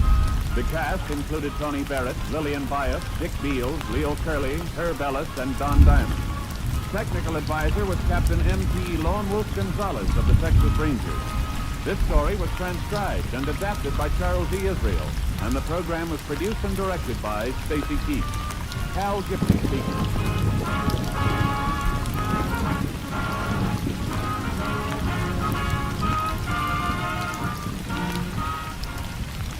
Next, it's The Chase on NBC.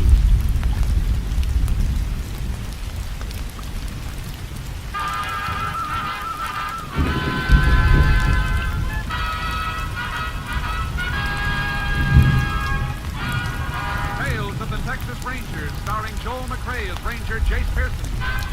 Another authentic reenactment of a case transcribed from the files of the Texas Rangers.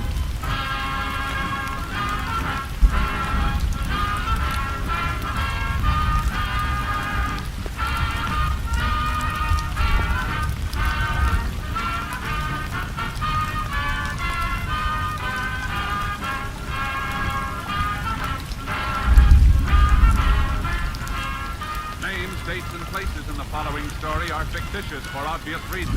The events themselves are a matter of record.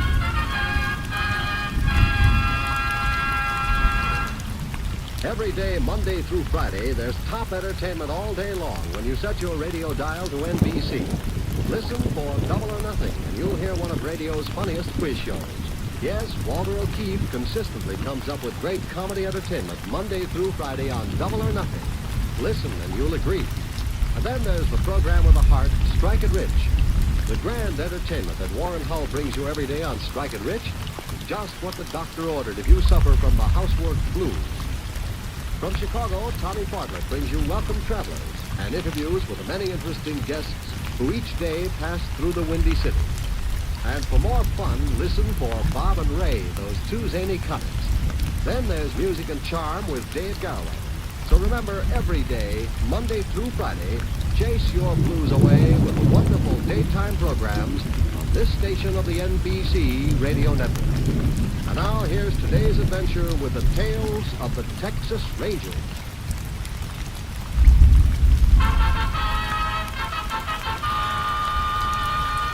And now, from the files of the Texas Rangers, the case called Little Sister.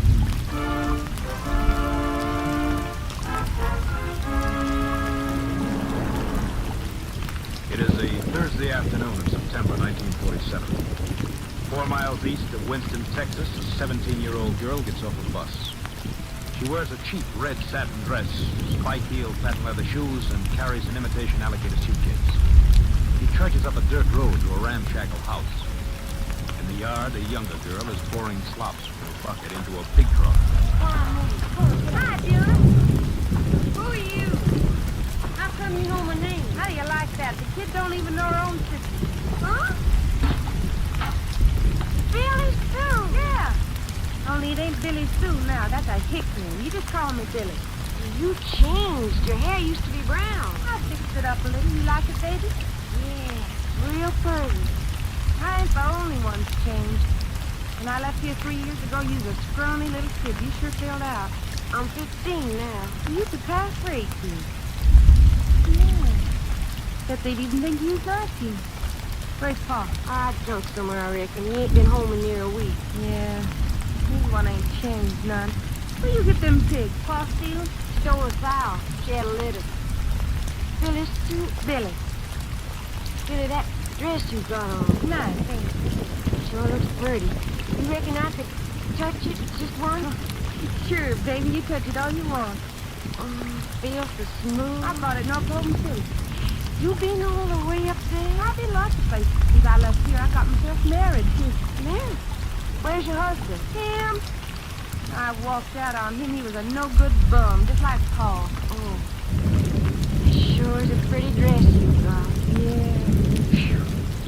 Don't give me the creep. It's just like I did 3 years ago. Even smells the same. Where'd you come back to? To fetch you. Me? What for? You're gonna help me. We're gonna make a lot of money, you and me. How? I'll tell you all about it later. First, we going in town and get you a new dress. You gonna buy me a dress like the one you got? That'll be just the beginning, baby. You're gonna have 10 dresses as soon as we knock over a few movie houses. Movie houses? What you talking about? You'll see what I mean. Come on, baby, we got a lot of things to do for tonight.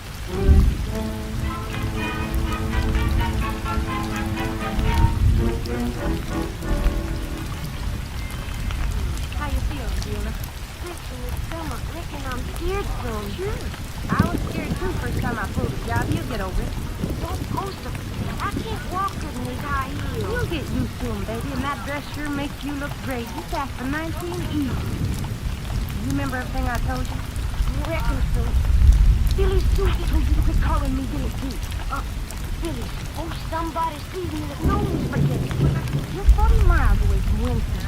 Anyhow, nobody'd know you in that dress. Okay, there's the movie house. You're going up to the ticket window. You gonna be right behind me now, where you say? Yeah, don't you look back at me or nothing. Don't even let on you know me. I won't. I'll get going. Billy, suppose they catch you. They ain't gonna get close to us. I've done this so many times I could work it in my sleep. But suppose when I ask her for change, she's got How many times I gotta tell you? She ain't gonna have change. Manager comes out every half hour or so and gets the money and puts it in the safe. Now stop moving. one ticket. Oh, don't you know the smaller now? That's all I got. I ain't got change for a $20 bill. I have to call the manager. Miss Bob, I need change for a $20 bill. You bring it right down. You want to step aside and let the lady behind you. Come on, please. Thanks. Here you are. Thanks.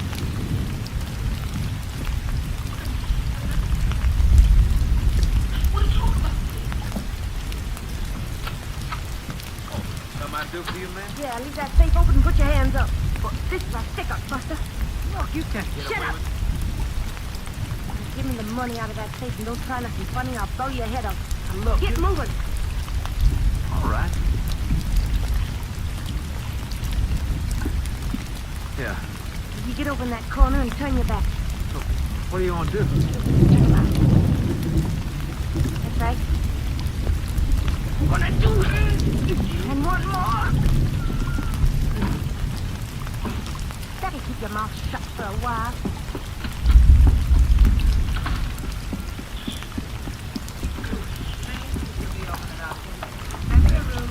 Come on, baby, let's go. Hey, ain't you going away? No, I changed my mind. The robbery was discovered a few minutes after the departure of the two girls. The deputy sheriff of that area was summoned and assistance was requested from the Texas Rangers. 40 minutes after the crime was reported, Rangers Jace Pearson and Clay Morgan reached the field. Report that the cashier could tell us about it, Judge. That's probably her talking to those people just inside the door. Let us through here. Let us through, please. Evening, ma'am. Is the cashier here? Oh, yes, I am. You know, I can tell you everything that happened. It was terrible. It was just Is the deputy around, ma'am? well, no, he didn't. He took Mr. Bob down to the house. I can tell you all about it. Just what happened. I was only one of two in both, and I was just telling these people here.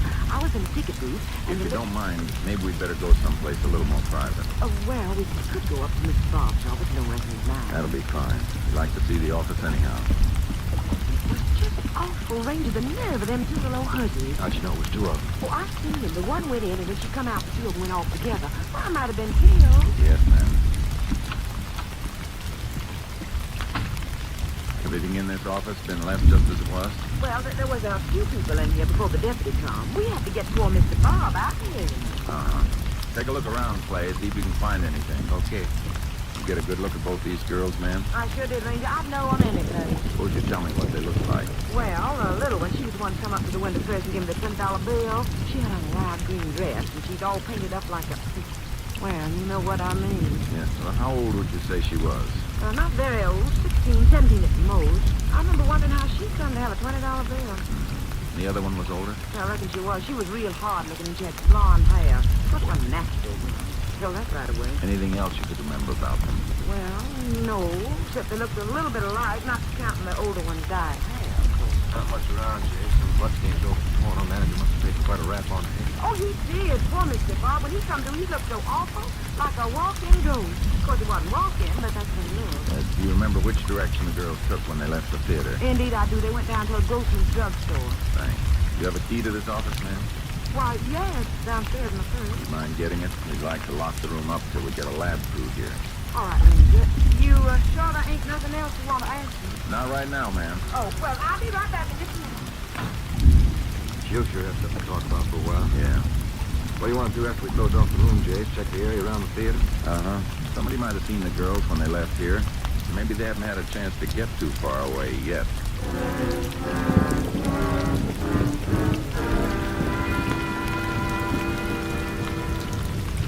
We didn't have to check far. News the robbery had gotten around. A witness who'd been standing outside the drugstore had positively seen the girls drive away in a blue four-door sedan. The record showed that a car of that description had been reported stolen from a service station in Winston at 5 that afternoon. We were fairly sure this was the getaway car and alerted all units. The following morning, we took statements from witnesses, including the injured theater manager. 2 p.m., we received word that the car had been found parked on a side street in Carroll, Texas, 60 miles away. We went there and began looking over the car.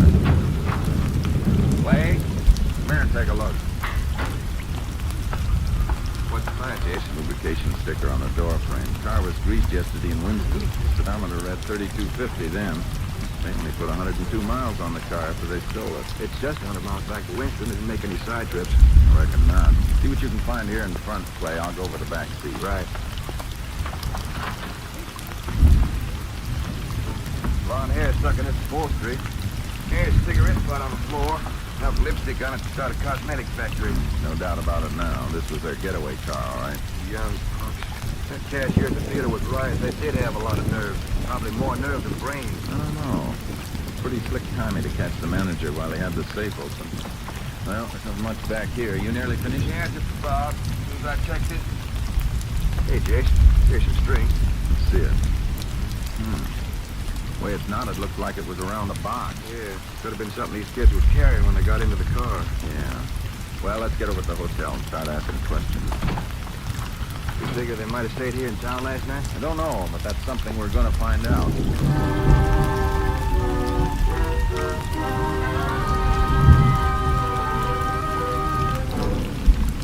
We went to the hotel. Nobody answering the girl's description had registered there. We drove back toward Winston, checking motels along the way. 5 miles from the place where the car was abandoned, we got our break. The owner of the Half Moon Motel, a man named Jensen, told us the girls had been there the night before. You just step this way, Rangers. I got your card in the office. I wrote the license number down myself. What time the girls checked in last night? Well, from about midnight. They woke me up, they did. Of course, Miss Dillon, she gets woke up with me every night. And she got the cards right here in this box. You know, I don't like to be nosy, but these gals done something wrong. They might be the ones who held up a movie theater last night. Well, you know, I kind of thought that blonde gal was no good. What made you think that? The kind of talk she was using. And I could smell liquor on her 10 foot away. Cheap stuff, wasn't it? You find their card yet, Mr. Jensen?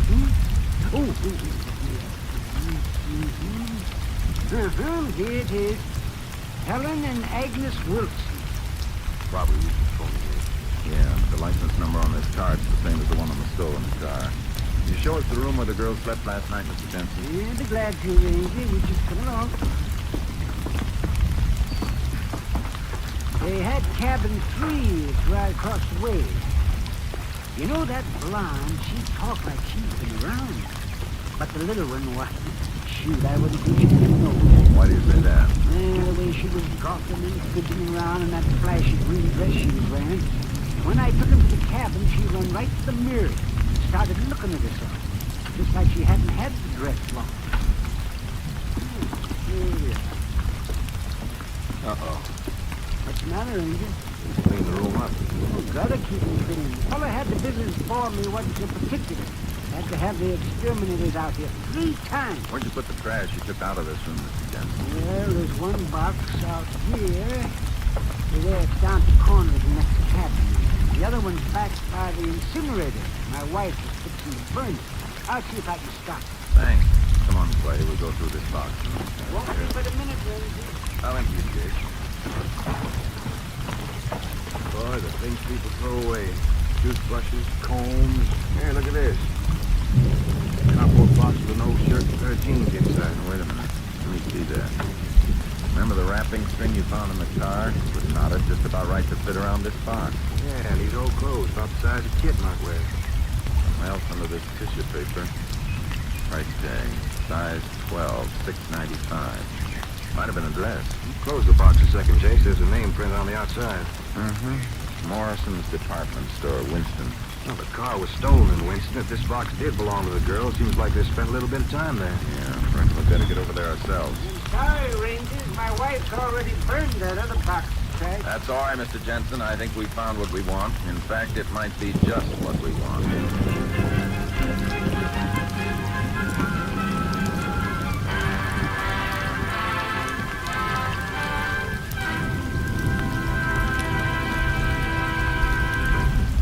In a moment, we will continue with Tales of the Texas Rangers, starring Joel McCrea as Ranger Jace Pearson. In the armed forces of our country today, 40,000 women are working side by side with the young men of our country, filling important, highly specialized jobs of all kinds. To complete the great defense structure we are building to guard our country's freedom, 72,000 more women are needed in all branches of the service by the middle of the year. Women play an important part in the work of all our American armed forces. The Air Force, for example, has discovered that nearly 3/4 of its different jobs can be done by women. And a woman in uniform holds a proud position, absolutely equal with men in pay, benefits, and opportunities for training and travel. The requirements: she must be between the ages of 18 and 34, in good health and without dependent children. Young women with college degrees or the equivalent may qualify for officers' commissions. Registered nurses and medical specialists also receive commissions and are urgently needed. If you can qualify, you'll be doing a service to your country and yourself by enlisting now in the American Armed Forces. And now back to Tales of the Texas Rangers.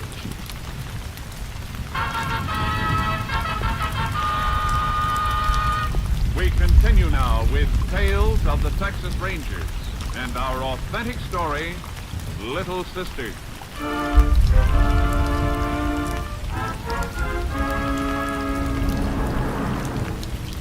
It was late in the evening when we arrived in Winston. We checked into the hotel, and at 9 the next morning we headed for Morrison's department store. Inquiries proved that the price tag we had found in the motel trash box had come from a dress purchased in the store. The manager directed us to a Miss Daisy Riddell, who ran the dress department. We waited while she finished with a customer. Here's your change, Mrs. Dorothy. Oh, I'm sure you like your dress. Goodbye. I'm sorry I kept you waiting, Ranger, but it's Saturday. You know, we're always so busy on Saturday. All right, Miss Riddell. Just call me Miss Daisy. Everybody in town does. What can I do for you? The manager said this price tag came from your department. Well, let me see. $6.95. Yes, that's ours. One of our less expensive numbers. We think a young girl we're looking for bought it here. We thought you might be able to help us. Oh, do you have any idea when she bought it? We're pretty sure it was Thursday, ma'am. Thursday. Well, let me see. That was day before yesterday. You remember what color the dress was? It was probably green. Green. Would you step over here with me, Ranger? But we don't sell many of these $6.95 models. In fact, we had a dreadful time selling them. Between you and me, I don't know whatever possessed Mr. Morrison to buy them. Was it a dress like this one? Oh, we've never seen the dress, but I think it'd be a brighter green. Well, I see. Now, what about this one? Yeah. Yeah, that looks more like our girl's speed, doesn't it, Jason? Uh-huh. Fits in pretty well with the descriptions we've heard. Well, then I think I could help you, Ranger. We certainly appreciate it, Miss Daisy. She came in Thursday afternoon around 3:30, I think it was, with her sister. You remember their names, ma'am? Well, yes, I do. It's Simpson. The younger one's Buna, and the older one's, now let me see. It's Billy Sue, I think. Did the sister have blonde hair? Bleached blonde. She was so particular about the dress she picked out for the younger girl, and you should have seen the things she was wearing. You know these girls pretty well? Well, I knew their mother when she was alive. She came to the store once in a while. Their father's still alive? Well, I wouldn't know. I would be surprised if he'd killed himself with drink. Do you have any idea where their house is? Well, family used to live here in town, but it seems to me I've heard they live out on one of the hills near town. Now, I don't know just where, though. Would you know anybody who might be able to give us a lead on where the girls have gone? Gone? I think as far as I know, they're still around. What makes you think that? The little one, Buna. She was in here yesterday, just before closing time. She bought... Yes, ma'am. Well, she bought an undergarment. So they must still be around somewhere. Well, thanks very much, Miss Stacy. I hope I've been able to help you some, Ranger. I think you have, ma'am. Let's go, Clay.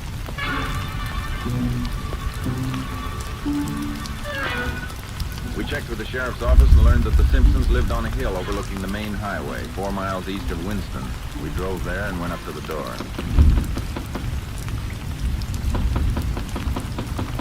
Must be somebody inside, Jay. Smoke's coming out the chimney. Yeah. Stand clear when I open the door. That blonde might get ideas about using her gun. That's empty. Uh-huh. Somebody's been eating, though. Looks like they left in the middle of a meal. And one plate. Could have been the father. Maybe. And I wonder where he could have... Hey, Jace. Out that window. I don't see any. She just ducked behind that shed. I think it was the little one. Come on, let's go out the back. I don't see her going up the hill. She must still be back in that shed. Fiona, come on out here. All right, Clay, you start around that way. I'll take this side. Okay.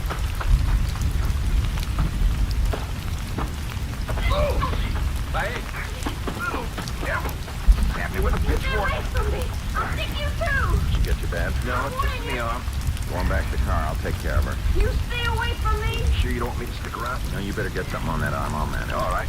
Be careful, Jay. She's a mean one. Yeah. Now, give me that pitchfork, Fiona. Yes. Don't you come no closer. You can't. Give it to me. Oh, you made me damn a dress. You shouldn't be so handy with pitchforks. Get rid of this right now. A dress. You made me damn a pretty dress. Where's your sister, Fiona? Where's Billy Sue? She here. Oh, my dress. Come on, Fiona. You're going into town with her. I Come on. ain't going. I ain't going nowhere. Yes, you are. If I have to carry Put me you. down. Put me down. Put me down. In a minute, Fiona. As soon as I help you over to the car.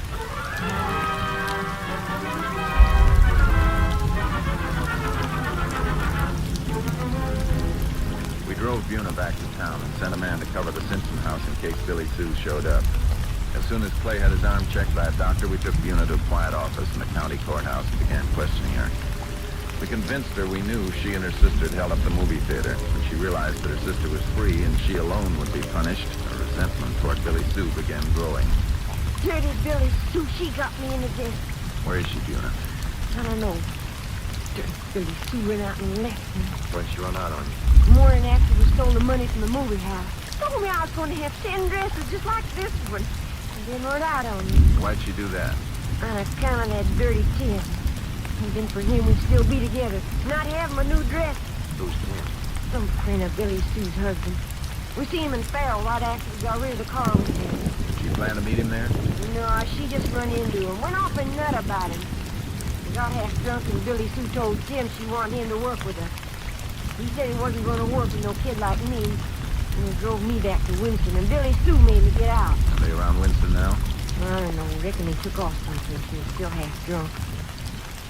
What you gonna do with me? You gonna put me in jail? No, you're going to be sent someplace you should have been a long time ago, to school. School? I don't want to go to no school. Oh, dirty Billy Sue, she got me into this. She better not come around me again. Before you ran into Tim, did Billy Sue have any ideas about the next movie house you were going to hit? Yeah, we was gonna get a big one Sunday night. A real big one. Billy Sue figured we'd get close to $300. Where was this? Old Ogden. It's gonna be easy. There's a lot of movie houses in Ogden. Which one was she talking about? She said it was the biggest one in town. That's all I know. You gonna catch Billy Sue? I hope so, Fiona. I hope you do, too. I hope you catch her and that dirty Tim both. To them good. All right, Fiona. And Ranger Morgan will take you over to the sheriff's office. We'll be staying there till he comes to the school to pick you up. Hey, they gonna let me wear my dress at that school? They'll give you another dress. Some kind of uniform. And this here's the only real dress I ever had. Sure was pretty before it got all tore up.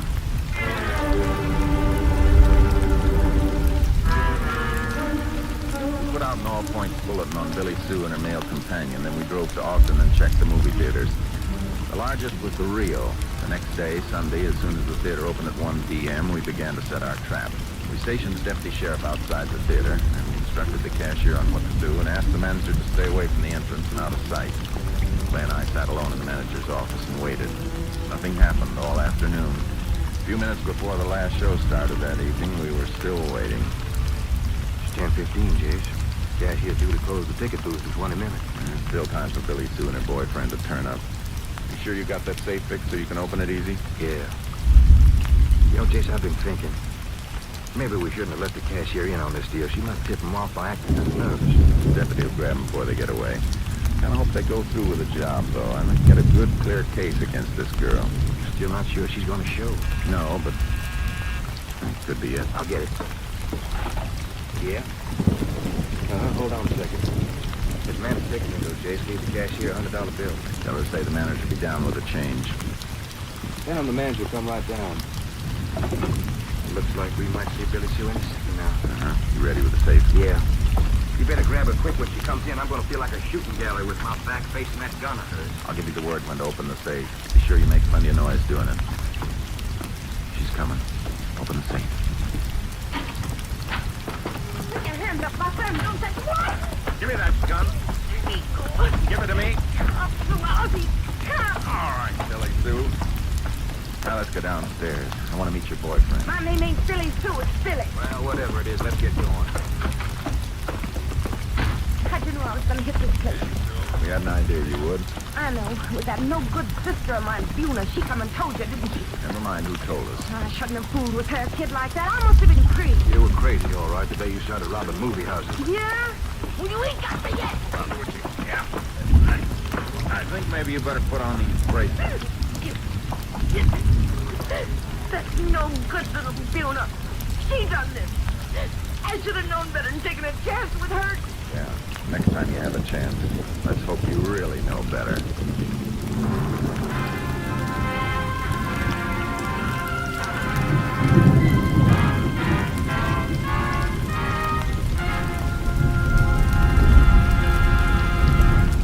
In just a moment, we will tell you the results of the case you have just heard.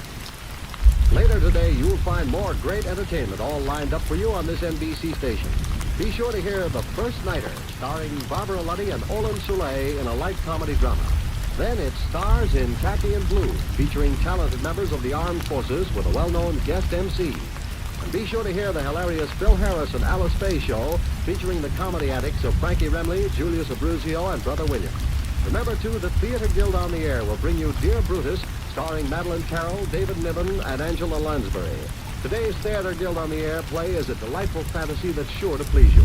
Yes, Sunday is Fun Day on NBC because of the many fine shows sent your way to add to your listening pleasure. Later tonight, you'll want to hear Jack Parr and the $64 question, as Jack asks the questions and gives away the money. So remember, for fine entertainment all the rest of the day, stay tuned to this station of the NBC Radio Network. And now, back to the conclusion of today's Texas Rangers adventure.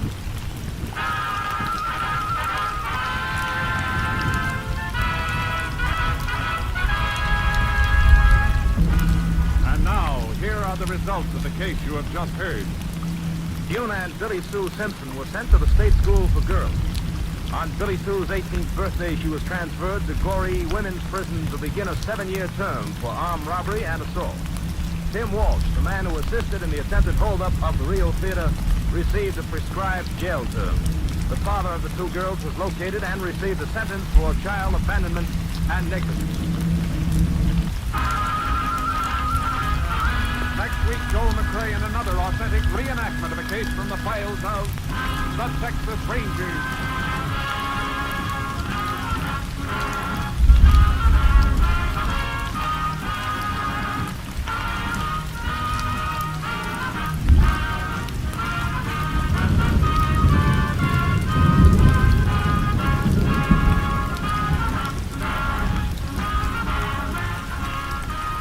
Joel McCrea will soon be seen in San Francisco Story, a Warner Brothers release. Virginia Gregg played the part of Billy Sue Simpson, and Buna Simpson was Marion Richmond. Clay Morgan was played by Herb Ellis. Others in the cast were Betty Lou Gerson, Tony Barrett and Howard McNair. Technical advisor was Captain M.T. Lone Wolf Gonzalez of the Texas Rangers. This story was transcribed and adapted by Charles E. Israel, and the program was produced and directed by Stacy Keith. Hal Gibney speaking.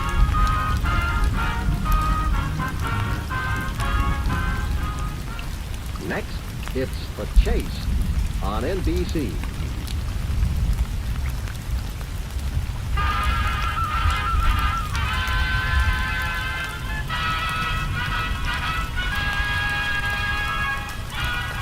Tales of the Texas Rangers, starring Joel McRae as Ranger Jace Pearson.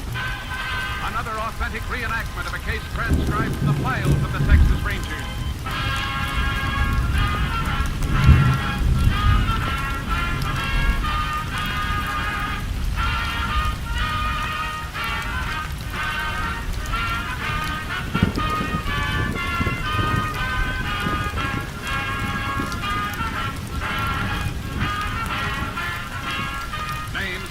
Places in the following story are fictitious for obvious reasons. The events themselves are a matter of record.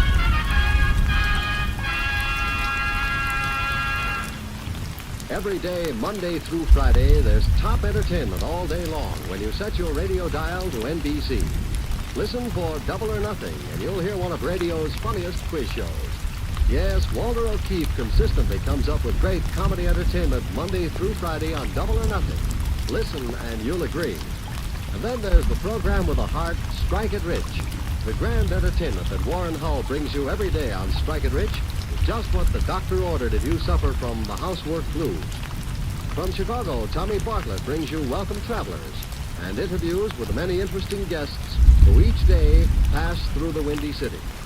And for more fun, listen for Bob and Ray, those two zany comics. Then there's Music and Charm with Dave Garroway. So remember, every day, Monday through Friday, chase your blues away with the wonderful daytime programs on this station of the NBC Radio Network. And now, here's today's adventure with the tales of the Texas Rangers.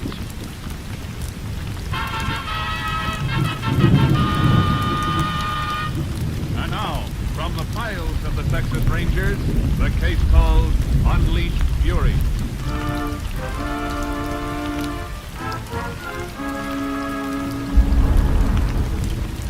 It is 3:30 a.m. during the night of April 25th, 1938. Near the town of Carnesville, Texas, Ralph Lang and his wife were asleep in the upstairs bedroom of their farmhouse. Outside the house, a car pulls to a stop, and a moment later, Lang is awakened by someone knocking on the front door.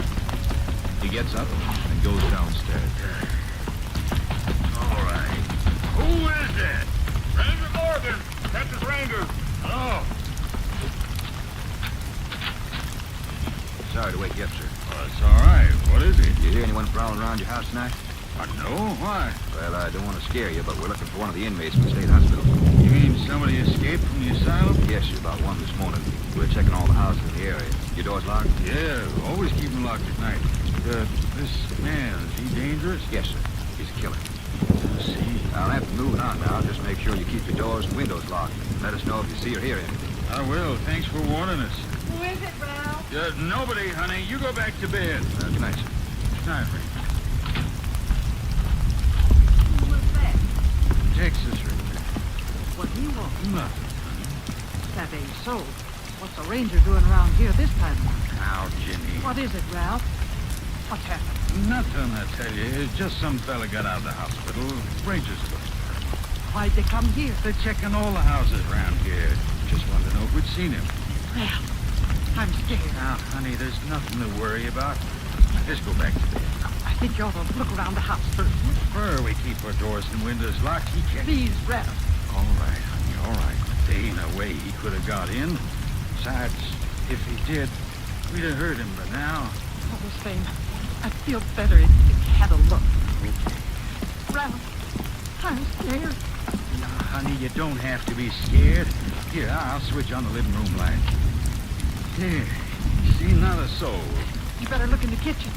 Jenny, the kitchen door's locked. I'm not sure I locked it. I can't remember. All right. Go out there. Be careful, Ralph. I will.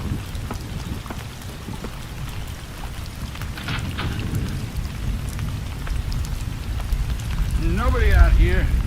The door is locked. Uh-huh. What? You were right. It was unlocked. I'll lock it up.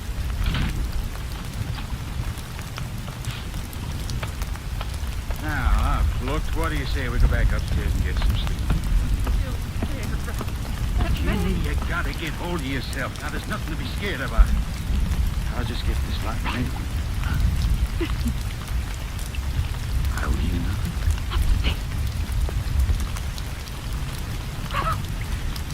Sounded like our bedroom door.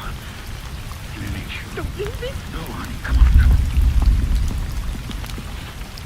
Yeah, it's closed. It's upstairs.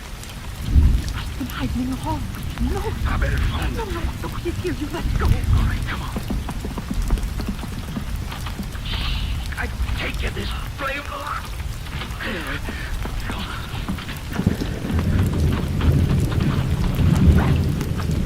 The light in our bed. Just went out. Jack, come on, we get the car. What's the back? The car keys, they're upstairs. What are we gonna do? Look. The wind. He's watching us. Come on, we gotta get out of here.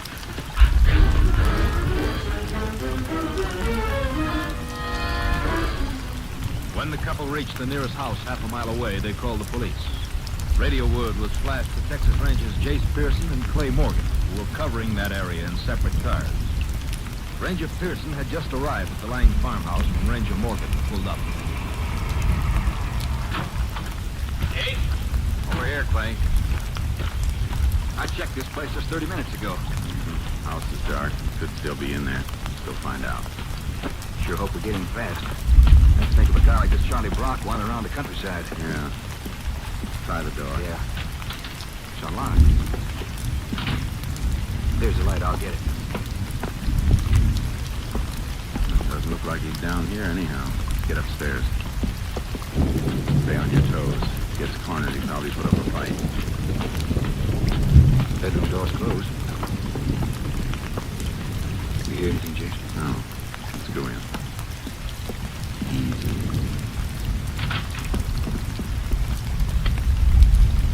Not here. Reckon the Langs could have been imagining things? I don't think so. Look at this. Hospital closed. Charlie was here all right. Probably helped himself to one of Mr. Lang's suits. We get a description of anything that's missing. What do you figure we ought to do now? He can't be too far away. Let's go outside and see if we can pick up any kind of trail. Might not do any harm to have a look at that barn back of the house. Yeah, we'll check there first. And if we don't find any tracks, we'll split up and start covering the area. Tough part is we don't have any way of figuring what it'll do next. Wish we could see that barn better. Moon's just gone down behind the hill. We'll see all right as soon as we get a little closer. Must be pretty slippery to break out of that hospital. Yeah, vicious, too. You remember his case? Well, all I know is he murdered his parents about 10 years ago. Parents and two sisters. Clubbed them to death. Yeah. Wonder what makes a man go off. Hold it a second. What is it? I heard something. And there it is again. Sounds like gravel rolling down this hill. Come on.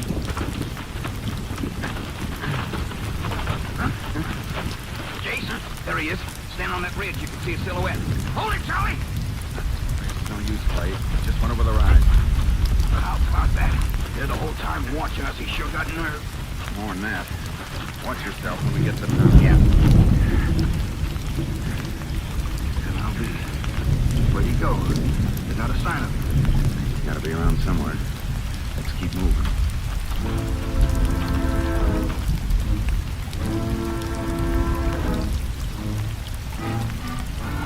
Charlie Brock's trail led through a stretch of brush and ended on the bank of a shallow creek. Clay went back for our horses, and we continued to scour the area. By noon, we were convinced Charlie'd gotten away. We decided that the psychiatrist at the state hospital might be able to give us some information that would help in our search. We went there. Dr. Gallus showed us the window of the isolation room through which Charlie had escaped. He had sawed the bars with a piece of string coated with wax and scouring powder. Oh, that's unbelievable, Ranger. 3 heavy bars. And only that piece of string to work with. Patience in it. How long was he in isolation, Doctor? About 3 months. Can't imagine how long he didn't notice what he was doing. Seems like he was pretty clever about that, too. bits of chewing gum on the ends of the bars, probably used to cover up his progress. The way those bars have been out, Jace. Took a strong man to do that, even after they were sawed through. Charlie's strong. He's incredibly strict. Oh, that's my call.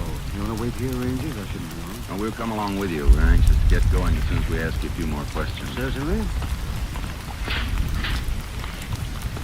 As I was saying, I didn't realize how strong Charlie was till we had to put him in isolation. What happened?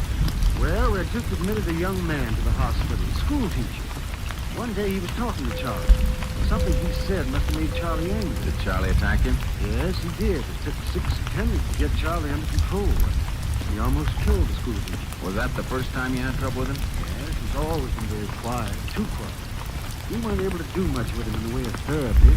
What about his killing his parents and sisters? Were you ever able to figure out the reason for it? Yeah, it wasn't easy to get Charlie to talk, but we gathered they'd always made fun of him.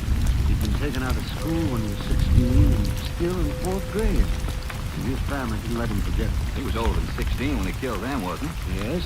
Oh, just a second, Rangers. I have the key right here. Wasn't Charlie in his middle 20s when he came here? 24. Seems he ran away from home after he was taken out of school. And he came back to Cedar Bluff, his hometown, 8 years ago. Well, after he'd been home only 2 months, he... Well, you know the rest. Uh-huh. After you. Excuse me while I see what the call desk wants. Dr. Gallus, you want me?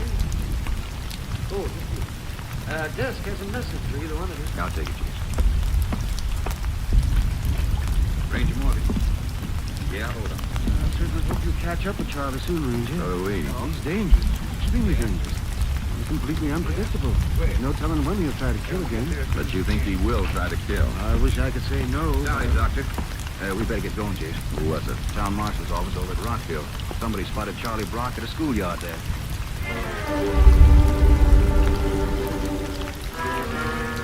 We took my car and made the 18 miles from the hospital to Rockville in 20 minutes. It was 3:30 when we arrived. The schoolyard was deserted.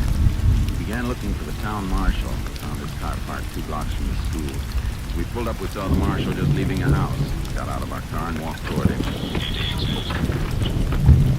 Howdy, Raiders. Boy, I sure am glad to see the pair of you. Got any leads on him, Marshal? Not yet. Only one seen it was Miss Nine over at the school. She's one of the teachers there. How long ago was this? Let's see, must have been 2 hours ago. And you know, I got right out to the school. He'd already disappeared. I've been looking everywhere, doing a house-to-house now. Uh-huh. You're sure it was Charlie Brock the teacher saw? It couldn't have been nobody else. Old Norma Canine, she don't make mistakes. She said she recognized his picture from the paper. Even if she hadn't, couldn't have been no doubt about it from the way he was acting. How do you mean? Well, Miss Canine, she had the kids out in the schoolyard. And she seen this fella standing outside the fence. Well, she didn't pay much attention to him. And then she scolded one of the kids a little. And this fella starts screaming at her. And carrying on crazy like. Did he come into the schoolyard? Miss Canine, she didn't wait to see. Why, she just took the kids inside and called me. I come right out. I never seen how I can't find him. Where's Miss Canine now? Yeah, she's over at her house. You see, she don't have no car, so I rode her home in mine. She was right upset. I guess she was. Yep. She got herself in such a state I had to get one of the neighbors to stay with her. I tell you, Rangers, I sure hope you catch this fella fast. I don't want no part, no maniac in my town, no sir. You say you covered all the area around the school? Well, we covered every street and every house right up to here. There ain't no place you could hide from me. Not the way I know this town. But I ain't been able to find it. Well, we'll give you a hand. It's pretty tough for you to be working alone anyhow. Well, just between you and me, Rangers, I'd be happy if it's you calling him and not me. I don't mind handling traffic offenders, but this maniac, he's something different. We know. Our radio station's standing by to flash us in case anything happens. How will they know? They asked your town operator to call them. I'm going to get me a radio in my car one of these days. Mighty handy thing to have. Especially when you got something like this here Brock fella loose in town. Yeah, well, we'll see you later, Marshal. I hope you get him, Rangers. I sure hope you get him. Figure he might still be around, Jace? Don't even try to guess. How close we were to him last night. He was watching us the whole time we were around the Lang farmhouse, and we didn't know it. Yeah, and that was the second time in an hour I could have had him if I'd known. Well, I reckon the best thing to do is cover the outskirts of town. Maybe we'll be able to spot him somewhere along the... You Unit 10 to KTXA. Go ahead, KTXA. As Unit 10 arrived in town of Rockville. Unit 10 in Rockville. Go ahead. Investigate house at 573 Oak Street. Man has attempted to strangle a Miss Laura Stanwyck. 7 believed to be Charles Brock.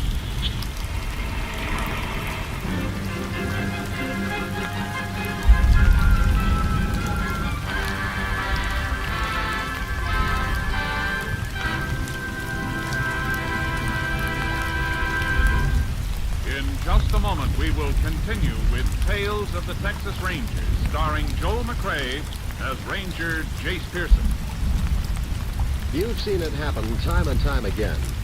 Children playing, a ball rolls into the street, a child rushes after it, full in the path of a speeding automobile. Perhaps the driver stops in time. The chances are he can't.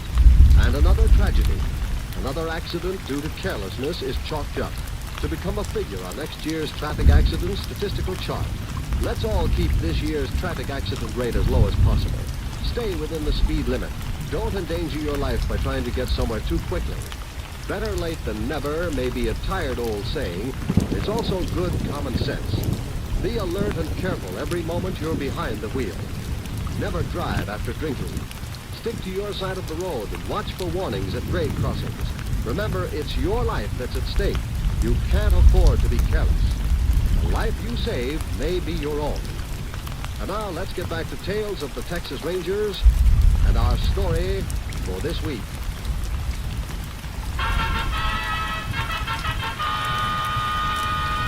We continue now with Tales of the Texas Rangers and our authentic story, Unleashed Fury.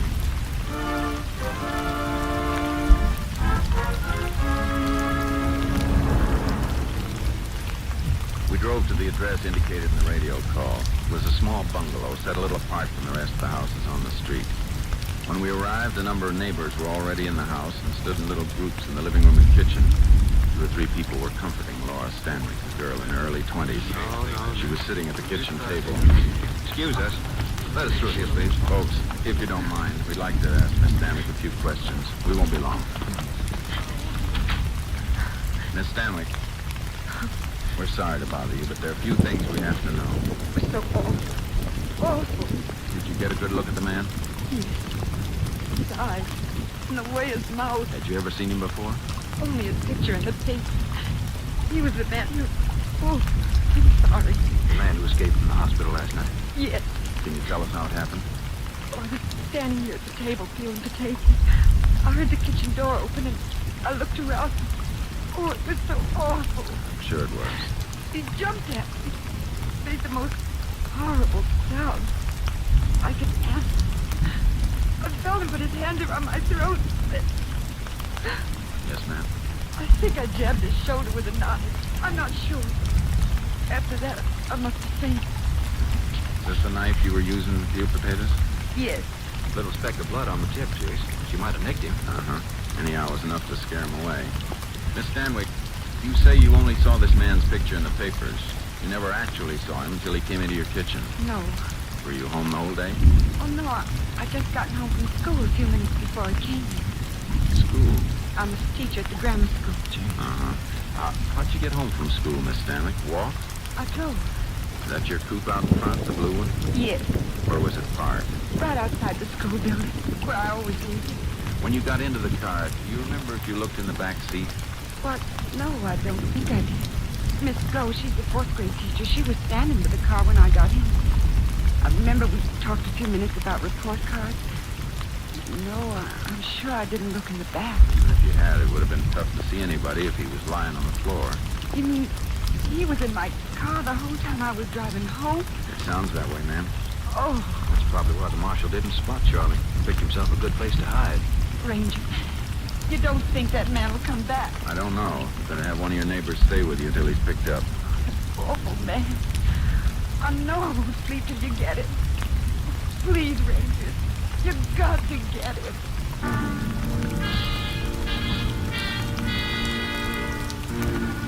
We questioned the neighbors. Nobody'd seen Charlie Brock enter or leave the house. Working in cooperation with the marshal and a posse of townspeople, we covered every inch of the town. At 10 that evening, Clay and I went into a restaurant to get something to eat before continuing the search. Tired, Jason? Oh, not too much. I don't know. Beats me how these guys disappeared. Me too. Must be hiding someplace we haven't thought of looking. Can't think of where that would be. You get just about every alley, cellar, and backyard in town. You want to hand me the salt and pepper? Here you are. Thanks. Like I said last night, you can always try to outguess an ordinary criminal. Figure out some kind of M.O. on him. With this guy, you never know what he's going to do next. I've been thinking about that. Seems to me we do have something that looks like an M.O. You mean schools? Uh-huh. Remember while he was in the hospital, he jumped a school teacher. Today, he was after 2 others. Yeah. That forms a pattern, all right, but why? Yeah, it's something Dr. Gallus would have to say for sure, but it sounds like Charlie feels everything that's gone wrong for him started with school and teachers. Well, suppose it's true. Suppose he's going to hit another school. Where does that leave us? We can't cover every school in Texas. No, but there's one we can cover. One that could be a pretty likely choice for Charlie. Which one's that? Charlie's hometown, Cedar Bluff. It's only about 20 miles from here. Yeah, but how can we be sure? We can't. But if you draw a straight line between the hospital and Cedar Bluff, what's it cut through? Well, let's see it. Hey, it does come right through here. You figure Charlie might have just been sidetracked for a few hours this afternoon, and maybe the place he really meant to go when he broke out was his hometown? Uh-huh. There's more than half a chance he may be heading for the school where he used to go. He could figure that this school is the root of all his trouble. You might have something at that, Jason. You finished eating? Yeah, I've had enough. Let's get over to Cedar Bluff.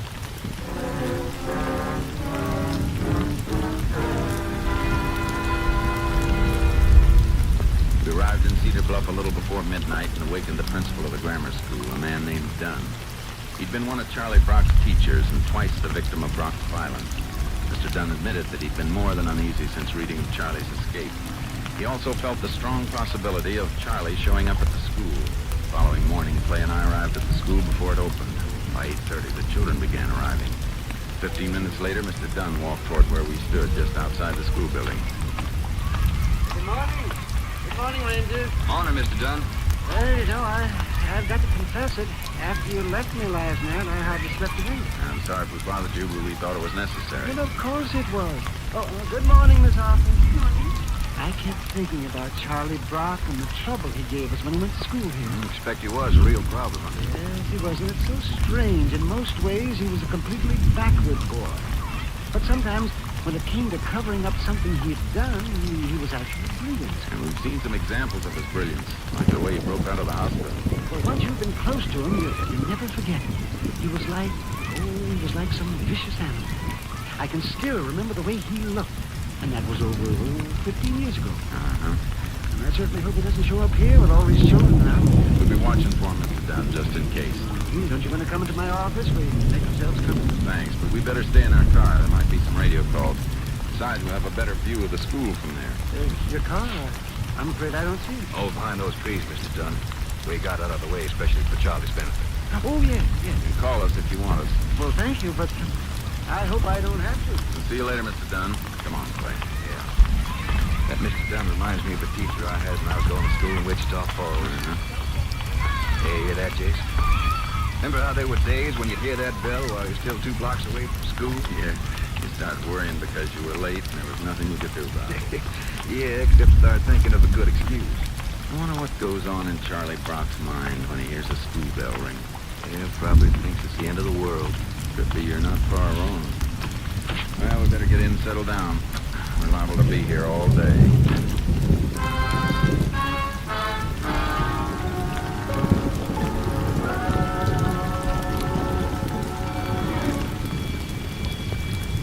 .30 must be the recess bell. Sort of funny about Charlie. You'd think if he was going to show, he'd have been here by now. I don't know, Clay. Maybe I was wrong. The way you had it figured sounded like pretty good reasoning. Could be he's sleeping somewhere. Maybe he'll turn up this afternoon. Maybe. I'm beginning to wonder. Yeah, if he doesn't show by this afternoon, you want to move on? Well, it might be the best idea. You get the constable to keep watching. Jeez, there's Mr. Dunn on the steps. He's waving to us. Looks pretty excited about something. Well, let's go. Ranger, hurry! Hurry! He's in there. He's inside the building. Where? He tried to kill Miss Hoffman. Oh, it was awful, the way he looked. Where'd he go? Upstairs, I think. Come on, Clay. Right. Must be up this way. They didn't come in while we were here. Must have broken in the school last night and slept here. Yeah, try that first classroom. I'll get the other one. Right. Nobody in here. This one's empty, too. Might as well work our way down the hall. We got it. Wait a minute. Room over there. Thought I just saw the door he'd shut. He is in there. Try not to make any sudden moves. Just keep nothing from the work recording. Yeah. Yes. In the corner.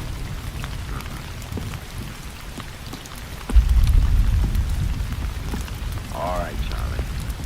Come on now, boy. Easy now, Charlie. Nobody's gonna hurt you. You just come along with us. He's going for that flower pot. No, Charlie. Put it down. Put it down, Charlie. Watch it, Chief! Come on, Charlie. You're going with us now. Easy, Charlie. Grab him! Got you! Got you! Come on, Charlie. Can you hold him for just a minute?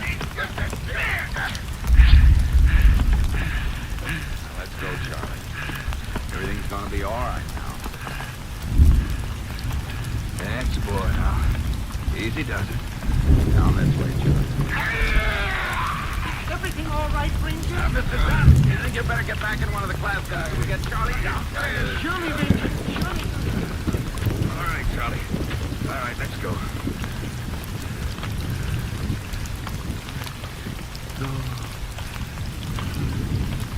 Go. You'll be all right, Charlie.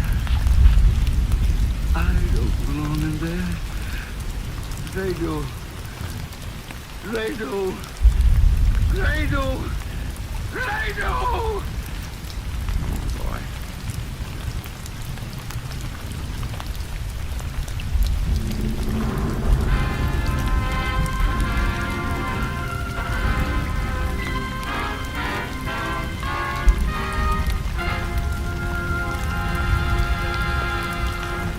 In just a moment, we will tell you the results of the case you have just heard. Later today, you'll find more great entertainment all lined up for you on this NBC station. Be sure to hear The First Nighter, starring Barbara Luddy and Olin Soule in a light comedy drama. Then it stars in Khaki and Blue, featuring talented members of the armed forces with Arlene Francis as your mistress of ceremonies. And be sure to hear the hilarious Phil Harris and Alice Faye show, featuring the comedy antics of Frankie Remley, Julius Abruzio, and Brother William. And remember, too, the Theater Guild on the Air will bring you Prologue to Glory, starring John Lund and Wanda Hendricks. Today's Theater Guild on the Air play is a story about Abraham Lincoln as a young man. Yes, Sunday is Fun Day on NBC because of the many fine shows sent your way to add to your listening pleasure. Later tonight, you'll want to hear Jack Parr and the $64 question, as Jack asks the questions and gives away the money. So remember, for fine entertainment all the rest of the day, stay tuned to this station of the NBC Radio Network. And now, back to the conclusion of today's Tales of the Texas Rangers.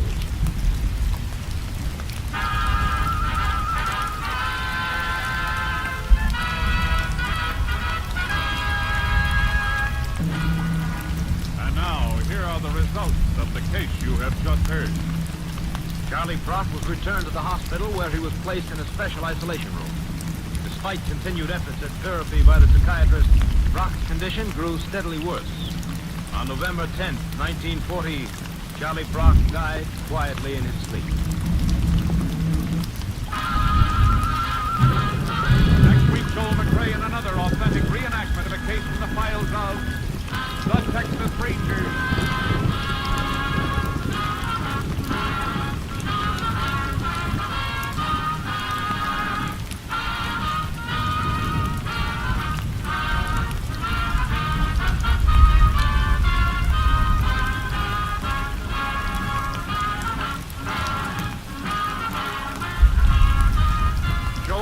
Will soon be seen in San Francisco Story, a Warner Brothers release.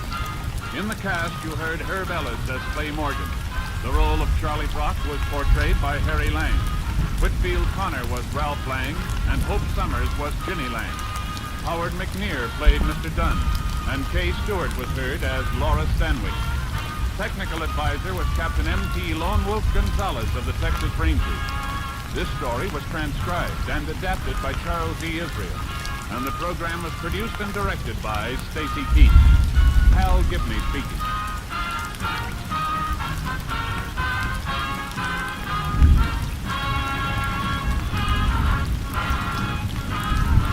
Next, it's The Chase on NBC.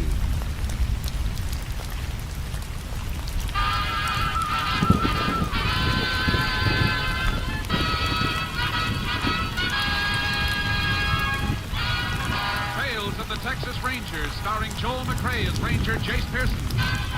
Another authentic reenactment of a case transcribed from the files of the Texas Rangers.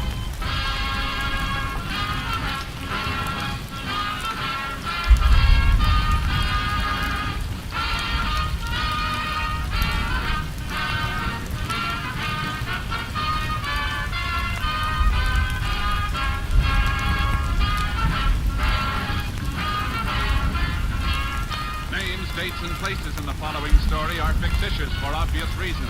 The events themselves are a matter of record.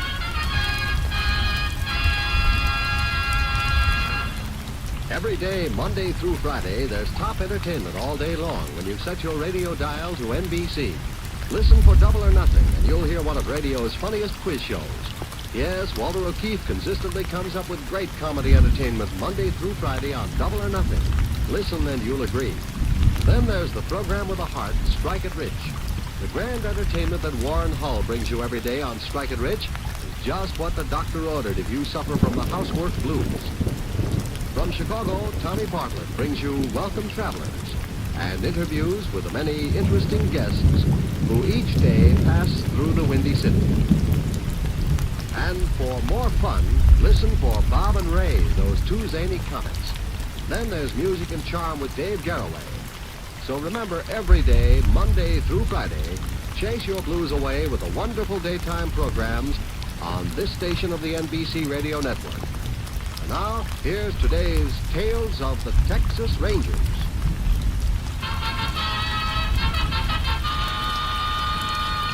And now, from the files of the Texas Rangers, the case called Smart Kill.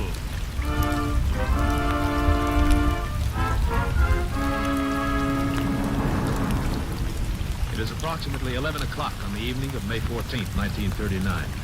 In the small South Texas town of Carville, Mr. and Mrs. Edward Woodley have been spending the evening at the home of friends. Called to the telephone but a moment ago, Ed Woodley, his face flushed with excitement, now hurries across the room to his wife's side. Martha! Yes, dear. Martha, come on. We gotta get out of here. Woodley, you take a leave of yourself. Here, pick up the coat and purse. Quick now. Ed. Amy, I'll call you. Night, Tom. Call you tomorrow, John. So what is this all about? I'll explain in a minute. This side, Martha. Push over, I'll drive. Well, I never. Ed Woodley, what's the big idea of running out on Amy's party that way? Heavens, what will everyone think? I think I did right, not busting up the party. Well, you certainly didn't help it, Eddie. Now, would you mind telling me why you made such a spectacle of yourself? And why you're driving this car like a maniac? After that phone call was from Sheriff Fuller. He said our feed and grain company's on fire and burning like fury. Oh, no. That's what he said. Look off there. You can see the flames in the sky now. Oh, Ed, why didn't you tell me before? I couldn't see any point in telling about it at the party. Would have busted it up for sure. I'm sorry I spoke like I did. Don't blame me. I sure hope the fire department's there. We'll know as soon as we get around this bend. Oh, Ed! Yeah, the sheriff was right. You sure got a good start. The fireman can hardly get near it. Really burning, Martha? It's Sheriff Fuller.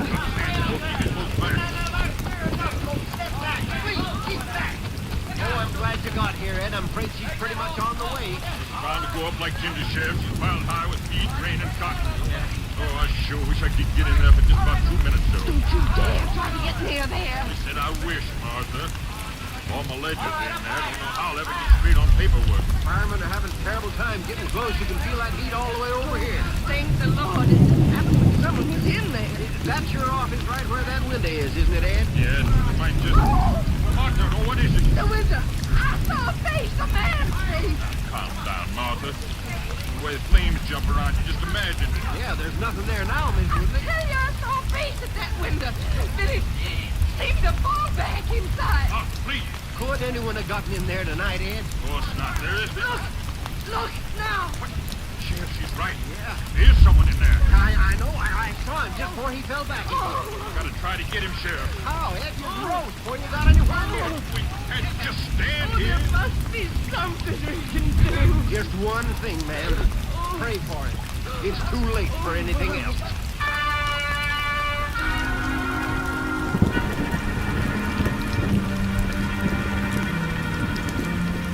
The roaring fire raged far into the night, completely destroying the feed and grain building. Sheriff Fuller, suspecting criminal intent, asked for the help of the Texas Rangers. Ranger Jace Pearson was assigned, arriving in Carville the following morning. He and Sheriff Fuller went immediately to the scene of the fire, only to find a good many curious townsfolk already there. It's a good thing my deputies were out here all night, Jason. Folks just wouldn't stay awake.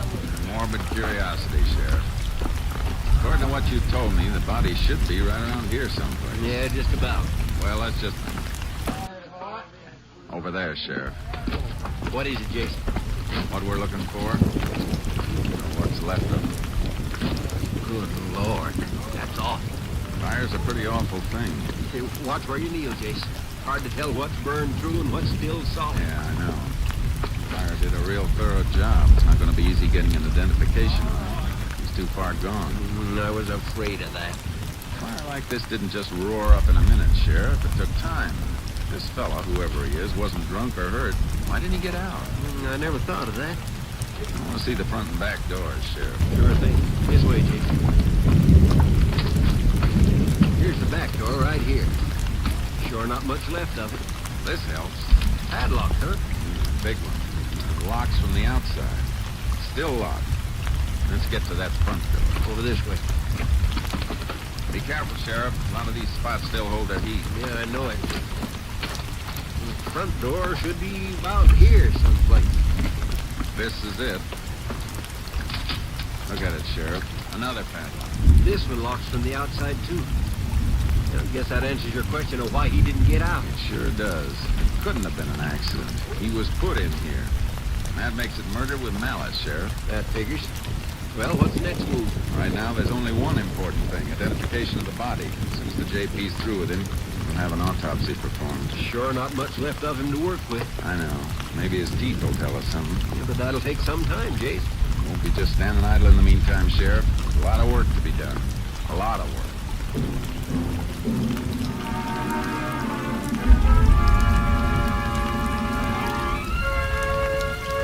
An hour later, the sheriff and I were at the home of Ed Woodley, the man who owned the burned-out building. Both Woodley and his wife looked haggard and weary-eyed over their coffee cups.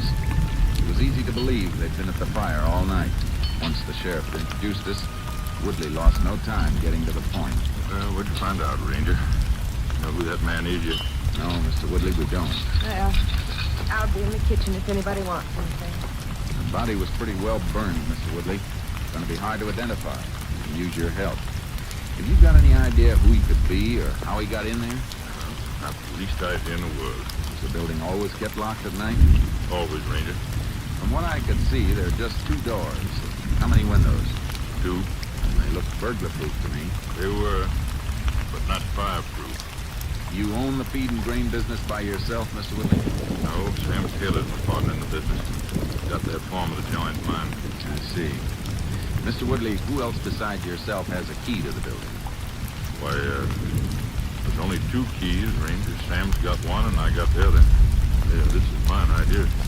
Where can I find your partner? Afraid you'll have to wait on that, Ranger. Sam has been on the road for more than a week. He does the traveling for us. I think he's in Dallas now, but he should be home in a day or so. You think, Mr. Woodley? Don't you know? Well, Sam's not much of a hand for phoning me, Ranger. What do you mean? He and his wife, they only been married about a year. Guess you can call him kind of lovesick stuff. When he's on the road, he does all his phoning to his wife. We'll look her up. I don't suppose I've been much help to you, Ranger. Just can't figure how a thing like this could happen. Be a lot easier to figure later on, Mr. Woodley, after we find out who the man was in the fire.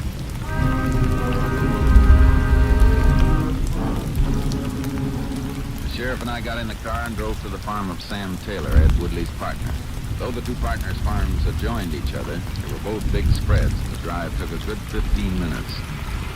Main house is just a little farther down the road, Jace. Good-looking farm, Sheriff. Yeah. You don't have to worry nothing about Sam Taylor or Ed Woodley. Everybody in town knows they got no use for each other, but business-wise, they do right well for themselves. You get the feeling Woodley's got no use for his partner's wife, Sheriff? Yeah, well, she is kind of uppity. Keeps to herself, mostly. That's one of the reasons Sam Taylor isn't as popular as he might be. This is Jace. Turn in here. Uh-huh. Jace, tell me something. Are you figuring Woodley burned down his own building for some reason? Say, like insurance? Doesn't figure. If he wanted to do that, he sure wouldn't put a body in there. Yeah, right. That don't make sense. He runs this place for him. We got a Mexican who handles most of it.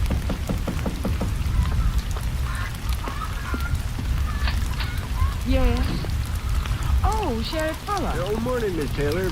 This is Ranger Pearson. Ranger? Howdy, ma'am. Is there something I can do for you? We'd like to talk to you if we may. Of course, won't you come in? I hope we're not interrupting anything. Of course not. What gave you that idea? I thought I heard you talking to someone. Oh, that must have been the radio. You'll have to forgive the house being so untidy. I haven't been able to get at my housework, what with people phoning to tell me about fire. Excuse me, I'll just turn that radio on. Won't you sit down? Thank you, ma'am. Now, what can I do for you? It's about your husband, Mrs. Taylor. Mr. Woodley says he's out of town. That's right. He's out of town working while Mr. Woodley stays at home. Can't even prevent the business from burning down. You know that there was a body found in the fire, Mrs. Taylor? So I hear. We'd like to talk to your husband. Exactly where is he now? Well, how could he possibly have anything to do with it? He's in damage. Where's he staying? At the bar. Have you heard from him since he's been away? Yes, he called me from there night before last. And you haven't heard from him since? No. That's what we wanted to know. Thanks for your help, Mrs. Taylor. You're quite well. Ranger, have you any idea yet who could have started this fire? We're more interested in the man who died in it. Of course. Goodbye, ma'am. Goodbye.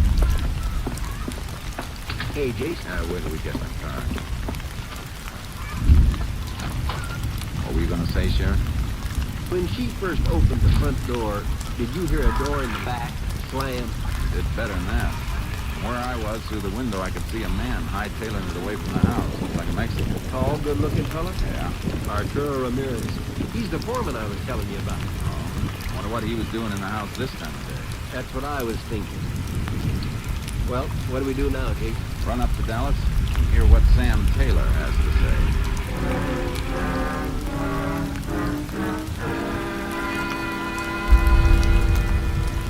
We made good time on the road, and at 5 o'clock that afternoon walked into the lobby of the Barclay Hotel in Dallas. As we approached the desk, the room clerk, a fussy little man about 50, looked up at us over his bifocals. Yes, sir. Can I help you? What room is Sam Taylor in, please? Oh, he's in room 401. Or was that 403? Just let me check on that, will you, please? You know, Jace, if Sam Taylor had anything to do with that fire, being registered here would give him a pretty strong alibi. I know it. I'm terribly sorry, sir. I was mistaken. That's all right. What room is he in? Well, that's just it, sir. He isn't in any room. Mr. Taylor checked out 3 days ago.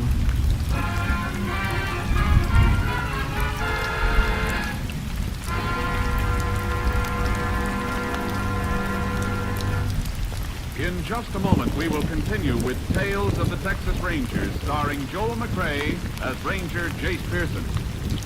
You've seen it happen time and time again. Children playing. A ball rolls into the street. A child rushes after it, full in the path of a speeding automobile. Perhaps the driver stops in time. Chances are he can't. And another tragedy, another accident due to carelessness is chalked up to become a figure on next year's statistical chart of traffic accidents. Let's all keep this year's traffic accident rate as low as possible. Stay within the speed limit. Don't endanger your life by trying to get somewhere too quickly. Better late than never may be a tired old saying, but it's also good common sense. Be alert and careful every moment you're behind the wheel. Never drive after drinking. Stick to your side of the road and watch for warnings at grade crossings. Remember, it's your life that's at stake. You can't afford to be careless. The life you save may be your own. Now we return you to Tales of the Texas Rangers. We continue now with Tales of the Texas Rangers and our authentic story, Smart Kill.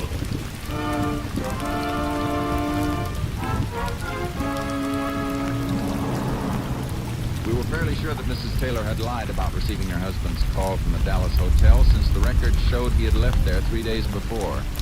As we approached Carville the following morning, we were radioed that the autopsy report was waiting for us at the sheriff's office. We decided to look at it first before our talk with Mrs. Taylor. Anything interesting in it, Jace? Plenty, Sheriff. It's a removable bridge in the victim's mouth. Doc turned it over to the lab crew. Boy, that could sure help. Yeah. Listen to this. A broken knife blade approximately 3 inches in length found lodged in the third rib just below the heart. Stab? Uh-huh. From condition of the rib, knife was apparently driven in with great force. The rib bone itself deflecting the blow away from the heart. But I saw him at the window trying to get out of that burning building. Sounds like something the killer didn't figure on. What do you mean? I got a hunch the victim wasn't supposed to be alive when he was put in there. Oh, excuse me.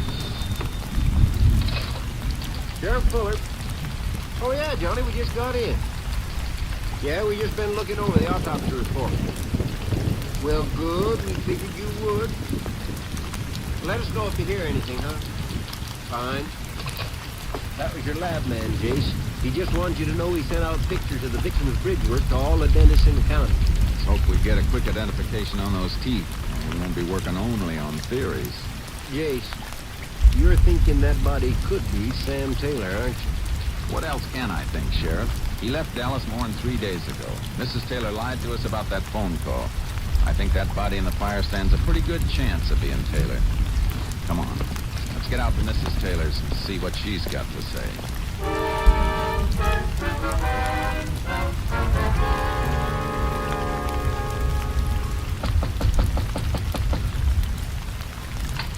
Oh, but good morning, Ranger. Sheriff Fuller. Morning, Miss Taylor. We'd like to have another talk with you, if you don't mind. Well, would it be all right if I dropped around the office later in the day instead, Sheriff? I think it's important enough that we talk now, Mrs. Taylor. Very well, come in.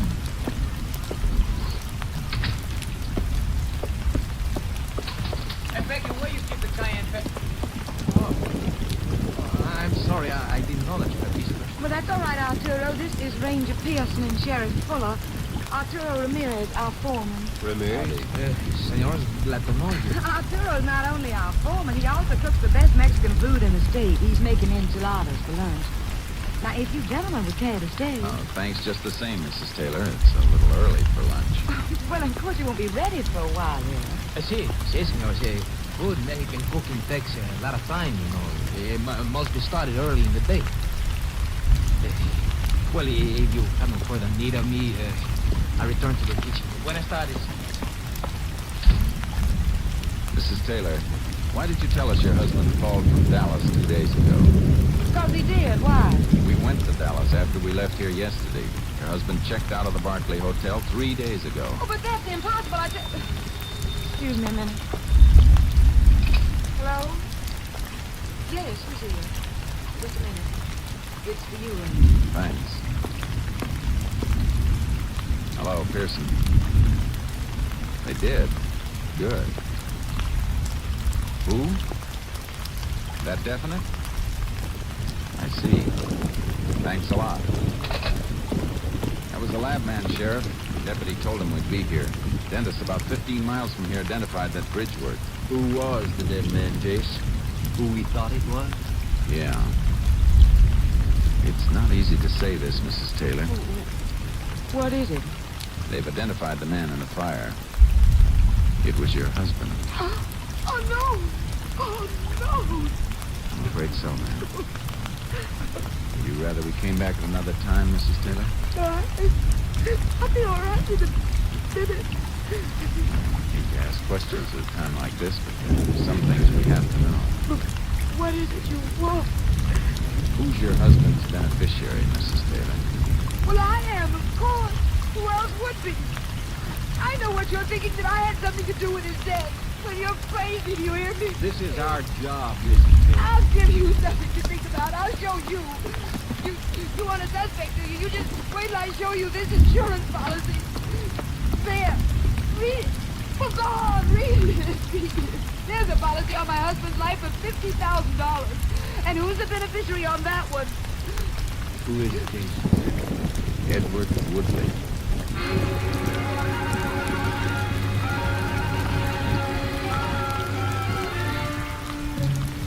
The sheriff and I left Mrs. Taylor, got in the car, and drove to the adjoining farm of Ed Woodley.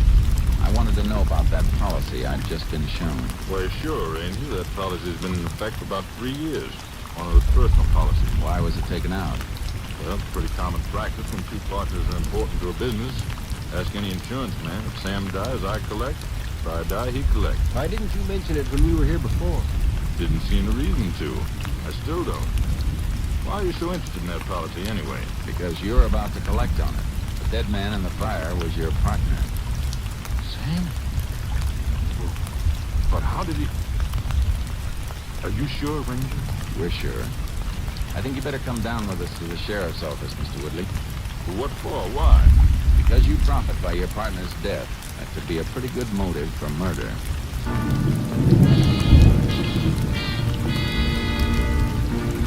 For a minute, I thought Woodley was going to give us trouble.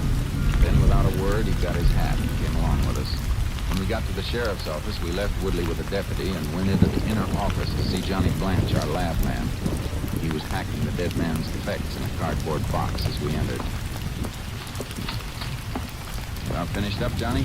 Yeah, there's nothing much more I can do until I get this stuff to the lab. Hope we didn't keep you waiting too long. Oh, no. I've been making out a receipt for you, Sheriff. I'll just sign it and get along. Can I see that receipt, Johnny? Sure thing. Yeah. Thanks. Wallet, pen, combs. Anything wrong, Jace? Sure, I've listed it. Johnny, would you mind if I take a look at that box? Not at all. Everything there? Yeah. Everything you got on your list, but... I don't know. Something's... Wait a minute. The key. Where is his key? What key? The one Taylor used to get in the building. There wasn't any key found on Taylor's body. Well, if there wasn't, we got the wrong man sitting in the outer office. How do you mean, Jason? Don't you see, Sheriff? There were only 2 keys to the building, one for each partner. Taylor's is missing. Now, if Woodley were the killer, he wouldn't have to steal Taylor's key. You mean someone used Taylor's key to get him into the building? It sure looks like it.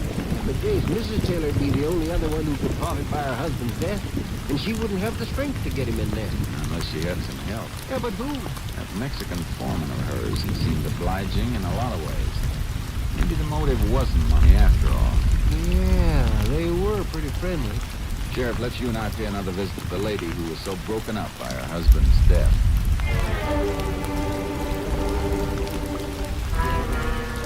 After we got a search warrant, we took Mr. Woodley to his house. 10 minutes later, the sheriff and I were knocking at Mrs. Taylor's front door.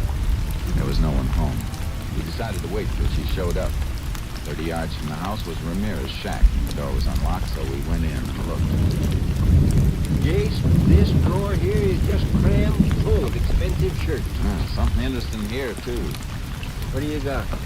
Expensive piece of luggage. And look at those initials. S.T. Sam Taylor. It sure doesn't stand for Arturo Ramirez. More shirts. Guess he didn't have enough room for them in the drawer. Yeah. Well, this sure proves Taylor came back home. Yeah. Probably found Ramirez in the house. That's what started it all. Hey, wait a minute, Jace. There's a car coming. Could be them. Yeah, leave the bag here. Let's get outside. We could just about meet him at the house, Sheriff.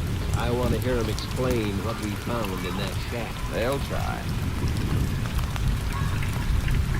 You seem to like it here, Ranger. You visit so often. This'll be the last time, Mrs. Taylor. I'll put the car away. You leave the car right where it is, Ramirez. Get out of it. Come over here. See, I come. Mrs. Taylor, I got a search warrant here. I'll start with your handbag. You've no right to do this.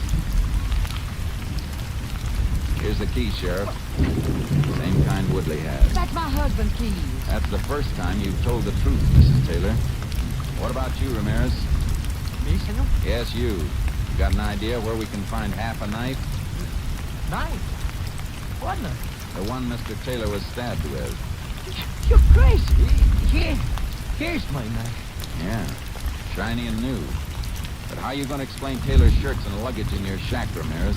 I want to hear that. Ramirez, you fool. A $40 bag and a couple of dozen shirts you just couldn't resist. I didn't mean to do it. Keep your mouth shut, Ramirez. He started to fight with me. What her idea to make the fire so it would look like an accident? Ramirez! I won't die for you. I won't. Hold it, Ramirez. No, you let me go. I said hold it. You stupid fool, Ramirez. I can't stand the sight of you. I wish I'd never seen you. You won't have to worry about that anymore, Mrs. Taylor. I don't think you're gonna see each other for a long, long time.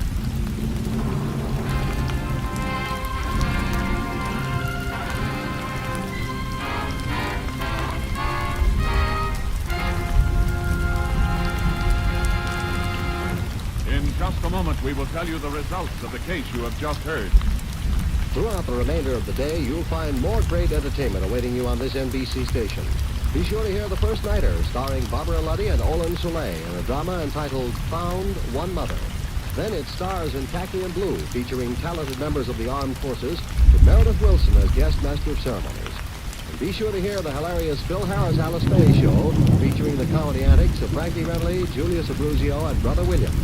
Remember, too, that Theater Guild on the Air brings you Over 21, the hilarious comedy of Army life by an Army wife, Ruth Gordon, who will star in the air play along with Van Heflin. Later tonight, Jack Parr will be around to ask the $64 question.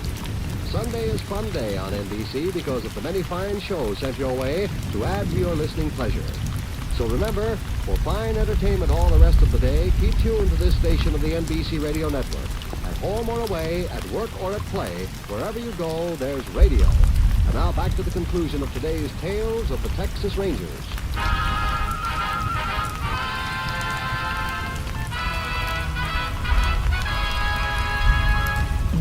And now, here are the results of the case you have just heard.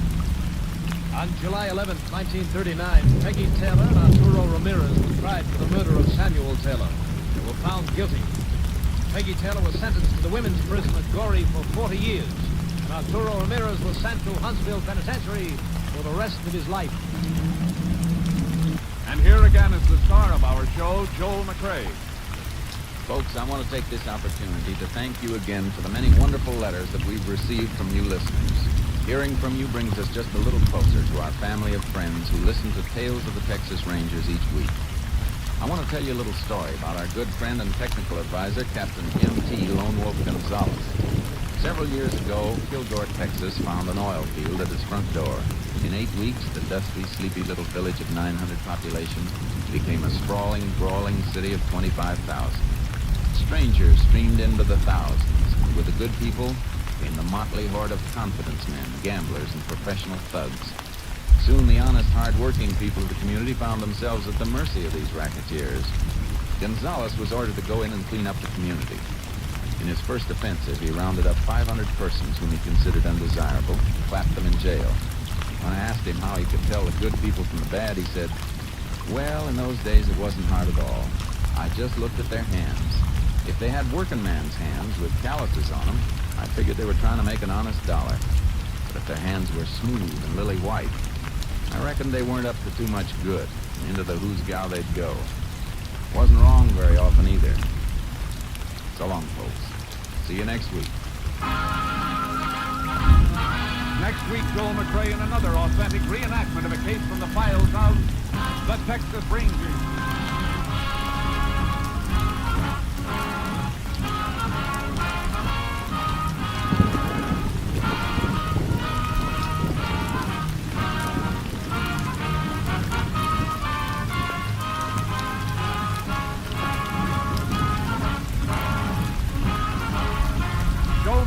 Soon be seen in San Francisco Story, a Warner Brothers release. The cast included Tony Barrett, Parley Bear, Virginia Gregg, Barney Phillips, Betty Lou Gerson, and Howard McNair.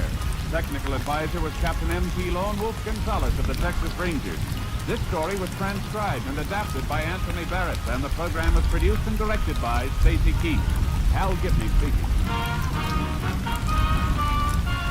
Next, it's The Chase on NBC.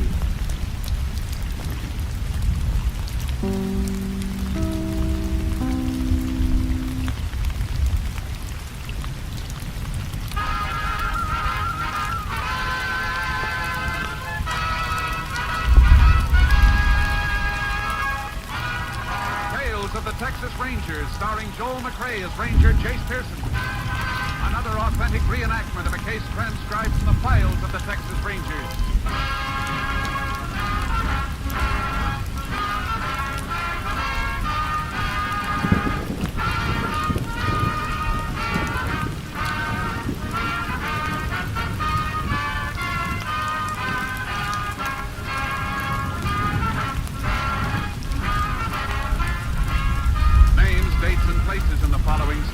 Fictitious for obvious reasons.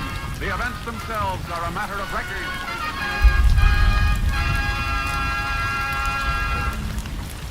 Every day, Monday through Friday, there's top entertainment all day long when you set your radio dial to NBC. Listen for Double or Nothing and you'll hear one of radio's funniest quiz shows. Yes, Walter O'Keefe consistently comes up with great comedy entertainment Monday through Friday on Double or Nothing. Listen and you'll agree. And then there's the program with the heart, Strike It Rich. The grand entertainment that Warren Hull brings you every day on Strike It Rich is just what the doctor ordered if you suffer from the housework blues. From Chicago, Tommy Bartlett brings you Welcome Travelers and interviews with the many interesting guests who each day pass through the Windy City. And for more fun, listen for Bob and Ray, those two zany comics. And then there's Music and Charm with Dave Garroway. So remember, every day, Monday through Friday, chase your blues away with a wonderful daytime program on this station of the NBC Radio Network. And now, here's today's adventure with the tales of the Texas Rangers.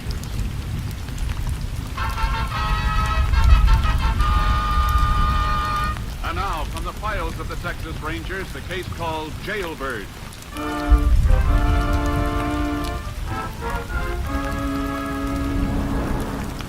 On October 8, 1939, Jim Hackett, serving a light term for armed robbery and murder, escaped from a Texas state prison farm. He was assisted in his escape by a woman believed to be his wife. A statewide manhunt was carried on by all law enforcement bodies. Just after dark, 2 days later, in the town of Oak Bluff, Texas, a woman climbed the stairs to a room above a hardware store. Hey, you down? Yeah. Hurry up, get in here. Here's your sandwiches. What took you so long? They run out of ham, had to send it out for you. You should have got something else. How many times I got to tell you not to hang around outside? Well, you wanted ham. I'd have brought you cheese or something else. You'd have got sore like you did yesterday. I didn't want you. Shut up. Talk too much. Mail that letter I give you? Yeah.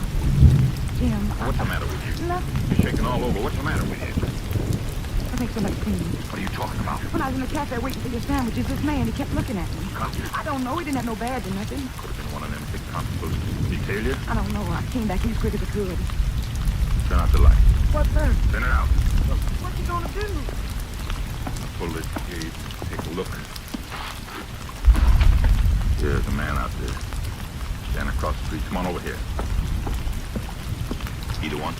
Well, let me see. Face away from that window. Well, how can I see if you don't... Quit talking and look.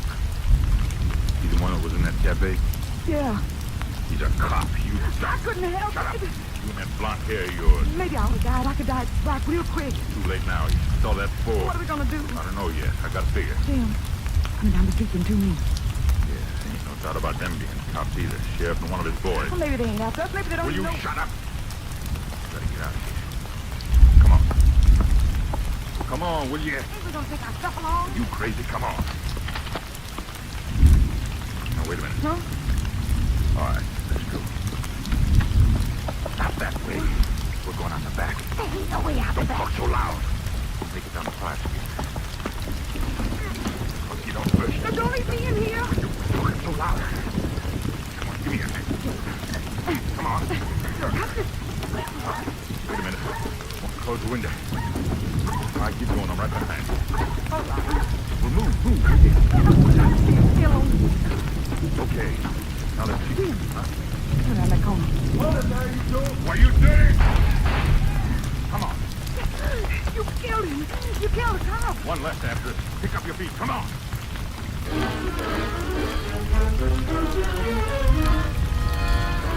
The couple ran on, leaving Constable Simmons dead in the alley behind the hardware store. Shortly afterward, a witness reported seeing a man and woman jump into a car, stopped for a traffic signal, and forced the single occupant to drive off at high speed. All police units within a 100-mile radius were immediately alerted. 15 minutes later, Texas Rangers Jace Pearson and Clay Morgan approached a highway junction 20 miles south of Oak Bluff. There's the main road up ahead, Jace. The report said they were heading this way. We'll set up a roadblock at the junction. Pick them up if they try to pass. Reckon they could have turned off before they got this far out? Maybe, but it's more likely they'd try to get as much distance as they can between them and Oak Bluff. The main road's the best. Clay, car coming up that highway now. Yeah, it sure looks like it. Boy, they must be doing 90. Hang on. There they go. They're really hitting it. Afraid we're not going to be able to keep up with them. Horse trailer slows us down too much. Yeah, this upgrade doesn't help any. Sure wish I could draw a few rifle shots at them. You can't risk it, not with that other man in the car. Oh, we're losing them, Jace. They're already over the top of the hill. Better get hold of headquarters. Unit 10 to KTXA. KTXA to Unit 10. Go ahead, Unit 10. This unit pursuing car believed to contain Hackett and his wife. Direction south along State Road 292. 10-4. Unit 14 approaching your position from north. We'll inform that unit to set up block. 10-4, Unit 10 clear. KDXA. With 14 waiting for them down the road, I don't feel so bad about that getting out of sight. They probably saw us coming after them, though. Take a good look down every side road we pass, Clay, just in case they decide to turn off. Jake, there they are, halfway down the hill. Yeah, didn't get as far ahead as I thought. Look at them weaving. Must have had a blowout or something. Think we're gaining a little. They're not going to make that curve up ahead, Jake. They're going off the road. Over the embankment. Keep on your toes when we stop. Doubt if anybody's going to walk away from that wreck. The poor guy that was with him, he probably got it too. There's the car in that gully. Don't see anybody around. They must all still be in the car. Get down through here. Yeah.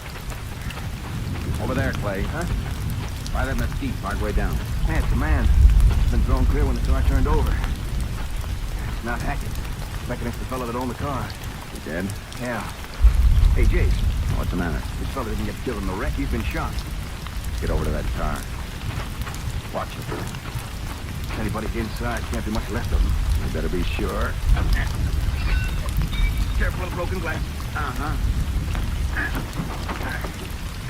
Not in here. No. But look at that. What? That hand throttle. Pulled out all the way. That's why the car was weaving before it went off the road. There's nobody in it but a dead man. Figure Hackett and his wife got out, pulled out the throttle, then just let the car go? Probably. That would account for why we gained on them coming over the hill. And they're bound to be around here somewhere on foot. Yeah. Go see if we can pick up a trail.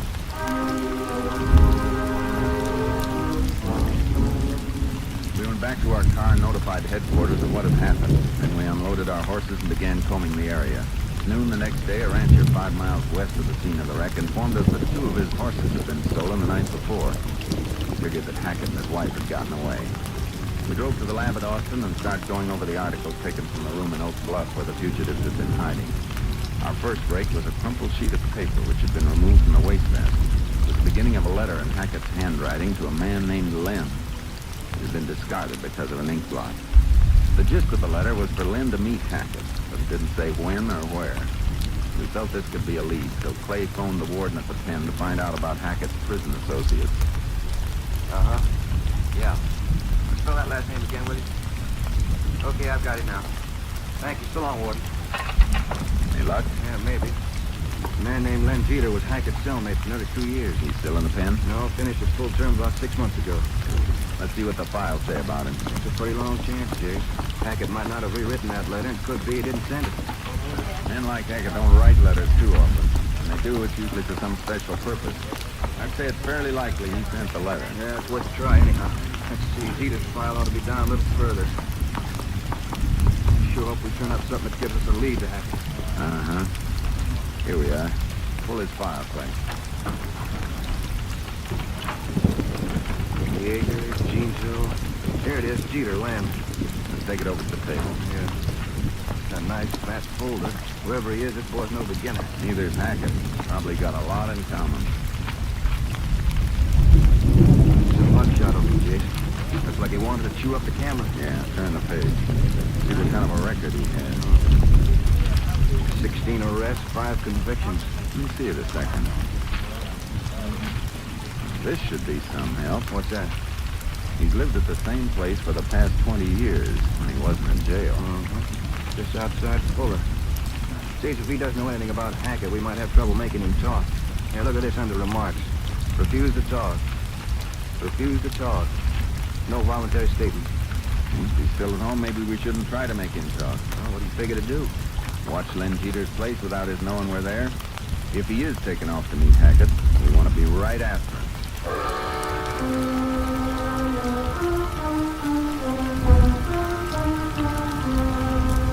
We contacted the sheriff at Fuller, Texas, and told him what we had in mind. Then we drove out to Len Jeter's place. It was a run-down house at the foot of a hill just off the main highway. We took up a position on top of the hill where we could watch the house without being seen. After an hour, we saw Jeter come out of the house and begin chopping wood. For the next 2 days, he made no effort to leave his property. Clay and I watched during the day, and the sheriff's deputies took over at night. Toward noon of the third day, we lay on the brow of the hill watching Jeter move around his backyard. Sure gets hot out here around the middle of the day. Uh-huh. I'm beginning to think maybe he never got Hackett's letter, Jason. Maybe not. He doesn't do anything but hang around the house. Doesn't even go out for groceries. We'll keep watching. Gotta go somewhere sooner or later. Yeah, but when? That's what we'll have to wait and find out. We don't know when Hackett wants to meet him. Since he's not in any hurry to go anywhere today, could be barking up the wrong tree, you know.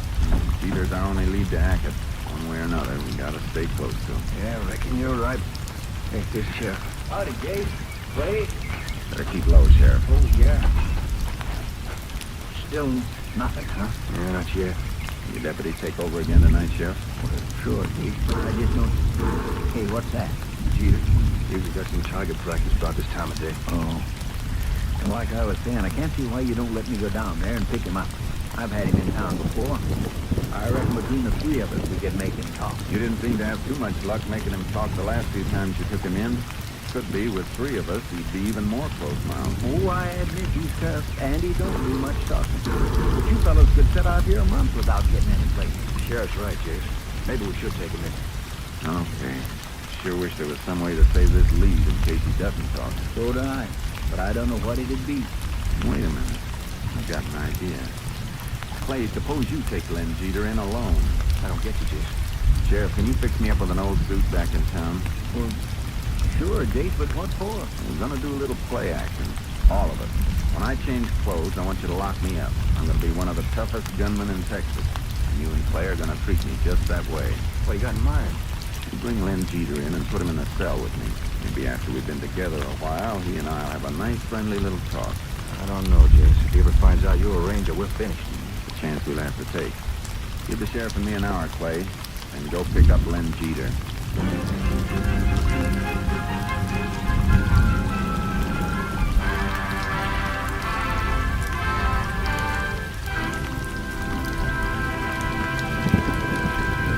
In just a moment, we will continue with Tales of the Texas Rangers, starring Joel McCrea as Ranger Jase Pearson.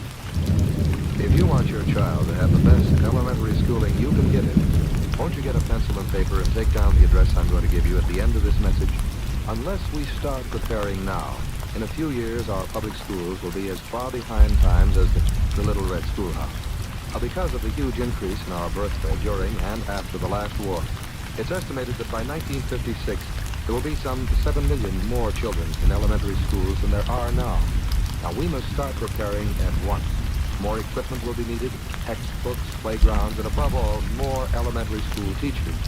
To help assure your child a proper education, join and work with local groups and school boards. And for free information about how people in other communities are improving their schools, write to this address, National Citizens Commission for the Public Schools, 2 West 45th Street, New York, 19, New York. That's National Citizens Commission for the Public Schools, 2 West 45th Street, New York, 19, New York. Now back to Tales of the Texas Rangers. We continue now with Tales of the Texas Rangers and our authentic story, Jailbird.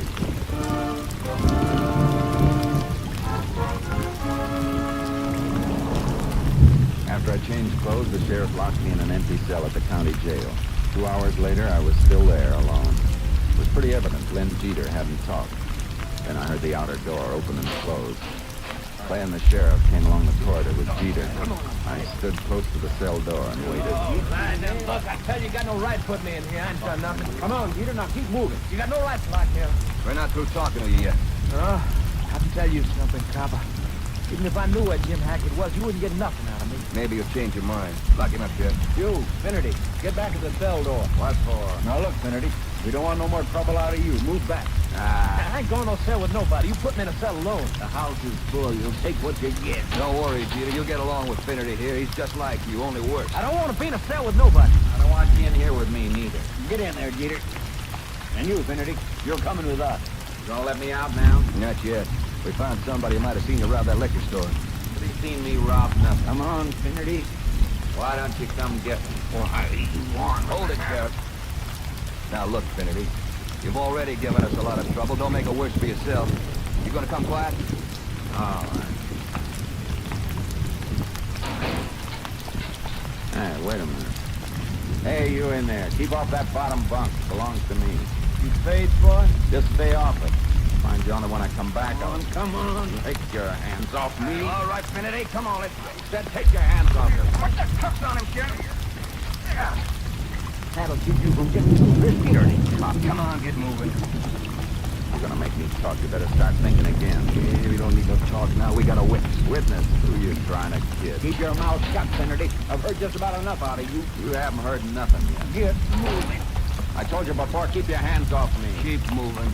Pretty smart, Ranger. I wish there were just one of you here. I'd show Come you. on, Finnerty. We don't want any more trouble from you.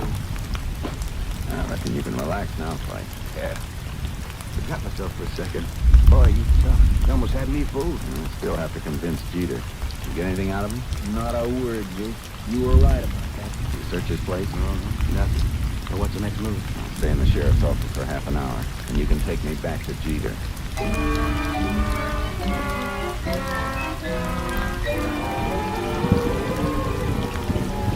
When Clay and the sheriff took me back to the cell, I could see Jeter was curious. I said nothing to him. About an hour, I sat on the bunk, ignoring him. For another 30 minutes, I paced around the cell, Jeter watching me constantly. Several times he started to speak and then thought better of it. Finally, he couldn't stand it any longer. Where you from? Hey, you. Finnerty. You talking to me? Yeah. Ask where you was from. No special place. I've been all over. I ain't seen you around this part of the country before. No, I don't reckon you have. What you in for? They say I knocked over a liquor store. Oh, did you? You sure ask a lot of questions, brother. You know, for a while I wasn't sure. I was thinking you was a cop. That's funny. I was thinking the same thing about you. You know something? I still think you are. You think I'm a cop? It'll be the first time they put one in my cell trying to make me talk. You crazy, I know cop. Yeah, that's what they always say. Hey, you're not gonna get anything out of me. Finnerty, you got it all. You're wasting your time. Go on, rattle the bar, tell your pals to come get you. Don't need you hanging around here. Look, you ever hear of Jim Hackett? Maybe. Well, I'm a friend of his. That ought to tell you I ain't no cop. Anybody can say he's a friend of Jim Hackett. Where you live? I got a place right outside town. I bet you have. What are you? Deputy, ranger, what are you? And none of them. You see that place of mine, you know it wasn't no cop house. I don't reckon I care about seeing it. Now let me be, brother. I got some thinking to do.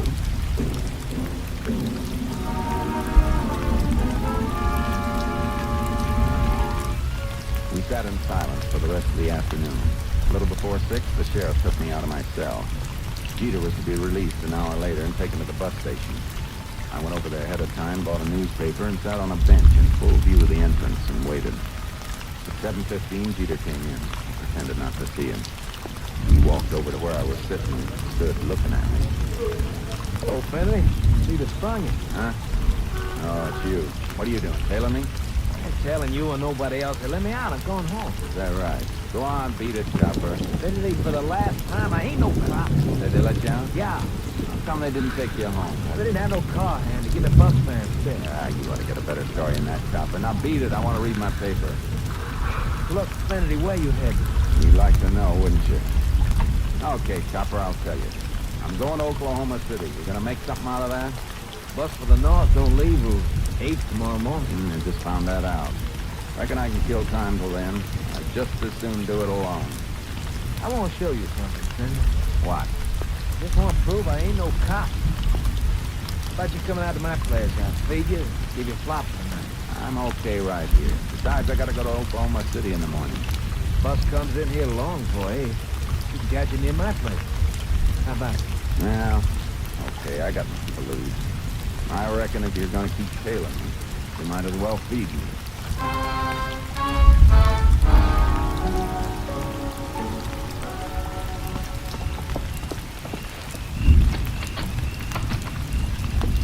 There. You believe me now? Yeah, don't look like a cop's place. And it ain't. Go on in. Get the light. Nice and quiet out around here. Okay. It ain't no cop place. No, don't reckon it is. You like bacon, man? Sure. I'll fix it, son. What are you thinking of doing, Oklahoma City? That's my business. You know, Finley, you're okay. That's good. You know how to keep your mouth shut, and that's something I like. 16 times they hauled me in. I never spilled nothing. Not once. Me, you like it. Maybe so. Come on out here. I'll talk to you while I'm putting the bacon on the stove. What about? You got an idea? You got something special to do in Oklahoma City? Nothing special. Going up to take a look around. Pick up a buck or two. I kind of figured that. How about you come along with me tomorrow, huh? See you get some real dope. Doing what? Remember I told you I was finding Jim Hackett? Yeah. Yeah, him and his wife, they got something real big lined up. They want me in on it. What kind of job is it? I ain't sure. I think it's refinery payroll. Jim said there was close to $250,000. You want to come along, cut in on it? How do you know Hackett will want me in on it? Sandy, Jim and me were cellmates together. Anything I do is okay with Jim. Hackett staying around here? About 100 miles south. It's kind of hot right now. Him and his wife are hiding out in the shack there. What time you pulling out in the morning? I figured on getting a 5 o'clock bus. Ain't many people around that hour in the morning. Gotta make sure there ain't no cops there.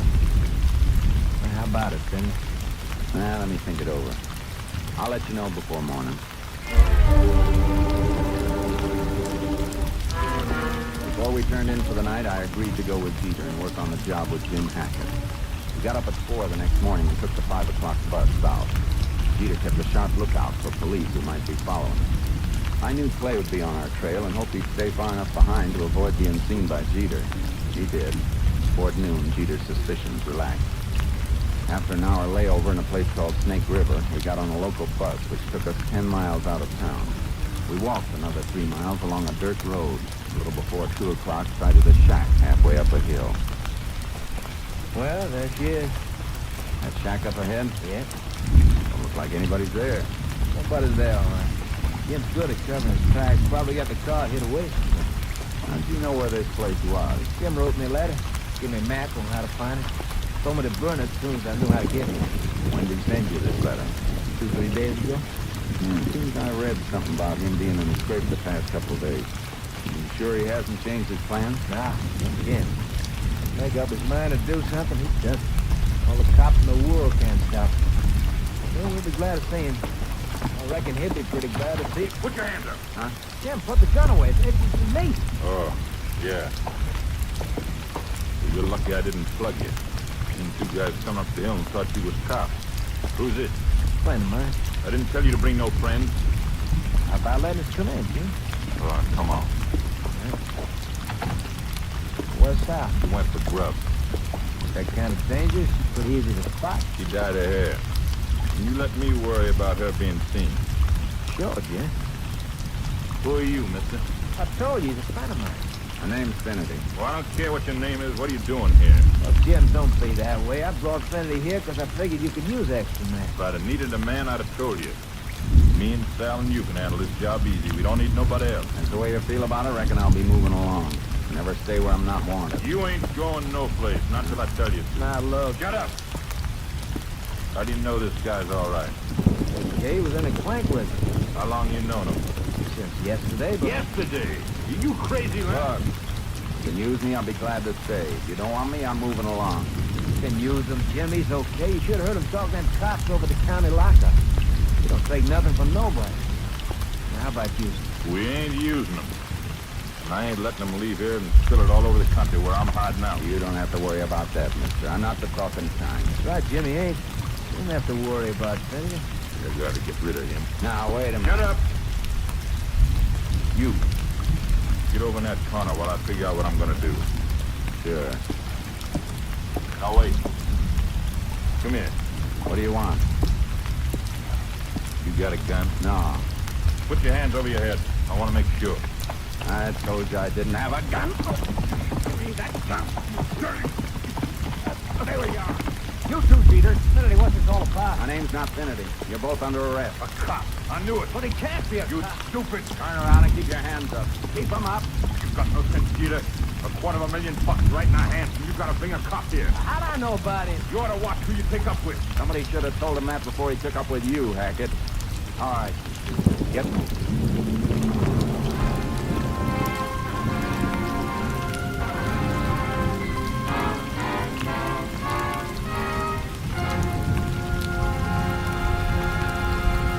In just a moment, we will tell you the results of the case you have just heard. Throughout the remainder of the day, NBC will bring you more great entertainment to brighten your listening. The First Nighter, starring Barbara Luddy and Olin Soule, will bring you an amusing drama of a man who made gold at $1 a minute in his basement workshop. Then Miss Margaret Truman will step before the NBC microphones to introduce talented stars in khaki and blue. And for another amusing play, listen to the Theater Guild on the Air production of The Bishop Misbehaved, with an all-star cast including Charles Lawton, Josephine Hull, and Vanessa Brown. In the mirth and melody department, Phil Harris and Alice Faye will star in a bright 30 minutes of enjoyable, relaxing entertainment. Be sure to hear Phil and Alice and their Court of Royal Jesters later today.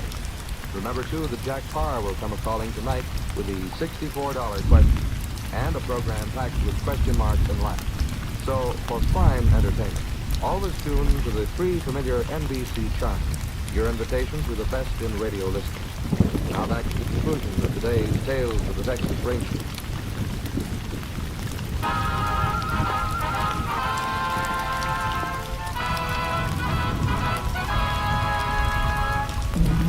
And now, here are the results of the case you have just heard.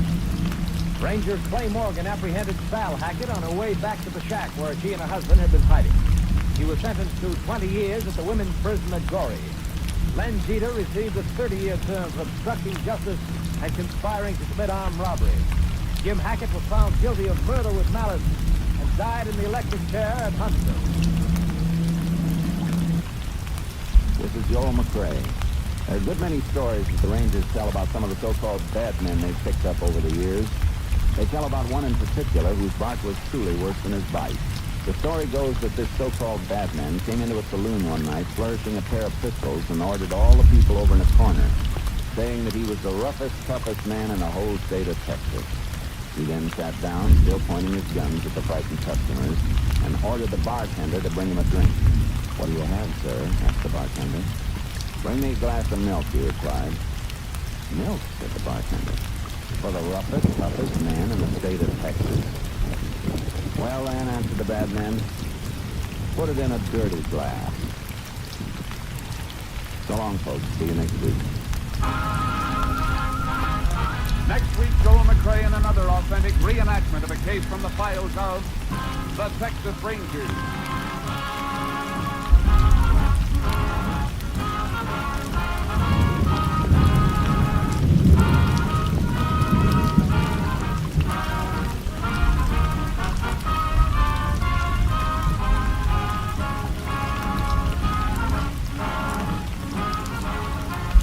Technical advice advisor was Captain M.T. Lone Wolf Gonzalez of the Texas Rangers.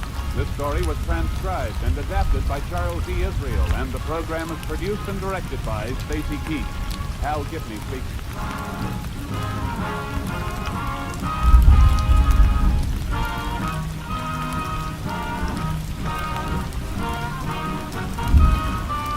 Next, it's The Chase on NBC.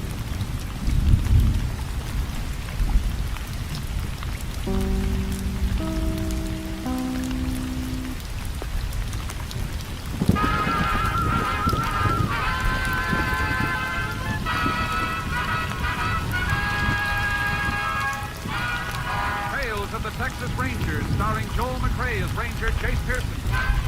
Another authentic reenactment of a case transcribed from the files of the Texas Rangers.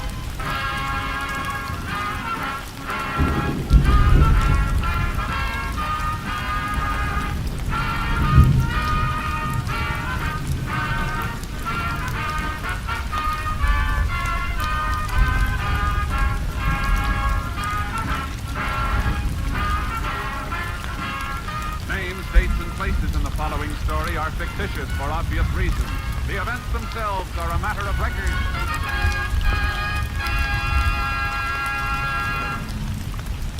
Friends, every day, Monday through Friday, there's top entertainment all day long when you set your radio dial to NBC.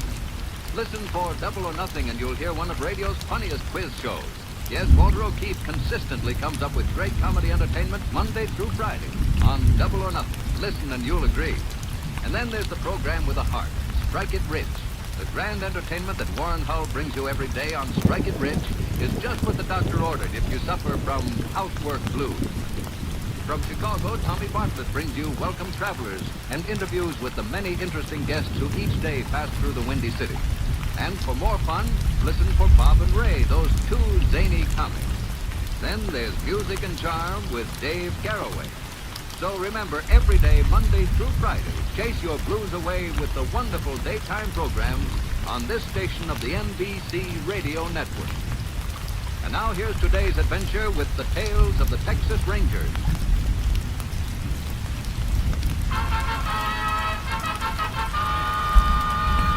And now, from the files of the Texas Rangers, the case called Sellout.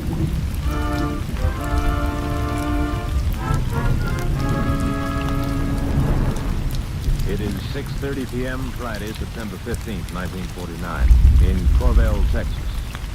Jim Reeves, owner of the local hardware store, is waiting on his last customers at the end of the first day of the closing out sale. Well, that'll be $24.61 for the lot. Hey, thank you, Miss Looney. And I sure hope everything will be satisfactory. Here's my ticket for the deep freeze, Jim. $148, I might, huh? That'll do it, Charlie. Couldn't pick one up for a price like that any other time. I know it. Jim, I just can't believe you're really leaving us. Getting too old for this kind of work, Charlie. Me and Terry have been looking forward a long time to living near Beth up there in Fort Worth. I'm sure glad the sale's been going so well.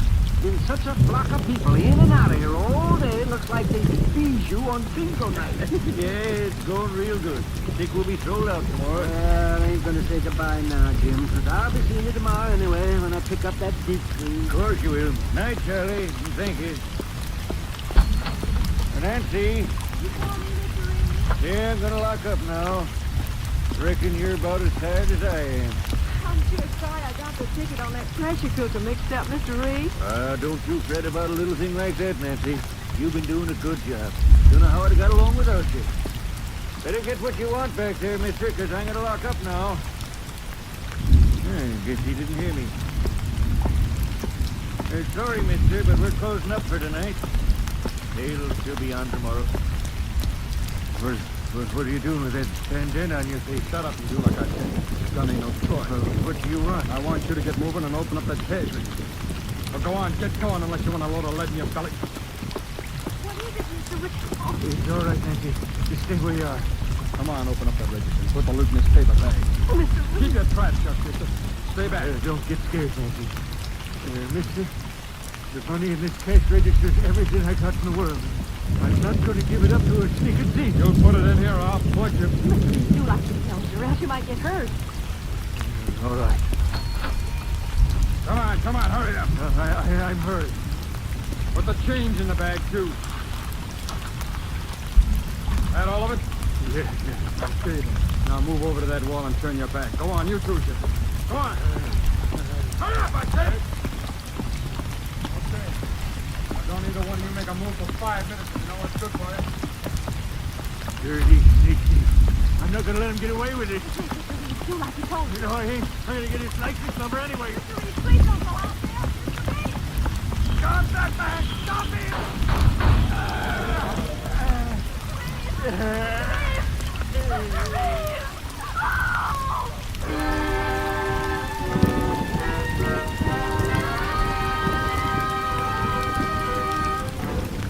Jim Reeves was rushed to the local hospital, and the sheriff of Corvell County was summoned at once. Immediately, he notified the Texas Rangers. Ranger Jace Pearson arrived at the scene 45 minutes later and began talking to Nancy Taylor, the girl who witnessed the holdup. I know you've been badly shaken up, Miss Taylor, but I'm going to have to ask you to get hold of yourself and answer some questions. He never did anything to hurt anybody his whole life. He was always helping people. You want to help us find who shot him, don't you? Oh, yes, of course. All right, then. Try to remember what the man looked like.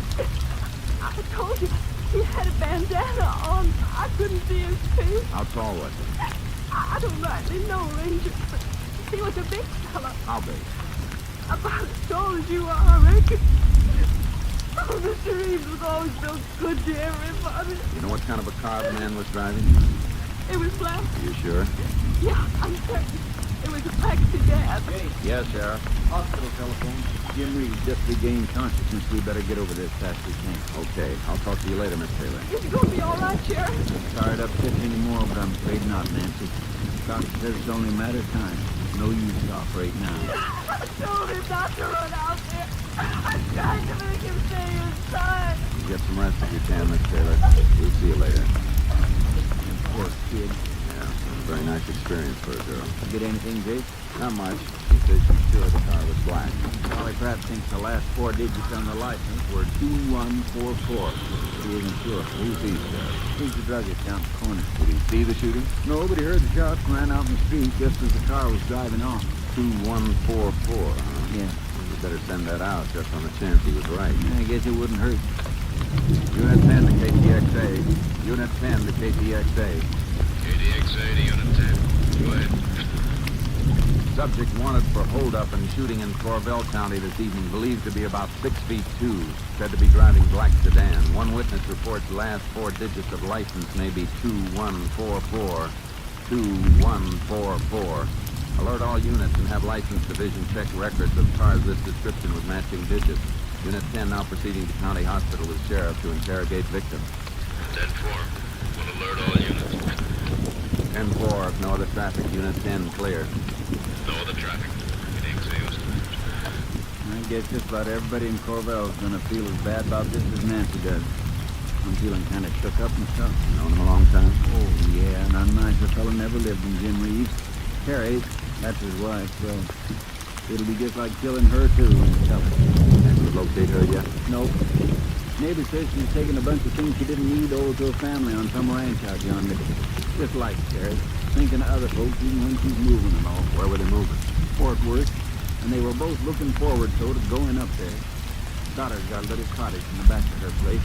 Jim and Carrie were always talking about Beth's kid and what a good time they were going to have being grandparents to Bunker. Thugs have a way of picking on good people. I don't know why, and there's plenty of bad ones around. Good folks are more trusting, that's why. That's why I don't know what Carrie's going to do now. Her daughter will help her, won't she? Sure, but Carrie's too conscientious to live on Beth. Jim worked a lot longer than he should have just so they could retire independent. I think Carrie'd take an old age pension first. Well, maybe we can raise some money for her on the hardware stuff that's left. But I think Jim sold out most of his stock today. Get that money back for her yet. I hope so, Luke. Hope Mr. Reeves can give us some kind of a lead to go on. It would help. Here we are. Room 3. We can go right in.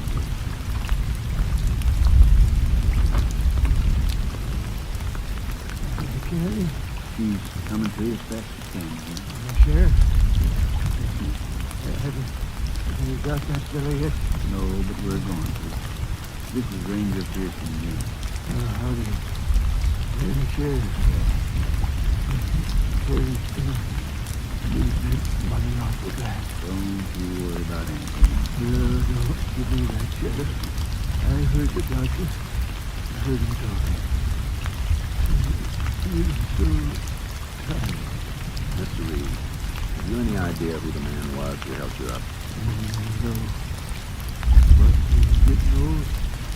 Ought to be able to have a fellow his size. I thought he was a big man. How tall was he?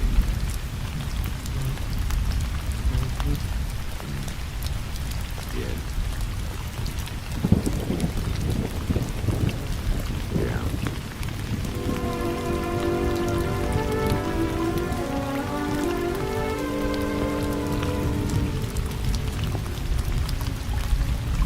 A few minutes after we left Mr. Reeves' room, his wife arrived at the hospital. The sheriff and I had to tell her he had just died.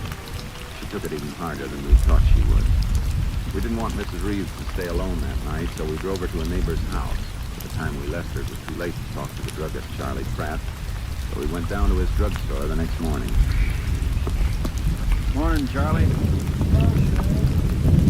You fellas located that runaway skunk yet? Not yet, but we're sure trying to. Ranger Pearson here wants to talk to you, Charlie. Just wanted to check a couple of things with you. I just can't believe it yet. Jim Reeves and me been playing dominoes together every Saturday for 9 to 10 years. It's terrible. It's just terrible. That's what it is. My wife and I were just saying... Charlie, did you get a look at the man? No. When I come out, he was whizzing around this corner in that light-colored sedan like a bat out of Hades. Nancy Taylor said the car was black. Oh, that poor kid was so shook up, she probably don't know what she's saying. Could be. You're certain the car was light-colored, Mr. I'm positive. You see, I was sitting up here at the time. I was eating my supper. I remember that because I was thinking at the time how good them codfish balls taste. Did you hear the shots? I sure did, and then it knocked me off my stool. Then I ran out into the street, and I saw this car screeching around the corner. I tried as hard as I could to get the license. We're sure grateful for that. Then I saw Nancy come running out of the store. She was the first one to get to Jim, and I reckon I got there next. You say the car turned the corner right here. Yeah? Oh, that poor kid. What a terrible sight for a young girl like that. Why, probably give her nightmares for weeks, my wife said. Sheriff, if the car turned the corner here and Nancy came out of the store afterwards, then she couldn't have seen it. Well, I saw it, and you can scratch me pink if I'm not right about it being kind of a light color. Well, thanks a lot, Mr. Pratt. Yeah, so long, Charlie. Anything more I can do to help you? Just let me... Nancy's ma says she just went all pieces last night. I'd sooner take Charlie's word than the color of the car. Look up the street, Sheriff. Nancy couldn't possibly have seen that car. No, not if it turned the corner before she came out. Well, I reckon Nancy's kind of mixed up about things. Yeah, she must be. I think we ought to have another talk with her, though. We may have radioed the wrong description of the car.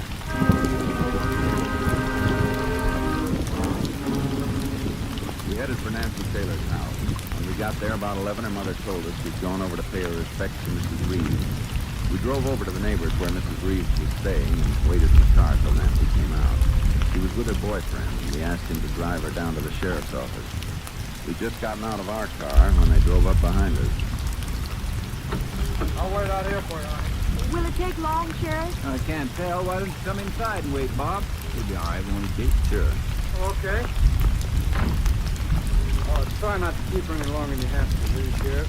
She had an awful bad night, Mrs. Taylor. You'll make it as short as you can, Bob. There are 2 or 3 things we want to clear up. But, Ranger, I've told you everything I know about it. What more do you want to ask me that I haven't already talked to you about? I want to be sure and get your statements down as soon as we can, Nancy. The quicker we get at it, the more clearly you'll remember what happened. Here, sit down here. Here's a chair for you, Bob. Nancy, we know when a thing like this happens, everybody gets a little excited. Oh, it's the worst thing I've ever been through. He was the sweetest old man. And poor Miss Reeves. Oh, I wanted to say something to make her feel better. I just couldn't think of a thing. Let me ask you something, Nancy. How tall did you say that fellow was? Well, I don't know exactly, except he was pretty big. We talked to Mr. Reeves before he died. He seemed to think the man was fairly short. Oh, Ranger, I'm just sure he was a big, broad-shouldered man, kind of husky, as well as being tall. There's another thing, Nancy. Yes, sir? You told me the car you saw was black. Yes, sir? Are you sure it wasn't a lighter color? Well, it could have been a real dark green, I guess. But why? We're having a little trouble getting the description of the car straight. Pat says it was a light color. He's wrong, Ranger. I was closer than he was. Of course, he says by the time you came out, the car turned a corner. Well, that isn't so. I ran right out there when I heard the shot. And I saw the car. It was either black or else maybe a very dark green. What's the matter? Don't you believe me? It's your statement. I want to write it down and have you sign it. Now? Uh-huh. Rain fall? Excuse me, Ranger. I don't mean to butt in. Couldn't you do that tomorrow? Nancy's been under an awful strain ever since this happened, and I know you'd get better results if you just let her get some rest. I'll get it. The sooner we get an accurate description of the car, the better chance we have of catching the fellow. Well, as I say, I'm not too sure whether it was black or green. It's all right. You can put that down in your statement. Jake, maybe you better take Nancy's statement later. How come? License division says the number Charlie Pratt gave us belongs to a car dealer in El Monte. Got a lot of cars there with the same dealer's number. Green and black sedans both. You mean you found the car the fella used? We don't know, but it looks like we're getting warmer. Maybe now you'll be able to track that guy down, huh? I hope so. Name of the dealer is Andy Rourke, Jake. Nancy, you stand by to identify him. We'll get that killing on bandit before you know it.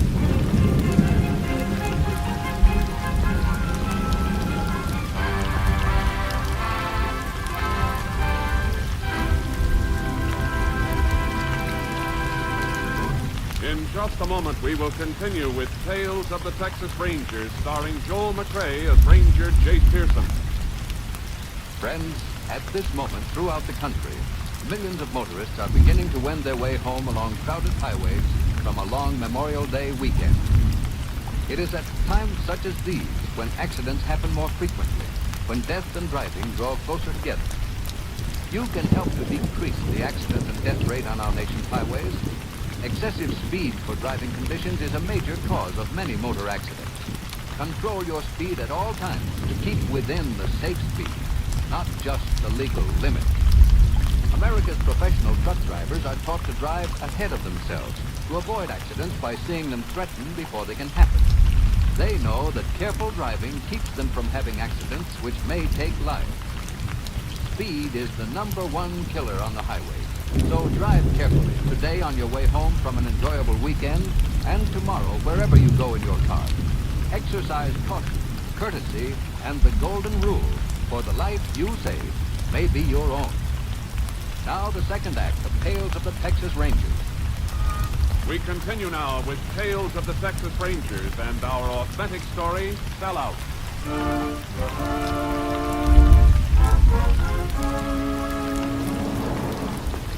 The sheriff and I decided the druggist, Charlie Pratt, was the best one to help us spot the car. We told the Taylor girl to be available in the event we picked up the killer, and we headed for El Monte. As we drove up to the dealer's place, 2 highway patrolmen were talking to a large man in a used car lot. Okay, Mr. Pratt. All right, Ranger. That must be Rourke standing over there with the patrolman. Hey, Jake, he's a big guy, isn't he? I guess Nancy's description was right. Yeah. Howdy, boys. You Andy Rourke? Yeah. I'd like to ask you a few questions, if you don't mind. Well, I've answered so many from the highway patrol today, I'm getting kind of used to it. That's fine. Look, Ranger, what is this? Sergeant here says you got me mixed up in that murder up in Corvell yesterday. That's right. The witness saw your license on the murder car. What's a dealer's license? Got it on most of my cars sitting here in the lot. Where were you about 6:30 yesterday evening, Mr. Rourke? Was out demonstrating one of my cars to a customer. What's his name? I don't know. Some fella going through town. You know where we could reach him? No, I don't. That's not much of an alibi, Rourke. You got any black sedans or dark green ones in here? Sure, I got 2 black sedans and 1 dark green. Well, Ranger, I'm dead sure it was a lighter color. Mind if we look around? Help yourself. Only get it over with, will you? I wouldn't be giving orders if I were you, Rourke. Sorry, Ranger. I'll be around if you need me. Suppose you come along and start showing us those sedans. Okay. There's the 2 black ones over there, and the dark green ones over yonder. Take a good look at these cars now, Mr. Pratt. No. Neither one of these. I'm still dead sure it was kind of light colored. You got any light-colored cars, Rourke? What color? We don't always check. Hey, here it is. This is the one, Ranger. I know it just as sure as I'm standing. Are you positive? Yeah, that's the one. See those vertical guards in the bumper? Mm-hmm. Well, the reason I couldn't get the whole numbers because those stuck up in front of the plate. I remember now. Is this the car you were demonstrating yesterday, Mr. Rourke? Hey, wait a minute. Come to think of it, I loaned that car to a fellow yesterday. What was his name? Darn if I can remember now. Come in here and wanted a grease job done on his car. Needed transportation and took kind of a shine to this sedan. Thought I might sell it to him if I let him use it for a few hours. Don't you keep a record of the names of people who borrow your car? Yeah, I got it right in my book here. Yeah, here it is. Robert Thatcher, RFD 43 Corval. Let me see that. Robert Thatcher? Uh-huh. Nancy Taylor's boyfriend. We headed back to Corvell. By 6:30, we picked up a warrant for Thatcher's arrest and drove out to his house. His mother answered the door. Howdy, Miss Thatcher. Well, hello, Sheriff. Is Bob at home? No, he ain't. Oh, well, when do you expect him? Well, I don't rightly know, Sheriff. Ranger and I'd like to talk to you for a minute, man. Well, right, come in. When did Bob leave, Mrs. Thatcher? About an hour ago, I reckon. Why? Can you tell us where he went? I didn't have no chance to ask him. What you want with him? Ma'am, I'm sorry to be the one to break it to you, but it looks like he's in trouble. Serious trouble? Yeah. We want to talk to him about Jim Reeves' murder. We have evidence he was probably driving the murder car the evening it happened. I don't believe it. You know if Bob owns a gun? No, we don't. You ever seen a 32 around the house? No. I sure am sorry to distress you with this, ma'am. It does look funny, Bob taking off so sudden. Wait a minute. The reason Bob took off, Sheriff, was because he'd been having a fuss with his girlfriend. Nancy Taylor? Yeah. But the kids come home this afternoon and they told me they were going to elope. That don't sound like he's mixed up in no murder, does it? Did Nancy go with him? No. They had a little kid while they were getting out in the car. You know how kids are. He's kind of ornery like that himself. And while Bob was packing, Nancy run off. Do you know where she went? No. Oh, she's all upset. And Bob, he run after her. But when he come back, he said he left her down to the creek somewhere. He was mad, but I reckon he'll cool off and come home before nightfall. Mrs. Thatcher, I've only one horse in my trailer. You got one the sheriff could borrow? Yes, I think so. Why? I reckon we'd better see if Nancy's all right. Ranger, if you're thinking my Bob might have done something to Nancy, well, you're wrong. Maybe we are, ma'am, but we're not taking any chances.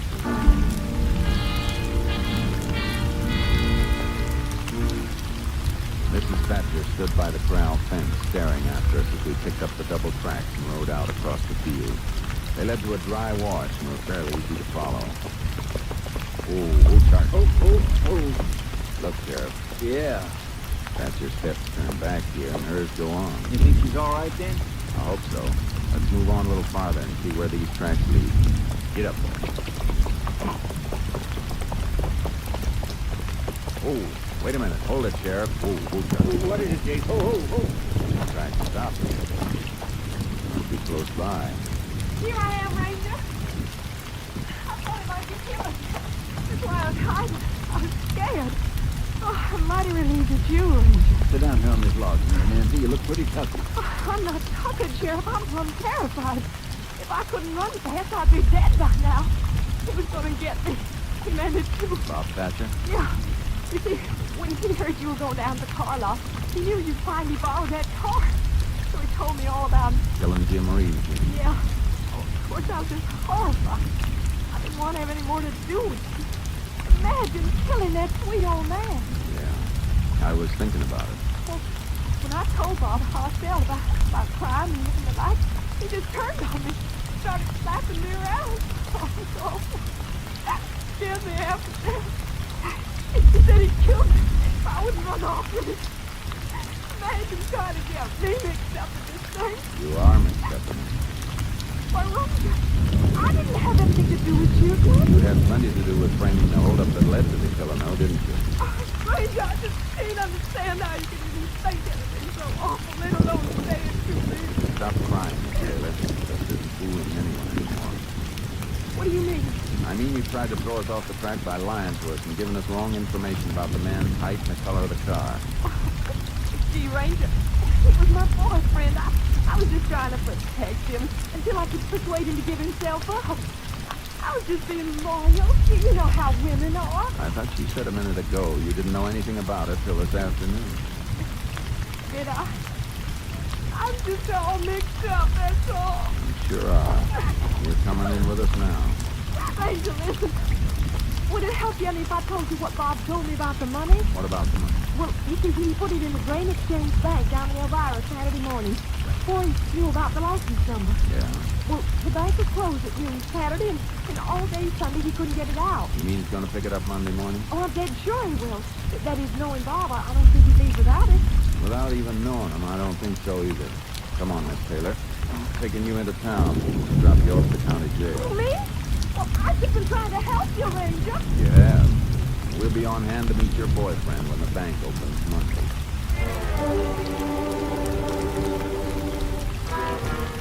When the bank in Elvira opened Monday morning, the sheriff and I were staked out across the street and around the corner from the building so we could see Thatcher when he showed up. We told the manager of the bank our plan, and he gave us the key to the back door. 2 minutes after the bank opened, Thatcher appeared. As soon as he was inside, we moved up closer. You think we ought to grab him now, G? No, wait till he draws the money out. You go in the front, Sheriff. I'm going to hot-foot it around to the back door. You got the key? Yeah, right here. Now, don't go up to him until you see me open the back door, Sheriff. Remember that. Because then if he gives us any trouble, I can grab him. Okay, G.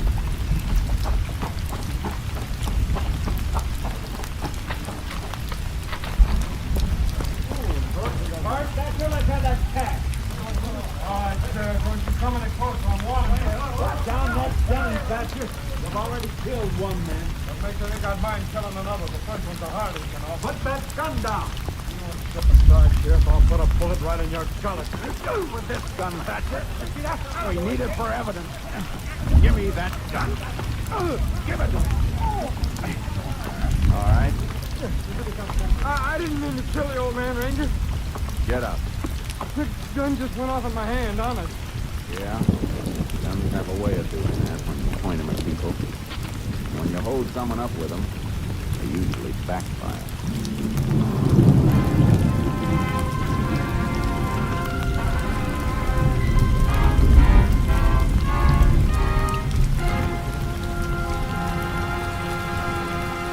In just a moment, we will tell you the results of the case you have just heard.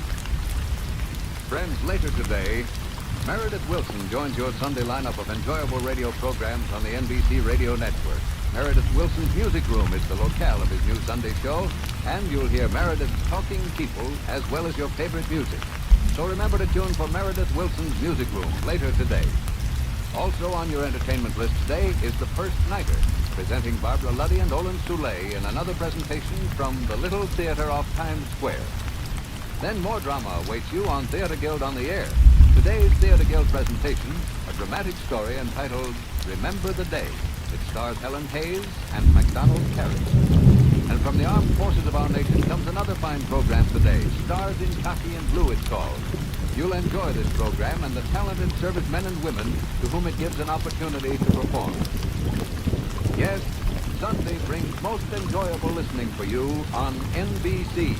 So stay tuned to this station. Stay tuned for Meredith Wilson's Music Room, The First Nighter, Theater Guild on the Air, and all the rest. Now the conclusion of today's Tales of the Texas Rangers.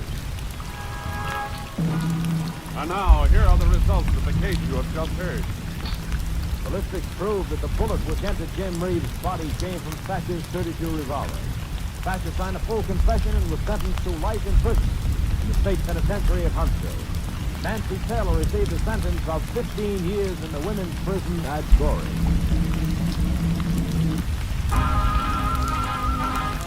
Next week, Joel McCrae in another authentic reenactment of a case from the files of the Texas Rangers.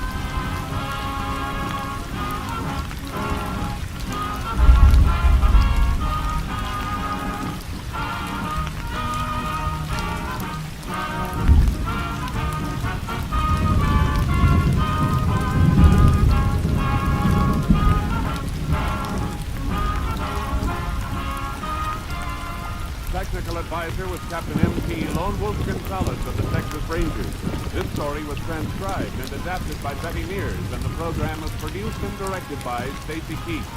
Al Gibney speaking.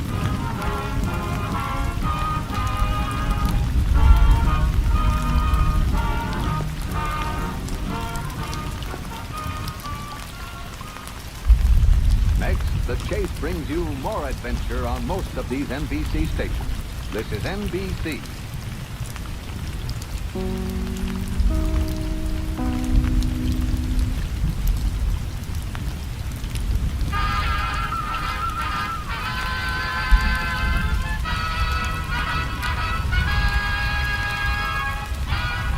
Tales of the Texas Rangers, starring Joel McRae as Ranger Jace Pearson. Another authentic reenactment of a case transcribed from the files of the Texas Rangers.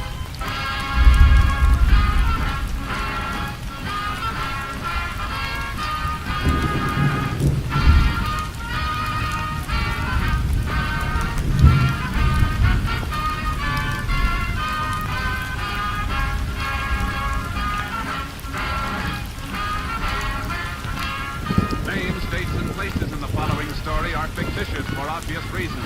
The events themselves are a matter of record.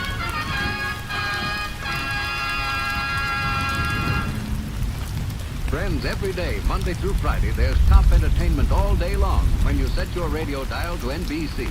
Listen for Double or Nothing, and you'll hear one of radio's funniest quiz shows. Walter O'Keefe consistently comes up with great comedy entertainment Monday through Friday on Double or Nothing. Listen and you'll agree. And then there's the program with a heart, Strike It Rich. The grand entertainment that Warren Hull brings you every day on Strike It Rich is just what the doctor ordered if you suffer from the housework blues. And from Chicago, Tommy Bartlett brings you Welcome Travelers, interviews with the many interesting guests who each day pass through the Windy City. And for more fun, listen for Bob and Ray, those two zany comics. Then, of course, there's Music and Charm with Dave Garroway. So remember, every day, Monday through Friday, chase your blues away with the wonderful daytime programs on this station of the NBC Radio Network. Now here's today's Tales of the Texas Rangers.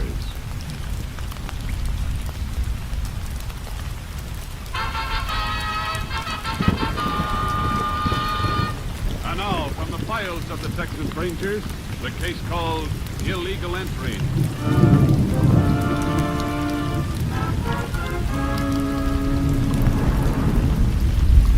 It is 10:30 on a night late in August, 1940. In the southwest Texas town of El Corso near the border, the streets of the Mexican section are dark and quiet. A man stands smoking a cigarette in a doorway on one of the darker streets. When he hears steps approaching, he throws his cigarette away. Hey, senor. I want to ask you something. See? What is it? You know some people named Gomez live on the street? Senor, on this street there are maybe 10 Gomez families. Which one you mean? They're supposed to live at number 624. I couldn't find the house. Well, this is no surprise. The house numbers, they go only to 500. This can't be. Here, look, it's written on this piece of paper, 624. It's too dark. I cannot see the paper. Check, guy. What do you want? Your money. I got no money. Give it to me. I say I got no money. If I got money, you're not gonna get it. Oh, you dirty. Give me that knife. See, I give it to you. My ass. You help! Help! Help, Steve! Come back here! Stop him! Stop this thief! There he goes around the corner!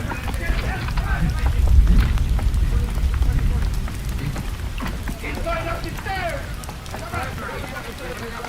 ¿Qué pasa aquí? What is all Shut up, this? you. Get back in that room. Shut up, right, You all alone here? Sí, señor. What do you want? Where's the door lead to? Out the back? Come on, we go out. Pues no, señora. You want me to use this knife on you? All right. Come on. Wait a minute. This pocketbook on the table. You got money in there? Señor, please. It's my paper the whole way, please. See, this is better. Yeah. Now we go down. Oh, no. Go on, go down. And remember, the knife and me will right behind you. Come on, hurry. Get good of that. Come here. Now look, we're going out to the street. Anybody stop us, we're just out for a walk. You hear that? Now, put your arms through mine. The knife? See? If you tip off anybody, I push that knife right through you. Now, come on. Walk. This way. To the right. Where you taking me? Shut up and walk. Faster. Come on, faster.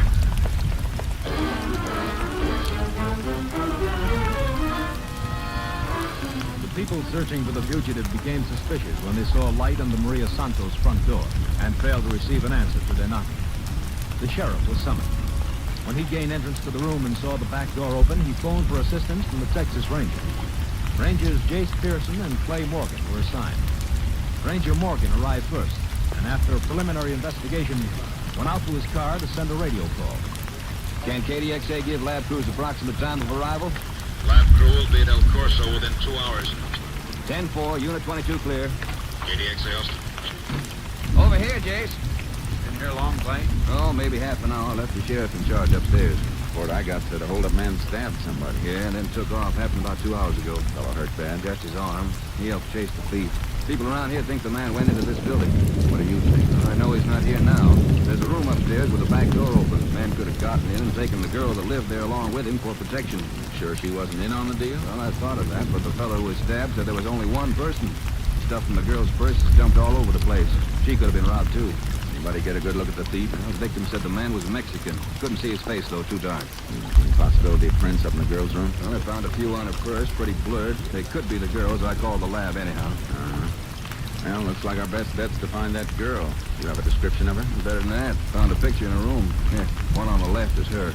I'm going to take it over to the sheriff's office now and put it on the wire. Anybody doing a house-to-house? Yeah, deputies are taking care of that.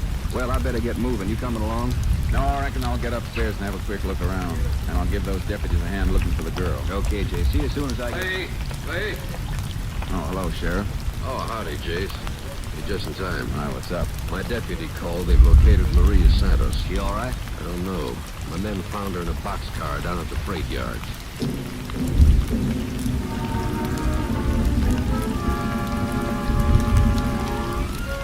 When we arrived at the freight depot, we saw attendants carrying Maria Santos on a stretcher toward an ambulance. She'd been badly beaten, but she was still conscious. We decided that since she was the only person who had seen the man we were after, it was necessary to get a statement from her immediately. I got the doctor's permission to question Maria on the way to the hospital. As soon as she was settled in the ambulance, I climbed in. He could still be around the yard somewhere, Clay. The sheriff and I'll go over the place with a fine-tooth comb. See you later, Jay. I'm Ranger Pearson, Miss Santos. Do you find him yet? No. That's why I'd like to ask you a few questions. Will it hurt you too much to talk? I can talk, senor. It's only that... Oh, Did he stab you? when we walked to the freight yard, he had a knife at my side. He kept speaking. You get a good look at his face? Oh, sí, senor. The face I will never forget. Have you ever seen him before? No, senor. I don't think he's from El Corso. Maybe he's from Mexico. Can you give me an idea what he looked like? Something that'll help us identify him. Well, he had 2 scars. What kind of scars? One under his eye, a little one, and a bigger scar at the corner of his mouth. Make him look like he's always smiling. But this man, he's not the kind who smiles. Did he take you directly from your room to the freight yards? He made me walk through the streets with him. Sometimes we pass people. I want to yell, but he had the knife at my side. It kept sticking. What happened when you got to the freight yards? Well, we walked and we keep on walking. I was tired, but he wouldn't let me stop. Then I heard the jeep cry. The sheep? Yeah, the freight train. The train began to move and... all of a sudden, his man get excited. He made me run over to a boxcar that stand by itself. Was that when he hit you? I think so. It's hard to remember now. Did you see where he ran after he hit you? No, senor. The last thing I remember, I see his face. His mouth that looked like he was smiling. And you don't have any idea if he ran toward that moving train? No. Senor, this man, you think maybe he get away on the train? That's hard to say, Miss Santos. We're going to do our best to find out.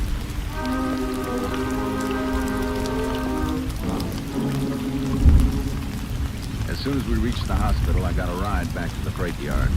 Our man had not been found. I figured it was more than an even chance he had escaped on the freight train Maria described. I checked with the train master. He informed me that a train carrying sheep had left several hours before. It was a slow freight due in Lubbock at noon the next day. I picked up Clay and we headed north on the highway which paralleled the railroad tracks. Ought to be catching up with the train pretty soon, Jace. Uh-huh. What do you figure on doing when we come alongside? Much we can do till it's light. Yeah, I was thinking about that. If we try to stop the train now, he might get away in the dark, but it won't be light for over an hour. Yeah, no. Hey, bet that's it up ahead. Aren't those caboose lights? Looks like them. Not moving very fast. Gives you a funny feeling knowing our man might be riding that baby. Wish we could be sure, though. I got a hunch he had a train getaway in mind when he took the girl down to freight yards in El Corso. What are we gonna do? Drive alongside the train till daylight? That's too risky. If he is aboard and happens to spot us, he'll get suspicious and skip. It'd be better if we stop someplace up ahead and wait for him. Got any ideas? Not yet. Get the map out of the glove compartment, will you, Clay? Yeah. What do you want to know? See if you can locate the next station the train's due to pass through. Let's see. Yeah, nearest town from here would be Hamlet, about 12 miles up ahead. 12 miles. That won't give us too much time. Anything north of that? Not for 40 miles. Well, then it'll have to be Hamlet. What do you have in mind? We need some advice about the best place to have the train stop. Got to get word to the engineer and warn him what's going to happen. Unit 10 to KTXA. KTXA to Unit 10. Go ahead, Unit 10. This unit now alongside northbound freight train number 24, positioned 12 miles south of Hamlet. Believe man who committed El Corso holdup aboard train. Can KTXA relay message immediately to Railroad Operations Chief? Can do. What is the message, Unit 10? In order to make search of train as early as possible after daylight, this unit requests that engineers stop train at some suitable point north of Hamlet, Texas. Suggest unpopulated open area to be selected to reduce chance of fugitives' escape. 10-4. This unit will check with Hamlet station master to learn if message was received in time for him to deliver it to train. 10-4. Unit 10, clear. KTXA. Now there's the engine, Jace. Sure is it's straining up that hill. Yeah, let's hope it keeps on moving slow. A lot of things have to happen before that train passes through Hamlet.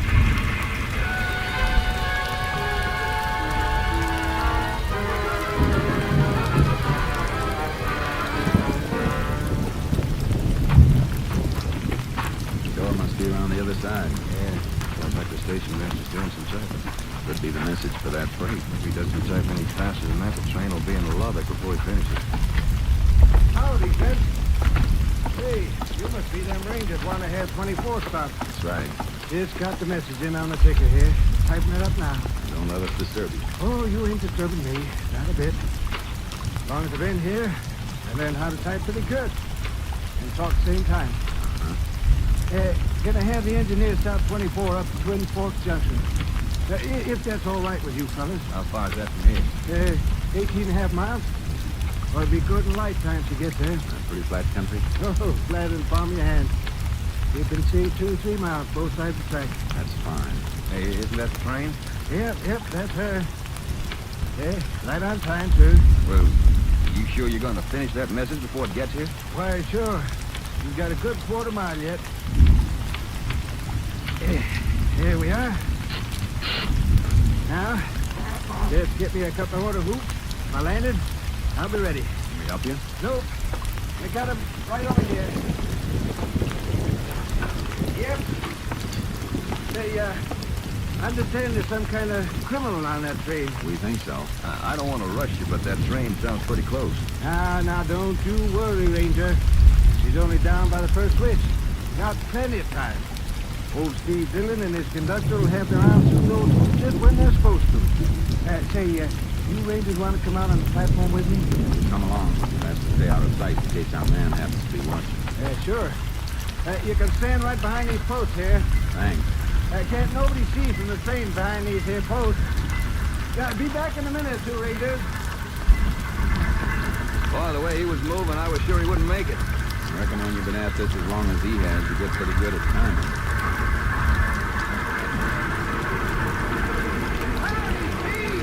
Engineer got The one who? Yeah, keep your eyes open, Clay. Maybe we'll spot somebody aboard. Not if he'll poke his nose out now. Probably sleeping. Maybe so. Mostly sheep cars. Not likely he's one of those. It's hard to say. There's enough others for him to hide in.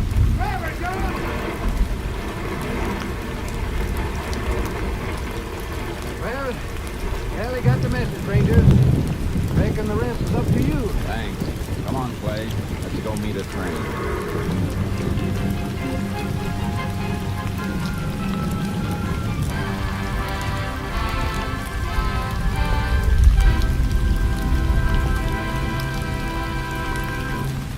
In just a moment, we will continue with Tales of the Texas Rangers, starring Joel McCrea as Ranger Jace Pearson.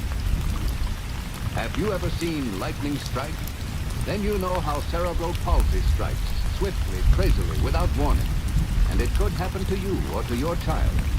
If you should be stricken as a result of an accident or shock or illness, you'd need costly and highly specialized care. But would that care be available?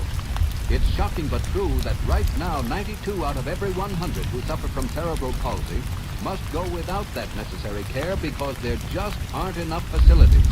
Think of it, hundreds of thousands of people suffering needlessly when they could be helped. But in spite of this tragedy, there's still hope.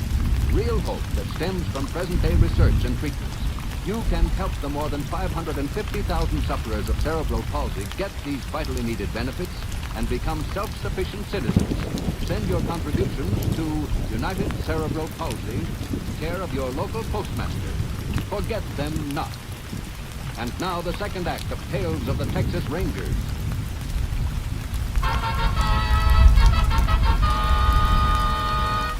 We continue now with Tales of the Texas Rangers and our authentic story, Illegal Entry.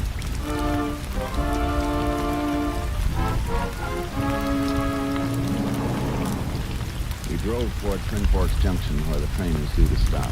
On the way, we radioed headquarters and asked for some officers from the nearest town to assist us. 4 of them were waiting when we arrived just past daybreak at the junction. As I gave the men last-minute instructions, the train was visible in the distance. We don't have much time, men, so we better get moving. Constable, you take a man and head down the track. Work from the caboose forward as soon as the train stops. You other 2 men cross the track. When the train stops, split up and work from the middle toward both ends. If you spot him, sing out. I reckon we better get the rifles, Jace, just in case he makes a break across that flatland. Yeah. Sure hope he hasn't jumped off somewhere along the line. If he got on, I don't think he jumped. He doesn't know we're on his trail. I guess you're right at that. He'd be anxious to get as far as he could from El Corso.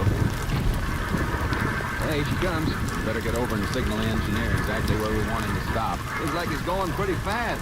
Reckon that old station master got the message mixed up? Don't think so. He's starting to slow down now. Yeah.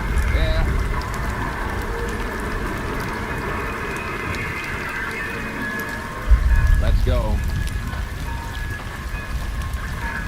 Want to try this boxcar first? Uh-huh. All right. Not in here.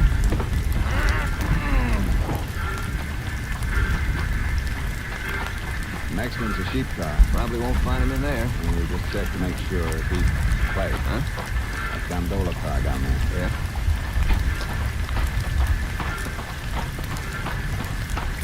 See? Somebody poked his head over the side. Just for a second. Come on, we know you're in there. Come on out. Hold this rifle. I'm going up and get him. Right. I'll keep it covered, Jace. But watch yourself. Okay, you. Come on, get up and get out of that corner. I said come on.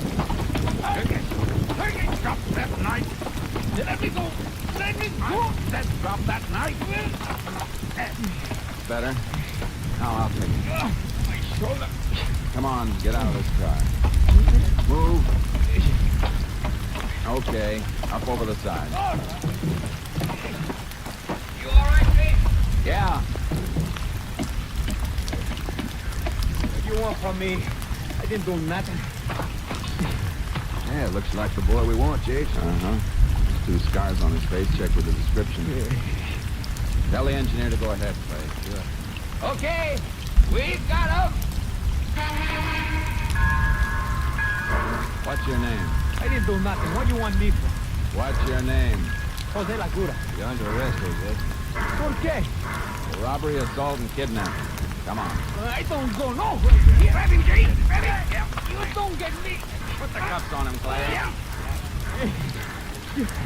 You got the wrong man, senor. I can do nothing. Maybe not. A couple of people saw you last night. Could be you'll change your tune when they see you again. Come on.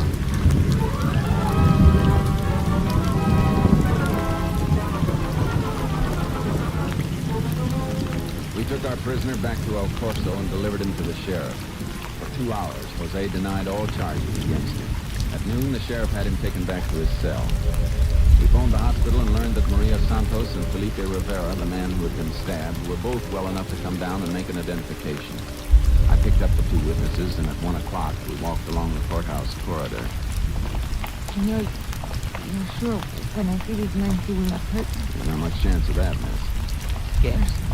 Just to remember things enough to make my backbone cold. I'd like to have him alone for 5 minutes. Only 5 minutes. He is a bad one. Yeah? Just go right in. That's it. Well, that's what we wanted to know.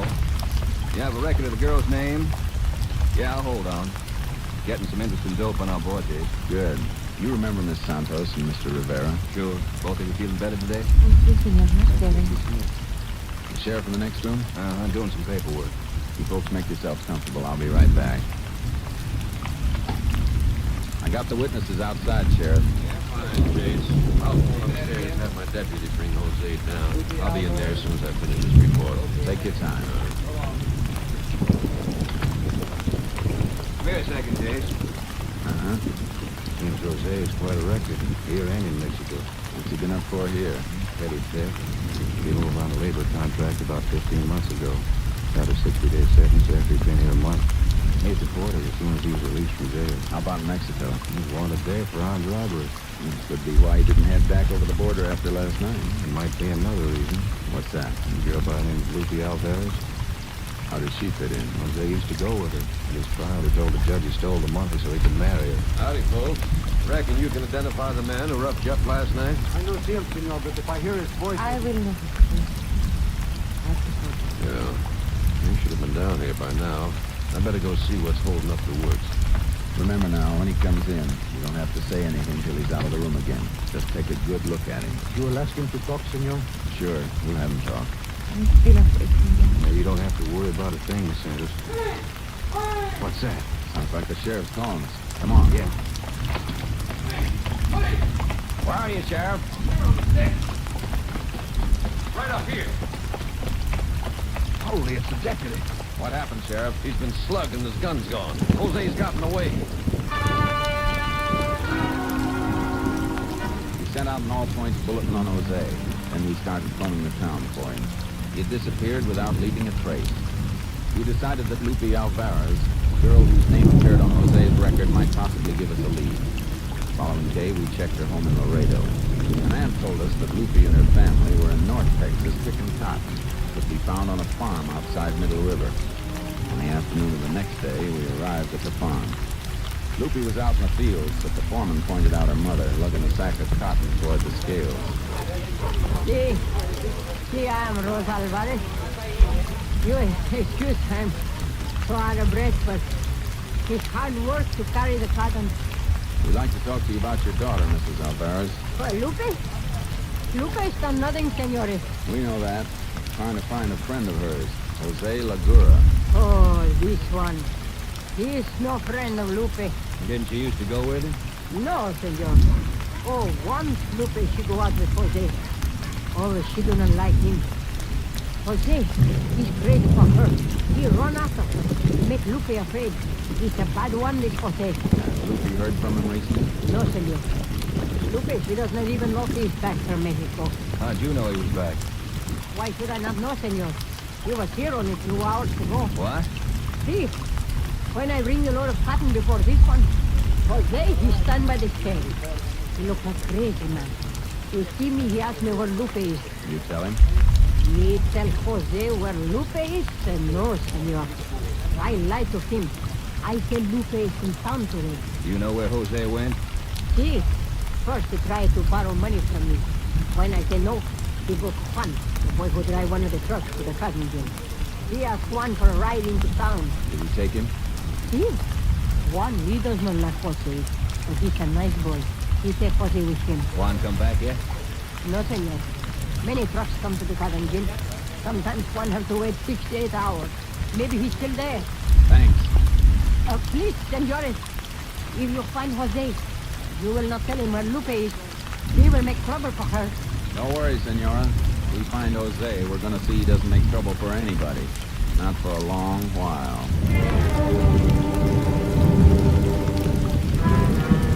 We went to the cotton gin and found Juan, the boy who had driven Jose into town. His truck was in the middle of a line of trucks which moved slowly toward the gin. Juan told us Jose had borrowed $3 from him and gone on into town to get something to eat. He'd asked Juan to wait at the gym, saying he wanted to ride with him back to the farm. We decided our best chance for picking up Jose was to watch Juan's truck.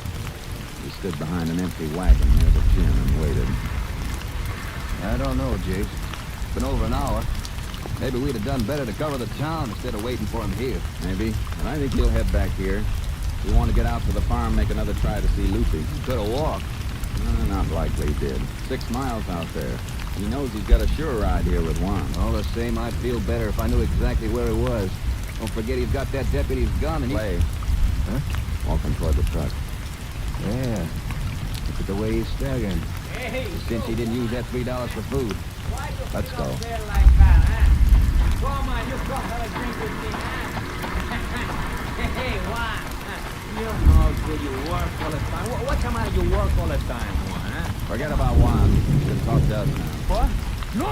Stand still, Jose. Get the gun right. Yeah. I got it. How you find it? There's only one, huh? Come on, Jose. Popular boy back in El Corso. We want to get you there fast. No, I don't go. Let's get moving. Oh, don't go to El Corso. It'll only be for a little while, Jose. And I think the state will give you a more permanent home.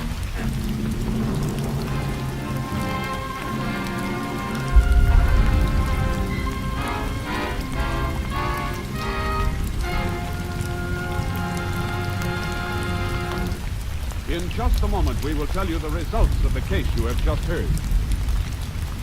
Later today, friends, you're invited to hear the sparkling premiere performance of a new radio series, Best Plays. Best Plays will present a series of one-hour adaptations of many of the nation's great stage shows. Today you will hear Maxwell Anderson's Winter Set, co-starring Burgess Meredith and Maureen Stapleton. Then later be sure to hear Meredith Wilson's Music Room. Meredith will bring you the finest in recorded music as well as interviews with some of the music world's greatest artists.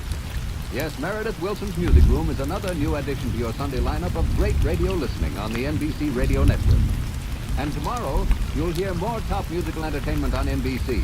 Monday's musical offerings this week include Eleanor Steeper on The Voice of Firestone, Dorothy Warrenshold and Gordon MacRae on The Railroad Hour, and Michael Rabin on The Telephone Hour.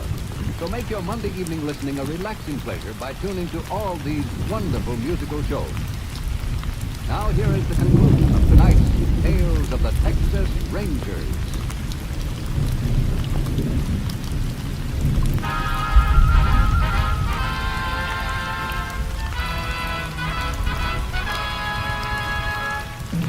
And now, here are the results of the case you have just heard. Jose Laguro was tried and convicted on counts of armed robbery, felonious assault, and kidnapping. He was sentenced to 23 years in the state prison at Richmond, Texas. The Mexican government requested that upon his release, he be sent to Mexico to serve sentence for crimes committed in that country. Next week, Joel McRae in another authentic reenactment of a case from the files of the Texas Rangers.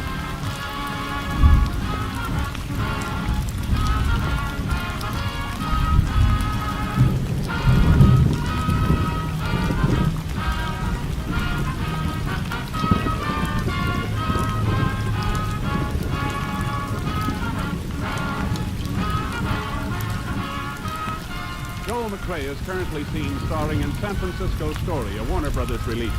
In the cast, you heard Herb Ellis as Ranger Clay Morgan. The role of Jose Lagura was portrayed by Tony Barrett, and Lillian Bayef was Maria Santos. Jeanette Nolan was heard as Rosa Alvarez. Al March played the role of the sheriff, and the station master was Jan Arvin. Technical advisor was Captain M.P. Lone Wolf Gonzalez of the Texas Rangers.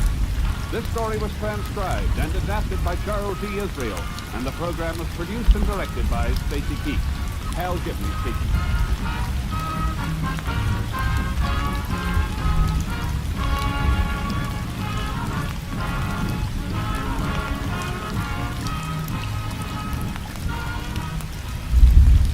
Tonight, The Chase brings you more adventure on NBC.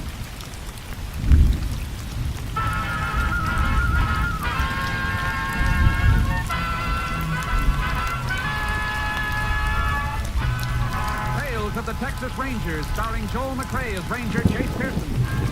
Another authentic reenactment of a case transcribed from the files of the Texas Rangers.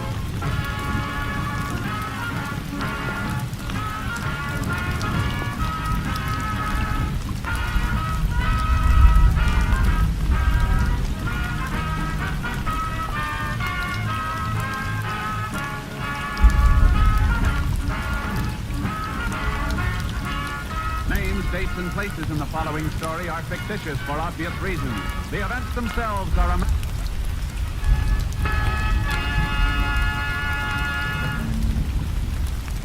Every day, Monday through Friday, there's top entertainment all day long when you set your radio dial to NBC. Listen for Double or Nothing. You'll hear one of radio's funniest quiz shows. Yes, Walter O'Keefe consistently comes up with great comedy entertainment Monday through Friday on Double or Nothing. Listen, you'll agree. Then there's the program with a heart, Strike It Rich. The grand entertainment that Warren Hall brings you every day on Strike It Rich is just what the doctor orders if you suffer from the housework blues. From Chicago, Tommy Bartlett brings you Welcome Travelers and interviews with many interesting guests who each day pass through the Windy City. And for more fun, listen for Bob and Ray, those two zany comics. And there's music and charm with Dave Garroway. So remember, every day, Monday through Friday, take your blues away with the wonderful daytime programs on this station of the NBC Radio Network. And now, Tales of the Texas Rangers.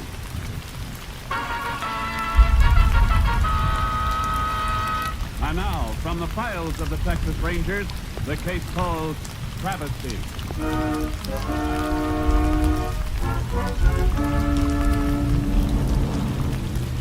It is 10:30 a.m., February 12, 1951, at Texas Rangers headquarters, as the commander of that company, Captain Stinson, is disturbed from his desk duties by an unexpected caller. Morning. Are you Captain Stinson? I sure am. What can I do for you? My name's Phil Clampett. Come a long way to talk to you, Captain. Sit down, Mr. Clampett. Thank you. Now, what's your problem? This is bigger than just any little problem of mine, Captain. It's a matter of catching some crooked cops. That's a mighty serious charge, Mr. Clampett. Sure it is. I don't mind telling you I'm plenty burned up about this. I'll try to keep my dander down until I give you the facts. That'll be just fine. A couple of weeks ago, my company moved me down from St. Joe, Missouri to our Texas office at Harper's Ferry. Yeah? Brought my wife and kids, of course. I was driving down to New Savannah, bought for the trip. Stopped by a little drive-in on Highway 92 near a town called Corona. About 150 miles northeast of here. Yeah. And while we was inside eating, somebody opened the back of my car and stole a brand new spare. Sent for a deputy sheriff right away and reported it. That's the best thing you could have done, Mr. Clampett. That's what I thought at the time. Deputy took down a full complaint and said he'd look into it.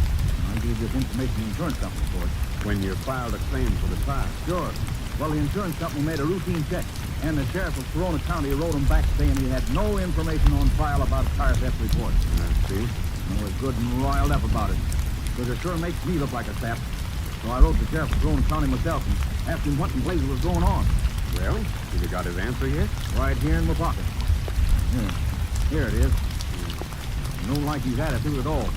Look, it says here, have interviewed all my deputies, and we have no information at all about any report having been made of an alleged tire theft. Yeah, I see. How you like that? Alleged. Why, he's called me a blasted liar, Captain. Is it possible, Mr. Clampett, that you could have the wrong county? No, it ain't, Ranger. Don't have a tire stolen every day in a week, and I'm not likely to forget where it happened. You're sure it was on Highway 92, near Corona? Yeah. Place had a filling station right next to it. How could you be positive the tire was stolen there, Mr. Clampett? Because I stopped storming the highway about a mile before we got there to get a blanket out of the back. And the tire was there then. And when did you first notice it was gone? Just as soon as we'd finished eating. It was getting colder, and my wife wanted another quilt for the kids, you see? Uh-huh. I went to get up before we started and found the back of the car had been jimmied open and the tire was gone. Look, here's the receipt for repairs on the truck, Captain. Tell me, do you remember the name of the deputy you're talking to, Clanton? No, I don't. He was a young fellow, though, and I gave him a detailed report of the whole thing. Now the sheriff says he don't have any such report on file. Now, look, Mr. Clanton. I've known Sheriff Halstead of Corona County for a long time. He's considered a mighty fine officer. Well, something's fishy somewhere, because I sure talked to a deputy. And if you can't trust even the law nowadays, who can you trust, Captain? Now, just hold on. We'll try to find out for you what went wrong over there. Johnson, get me KPXA. As soon as I get the radio station, Mr. Clampett, I'll have a ranger assigned to investigate this right away.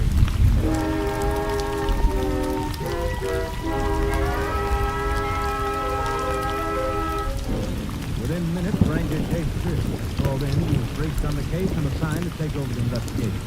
Proceeded at once to the county courthouse in Corona and was told he could locate Sheriff Halstead at the cattle pens of a local stockyard. Pearson contacted him there about noon.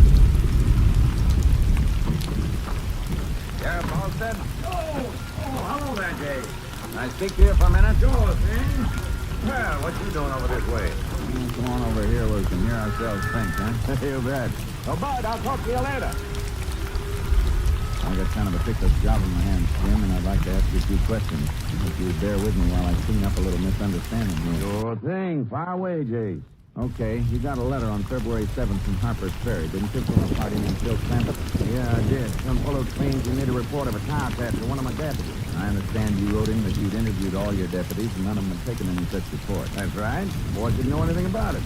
Well, it must be some kind of a crank, I think. No, I don't think so, Sheriff. He had a receipt for repairs on the trunk of his car, and Captain Simpson seemed to think he was telling the truth. Oh, so now he's pestering the Rangers about it, is he? Let me ask you something, Sheriff. Yeah? Have you ever had any complaints on any of your deputies before? Nothing to speak of. Oh, about 3 months ago, a fellow was picked up for vagrancy and claimed Jerry Matthews emptied his wallet before he brought him in. Check on it? Sure, nothing sure. The fellow was classy. Is Jerry Matthews a young fella? Yeah, he is. Nice, clean cut kid. How long has he been working for you, Sheriff? Oh, 6, 7 months, I reckon. Good officer?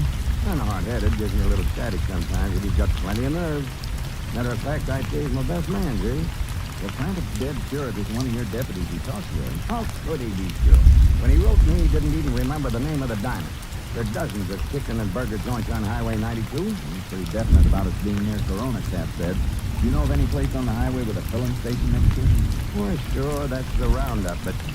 Oh, Clampett didn't tell me that. He covers that area, Sheriff. Jerry Matthews and myself. Same fellow you had the complaint on before? Yeah. But look here, Jay. Might as well accuse me. I'd bet my bottom dollar he's a straight shooter, that kid. Clampett said it was a young fella. I think I better talk to Matthews, Sheriff. Okay, Jay. I sent him up in the hills this morning. He's checking on the moonshine. You want to ride up there? Yeah. I'd like to clean this up right away, Jim.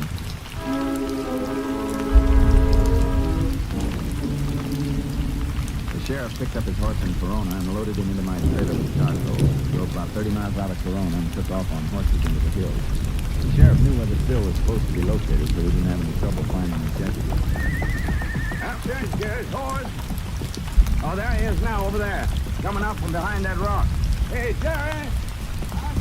Oh, boy. Find anything? No.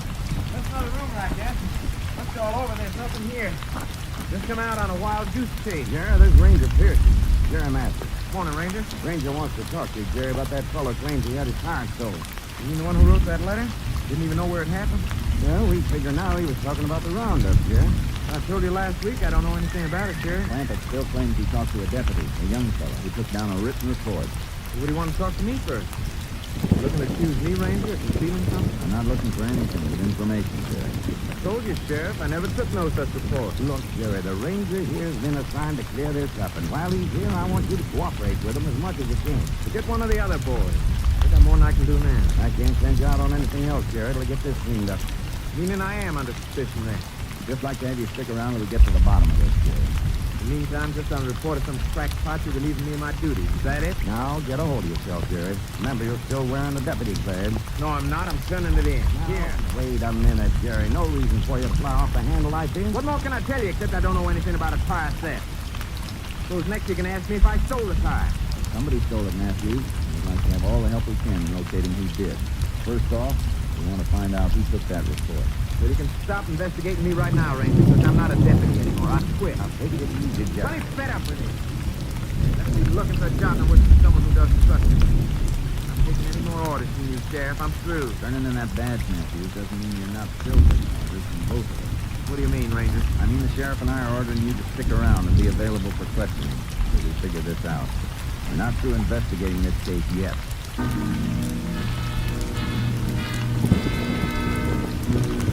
After we left Jerry Matthews, we headed for the Roundup Cafe to talk to the owner. We drove out to Highway 92 and got there a little past 1.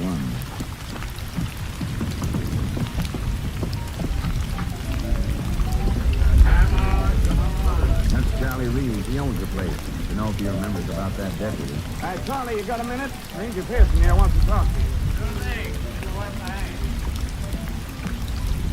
Yeah, howdy, Ranger. Howdy. Reeves, do you remember an out-of-state car belonging to a fellow named Phil Clampett? Who? Phil Clampett. He claims he had a spare stolen out of the back of his car while he was eating. No, sir. Don't remember anyone having tires stolen. When it happened? A couple of weeks ago. You don't recall one of your customers sending for a deputy sheriff at any time? No, sir, I don't, Ranger. You know a deputy named Jerry Matthews? Sure do. You remember if he's been around here lately? No, don't think he has. Used to drop in here for grub all the time before he got married.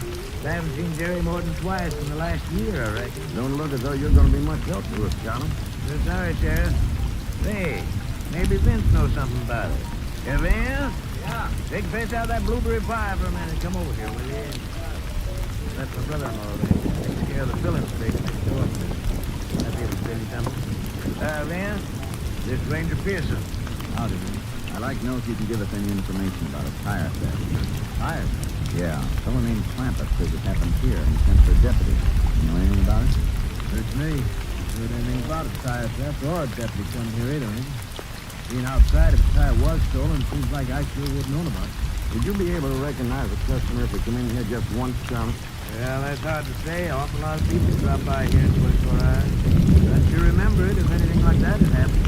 Maybe that fellow's full insurance where I can pick up the price for tires. Hey, how about that, Jay? Could be.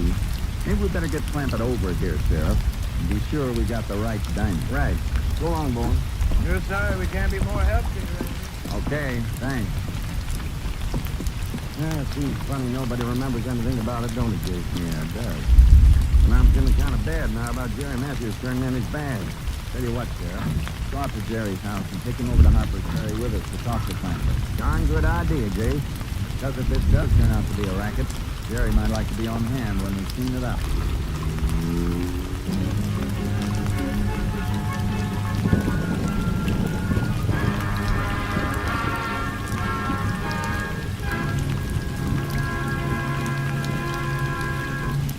In just a moment, we will continue with Tales of the Texas Rangers, starring Joel McCrea as Ranger Jace Pearson. It's all right to build castle in the air, but don't keep them there. To bring that pet dream, a home of their own, down to earth, start saving. There's no easier way than through the payroll savings plan. That way, automatically, you build up that money you'll need. What's more, money invested in United States defense bonds grows over and above the money you stock away in, especially with the higher interest rate and quicker return that defense bonds now give you. Don't put it off. Authorize your employer to lay aside from your salary every week whatever sum you choose. As the money accumulates, he'll buy your bonds and send them over for you. Or if you're self-employed, your bank will take care of you on this bond-a-month plan. There's no safer investment than United States defense bonds. And when you buy them, you're not only protecting yourself against possible future emergencies, you're helping to protect your country too. They're now even better. Invest more in defense bonds. We continue now with Tales of the Texas Rangers and our authentic story, Travesty.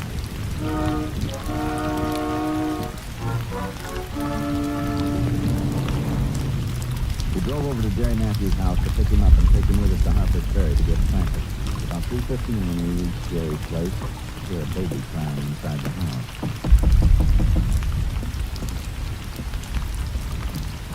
Yeah? Oh, hello, Sheriff. Hi, Miss Matthews. This is Ranger Pierce. Afternoon, man. Come here, man. Jerry home, Miss Maggie? Well, no, Sheriff. He's gone out on an assignment, you think?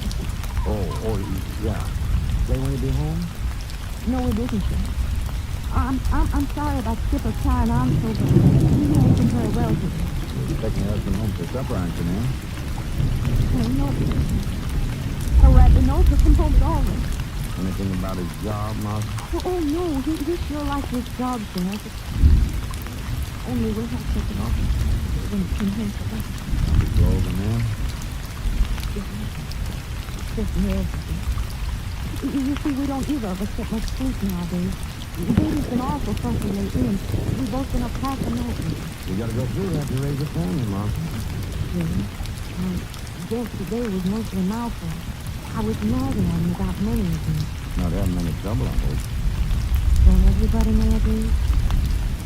You see, Jerry's still struggling to pay off the hospital bill for Skipper, and the washing machine and all. Pretty tough on policemen, John. Yeah. I guess I'll never worry about things again. That's because we're leasing from my folks. It's kind of a stubborn point of pride in it. Anything I can do to help, Mom? No, that's fair. Just Jerry takes an awful lot from me, talking about the rent and all. But today when I pitched into him about it, he just blew up at me and said he was getting out and he wasn't coming back. That's probably not half as serious as you think, Mr. Frankie. Gee, I hope so. Where'd you send me to this? Let's see, I can't just be tall now, Martha. I've been up in the neck lately. Well, ma'am, I guess you'd better be heading along. Well, is there anything special you want with me? No, just tell him you were asking for him. I'm hoping he'll cool off and head home for too long. Thank you, Miss Matthews. I sure hope that baby picks up soon. He's just kind of got a touch of colic, I guess. I reckon he'll be all right. Goodbye, Ranger. Nice to meet you. Thank you, ma'am. Goodbye, Martha. Take it easy. Don't like Jerry's heading out of town like that, Jace, when you told him to stick around. I don't like it either, Sheriff. It's like Jerry's getting a little too independent for his own good. Of course, I hate to admit it, but if they're having financial troubles, maybe Jerry did have something to do with that tire theft. Maybe so. Wonder what he's up to now. Telling Martha he's on an assignment when he turned his badge in. Glad you didn't give him away, Sheriff, till we find out a little more about what's going on. I sure hope he isn't mixed up in this Snappet case race with a new baby and all. Hope so, too. I don't think we can tell anything until we go get Clampett.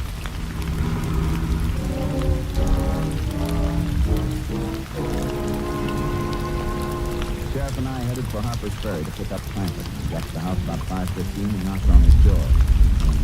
So we walked around the garage to the back of the house. And the car's not in the garage. And he hasn't come home from work yet. Yeah. What'll we do? Wait for him? In just a minute, Sheriff. What? There's a tire in that garage. A new one.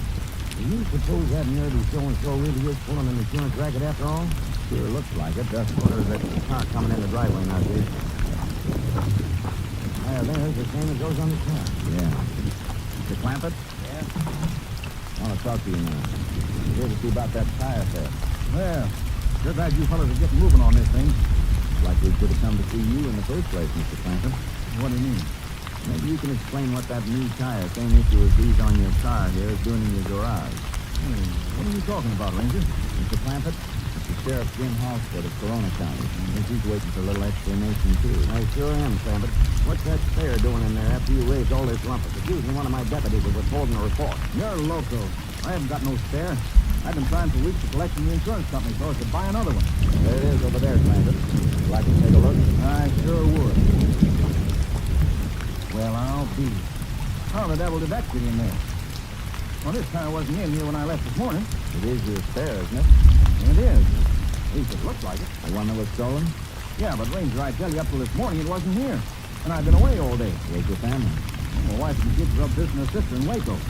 Somebody must have put it in here today while I was away. I'll bet it was that crooked deputy of yours, Sheriff. Now, look here, Sam. I think you've caused my county enough trouble already. Ranger, listen. I'm telling you the truth. Somebody did put it in here. Well, look around. You see all the dust on things? This tire here is clean. You can see it hasn't been laying here long. I can see that all right. The tire is clean. There's some fresh fingerprints on the casing. If all those prints are yours, Mr. Clampett, you're in trouble. If they belong to somebody else, then maybe we'll believe you.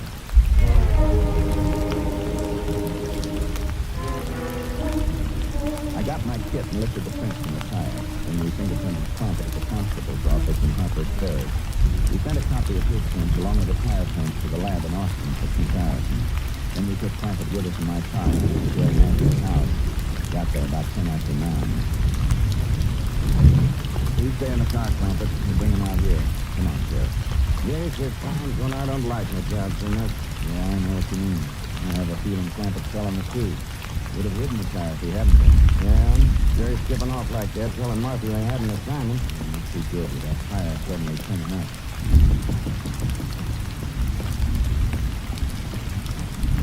Yeah? Oh, you, Sheriff. Ranger, I'd like to talk to you, Jerry. Going outside. And you stop setting your wife. We're with you in a minute, honey. Now what do you want? I'd like to know where you were from noon on today, Jerry. When you told Martha you were going on assignment. Look, I'm not working for you anymore, Sheriff. I don't have to be badgered with questions like this. Oh, yes, you do. I'm here representing the county, and Ranger Pearson represents the state. All right. What do you want to know, Ranger? Were you in Harper's Ferry today, Matthew? No, I wasn't. Where were you then? I'm not going to answer that. I don't think. Listen, Jerry. You know we're just doing a job. Why don't you tell us and be done with it? I'm not keeping anything from you that's any of your business. Where you were this afternoon is our business. Oh, look, you fellas. Haven't I any right to privacy at all? Why don't you want to tell us? Just don't want to, that's all. You know, Jerry, there's an old saying, the truth is a mighty powerful weapon. Yeah. It can't do anything but help you out of this mess. Now, where were you all day today? I was at my father-in-law's over in Junction. That's when things settled with me. Well, I didn't want to tell Martha about it because I didn't want to upset her with skipper stick. You still don't believe me, do you? Just one more thing. I want a fellow sitting over in the car to take a look at. What's that? Bill Crampett. Come on, Jerry.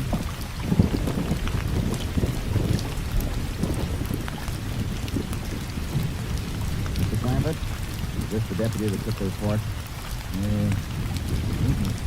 No, thanks.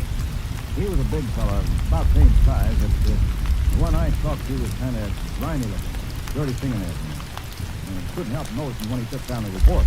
This fella ain't the deputy I talked to at all. Thanks. Okay, Jerry, that does it. Go into your wife now. Thanks. The sheriff? Yeah? I'm still sorry about this morning. Didn't quite realize it that bad mentioned. I've got it right here in the pocket, Jerry, if you'd like to have it back. Sure would.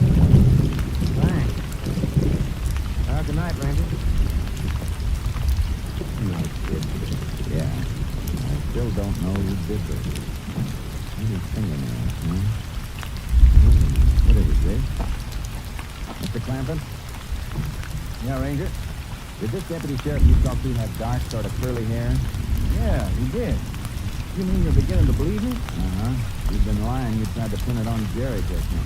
What were you driving at a minute ago, Jay? Well, when we were talking to those people at the roundup the other day, I couldn't help noticing how dirty that brother-in-law's hands were. Really? Yeah. So he might have washed them all right, but there was black grease under his nails.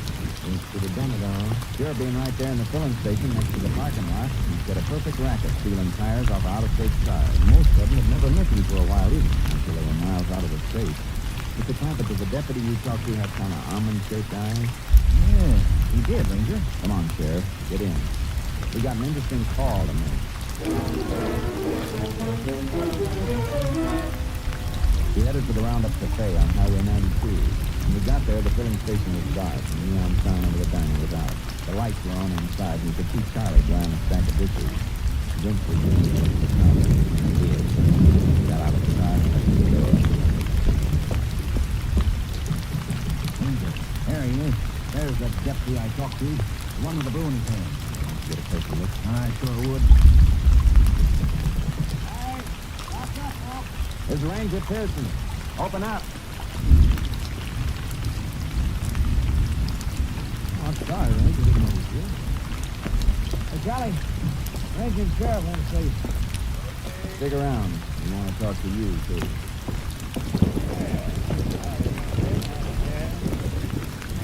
Coffee or something? No, thanks. India wants to say hello to you, Charlie. Huh? Ranger, he's the one that told me to call the deputy. Who's he talking to? I never saw this guy before. This is Mr. Quantum. Claims he had a tire stolen here 2 weeks ago. How many times you two gotten away with this neat little racket? And which one of you hooked the tire?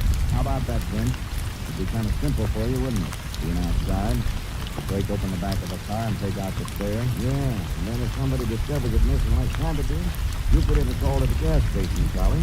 Over comes Vince, the quick screams out as pretending he's the deputy sheriff. I don't know what this fella's been feeding you to, but I tell you, Ranger, it's all a pack of lies. Saying I'd like to have you both come down for sheriff's office with us. What for? Want to take your fingerprints. You see, somebody got a little scared and returned Mr. Clancy's tire, figuring this whole thing would blow over that way. But he didn't know he was leaving a nice fresh set of fingerprints while he was returning. Okay, we'll be glad to come down with you. No, we won't. Hold it, Vince. Vince, Charlie, Sheriff. Hey, here, Charlie. Oh, you don't, Vince. Cut you. Drop that cleaver, Vince. Drop that. Hey, you all right, Vince? Yeah. Now, fool, Vince. What do you have to try to duck for? Right for you, son. You haven't got any tracks on it, son. Well, we've got a pair of handcuffs for him just the same. Come on, get up. Now, let me tell you something. A badge is a mark of trust. It doesn't belong on rats like you. Get moving.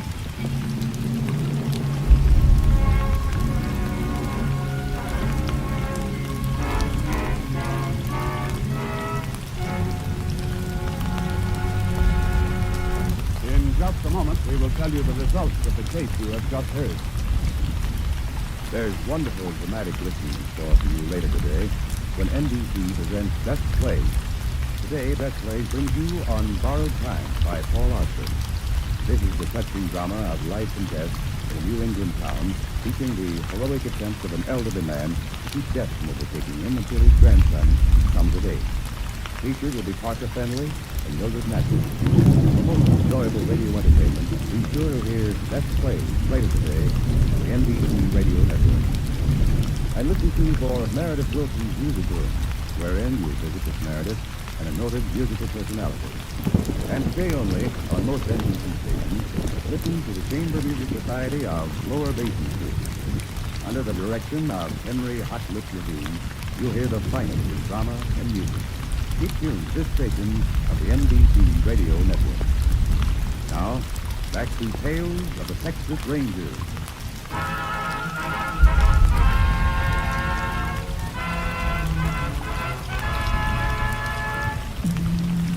And now, here are the results of the case you have just heard.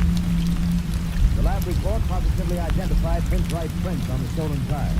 Faced with this evidence, he and Charlie Reeves made full statements concerning their tire theft racket and impersonation of a police officer. They were arraigned before the district court on charges of larceny and fraud, and were each given prescribed terms according to law in the state penitentiary at Huntsville. Next week, Joel McCrae in another authentic reenactment of a case from the files of the Texas Rangers.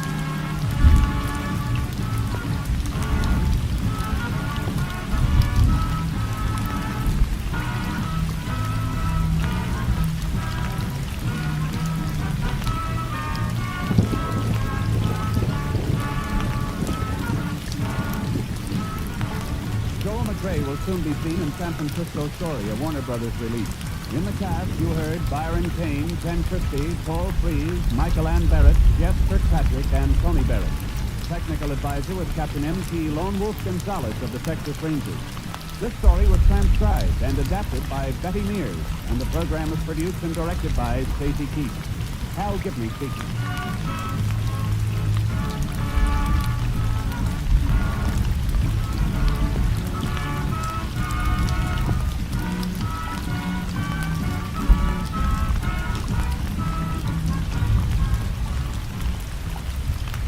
Tales of the Texas Rangers is heard each week overseas through the worldwide facilities of the Armed Forces Radio Service. Starting Wednesday, enjoy the best of Groucho on NBC.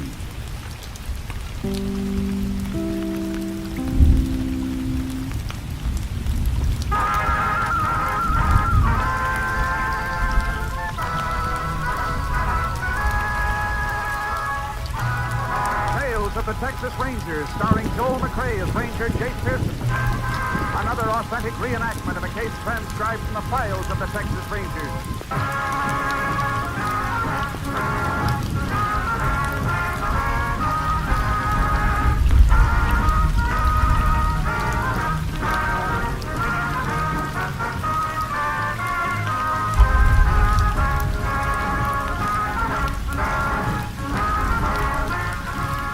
Names, dates, and places in the following story are fictitious for obvious reasons.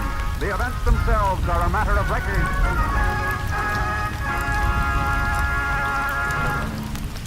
NBC will bring you 5 special feature programs prior to the Republican Convention. These special shows will consist of, first, Convention Preview on June 28th. This program will inaugurate NBC's advanced coverage. George Hicks, well-known radio news commentator and war correspondent, will be your host and bring you interviews with Republican delegates from various sections of the country. Then on Tuesday, July 1st, we bring you Convention City, a complete report on the preparations being made in Chicago to receive the thousands of people who will descend on the city in July for the convention. Jim Hurlbut will serve as narrator and will offer you interviews with the people whose job it will be to house, entertain, and feed the convention delegates. And on Thursday, July 3rd, hear a headquarters report featuring NBC newsmen W.W. Chaplin, Merrill Muller, Richard Harkness, and Bob Letts.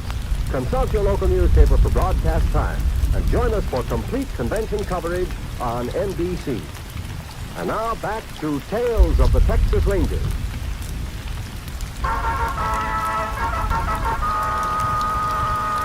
And now, from the files of the Texas Rangers, the case called Knockout.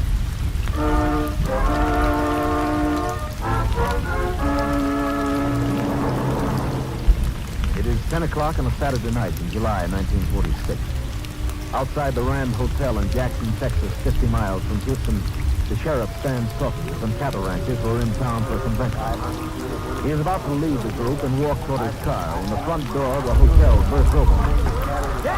Yeah, over here. Sheriff in the hotel, hurry. Excuse me, Bill. See you later. Yeah, what's the matter? Upstairs on the second floor, some kind of trouble. Well, come on, show me where it is. Mrs. Beale, she just called, sounded scared to death. Said there was an awful fight going on in the next room, right up these stairs here. You haven't been up there yet? No, I've never seen you in the lobby a few minutes ago. Hope you'd still be around. You're sure she said there was a fight? Oh, yeah, that's what she said. We'll find out what it's all about. Oh, man. It's okay. Sure come around that corner fast. Which way do we go? Oh, right down here. Miss Beale's room is in the middle of the hall. Don't seem to be any noise up here now. Who's there? The desk clerk, ma'am. Oh, you brought the sheriff. Well, I'm so glad. I understand you think you heard some fighting going on up here. Somebody's been killed. I know somebody's been killed. Which room was it, man? That one right there. Want me to come with you, sir? No, you better stay here in this field, just in case there is some trouble. Who is it? The sheriff. Open up. I'm busy. You come back in a little while? Open up. I want to talk to you now. Okay, just a minute. Come on. Hurry up in there. Okay, I'm coming.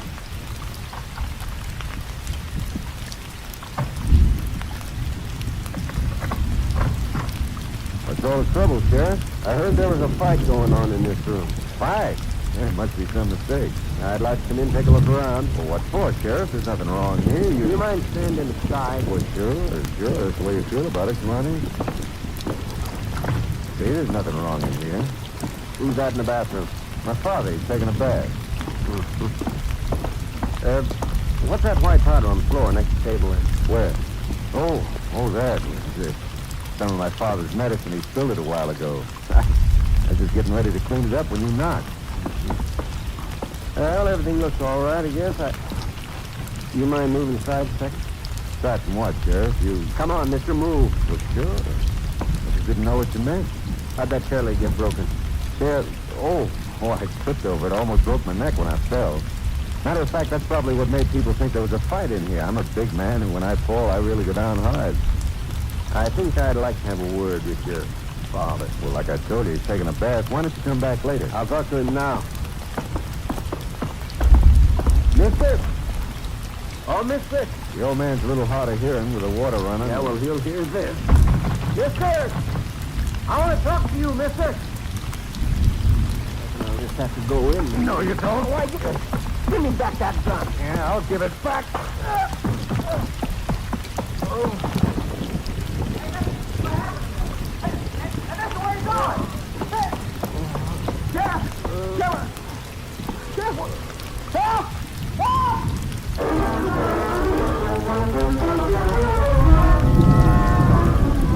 The sheriff recovered quickly. On the bathroom floor, he found the body of an elderly man. The dead man was identified by the clerk as George Wilton, a rancher.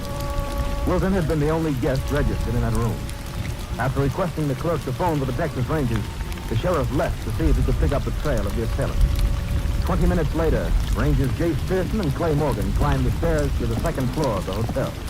Looks like the room down here to the right, Jake. Uh-huh. So I'll stand in front of the door. Must be the desk clerk. Yeah, sure guarding for us. He's not letting that crowd get anywhere near. All right, folks. Excuse us, yes, please. Thanks. Excuse us. Please stand aside here. Where's the body? It's in the bathroom, Ranger. Anything been touched? Oh, no, sir. No. Sheriff left special orders not to disturb anything till you got here. I didn't even turn the water off. The water? Yes, sir. Running in the bathtub. I had to pull a plug out, though, so it wouldn't run over on the floor. You get a look at the man who ran away? I sure wish I had. I only saw his back. Sheriff got a good look at him, though. Too good a look is the way he put it. I never saw a man as mad as the sheriff was when he come to. Uh-huh. We'll take a look inside now. We may want to ask you a few more questions later. Yes, sir. I expect you want to talk to Mrs. Beale, too. She's the lady first heard the fight. Is she around? In a room right next door. I'll get it if you want. Fine. We'll be out in a few minutes. Bathroom door's a little ajar. Oh, yeah. I don't expect we get any prints off the doorknob now, but you better kick it open with your foot anyhow. Yeah. Yeah, there he is. Poor old fellow. He just took some knock on the head. The way he's lying, I got an idea he was dragged in here from the other room. Take a look through his pockets, Clay, and see if there's some way to shut this water off. Yeah. Might be a cutoff valve back at the tub. Yeah, there is. Find anything? No, pockets are clean. Looked like it might have been robbery. I'm going to get a lab crew up here to go over the place for prints. I don't think they'll find too much, Jake. How do you mean? This drinking glass with the towel stuffed in it, full of dust. You notice how everything's wiped clean in here? Like somebody tried to get rid of any possible prints. You tried, all right. These other glasses, for instance, you can see they've been used recently, but there's not a print on them. As far as I can figure, there's only one place in here our friend forgot. Where's that? Over here. Take a look at that water faucet in the tub. Yeah, good, clear print. Say, if you're right about the old man being dragged in here after he was dead, there's a good chance this print belongs to the guy who did it. See if there's anything outside in the room. Killer must have been pretty big to be able to slug the sheriff easy as he did. Don't reckon the old fella had much of a chance either. Like he put up a fight, though. Broken chair legging. Hey, wait a minute. You looking at that white powder on the floor? Yeah. Could be one other thing the killer didn't have time to clean up. More like crystals than powder. Any idea what it is, Jason? Not yet, but it shouldn't take the lab long to find out. In the meantime, we better have a talk with the woman who heard the fighting in here. Lucky the sheriff got a look at the killer. At least he'll be able to make an identification if that print in the bathroom doesn't give us a lead. Could be our man won't even have a record. If he doesn't, we won't get much from the print or the mug file. Oh, here they are, Mrs. Beale. I'm Mrs. Beale, Ranger. So this clerk said you wanted to talk to me? Yes, ma'am. We're interested in anything you can remember about this. Yes. Well, I was lying in bed trying to sleep. I knew I wouldn't sleep because my asthma was bothering me, but I thought I'd try anyhow. What time was this, ma'am? Time? Oh, well, I'm not exactly sure, but it couldn't have been more than 30 minutes after I took my brown pill, so I'd say it was about 9:30. It was just a couple of minutes to 10 when she called me, Mrs. Beale. I know that, young man. What I wanted to tell the Rangers started long before that. Now, let's see, where was I? They were lying in bed, ma'am. Oh, yes. Well, I heard the door open in the next room. I didn't want to listen, but you know how thin these walls are, and when those people come into the room, they make so much noise. How many were there? Well, there was an old man. I understand he was the one who died. And there was a younger man. He had a real deep voice. But the one I heard clearest was the girl. Girl? That's right. She had the most piercing voice I ever heard, and the way she was laughing, I could tell she had no breathing. Did you hear what they were saying? Well, I thought... that's your phone message. Oh, dear, just another... Well, I'll take it for you. Oh, that would be nice of you, young man. You tell whoever it is that I'm very busy. Ma'am, you were saying you could hear the people in the next room were talking? Yes, I said they'd all been drinking. And then they started to tell the most awful stories, simply awful. I once put my hands over my ears. Yes, ma'am. Well, the old man was just fascinated by this husband.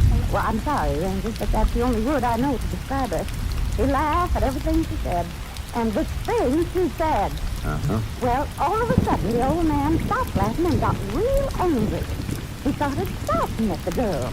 Told her she'd put something in his drink. Then before I knew it, the most awful fight started. Just awful. And the next thing I knew, someone banged against the wall, and I was almost thrown out of bed. Did you hear anything else? Yes. After that, they were whispering in there. But it was below. I just couldn't hear what they were saying. That was so I your tried... photos, Ranger. They want you to get in touch with the sheriff by radio as soon as you can. Thanks. And thank you, Mrs. Beale. Oh, but I have some more to tell you about when the sheriff was up there. When you But we won't have to trouble you about that, ma'am. The sheriff will file it in his report. Oh. Come on, Clay. Yeah. Funny the way people enjoy getting mixed up in something like this. Scared to death and still get a kick out of it. Yeah. She did help us, though. At least we can be pretty sure now about our killer's racket. Confidence game? Uh-huh. The old man was probably lonely and got a little careless about showing how much money he had in his pocket. Yeah, it just sounds like the old story. I've got a hunch those crystals we found on the floor will turn out to be knockout drops. The girl must have skipped before the sheriff got there. Yeah, she could have gone out to set up their getaway. Well, I sure hope either that print in the bathroom pays off or the sheriff can make some kind of identification. Yeah, and if we don't get any lead tonight, have the sheriff drive over to Austin with us in the morning and go through the mug file. I wonder what the sheriff wants us to call him for. We'll find out right now. Get that code sheet out of the glove compartment. See what his call number is, will you? Sure, dear. Let's see. Oh, here it is, 692. Thanks. Unit 10 to Unit 692. Unit 10 to 692. Unit 692 to Unit 10. This unit requests assistance in apprehending fugitive killers believed to be hiding here in fields 1.5 miles south of Jackson. Unable to make search until more help arrives. 10-4, Unit 10 will join 692 immediately. Unit 10, clear. 692, clear.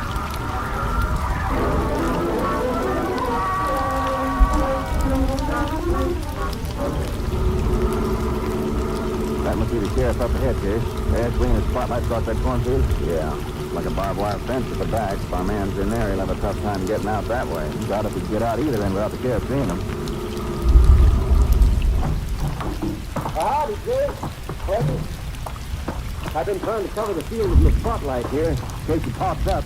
Sure it was him you saw? Oh, couldn't be any mistake about it.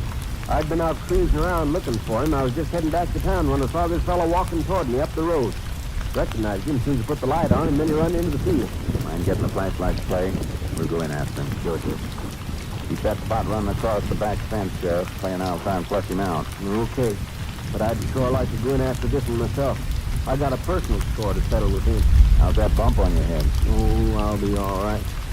I could kick myself where I let him get my gun and slug me. Don't worry about it. Let's just hope we can pick him up now. Here's the flash, Jake. Thanks. Any idea where he went in, Sheriff? And near as I can figure, it's about 30 feet up the road. Keep as far away from your spotlight as you can. If he thinks he's being cornered, he might take a shot at you. Well, that'd be something, wouldn't it? With my own gun. Well, lucky I had my rifle in the car. He makes a break off that fence, I'm going to make Swiss shoes out of him. Let's go, Clay. Better be careful with our lights, too. Yeah. Well, we know this baby. He's desperate enough to try anything. This could be where he went in. Mm-hmm. Cornstalks have been over all right. Watch yourself. You don't know how far in he might be. Yeah. Like he starts veering to the right. Mm-hmm. Go that motel over there. It looks like it stops just to him. No, it doesn't stop, Jake. He must have started crawling along the furrows here. Even when the sheriff pushed through his spot on the field. He shouldn't be too far away. He was making a beeline for that motel. Hold it a second. Is there anything? No. Wait a minute, now. Jake, there he goes. Come on. Hold it, Bill. He's yelling at somebody. See if we can stop him. He's heading right for those motel cabins. Hold your fire, Clay. We're gaining on him. Yeah, it's going around the corner of that cabin. You reckon we better split up? Uh-huh. You take the left, and I'll hit in the car taking off, Jake. No light. Must be him. Too far away, miss. Let's get back to our car. See if we can catch him.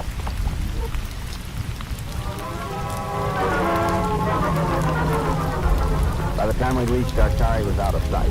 We took off after him, leaving the sheriff to make inquiries at the motel office. We radioed for blockades to be set up throughout the area. For the rest of the night, we made an extensive search without finding a trace of our man.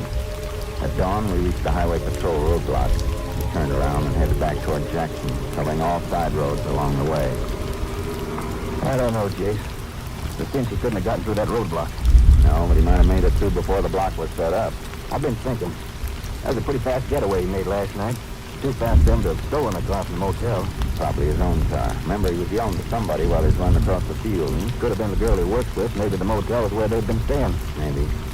If we don't spot him in another half hour, then we'd better go pick up the sheriff. See if he can make an identification from the mug file. Yeah, I wonder if he found out anything at that motel office.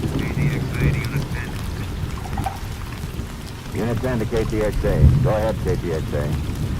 Fingerprint in bathroom of Hotel Rand, Jackson, has been identified as belonging to Gus Howard.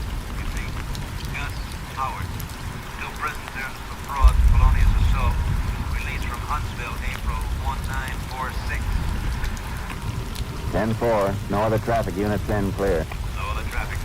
KTXA. Howard, huh? Hey, Jace, didn't you once have something to do with a guy by that name? I sent Gus up on his last trip. Any idea where he might be hanging out now? No, but I'm pretty sure where we can get a lead on Millie Vincent. Well, who's she? Gus's partner. And except when they're in jail, they're never very far away from each other. Hang on, Clay. We're heading for Houston.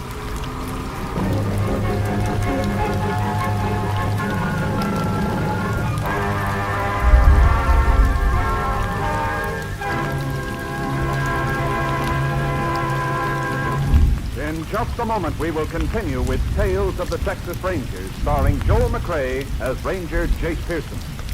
Only a madman or a fool would intentionally set fire to one of our forests or woodlands. Yet 90% of our forest fires are started by people. Most of these man-caused fires are due to plain carelessness. A campfire left smoldering, a lighted match thrown from a car window, a cigarette not extinguished. In less troubled times, the waste due to forest fires would be tragic. In these dangerous times, it can be disastrous. Forest fires destroy natural resources we need to keep our country strong. They impede the production and transportation of critical defense supplies, interfere with military training, and may destroy military installations. Join in the fight against carelessness. Crush out cigarettes, cigar, and pipe ashes. Break matches in two after using. Find out the law before using a fire. One moment of carelessness can destroy national beauty and wealth that can never be replaced. Forest fires are a shameful waste because they can be prevented. Remember, only you can prevent forest fires. And now, back to Tales of the Texas Rangers.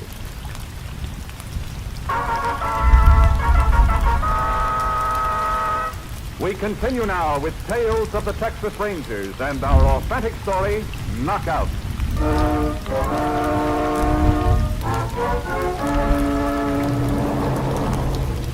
It was a little before 10 that morning when we arrived in Houston. We parked the car a few doors away from the house where Millie Vincent's mother lived and walked toward it. It's a corner house in a poor neighborhood. Not the fanciest place in the world, is it, Jace? Millie's mother never went in for trimming. Hey, Jace through the side window. The girl sits at the table. We're lucky. Never got found. What the devil's she doing with her foot up on the table? I don't know. Let's get around to the front. Think Gus is around somewhere? It's hard to say. In fact, I'm a little surprised to see Millie. Maybe she wasn't in on that job last night. You'll know that soon enough. It's open, Ma. What are you knocking for?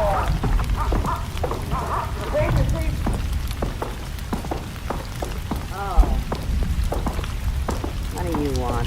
We want to talk to you, Millie. I've done enough talking to you. Where's Gus? Now my life. That's what I'm doing. Where's Gus, Millie? Don't you ever get tired? How do I know where Gus is? I haven't seen him for 3 months. Well, we look around anyhow. So you can't. This? I've known you'd have a warrant. Okay, go ahead. Look. I reckon you better walk around with it. Did you see I'm doing my toenails? They'll wait. Come on. Okay. Is this the bathroom? Here's the dining room. There's not in there. How about that room? Ma's room. Door's open. You can see there's nobody in it. What about this one over here? Your room, Millie? Yeah, and you ain't going in. Excuse me, miss. I said you ain't going in. Now, look. You stay away from that door. Come on, get out of it. Keep away. See why you didn't want us in here. What are you doing with all those clothes on the bed, Millie? You getting ready to go somewhere? I'm airing my dress. You always keep a couple of suitcases handy when you air dresses? Okay, so maybe I'm going away. Where? It's my business. Hey, anybody got a cigarette? Here. Match? Here you go. Where were you last night, Millie? Right here. You sure you weren't over in Jackson with Gus? I told you I haven't seen Gus for 3 months. We think you and he might have been up to your old knockout tricks, only this time your friend Gus killed a man. I was right here all last night. Where's your mother? What's wrong with her? Was she home last night, too? Sure. Then we'll see if her story's the same as yours. She's out. Won't be home for 5 or 6 hours. Sounds like you expected her when we walked in. You just stick around till she gets here. I told you she won't be... Sounds like somebody coming now. I'll get the door. Just let us do the talking, Millie. Get out! Get away! Where go on? You caught up. Kick your teeth right now, this. Oh, Millie, that's the last time going for groceries for you. Next time, you... Oh, you back her again? We want to ask you a few questions, Mrs. Vinson. Tell him I was here last night. Tell him, Ma. I said we'd do the talking. Mrs. Vinson, where was Millie last night? Right here? Were you with her? Why, sure, of course it was. Think I go running around night? How about yesterday afternoon? I was here. So was Millie. I suppose Gus was here, too. Why, sure, you were here, too. Ma! What's the matter? You dumb... Gus wasn't here. Well, how am I supposed to know? You want to tell me who's supposed to be here and who ain't? You stupid. All right, Millie. Get your shoes on. You're going with me. Clay stayed at the house in case Gus showed up. I took Millie back with me to Jackson.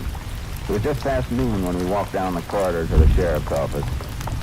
Come on, Millie. Pick up your feet. You in such a big hurry. Go on in. Sheriff? That you, Jake? Yeah. Think I got one of the pigeons from last night. I'll be right in. You can sit down if you want. You could make it easier for everybody if you'd tell us where Gus is. Tell you? I got nothing to say to you. Well, howdy, Jake. Well, who's this? Millie Vinson. She used to work with Gus Howard. I think she worked with him last night. That's a lousy lie. I've seen her someplace before, Jake. You're crazy. You never seen me. She spent a couple of terms up at the woman's prison. It wasn't there, sir. I just can't think where it was. Millie doesn't seem to want to tell us where her partner is. How do I know where he is? Never worked without you before. Well, he does now. Not likely.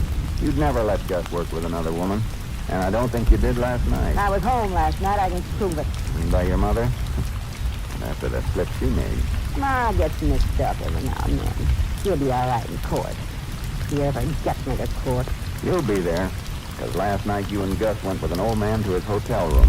When he caught you slipping knockout drops into his drink, there was a big fight. And Gus killed him. That's a lot of... Hey, wait a minute.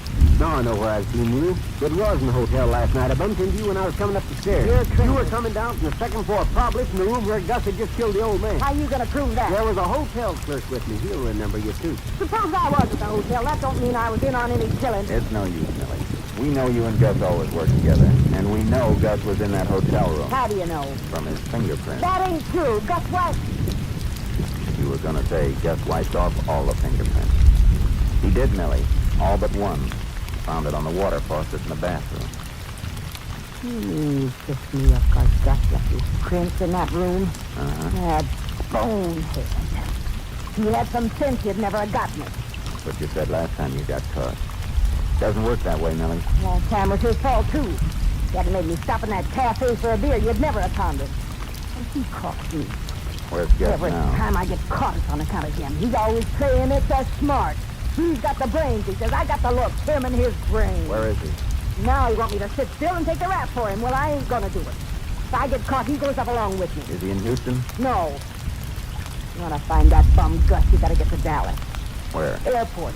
We drove the car up this morning. I was gonna take a plane up and meet him. When? At 9 tomorrow morning. We was gonna take the 10 o'clock plane for L.A. Oh, that knucklehead. All right, Sheriff. Lock Millie up, and we'll go get Gus. I can hardly wait to see the look on his face when he gets rowdy in here. I can hardly wait. I called headquarters and requested the Ranger plane to pick us up in Jackson. We flew to Dallas and spent the night checking hotels and restaurants in the hope of picking Gus up. We didn't find him. We decided he had either spent the night with friends or in his car. A little after 9 the next morning, we walked through the air terminal. I sure hope that girl wasn't lying to us, Jake. I reckon she was a little too sore at Gus to lie. All the same, I'd hate to think of him slipping through our fingers. I don't see him inside here. He could be out at the gate. See him anywhere? No, but... Jake, over there at the gate, too. He sure looks impatient, pacing back and forth. We work over to him as quietly as we can. If he... Yeah, he sees us, Jake. He's starting to run. Hold it, Gus, hold it! Around the building, come on. Easy past this corner. Well, I don't see him anywhere, Jake. There he goes, out toward the front of the terminal. He's heading for that taxi. I think we can get him. Grab him! Get out of there, Gus. No good, cops. Give me that gun. Give it to me. I'll kill it. Drop it. Drop it. Thanks for getting it back, Jake. I never should let him get it in the first place. Who told you I was going to be here, Millie? Put out your hands, Gus. That Dizzy Jane. Every time I get caught, it's on account of her. Funny. She thinks the same thing about you. Hadn't been for being so clumsy with those knockout drops, I wouldn't have been caught. Never should have taken that Dizzy Dame for a partner in the first place. Don't worry about it, Gus. I've got an idea the judge is going to dissolve that partnership of yours anyhow. For good.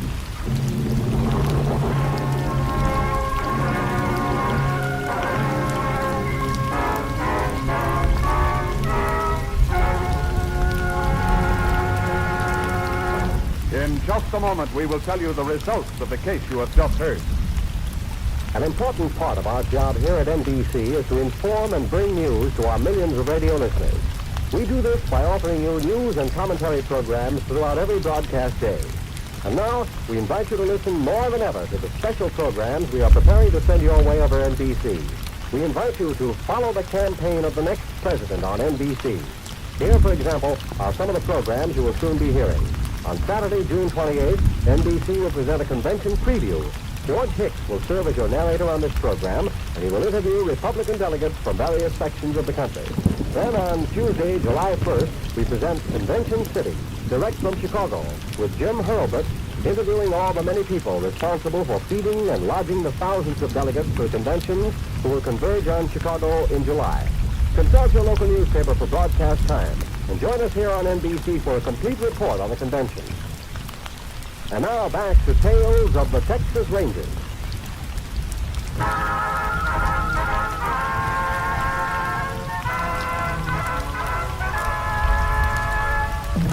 And now, here are the results of the case you have just heard.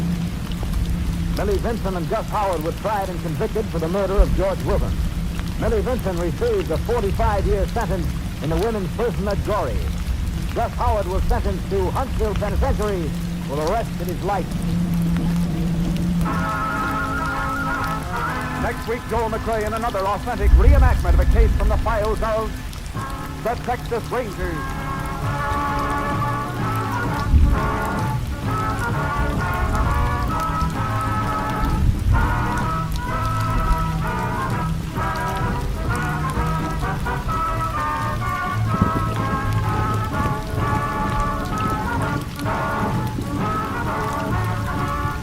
Joel McRae is currently seen starring in San Francisco Story, a Warner Brothers release.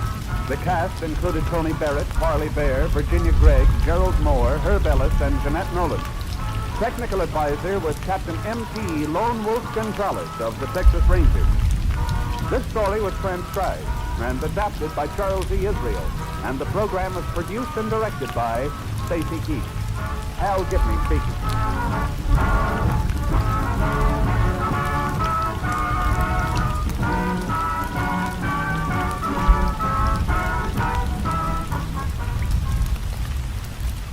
Thursdays, enjoy the best of Groucho on NBC.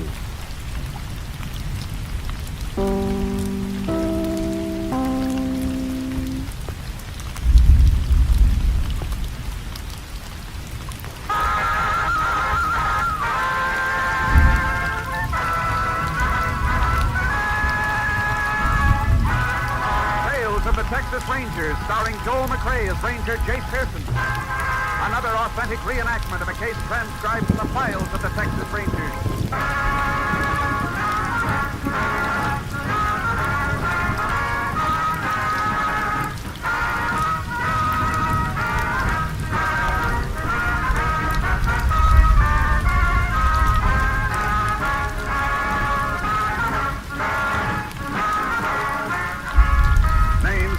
places in the following story are fictitious for obvious reasons. The events themselves are a matter of record.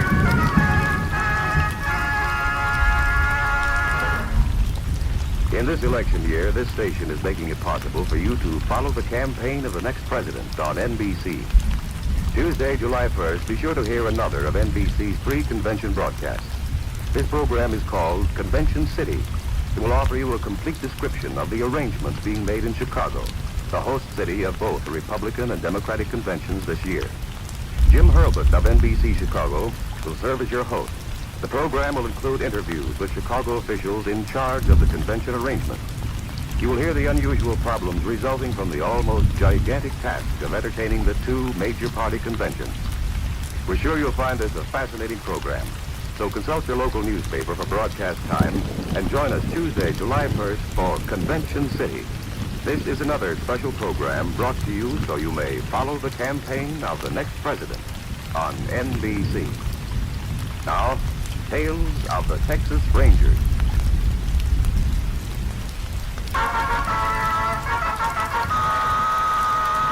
And now, from the files of the Texas Rangers, the case called Ex-Con.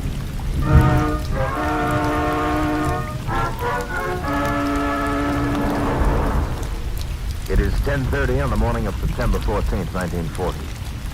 10 miles outside the town of High Point in southwest Texas, a thin, worn-looking woman sits in the back room of a rundown house. She is sewing a patch on a pair of child's dungarees when she hears the front door open.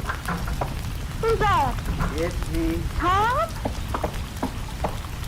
What you doing home this time of day? Where are the kids? Not playing somewhere. Why ain't you down at the packing house? Didn't the new job work out? Oh, it worked out real good for an hour. A whole hour they let me clean up the place. Not something to do with that, now wasn't it, Liz? What happened? Same thing that's happened before. I've seen somebody whispering to the boss and pointing at me. I could see this guy's fat mouth making the word killer, ex-con. Same words everybody always whispers when they look at me. And the boss comes out and says he got somebody else from a job. Did he pay you? Yeah. Here. 70 cents. Get some meat and milk for the kids, and don't forget to put what's left in the bank. Talking like that ain't gonna help no. You don't know what helps. And quit nagging. I'm sick and tired of it. Telling me what I should and shouldn't do. Mom, why don't you... Shut up, I tell you. Liz. Oh, Liz, honey. Tom? I didn't mean it, honey. I'm sorry. I know. It's just... everything's all wrong. I don't know what I'm gonna do. I got a feeling everything's gonna be all right. But there was even a man here looking for you this morning. What kind of man? He had real good clothes on and a pretty car. Maybe he's got some work for you. Could be that fella from over at the brickyard. He almost gave me a job when I got out of the pen. Yeah, that's who it must be. Maybe he's got a job for me loading bricks. He must want you awful bad way we're talking. Loading bricks ain't bad work. I ought to get a buck an hour, easy, maybe $1.25. Sure you will. And we won't have to worry no more about what Is that somebody outside? Sounds like it. Oh, I can't let him see me in these dirty clothes. It won't make no difference. Do I look all right? Just fine, Tom. Run your hand over your hair and smooth it down a little. Yeah. Oh, you look just fine. I got a funny feeling in my stomach. Don't be nervous, honey. I'm coming. I'll be right there. Sorry. Oh. You. I want to talk to you, son. Just a second. I'm going outside, honey. Don't you want to bring him? How many times I gotta tell you to stay away from me? Now look. It ain't enough you come clawing around me in town. Now you gotta come up to my house. I'm only trying to offer you a job. I'd come to your farm for a job. You turned me down. Well, that was different. But it's okay to ask me to do your dirty work, huh? Don't look at it that way, Doctor. We're just helping each other out. I told you before, I don't go for killing. Suppose I give you 1,000 for the job instead of 500. Why? Now, wait a minute. There's a business proposition, Dawson. I know you can't get a job. I'll get along. They even fired you down to the packing house. You never get a job around here. You let me worry about that. You're already worrying plenty. I can see that. Now, listen, there's an old lady in the town north of here, and all you got to do is get rid of her. Why'd you come to me? Because you're the only one I know can do it. What up, your lousy face. Now, will you look? Cut out that stuff. This is business. $1,000 for the easiest job. How about it, Dawson? All right. Well, that's more like it. Fella, here's a name and address on a slip of paper. Here, this gun. I don't care how you do it, but try and make it look like robbery. What about the money? Here's 100 now. Get the rest when I read about it in the paper. Where are you gonna be? Away with friends for a few days. I'll need money to get up there and back. All right. Here, there's another 100. Now, don't waste any time getting started. I want to be reading good news in the paper soon, yeah? Dirty lousy. Did you get the job? Here's some money. 100?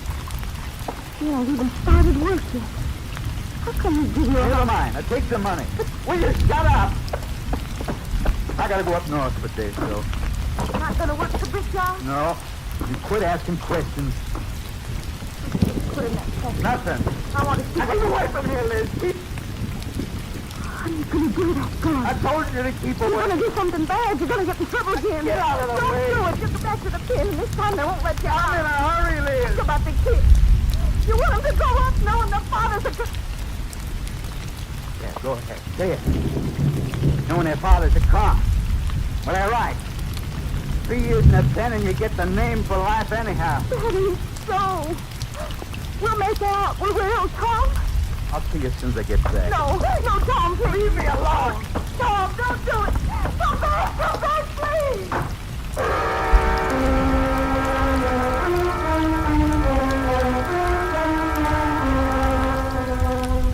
10 minutes after Tom Dawson left the house, his wife took the children to a neighbor's. At noon, she appeared at a Texas Ranger Company headquarters. The distressed woman told her story to Ranger Jace Pearson. I'm sorry, Ranger. I don't mean to keep rolling like this. That's all right. Tom ain't bad. Nobody knows that better than me.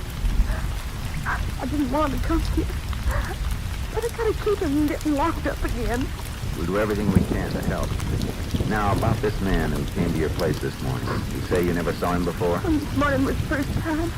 You don't know what he paid your husband to do. No. But it must have been something bad. Else he wouldn't have given Tom a gun. You sure your husband said he was heading north? I'm sure of that. Tom never fooled with a gun before. He wouldn't hurt nobody on purpose. But he's got an awful bad temper. I'm afraid we already know that from his record, ma'am. The trouble he got into before. That was an accident. He didn't mean to kill Bob Peters. Bob wouldn't give him his wages, and Tom got mad and hit him. He served his time for that, Mrs. Dawson. Our problem is to keep him from getting into any more trouble. I don't know what I'll do. Just go to jail again. It was so awful the last time. Oh, Ranger, you gotta stop Tom from doing something bad. You got to.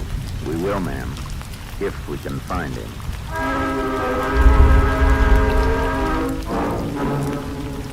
I put out an all-points bulletin on Tom Dawson, then took Mrs. Dawson home.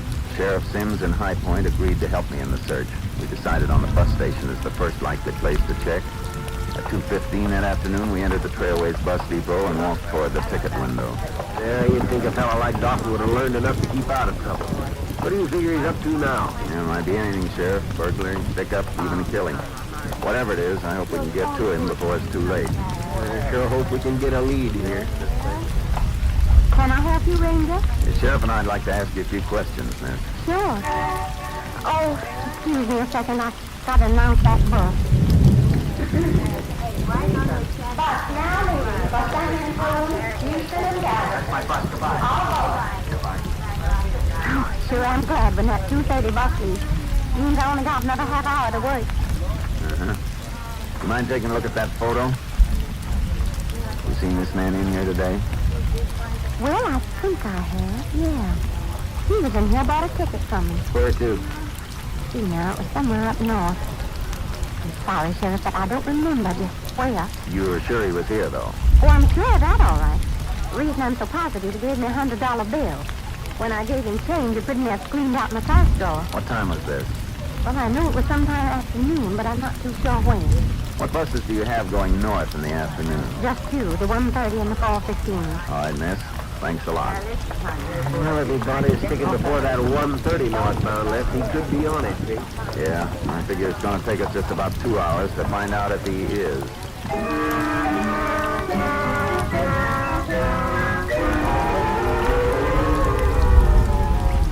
We drove north and overtook the 1:30 bus after it had traveled a little over 100 miles. Dawson was not aboard. We checked the 4:15 bus. He wasn't on it either. By 11 the next morning, we'd combed all of the towns where he could have stopped off. Still no trace of him. We gave up the search and headed back toward High Point. By noon, we were just coming into town. I'm really beat, Jason. When I get to bed, I'm not going to move for 2 days. Sure been a long night. Worst part of it is we didn't accomplish a thing. You can be pretty sure whatever Dawson got paid to do, he's probably done it by now. I sure feel sorry for that wife of his. If Dawson gets turned up now, it's going to be for a long, long time. What are you stopping here for? Over there, Sheriff. Coming out of that feed store. Well, Dawson, right on Main Street. Let's go. He must see us, but it don't seem to bother him. He's just standing there. He could be playing it cagey. Watch yourself. Yeah. In case he's starting to move. Hold it, Dawson. What do you want? We'd like to talk to you. What about?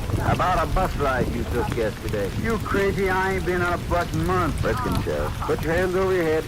Why can't you guys leave me alone just because I spent a few years in the No pen? gun, Jay. What are you talking about, gun? I never had no gun. Here's his wallet. Nothing. Not even $1 bill. That's right, and you know why? Because you guys won't leave me alone so I can get a job. Like just down that feed Wait store. a minute. There's something in this inside pocket. Yeah, slip of paper. What's it say? Bella Ross, RSP 12, Odessa. Give me that. Who's Bella Ross? That's my business. Odessa's north here, Jase. It's only 200 miles. Dawson could have made it up and back since yesterday. Were you in Odessa last night, Dawson? No. Then where were you? Well, I always am that. Home. Can you prove it? Sure. Go talk to my wife. She'll tell you I was home. The whole night.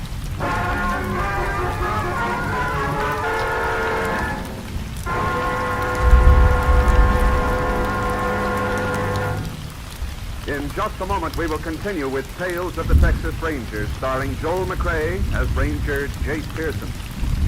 There's a price tag on almost everything. Whether you drive a shiny new 1952 model or a pre-war jalopy, you had to pay the price.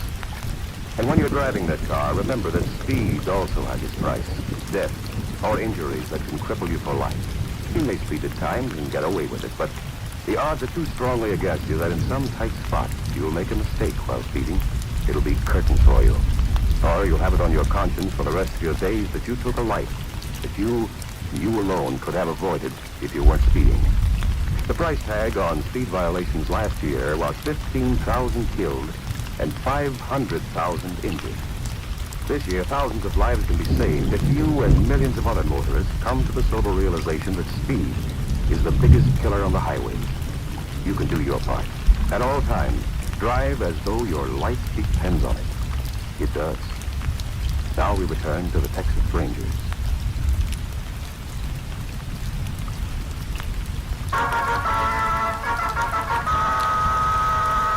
We continue now with Tales of the Texas Rangers and our authentic story, Ex-Con.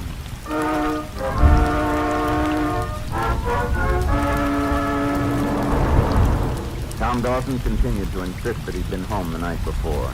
He wanted to check his story, so we left him at the sheriff's office and drove out to see his wife. Will you come in, Mrs. Dawson? Yeah. Yeah, you can today. Thanks. What do you want? Just like to talk to you about your husband. Tom ain't done nothing. We're not saying he has, but after talking to him in town, we've got a few things we want to clear up. You talk to Tom. Where is he? The sheriff's office. He ain't done nothing, I tell you. Wish I'd never come to you. I should have known it wouldn't bring nothing but trouble. Where was your husband last night? He was here, home with me the whole night. Yesterday, you told me you left the house carrying a gun. You were afraid he was going to get into trouble. I don't know why I come and told you that. Once in a while, I get thinking of things that never happened, like I've been dreaming. You told the ranger man came up here and paid your husband to do something for him. Was that a dream, too? I don't know. Maybe it was. I don't know nothing no more. Mrs. Dawson, do you know a woman up in Odessa named Bella Ross? No. You ever hear your husband talk about it? No, why do you keep picking on Tom? Why don't you leave us be? I got a feeling, ma'am, you're not telling us everything you know. There ain't nothing to tell. I made a mistake yesterday. We'll force you to tell us anything. But we'll find out what we want to know. And if your husband has done something wrong with... He ain't, I tell you. He ain't done nothing wrong. All right, ma'am. be going now. Ranger? Yes, ma'am? Oh. Goodbye, Miss Dawson.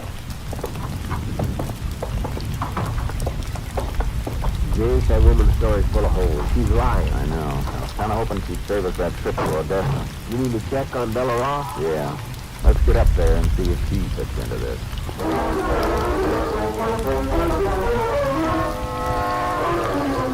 When we arrived in Odessa, we made inquiries about Bella Ross. We learned she was a widow who lived alone on her ranch 10 miles out of town. Oil had been discovered on her land several years before, making her a wealthy woman. We drove to her ranch. The main house was locked and the blinds were drawn. We began to suspect that Dawson's connection with her might have been robbery or even murder. Just as we were about to return to town and get a warrant to enter the house, we spotted a cloud of dust a few miles away. We took the car and headed across the range. We approached. We thought the dust was made by a group of men branding calves in a makeshift corral. Jace, I think we're just wasting time coming on here. I don't think any of these boys would have a key to the house. If the foreman's out here, he might.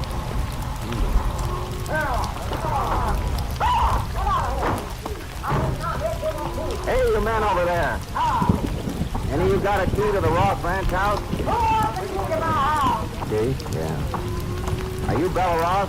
Yeah, what about it? I'm Ranger Pearson. This is Sheriff Sims. We'd like to ask you some questions, ma'am. Well, sure, go ahead. Have you noticed any strangers around your place the last day or so? No, can't say as I have. Why? You know a man named Dawson? Excuse me a second, Ranger. Yeah! You, Jan! Be careful how you handle them calves. They cost money. Oh, these hands nowadays just got no respect for shops. What's that fellow's name you was asking about? Dawson. Tom Dawson. No, don't think I know him. Is he from Odessa? From High Point. Oh, only one I know down there is my nephew. Nephew?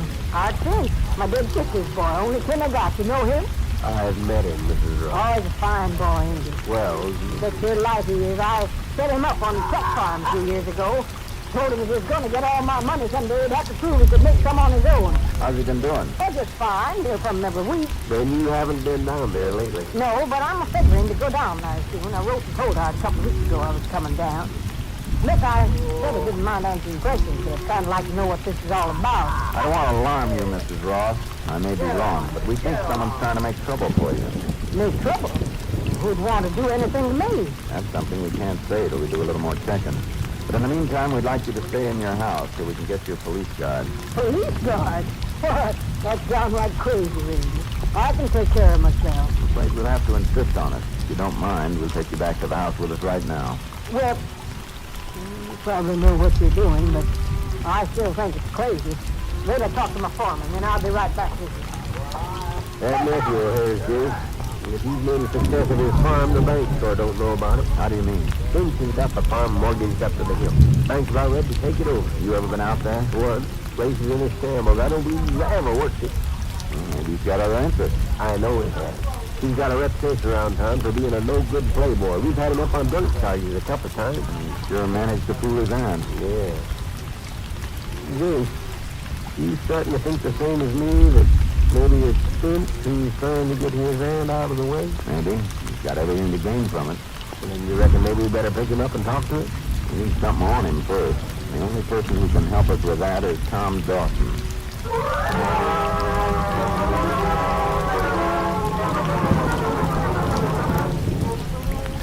We went back to High Point and began to question Dawson.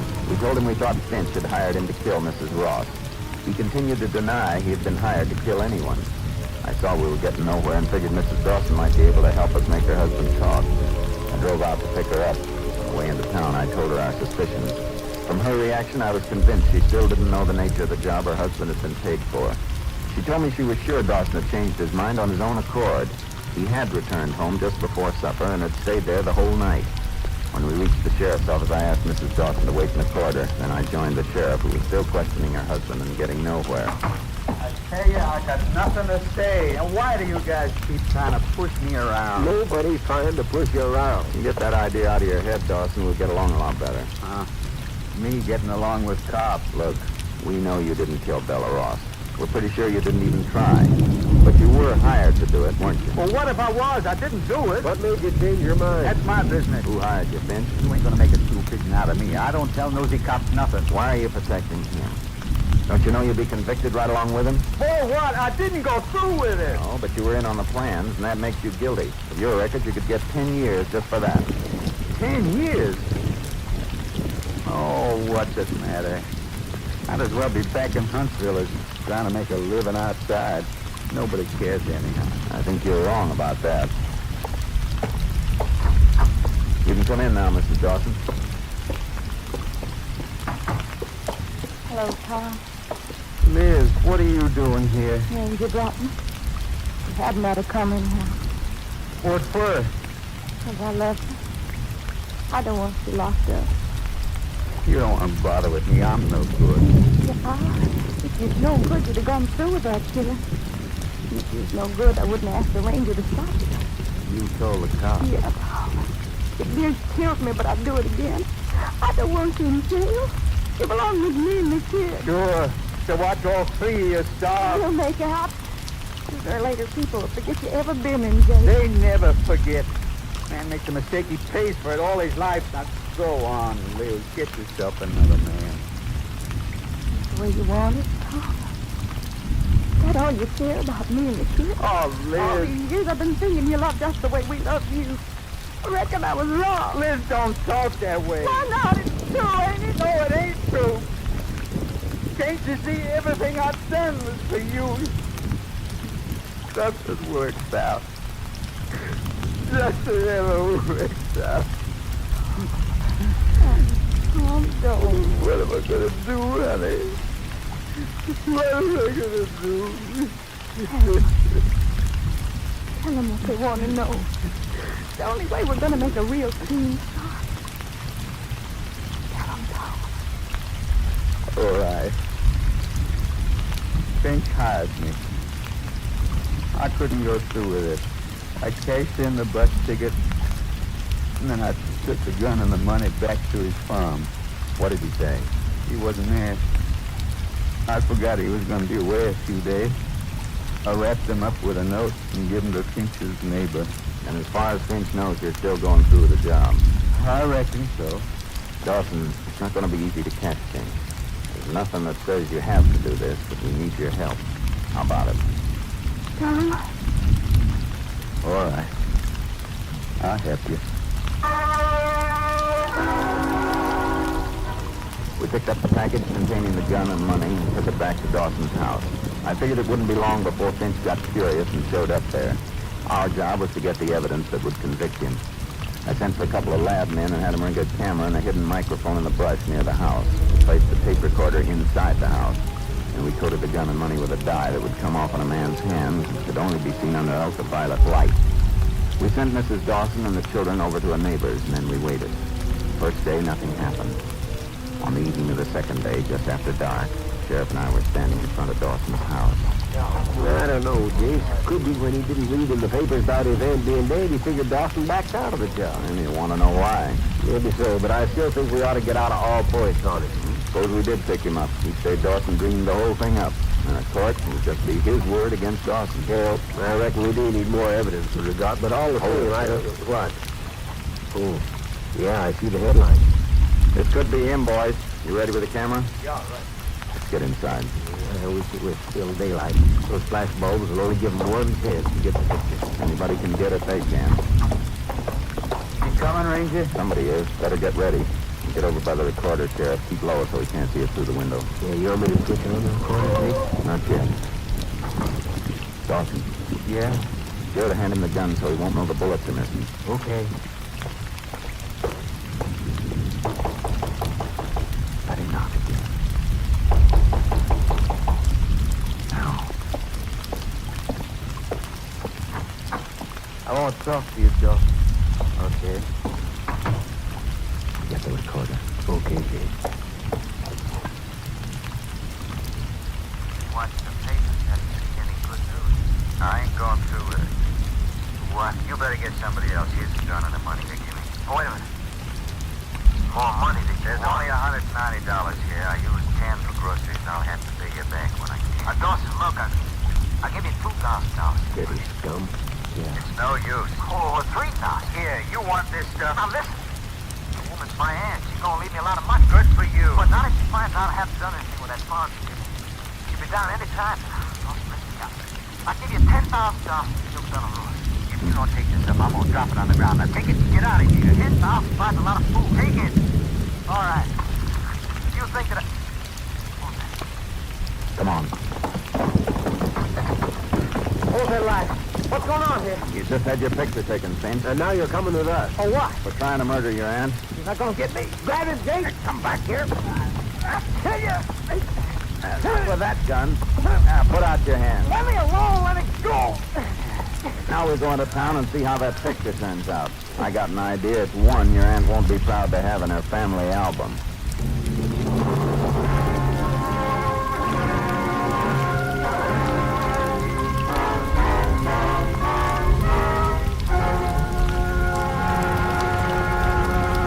In just a moment, we will tell you the results of the case you have just heard.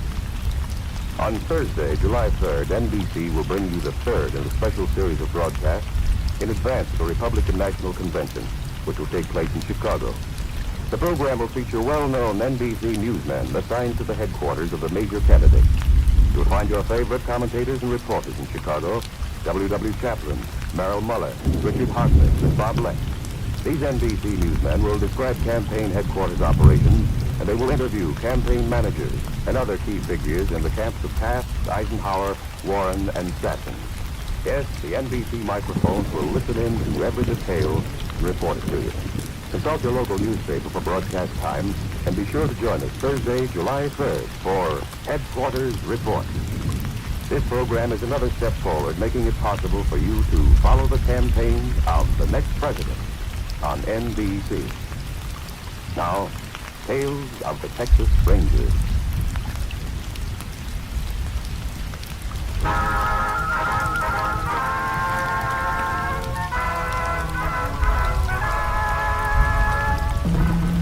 And now, here are the results of the case you have just heard. Art Finch was tried for conspiracy to commit murder. Because of Dawson's assistance in obtaining evidence for the state, the court dismissed the case against him. The judge convinced the local farmer to give Dawson a probationary job. He was later taken on permanently. Art Finch was sentenced to 10 years in Huntsville Penitentiary. Next week, Joel McRae in another authentic reenactment of a case from the files of the Texas Rangers.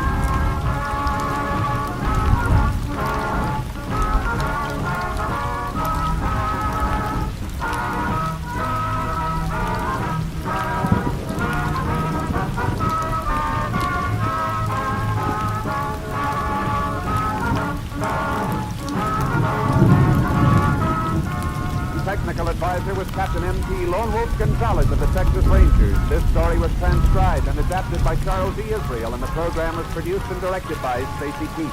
Hal Gibney speaking.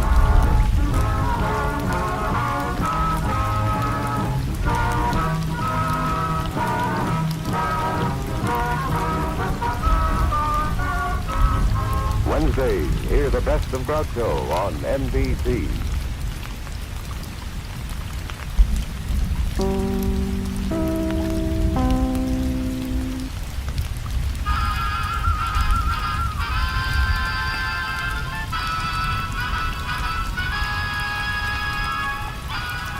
Tales of the Texas Rangers, starring Joel McRae as Ranger Jace Pearson.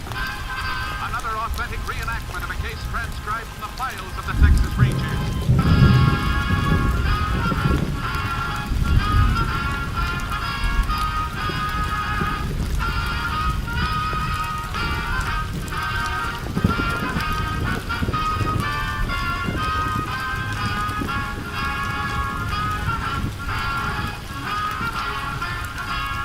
Names, dates, and places in the following story are fictitious for obvious reasons. The events themselves are a matter of record.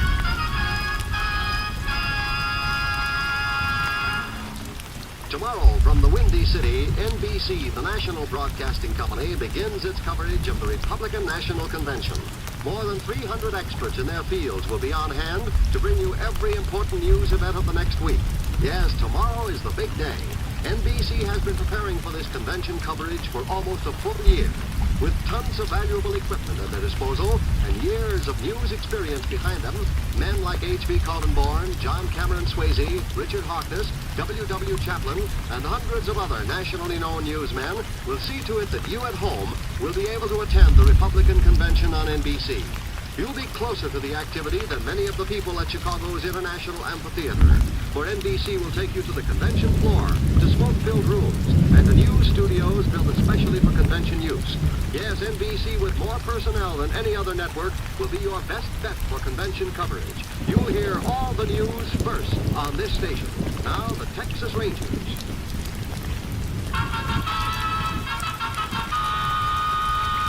And now, from the files of the Texas Rangers, the case called The Boomerang.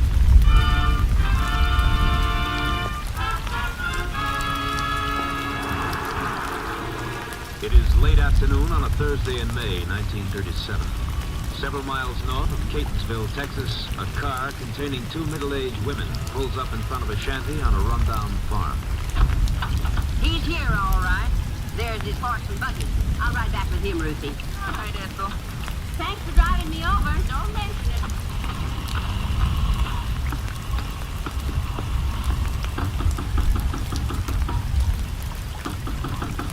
All right. Don't break it down. I'm coming. Oh, Mrs. Hadley. What do you want? My father in there? No, he ain't. Don't lie to me. That's his buggy. I said he ain't around. Now get out of here. Don't tell me what to do, Sam White. I'm coming in to get my paw. You take one step beside my place and I'll punch you in the teeth. What? Why, when my Harry gets back from his sister's, we'll see who gets busted in the teeth. Your husband ain't going to do nothing to me. Oh, no? Oh, no. Harry's just as tired of your nagging as your pa is. He only went to Oklahoma to get away from you for a couple of weeks. That ain't so. Now you tell my pa to come out of there. Why don't you get on your broom and fly off my property? You're just asking for trouble, Tan, and you're gonna get it. Pa! Got you, Ethel. You out back? Yeah. What do you want? I'm taking him home, and he ain't never coming here again. Why don't you ask him if he wants to go? He don't belong around no filthy, sloppy pig like you. The way I live, none of your nosy business. Hey, Roscoe, the warden's come to take you back. What's the matter this time, Ethel? How many times have I told you not to come over here? And what are you doing with your feet in that tub of dirty water? It's for my rheumatism. It's got sassafras roots and kale. Something Sam fixed up for you, I suppose. I'd like to fix up a pine box for you. Shut your mouth, you. Hey, ain't that Pa's watch chain you're wearing? Well, what of it? He gave it to me. Pa, why did you give him that gold chain? Well, he liked it. I never heard of such a thing. Sam, you hand over that chain right now. You just try and make me, woman. My mother give that to Pa. And he gave it to me. I'm keeping it. Let's cut the arguing, Ethel. I give Sam a present and he's gonna keep it. I want him to have it. You're always giving him something. Suppose you give him that box of canned goods out by the back door, too. I just loaned Sam the money for that until his pension check comes through. We bought the stuff because he invited me for something. What for? So he could get some more of your money? It's your pa's money, not yours. If he helps me out once in a while, it's his business. Well, it's my business, too. Come on, Pa, get your feet out of that tub. Are you gonna let your daughter push you around like that? There ain't no use in arguing with her. She always gets away. If she was mine, I'd put her over my knee and whale the living daylights on her. Like she was a small kid. Come on, Pa. You can put your shoes on in the buggy. Oh, all right. Sure, come on, both of you. Darn crazy woman. Look at you, letting her lead you around by the nose. Run home, don't come back. Oh, you don't mean that, Sam. You're right, I do. Get off my property or I'll throw you off. See? I told you it was only after your money. Go on, get up in the buggy, Pa. I don't believe it. But Sam ain't that way. Sure I am. He told you so. You see? You're not giving him nor anybody else no more money. I won't give him no more, Ethel. I know you won't. Couldn't keep all that money around the house anyhow. First thing tomorrow morning, you're going to get in this buggy and take every penny of it to the bank. Yeah, you better do it, too, or she'll send you to bed without your supper. Old fool. Get up, Rusty. Get up.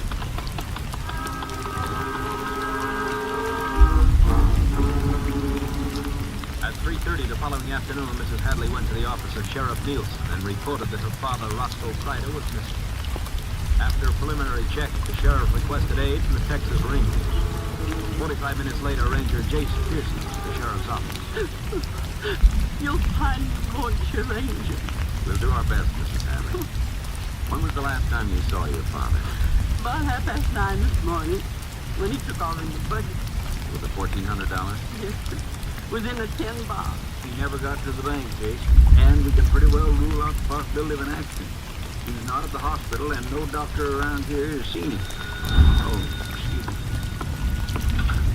I know something terrible's happened to him, and it's all my fault. I made him go. I'll be right back, Jace. I'm going to take this call in the other office. Okay, Sheriff. Was your father feeling all right when he left for the bank, Mrs. Hadley? He wasn't ailing, if that's what you mean. But he was in pretty low spirits because I kept after him till he took off in the buggy. I was only doing it for his own good. Did he ever stay away this long before? Sometimes he'd sneak off with that awful man named Sam White.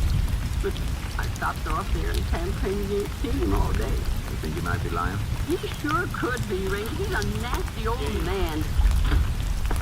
See you over here. Sure. Excuse me, ma'am. What is it, Sheriff? That phone call. One of our boys in a plane thinks he spotted Crider's horse and buggy. Where? On the edge of Bourne's Lake. But there was nobody near. Have the deputy take Mrs. Hadley home. We'll go out there.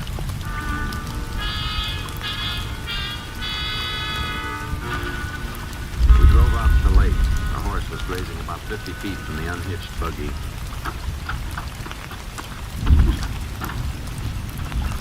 I don't see him anywhere. There's nothing in the buggy. You can see where he walked around unhitching the horse. And I would look over there, Sheriff. Where? Down toward the edge of the water. About a foot right? Yeah. He must have gone up to his ankles in mud. Like someone shoved a rowboat off here into the water.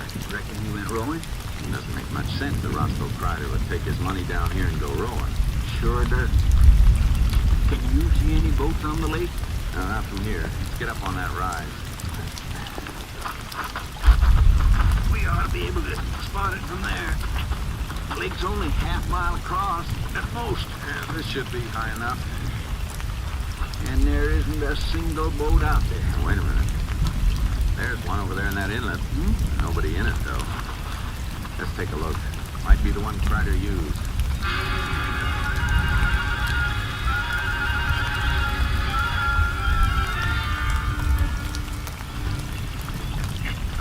Fine place to leave a boat. Yeah. Looks like it just drifted into these reeds. The oars are pulled in. The boat he took, all right. That mud on the floor is still wet. Well, the boat's in the water, so it's a pretty good chance it didn't go on shore. Wait a minute, Sheriff. Matter, Jake. Throw a hat over there close to the reeds. Come on. Doesn't look like you've been in the water very long.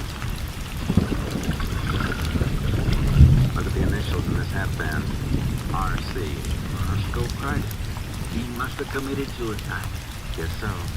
Better drag the lake.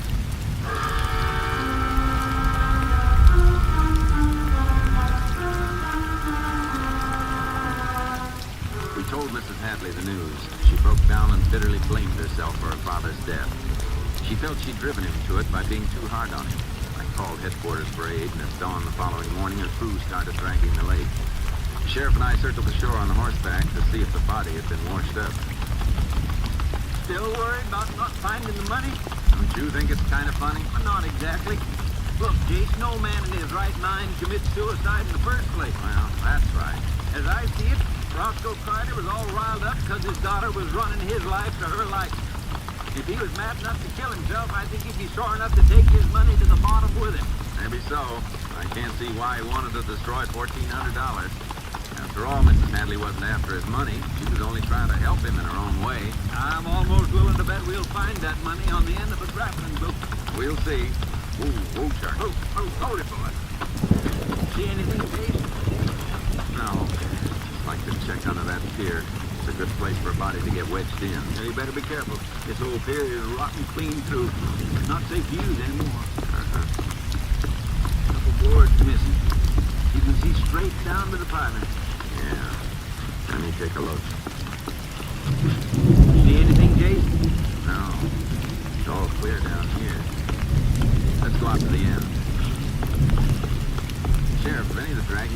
this pier? No, I told him to keep off. Why? Fresh mud tracks on this blanket. Well, I know none of the boys were out here. Looks like these tracks were made by someone who got out of a boat. You mean maybe Roscoe Crider didn't commit suicide? I don't know. We didn't find any suicide notes. Besides, what proof do we have that Roscoe Crider wasn't robbed and killed? You think these tracks belong to somebody who killed Roscoe? It's sure possible. Killer could have tried to make it look like suicide by rowing Crider's body out the middle of the lake and pushing it overboard, then landing here at the end of the pier. That sure explains these muddy tracks. Yeah. Another thing. The wind's been blowing from the southeast for the last couple of days. The boat would float right toward that inlet. That's just where we found it. Maybe you're right, Casey. Maybe it was murdered. When we find the body, we'll know for sure. So, now we start looking for a murderer. Uh-huh. And a clever one. Somebody who knew Roscoe Crider was carrying a lot of money. Only two people knew that, Mrs. Hadley and Sam White. That's just what I've been thinking. Let's go pick him up.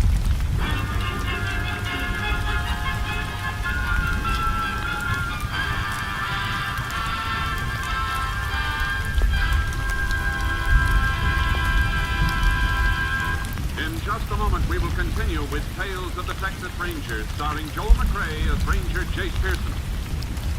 At this moment, throughout the country, millions of motorists are beginning to wend their way home along crowded highways from a long Independence Day weekend. It is at times such as these when accidents happen more frequently, when death and driving draw closer together. You can help to decrease the accident and death rate on our nation's highways. Excessive speed for driving conditions is a major cause of many motor accidents. Control your speed at all times to keep within the safe speed, not just the legal limit. America's professional truck drivers are taught to drive ahead of themselves and to avoid accidents by seeing them threatened before they can happen. They know that careful driving keeps them from having accidents which may take lives. Speed is the #1 killer on the highways. So drive carefully today on your way home from an enjoyable weekend, and tomorrow wherever you go in your car. Exercise caution, courtesy, and the golden rule, for the life you save may be your own. Now Act 2 of the Texas Rangers. We continue now with Tales of the Texas Rangers and our authentic story, The Boomerang.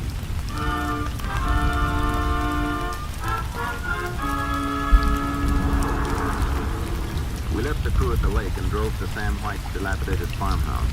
Outside, we saw an elderly woman trying to lead a mule up a ramp into the back of a truck. Wonder who that woman is. Sam isn't married. Probably a neighbor. Howdy, boys. Howdy. How come Sam isn't out here helping you with this mule? Oh, he moved. Come on now, keep up, kid. Your mule is stubborn and damn white. When did he move? Last night, bought all his stock. This ornery mule of his won't pay me no mind. Get on up there. I'm gonna have to take a whip from you as soon as I'm born. Know where Sam went? I've got no idea at all. When he come by last night, he had all his stuff piled on the trailer. Hooked on back to the old wreck drive. Levi, no, you do a man? Sure you do, Sheriff. I'm Fred Rutler's sister, live over near the South Squaw. Oh, of course. I didn't recognize you with your hair, Bob. Did Sam say where he was going? No, just said, doggone you, mule, now get on up. Not down. Come on now, come on. That's it, boy. And safe that was. Would you mind just shoving that ramp in close and tell me? Sure, ma'am. Thanks. Now, what was I telling you? About last night. Oh, yeah. Well, Sam said it was an emergency. Had to go away, didn't say why. So he told me the whole shoot match. Already got the hogs and a couple of Angora goats and some chickens. Didn't even know for sure how many of them he had. And then this here mule. Did he act like he needed money? No, sir, I wouldn't say that. He was satisfied with $42 I give him for the whole batch of stock. Them goats also worth more than that by themselves. Seems like he wanted to sell out at any price. Are you sure he didn't say anything that would tell where he was heading? No, not a single word. I signed over the milk check that Jerry gave me and he drove off. Check? Yep. Something wrong? What company issued that check, ma'am? Criterion Dairy. Thanks, ma'am. Come on, Sheriff. Where are we heading, Dave? Criterion Dairy. When that check comes back, we want to know where it was cashed.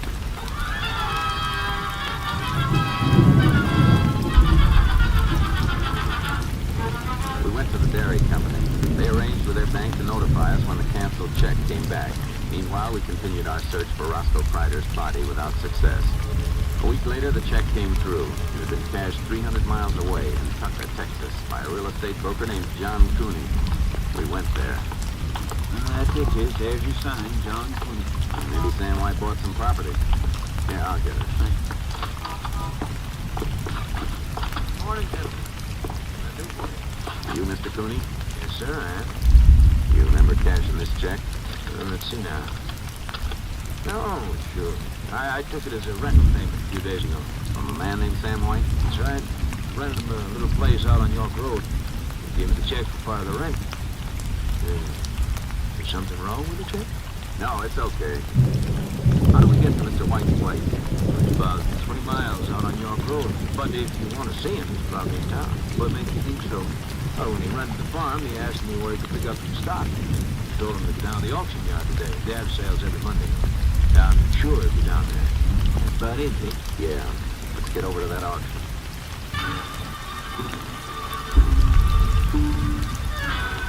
The auction was held out in the open. We moved around the edge of the crowd trying to spot Sam White.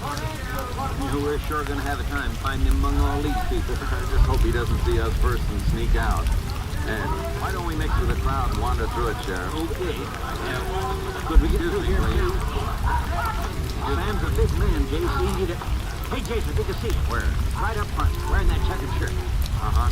Come on. Excuse me, please. Pardon me. Let us through, please. He's easy, Jace. Look, there he goes. Keep an eye on him, Sheriff. Would you let me through here, please? Mister... Thanks. Running past that pen full of hogs. Sam! Hold it! Make it to the parking lot. Sam! Sam White! Hold it, White. You're not going anywhere, so just stand still. Well, what do you want of me, Ranger? I ain't got nothing unlawful. Why are you running away? I wasn't running from you. Fact is, I didn't see you. I forgot I had to meet the fella. I was in the rush to get there. You ain't gonna hold me back, are you? You're darn right we're gonna hold you. You've got a lot of answering to do. About what? I don't know what you want me to tell you. Why did you leave Catonsville in such a hurry? Well, no crime in moving. It's free country, Ranger. How come you picked the day Roscoe Kreider disappeared? Well, when I heard poor Roscoe drowned himself, I didn't feel like staying around anymore. You sure you didn't leave because you murdered him? Ranger, you ain't serious, are you? Me kill Roscoe? Why, we was closer than most people. He had $1,400 on him the day he disappeared. Outside of his daughter, you were the only one who knew that. That don't make me no more a murderer than a blue-nosed mule. Where'd you get enough money to be stocking another farm? Sold all my livestock before coming here. I can prove it. You don't have to. We know you only got $42 for it. How about it, Sam? You want to tell us the truth? You're digging the dry well, Sheriff. I wouldn't rob or kill Roscoe, rest his soul, no more than I can fly like a bird. Sam, if you find that money in your house, you're in for a lot of trouble. You know that. Now, you stay away from our house. There ain't nothing in it to interest you at all. Quit stalling, Sam. We think you murdered Kreider and took his money. You're going to have to prove it. You will. Sheriff, let's lock him up.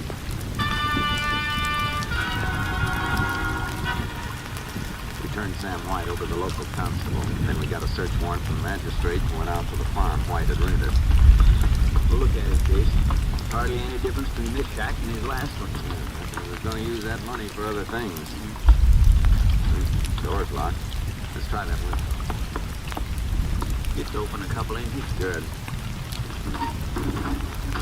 Yeah, I'll go in first. You don't have to climb through. I'll open the door, Sheriff.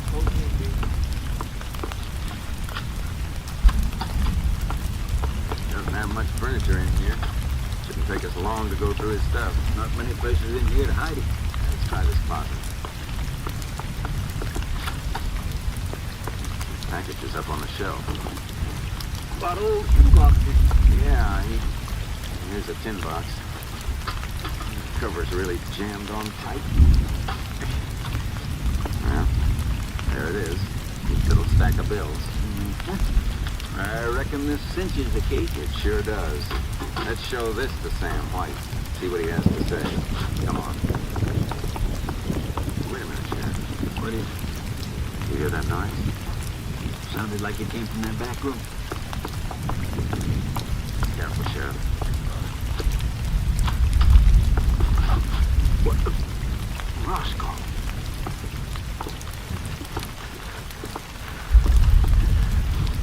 What are you doing here, Mr. Crider? Please don't take me away. I don't want to go back home. Are you all right? Ethel sent you to bring me back, didn't she? Please tell her you couldn't find me. Nobody sent us, Mr. Crider. We thought you were dead. Well, that's what I wanted you to think. Think there's some way you can forget you've seen me? How about telling us what this is all about? You promise I can stay here? You're an adult. You got a right to do anything you want. Yeah, my daughter don't think so. Everything I done was wrong. I couldn't smoke in the house. I had to eat only what she liked. I had to go to bed when she had company. Treated me just like a kid. Well, you had money. Why didn't you move out? I did. I moved in with Sam once. Ethel come after me and made me go back home. And I knew she took me by the arm and she dragged me. She said my place was with her. You didn't have to pretend you were dead. There must have been some other way. I don't know, Ranger. Ethel would never give up on me unless I was. I ain't never going back. Did Sam talk you into that fake suicide? Yeah. Sure he didn't do it just to get more of your money? Oh, no, Ranger. Why, Sam always pays back what he owes. And the only money I spend now is for my own keep. I see. Mr. Crider, you know your daughter has to be told you're alive. No. It just did the same thing all over again. Nagging me and bawling me out. Please don't tell her. We have to, Roscoe. She filed a missing persons report. She has to know you're alive. But you have to tell her where I am? That part's up to you. But I don't want her to know. She's been miserable blaming herself for your suicide. She don't care. She does, Mr. Crider. She does care. She thought she was doing the right thing for you. She knows now she was wrong. Yeah, not Ethel. She's never owned up to being wrong about anything. If you could see her now, you'd know how sorry she is for the way she treated you. But I wish I could believe that. It'd make me feel a lot happier. You give us a chance to prove it? Well, maybe. But how? You leave that up to us.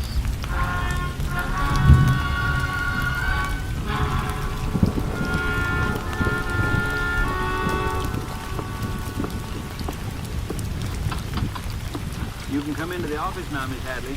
Thank you. Hello, Ranger. Well, Mrs. Hadley, sit down, won't you? Thank you. The sheriff said you had something to tell me. Yes, ma'am. We've got some news for you. Your father's alive. Alive? Oh, thank God. Thank God. Is he all right? He's fine, Mrs. Hadley. Tell me, where is he? That's something we can't tell you. You mean you don't know? We know. Then, I don't understand. Why can't you tell me? Because he asked us not to. Oh, he hates me? He hates me that much. No, ma'am, he doesn't hate you. He must if he didn't want to see you. Maybe he does want to see you, but he's afraid you'd make him come back and live with you. No, I wouldn't. Mrs. Hadley, your father likes his freedom. I know that now. But I love him so. I thought everything I did was for his own good. I was wrong. You all make mistakes. He'll never forgive me. Now I'll never be able to see him again. Oh. Excuse me a minute, Mrs. Hadley.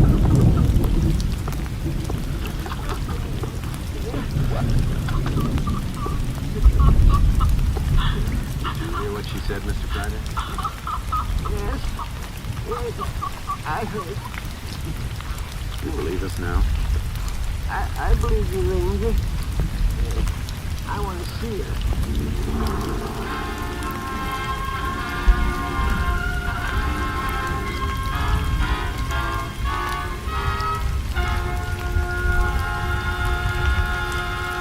In just a moment, we will tell you the results of the case you have just heard.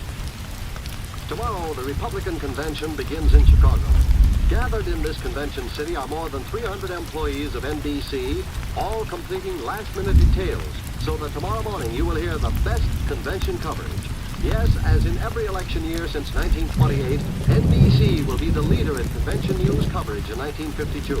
Top news reporters, men like H.V. Kaltenborn, John Cameron Swayze, Morgan Beatty, W.W. Chaplin, and a dozen more will be on a round-the-clock basis to bring you all the convention news when and as it happens. Through the facilities of the National Broadcasting Company, you will travel throughout Chicago to hotel headquarters, special meeting places, the convention hall itself, and to NBC's special studios built just for giving you top convention coverage. No other network offers you a better way to attend the Republican convention. Hear every exciting moment on this station of the NBC radio network. Now the conclusion of Tales of the Texas Rangers.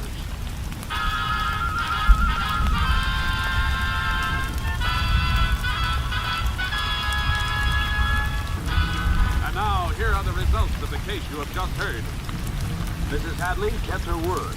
Her father continued living quietly with Sam White on their rented farm. Until his death 7 years later, Roscoe Crider made periodic visits to his daughter in Catonsville. And here again is the star of our show, Joel McRae. Folks, today is a red letter day for Tales of the Texas Rangers. It marks our second anniversary on the radio. And as we go into the beginning of the third year, we want to tell you listeners how much we've appreciated your letters and wonderful comments. Most of you know that it takes a lot of work to put on a show of this type. From the gathering of the research material to the sign-off of the actual broadcast, there are dozens of people who help to put over Tales of the Texas Rangers. To the Ranger Force, to all our wonderful friends at the Department of Public Safety, to Captain Gonzalez, to the staff at NBC, and to the local stations that make up this great network, we say thanks ever so much. And to you, the listeners, our grateful appreciation.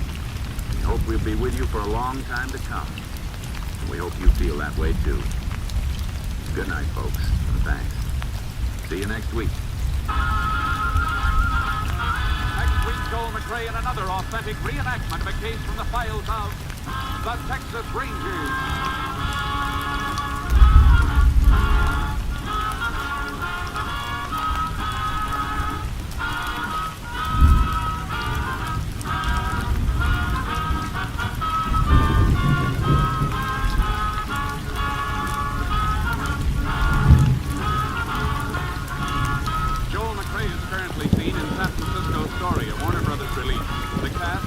Tony Barrett, Elizabeth Slifer, Ralph Moody, Howard McNair, Parley Bear, and B.J. Thompson. Technical advisor was Captain M.T. Lone Wolf Gonzalez of the Texas Rangers. This story was transcribed and adapted by Bernard Ederer, and the program was produced and directed by Stacy Keith. Hal Gibney speaking.